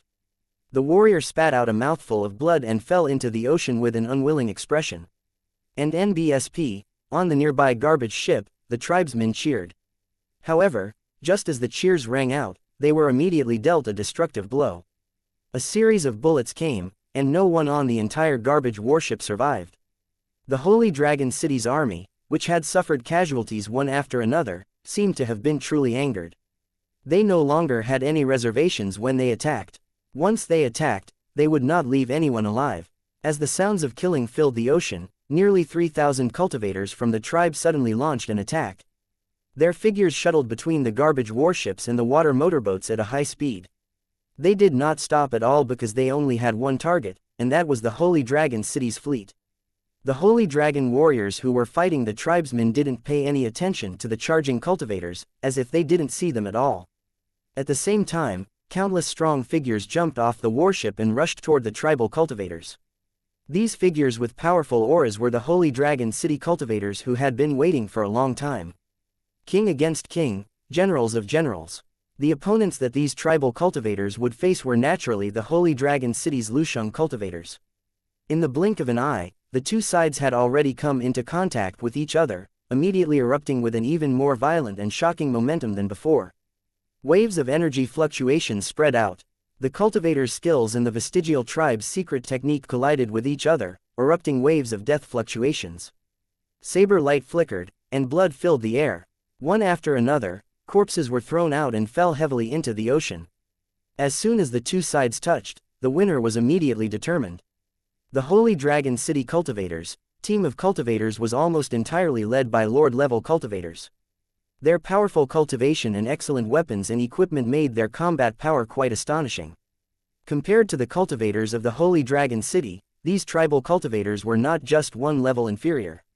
Moreover, the Lu Cheng cultivators were good at fighting and had been accompanied by killing and death almost all their lives. How could these tribal cultivators of the water world compare to them? Faced with the Holy Dragon City cultivators, who were either grim or grinning, the cultivators of the sea tribe were no match at all and were killed one after another. The initial arrogance and pride in his heart was gradually replaced by fear. They didn't expect that the enemies from outside the water world not only had sharp weapons and equipment, but they were also so fierce on the battlefield. What shocked them the most was that the number of Holy Dragon City's cultivators was still increasing. They were about to surpass them, and had even formed an encirclement. If this situation continued to develop, then the Allied forces would really be defeated. Faced with such a situation, many despairing cultivators from the tribe immediately made up their minds and began to fight with their lives on the line. Even if they had to risk their lives, they had to create an opportunity for their companions to attack the enemy's warship. Only in this way could they have a chance of victory. On the garbage warship not far away, the tribal chiefs had gloomy expressions. At this moment, they had also realized that the scales of victory were completely leaning towards Holy Dragon City. If they didn't take any measures, the Allied forces that had already suffered heavy casualties would be completely defeated. We can't wait any longer. We have to summon the Guardians. Otherwise, we'll all be annihilated. And NBSP, one of the tribe leaders, let out a furious roar and unhesitatingly activated the summoning ritual, communicating with the tribe's protector. When the other tribe leaders saw this, they also did not hesitate. They began to mutter to themselves and began the summoning ritual. Although summoning a guardian required a great price, and even their lifespans and blood essence would be deprived and reduced, they had no other choice at this moment. Even the commander of the Allied forces, the 4-star horde leader of the 9-headed snake tribe, started the summoning ritual with a gloomy expression. In the blink of an eye, the Crimson Sea was shrouded in a stifling aura. As the waves surged, huge runes faintly appeared and sank into the sea with a flash of light. Witnessing this scene, the tribal cultivators who had been caught up in a bitter battle were suddenly invigorated. Their originally exhausted bodies seemed to be filled with endless energy as they continued to fight against the Holy Dragon City cultivators. The cloudless sky seemed to have undergone a chemical reaction. Suddenly, dark clouds covered the sky, and traces of electric snakes shuttled through the dark clouds, as if they would fall at any time. At this moment, the surface of the sea began to shake slightly, as if something was rapidly emerging from the bottom of the sea. All Holy Dragon City soldiers, listen up. Immediately leave the battlefield and return to the fleet. A loud sound spread from the direction of the Holy Dragon City's fleet. When the Holy Dragon warriors who were fighting the enemy heard this, they did not hesitate to drive the water motorboats away from the chaotic battlefield and galloped towards the Holy Dragon City's fleet. The blood-covered remnant clan members on the sea also quickly retreated in all directions at this moment. In an extremely short time, a huge empty area appeared on the sea. In the surging waves, a dozen huge and strange figures suddenly appeared on the surface of the sea. They were the tribal guardians summoned from the Otherworld. There were human and beast figures, and each of them exuded a powerful aura. They were scanning the entire battlefield with cold eyes. According to their auras, it could be confirmed that half of these sea tribe guardians had reached the king class. He did not know what the Cornerstone platform was thinking, to actually issue such a mission to the Holy Dragon City. Although these guardians could only stay in the water world for a short period of time, they were extremely powerful and possessed astonishing destructive power. When they gathered together, they were even more terrifying. Under normal circumstances, an ordinary level 8 city tower would not be a match for these tribal guardians, let alone annihilate all of them. However, the Cornerstone platform would not issue a mission that would definitely result in death. There must be something that Tang Zhen did not understand. Tang Zhen suddenly thought of the illusionary snake cultivator he had met when he saw the dozens of tribal guardians standing on the sea. If he had the opportunity, he might really take the token that the illusionary snake cultivator had given him and make contact with the members of the illusionary snake tribe. Perhaps he could get unexpected gains from the other party's mouth. 905 The decisive battle at C3 1 He didn't need to think about visiting the Void Serpent Guardians for the time being. He had to deal with these tribal guardians first. With a light wave of his hand, nearly 100 figures with powerful auras appeared on the metal floating island, looking at the tribal guardians with unfriendly expressions. Come with me to meet them. Tang Zhen left the metal floating island and continued to advance in the air. The Holy Dragon City cultivators followed closely behind, quickly approaching the tribal guardians. The battlefield, which was filled with the sounds of killing, was now abnormally quiet. Both the Holy Dragon City soldiers and the Sea's remnant race had stopped fighting. Both sides stared at the summoned tribal guardians and the hundreds of Holy Dragon City's cultivators with astonishing auras. Only a battle of this level could truly determine the outcome of this battle. On the wide sea, Tang Zhen led the cultivators of Lusheng and stopped in the void less than 100 meters away from the tribal guardians. The tribe's protector, whose eyes were originally filled with indifference and disdain, began to turn solemn after seeing the figures of Tang Zhen and the others. Even they did not expect to encounter such a strong enemy in the water world. For a moment, the alarm in their hearts rang. After all, among the hundreds of figures following Tang Zhen, the weakest was a 2-star lord. There were even a few who had already reached the limit of lord rank.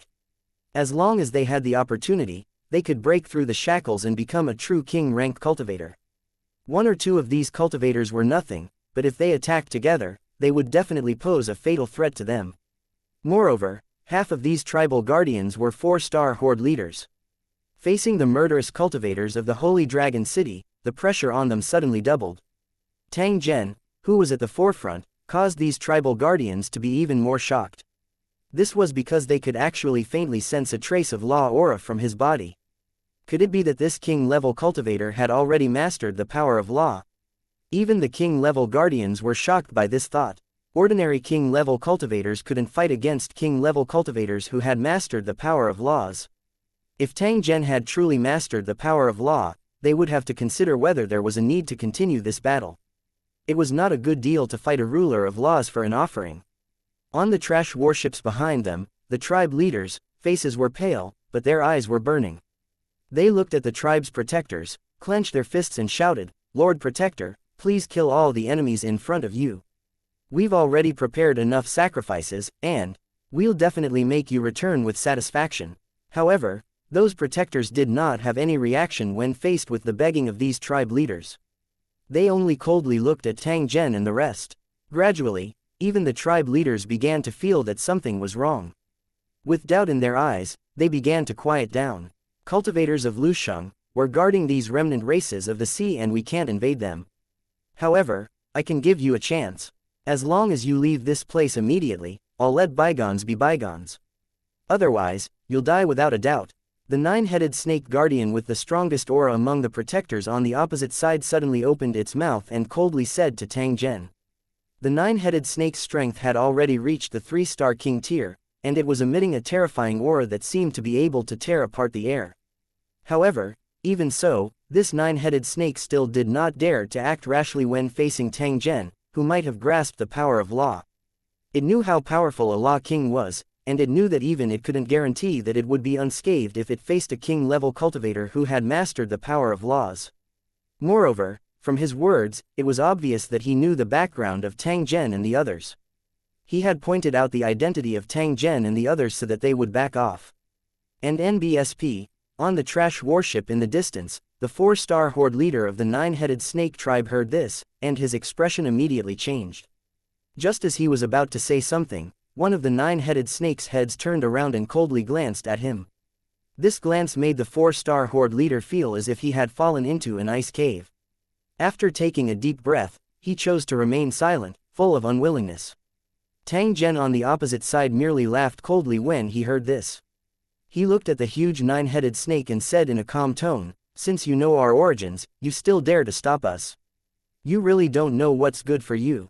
I can tell you clearly that this time, not only will the sea's remnant race not be able to retreat in one piece, even you guardians will not be able to leave." As soon as he said that, the tribe protectors who were watching coldly from the side suddenly became furious. Although they felt fear in their hearts, it did not mean that they did not dare to fight. Moreover, there were over a dozen of them. Even if Tang Zhen had grasped the power of law, they might not lose. Arrogant, you don't know what's good for you. Damn cultivators of Lusheng, I've disliked you for a long time. Let's see how I'll teach you a lesson this time. Charge forward and kill these ants.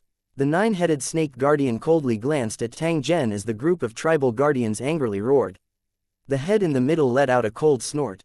If that's the case, then there's nothing to talk about. His voice had just faded when over a dozen enormous figures moved in unison and rushed toward Tang Zhen's group. Kill them all, don't leave a single one alive. Tang Zhen coldly snorted, raising his hand to point at the guardian closest to him, who had the appearance of a scaled tyrannosaurus. A blinding light flashed and streaked across the void in the blink of an eye, landing on the guardian. The T-Rex-like protector of the tribe couldn't dodge in time and was hit in the head by the light. Before he could scream, his huge head exploded. Tang Zhen had killed a protector the moment the battle started. The eyes of the nine-headed snake protector narrowed as killing intent flashed. As for the Holy Dragon City, their morale was greatly boosted. The hundreds of overlord cultivators who followed Tang Zhen here were full of battle intent at this moment. They looked at the guards without any fear in their eyes. These feudal lord cultivators were either holding high-level demonic weapons or powerful guns and cannons. They looked majestic. This was a batch of weapons that the Holy Dragon City had specially prepared to deal with the Guardians. Their power could not be underestimated. No matter which one was picked out, it could cause enough damage to the Guardians. The Guardians became more and more cautious. Although the Guardian that Tang Zhen had just killed wasn't at the king rank, it was enough to prove that Tang Zhen's strength was quite extraordinary from his casual manner. Normally, they would not want to provoke such an enemy, but now that the battle had begun, they naturally did not have time to think too much. They could only fight first. In the blink of an eye, the two sides collided. Violent energy fluctuations continued to spread in the air, and a series of loud sounds rang out in succession. The people watching from a distance could only see shadows flashing in the air, surrounding the huge guardians and launching fatal attacks one after another. Tang Zhen, who had just killed a guardian, held the soul-annihilating saber and once again collided with a guardian that looked like a giant ape. As soon as the two sides came into contact, the saber that was spitting out black flames slashed down from the sky, directly slashing at the giant ape monster. The giant ape guardian's expression changed when it saw Tang Zhen's unbelievably fast speed. It did its best to dodge. However, due to its huge size, the blade still landed on its chest. A huge wound suddenly appeared, and blood spurted out. The giant ape guardian let out a blood-curdling screech. It suddenly raised the big stick in its hand and smashed it toward Tang Zhen's head with a face full of killing intent. Tang Zhen's body flashed and dodged the attack of the large stick. At the same time, he sneered as he extended his hand and pointed at the giant ape guardian. The giant ape guardian was shocked and turned around to dodge without hesitation. At this moment, several dazzling cold lights suddenly appeared in the sky and shot towards the giant ape guardian like lightning. As it roared in fear and unwillingness, it directly slashed at its neck. Blood splattered as the guardian ape's head flew up into the sky. It rolled a few times in the air before falling heavily into the sea. The second tribe guardian was directly killed by Tang Zhen's flying sword. 906 The decisive battle at C4-1 Looking at the huge corpse floating on the sea, the Holy Dragon City's side rejoiced like thunder, while the allied tribal forces were shocked and bitter. They had never expected that the tribe's guardian, who was worshipped as a totem by their tribesmen and regarded as their ultimate technique, would be killed so easily. For a moment, something in the hearts of these sea vestigial tribe members seemed to have shattered, and their minds were empty. The collapse of one's spiritual faith was the easiest way to destroy one's fighting spirit. The tribesmen who had killed the two protectors were especially heartbroken. They all stared blankly at the bodies that rose and fell with the waves.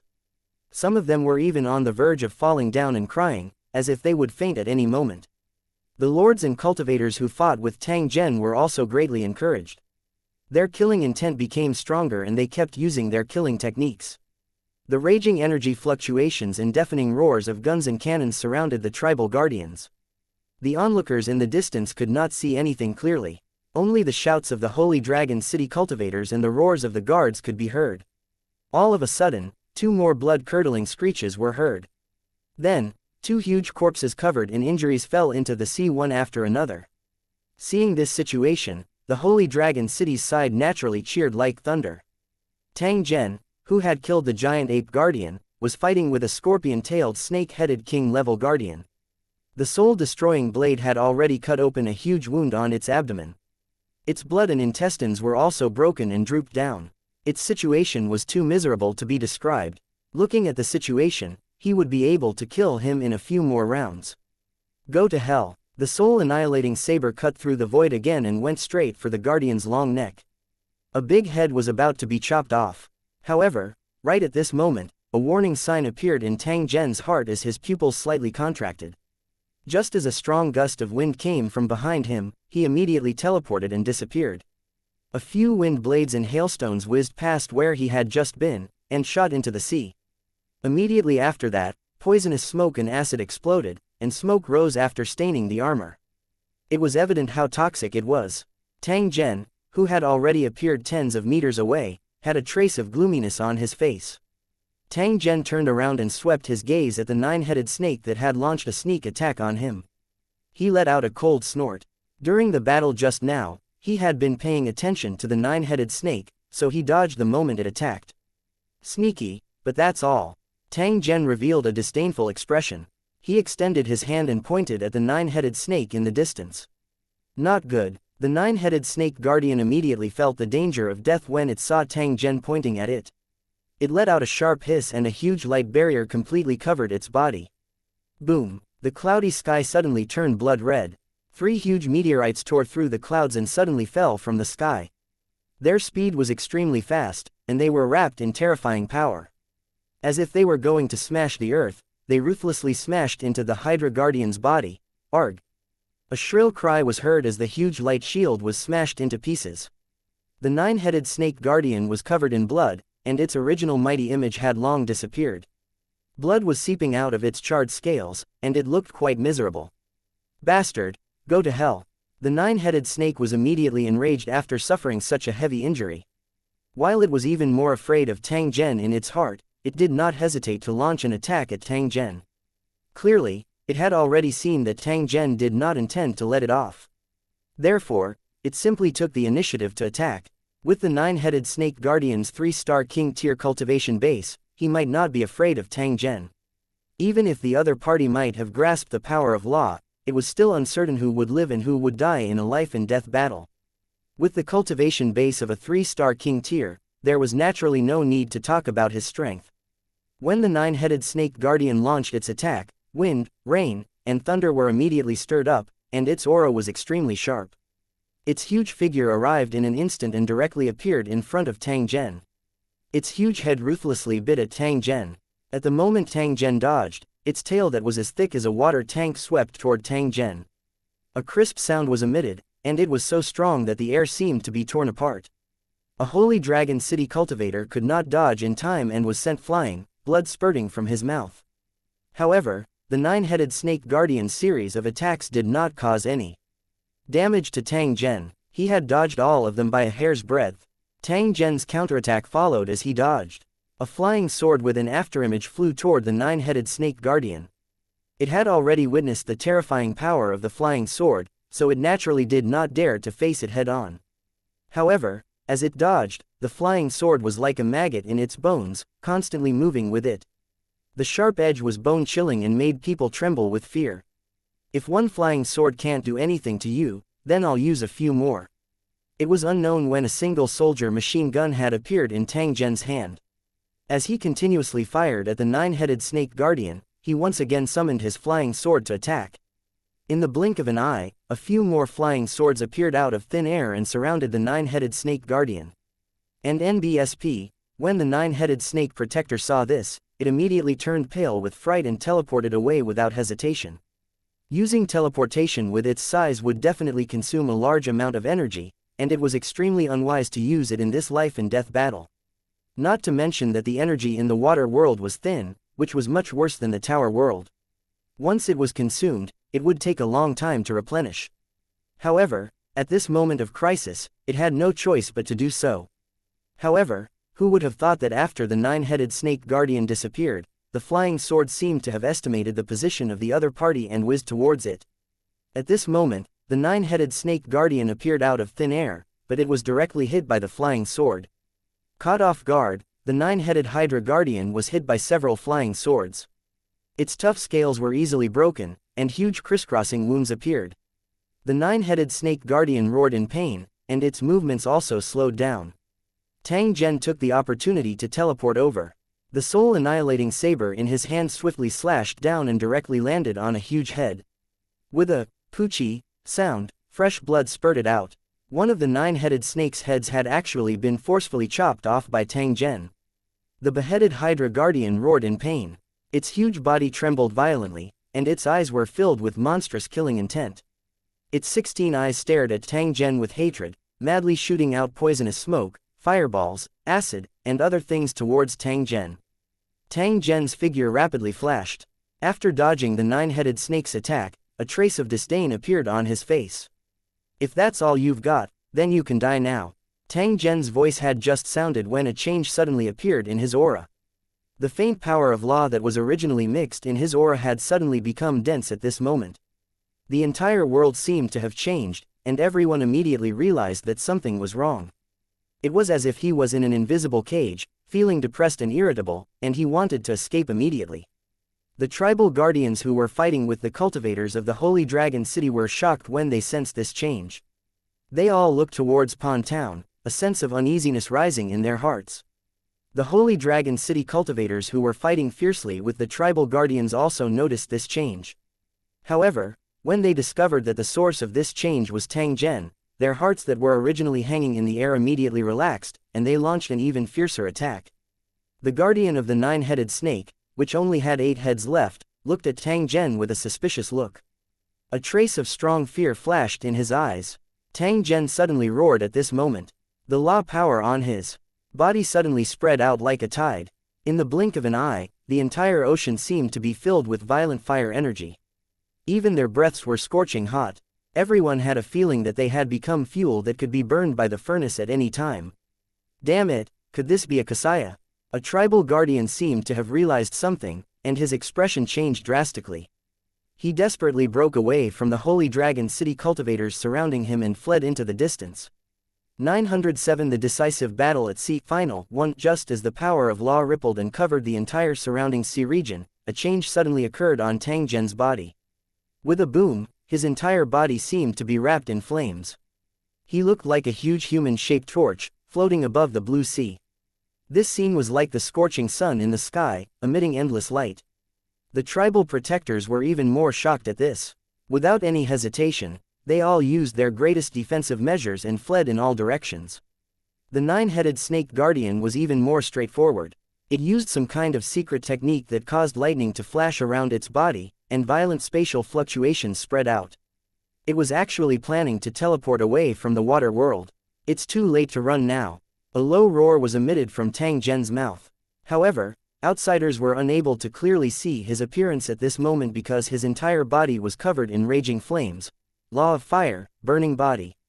Tang Zhen's voice had just sounded when he casually pointed his finger. An indescribable terrifying aura suddenly erupted. The tribal guardian who had escaped first suddenly screamed in pain. Countless flames burst out of his body and turned into raging flames. In just a few short seconds, its entire body was wrapped in flames.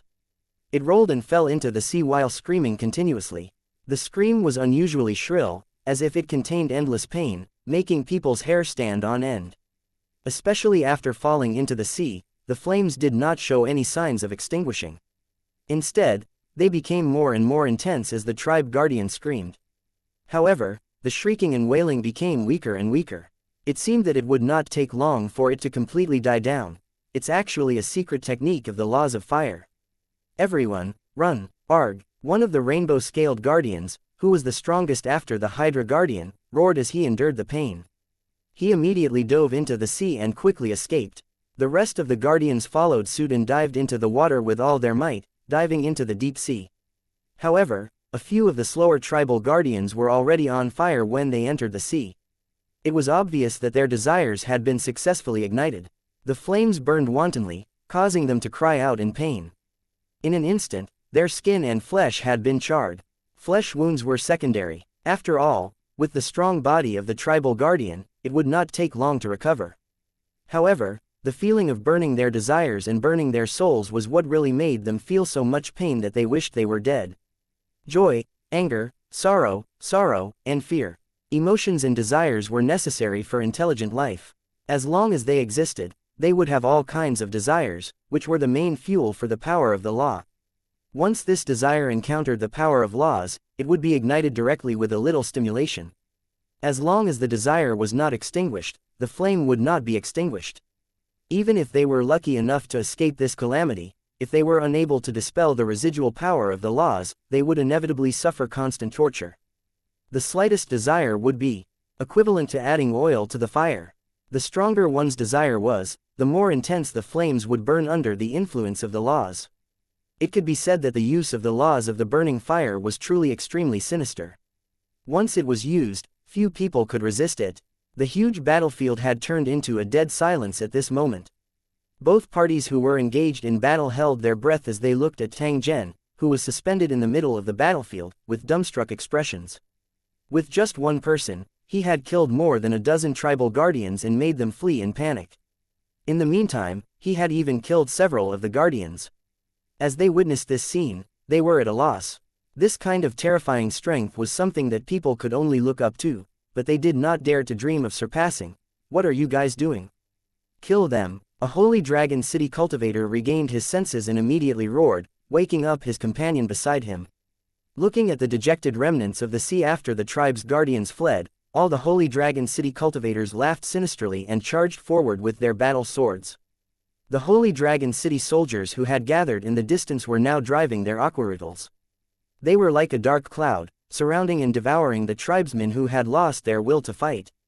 As for the overlord-level cultivators who had besieged the tribal guardians, they locked onto the fleeing tribal guardians in batches and chased after them aggressively. At this point in the battle, there was no longer any suspense. They had lost their final support and were too lazy to even resist.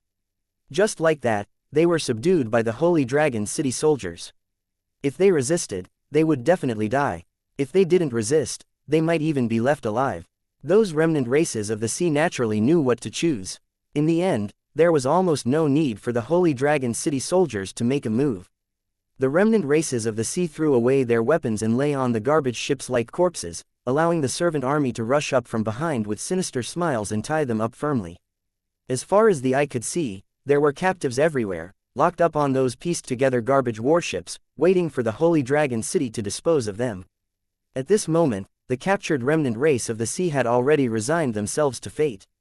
In their opinion, the worst outcome was death.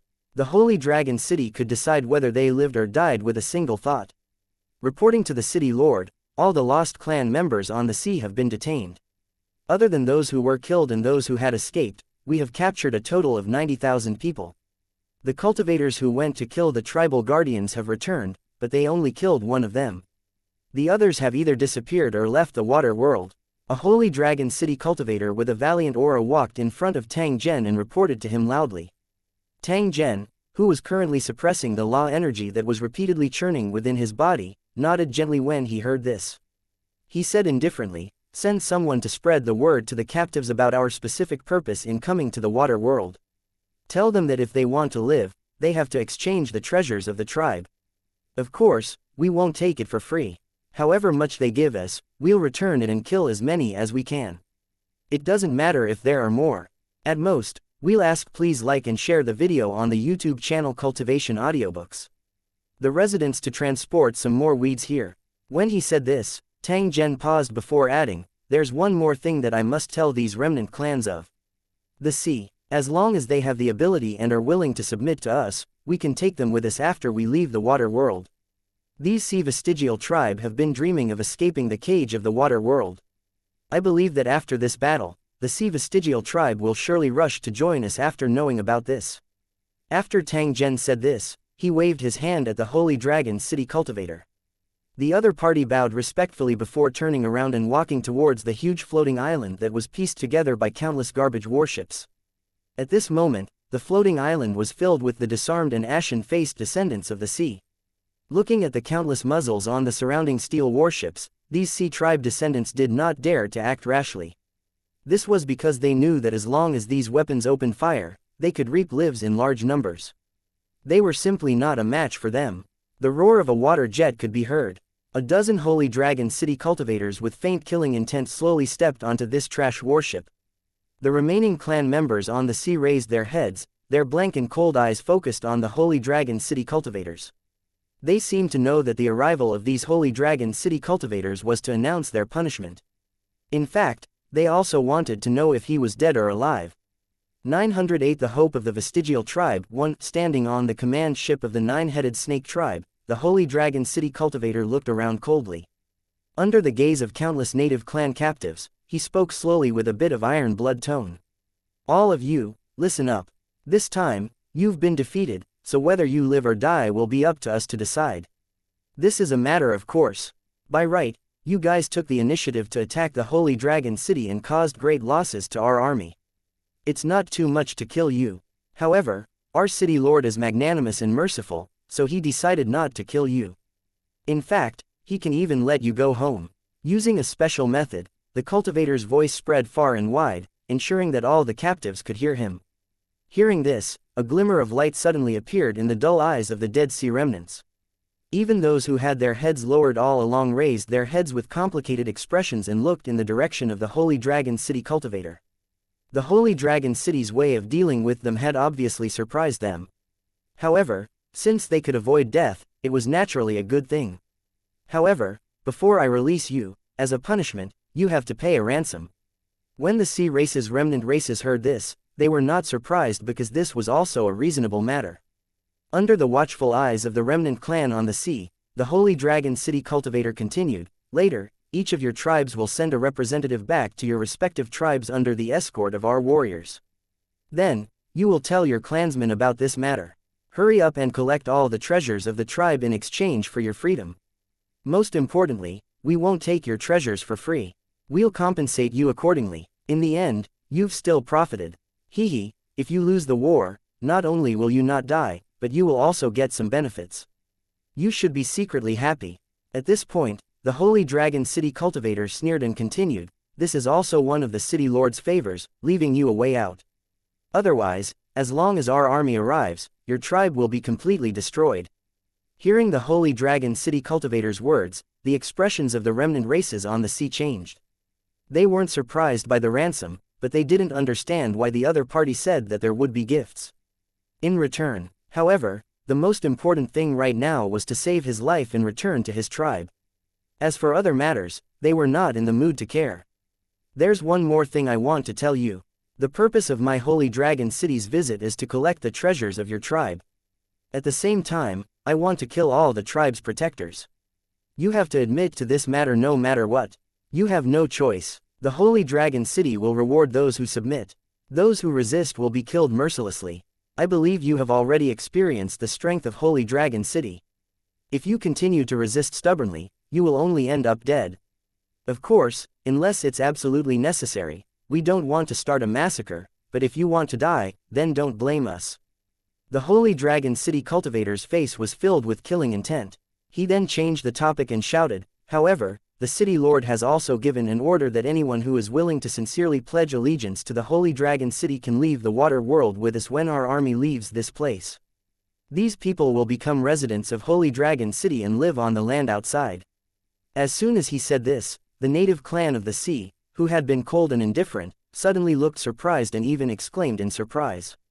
The originally deathly silent captive camp also became noisy at this moment. Are you telling the truth? I can actually leave the water world. Am I dreaming? I want to pledge allegiance to the Holy Dragon City. Is that okay? And me, I also want to submit. The tribesmen were all excited. They stood up and kept shouting, afraid that they would miss this once-in-a-lifetime opportunity. All of you better be obedient. All of you, sit down.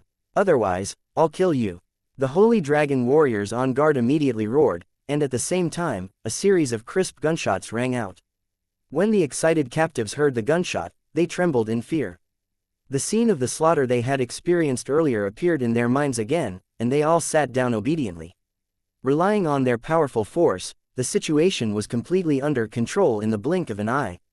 However, compared to the lifeless situation earlier, the captives now had a strong sense of hope in their eyes. They stretched their necks and stared at the Holy Dragon City cultivator. You can rest assured. My Holy Dragon City will never joke about this kind of thing. As long as you sincerely pledge your allegiance, when my Holy Dragon City army leaves the water world, we will naturally take you away. Now, report your tribe's name, and then choose a representative to follow as Holy Dragon warriors back to the tribe. Only by handing over all your treasures will you be able to exchange for your lives. After saying this, the Holy Dragon City cultivator directed his subordinates to begin screening and registering the captives. At this moment, all the members of the tribes became extremely cooperative. They happily spoke the names of their tribes and then quickly selected the representatives of their respective tribes. In fact, these remnant clans of the sea were very clear that their lives were now in the hands of the Holy Dragon City. Even if they hid their origins, if the Holy Dragon City really wanted to pursue the matter, their tribes would not be able to escape the calamity. In this case, it would be better to cooperate actively. That way, they might be able to protect their respective tribes. As for the loss of property, they should not care about it. After all, as long as there were people around, treasures could be collected through the treasure-spitting beast. However, if the people were dead, then there would really be nothing left. Even the captives from the nine-headed snake tribe were very cooperative at this moment. No one knew whether they had the same thoughts as the other tribes. However, for the nine-headed snake tribe that had suffered a crushing defeat at the hands of the Holy Dragon City, they had now lost the capital to continue fighting against the Holy Dragon City. Whether it was in terms of weapons, equipment, or high-end combat power, they were simply no match for the Holy Dragon City. The scene of Tang Zhen using the power of law to scare off all the tribe's protectors had already caused them to be completely terrified. They did not dare to continue resisting. If they continued to act willfully, the danger of their clan being exterminated would be right in front of them. Most importantly, the Holy Dragon City had promised to take their people out of the water world. This was the ultimate goal of the nine-headed snake tribe. Although they would be restricted by Holy Dragon City in this way, they still had hope. How could they give up so easily? After more than half a day of hard work, all the captives were finally selected and classified. Dozens of selected tribe representatives boarded the Holy Dragon City's patrol boats and began to sail in the direction of the tribes. A few warships also left the Holy Dragon City's fleet. As a maritime mobile force, they could provide military support at any time. The next thing to do was to clean up the battlefield and wait to receive the ransom from the tribes. What Tang Zhen needed to do was to find an effective method as soon as possible to completely get rid of these protectors of the sea tribes. 909 The end of the water world. Tang Zhen stood at the edge of the metal floating island and watched as the Holy Dragon City soldiers used lifting tools to hang the corpses of the tribal guardians from the sea. These corpses would be transported back to Holy Dragon City later for the researchers to conduct their research.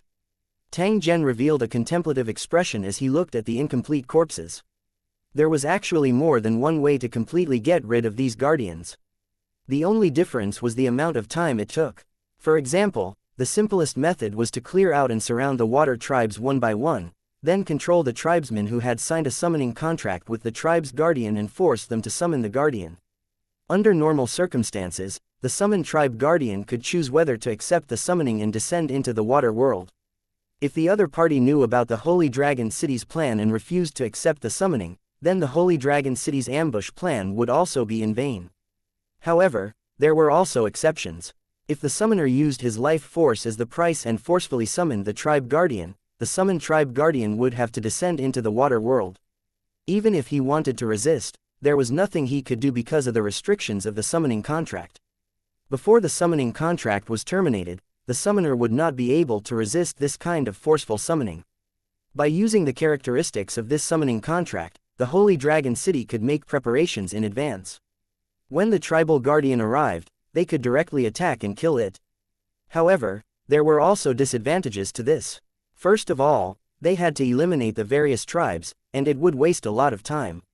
Secondly, once the news spread, the summoner who signed the contract with the tribal guardian would escape, and the summoning would not be able to be carried out. Moreover, the lost clans at sea might not trust the Holy Dragon City, so they would not let the Holy Dragon City kill their tribe's summoner and guardian so easily. After all, to them, the status of these tribal guardians was similar to that of totems and gods. Some tribal guardians had long lifespans, and even signed contracts with the tribes on the sea that were as long as 1,000 years. Therefore, it was not impossible for them to oppose the Holy Dragon City killing the protector and even fight to the death with the Holy Dragon City. The second method was to figure out the principle behind the secret summoning technique of the lost race at sea, and then use it as a foundation to try to reverse the summoning to crack it. This kind of reverse cracking could also be called reverse teleportation. Once the cracking was successful, one could use this method to head to the world where the tribal guardians were and kill them directly. However, this method was easy to say, but it was not so easy to do. First of all, he had to crack the principle behind the secret summoning technique of the lost race at sea. This was a rather complicated matter in itself, and he did not know how long it would take to crack it. Furthermore, after successfully decoding it, the reverse teleportation to the world of the tribal guardian was also limited by time. In other words, no matter how long the tribal guardians stayed in the water world, they would stay for the same amount of time when they were teleported back to the world they were in, or even shorter. Therefore, after the teleportation was completed, they had to kill the tribal guardians and return to the Dragon City world. As far as the current situation was concerned, these two methods had to be used at the same time, in addition to various means of coercion and temptation.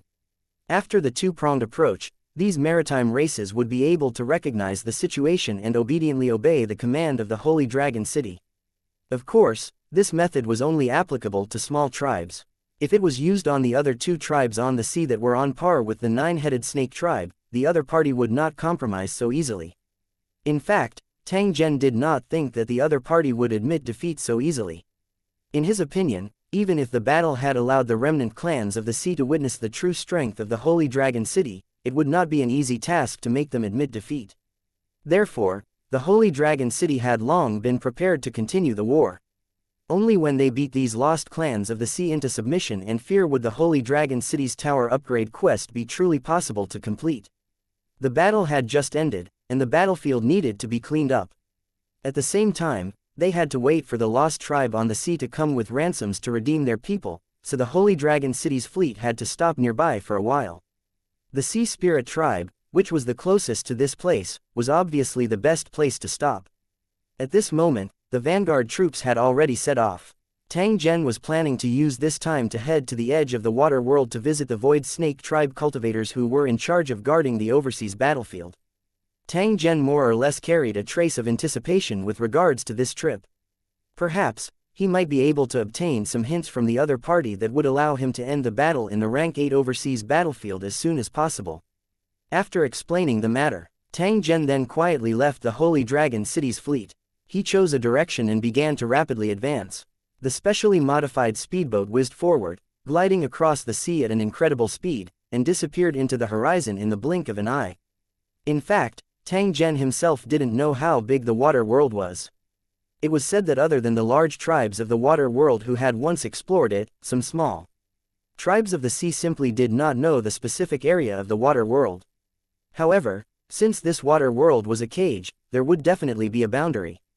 Tang Zhen believed that as long as he continued to move forward in one direction, he would eventually reach the boundary. Along the way, Tang Zhen had also passed by a few tribes of the sea's remnant clans. He had also encountered the tribal cultivators and vagrants on the sea. When the other party saw Tang Zhen driving the speedboat, their eyes revealed a grave and curious expression. After all, this kind of high-speed transportation could not be seen in the water world. Some of the cultivators even wanted to stop Tang Zhen and take his speedboat after seeing the speed of the speedboat. Whenever he encountered such a blind fellow, Tang Zhen would shoot a row of bullets over before continuing forward in order to reach the edge of the water world as soon as possible. Unconsciously, the frequency of the appearance of the sea's lost race was getting lower and lower, but all kinds of strange scenes appeared one after another, which looked quite shocking. For example, there were huge whirlpools with an area of several kilometers, tornadoes that connected the ground to the sky, sea monsters that were the size of small mountains, and huge aquatic creatures floating and swimming on the surface of the sea. There was also a giant luminous jellyfish that he had encountered a few times. He wondered if it was the same creature as the illusionary scene he had seen in the level 7 overseas battlefield. Unknowingly, the originally clear sky turned dusky, and a thin mist began to rise from the sea. The surface of the sea, which had always been as flat as a mirror, now had some waves. The aquatic creatures that could be seen from time to time in the ocean had now disappeared without a trace. No one knew where they had gone. It was as if this place was a pool of dead water, without any living creatures. Tang Zhen was extremely clear in his heart that he was not far from the edge of the water world when he sensed this abnormal scene. Thinking of this, Tang Zhen increased his speed again and continued to rush forward. Slowly, the mist became thicker and thicker. The seawater also became thicker and thicker. Tang Zhen used his hand to scoop up a handful of seawater and observed it. However, he discovered that the seawater was actually like ink. There was even a faint smell of blood and decay when he put it to his nose, making him want to vomit. A heavy pressure surrounded them from all directions, making it hard for them to breathe. If they were weaker, they would basically be at the end of this area, because the further they went, the greater the pressure they had to bear. The speedboat, which had been running as if it were flying in the sea, now seemed to be carrying a heavy load of 10,000 pounds. It was getting more and more difficult to move forward, and its speed was almost as slow as an ox cart. If this situation continued, the engine of the speedboat would be completely scrapped. Tang Zhen kept the speedboat when he saw this. His body trembled slightly. It was as though the resistance did not exist as he rapidly sped forward. After advancing for nearly half an hour or so, Tang Zhen suddenly stopped and raised his head to look into the distance. At the end of his line of sight, a clear boundary suddenly appeared, as if it had completely isolated the water world from the outside world. What surprised Tang Zhen was that the endless sea water was like a waterfall, falling into the bottomless abyss. 910 The graveyard at the bottom of the sea. This spectacular scene caused Tang Zhen to be stunned for a long time. He even doubted if his eyes were playing tricks on him. After all, this area was mysterious and strange, so it was not strange for mirages to appear. However, when he rushed to the edge of the area and saw the roaring sea water, he finally confirmed that he was not mistaken. The edge of this water world was actually an incomparably precipitous abyss, filled with an impenetrable black mist. As for the place further away, it was shrouded in black fog, but one could faintly see the existence of scenery, which seemed to be the scene of a land. The water world was like a huge basin of water that was overflowing. A large amount of seawater was overflowing from the edge of the world, pouring into the abyss. The current here was rapid and the speed was shockingly fast.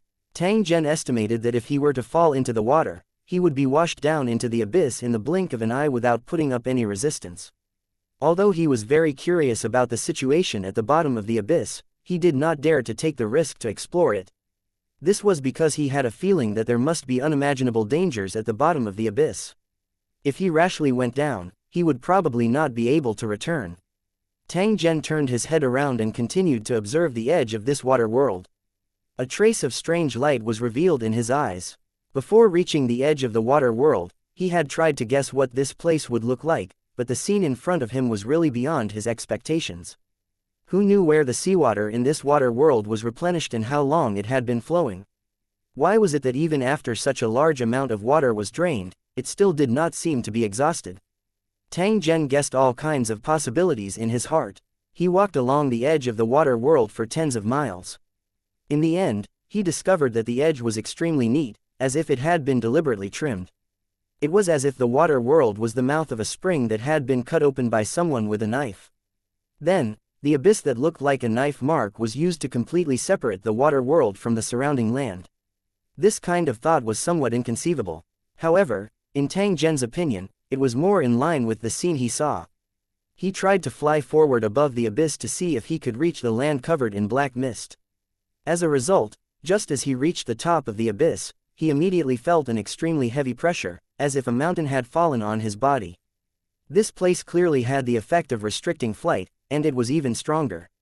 If one could not resist it, they would be instantly pressed into this abyss. After confirming this, Tang Zhen immediately withdrew from the sky above the abyss. Even if the Void Snake Tribe cultivators didn't guard this place, no one would be able to escape from it. The strength of the ocean's native clan wasn't high. Compared to the cultivators of the Tower World, they were more than a grade lower. Even with Tang Zhen's powerful strength, he did not dare to guarantee that he would be able to cross this bottomless abyss. What right did they have to cross it? However, this place was filled with danger. Where was that Void Snake Tribe cultivator? According to Tang Zhen's estimation, the number of Void Snake Tribe cultivators in this area was likely quite high. Otherwise, how could a single cultivator defend such a huge water world with an extremely long border? He didn't need to find all of the Void Snake Tribe cultivators this time. He only needed to find one of them and find the answer he wanted. Tang Zhen, who thought up to this point, began to pay attention to the surrounding water in an attempt to find traces of the Void Snake Tribe cultivators. However, the sea and the sky were vast, and the stinky seawater was everywhere. Not far away was a bottomless abyss. Besides these, there were no signs of any other living creatures. Could it be that the Void Snake Tribe cultivators are hiding under this surging sea? Tang Zhen looked at the rapidly flowing sea water as a contemplative expression appeared on his face. He had once downloaded an application that allowed him to easily see underwater scenery. However, the seawater in this area was as dark as ink, making it impossible for him to see the underwater scene. Since he couldn't find any traces of the Void Snake Tribe cultivators, the only way was to dive into the sea to investigate. When he thought of this, Tang Zhen no longer hesitated. He took out the underwater breathing insect, looked at the rapidly flowing seawater under his feet, and directly charged into it. As soon as he entered the sea, Tang Zhen immediately felt a huge pushing force that surged toward him continuously. The pungent smell was so strong that even the underwater breathing monsters couldn't completely filter it out. He couldn't help but frown. However, these circumstances did not affect his diving speed. With his current strength, it was more than enough to resist this extreme environment. However, it was pitch black underwater. Even if he spread out his spiritual power, he could not detect anything at all. Even the technological detection methods such as infrared detection, life detection, and sonar detection seemed to have all failed at this moment. Tang Zhen was just like a blind person at this moment. He continued to grope his way forward in the pitch-black sea water. However, other than the sea water, there was no other object in his surroundings. Since that was the case, he could only continue diving. He didn't believe that he wouldn't find anything at the bottom of the sea. After diving for a few more minutes, Tang Zhen was pleasantly surprised to discover that the color of the surrounding seawater was rapidly becoming paler. He was already able to faintly see the scenery in the water. It was also at this moment that a strange and terrifying scene entered his eyes, causing his heart to shrink slightly. It turned out that in the depths of the sea, there were countless huge chains that extended from the bottom of the sea like seaweed. At the end of the chains, there were huge corpses that were floating in the sea. In the process of floating, blood and dirt continued to ooze out of the corpses, which then floated to the upper layer of the sea. That was where the fishy smell of the sea water came from. Although his vision was still limited, the chains were as dense as grass in Tang Zhen's vision. From this, it could be seen that the number of corpses at the bottom of the sea was definitely beyond his imagination. The corpses were arranged in a row, almost completely separating the upper and lower seawater, as if they were a piece of land. Tang Zhen paused for a moment after seeing this scene. His gaze landed on a huge corpse beside him. It was a humanoid creature. Its body was at least 100 meters long, with 2 feet and 4 arms. Its entire body was covered in black scales and long hair of an unknown color. A thick chain locked its body, and now the body was full of signs of rotting and swelling. The huge white bone armor was exposed, and dirty blood and debris were constantly pouring out of the broken parts of the body. Tang Zhen took a careful look and confirmed that this skeleton had suffered a heavy blow before it died. There were at least 10 fatal wounds on its body. Each of them could kill a person immediately. In particular, there was a huge wound on the head of the corpse. Some kind of sharp blade had cut the head in half, which was a shocking scene. Tang Zhen shook his head slightly as he looked at the angry eyes that were wide open with unwillingness. Although he did not know the strength of the owner of this corpse when he was alive, Tang Zhen had a feeling that the other party's strength was definitely not much weaker than his own. However, such a powerful existence had been bound by huge chains after his death and had been immersed in the edge of the water world's seabed for a long time. There were countless existences like the giant's corpse at the bottom of the sea.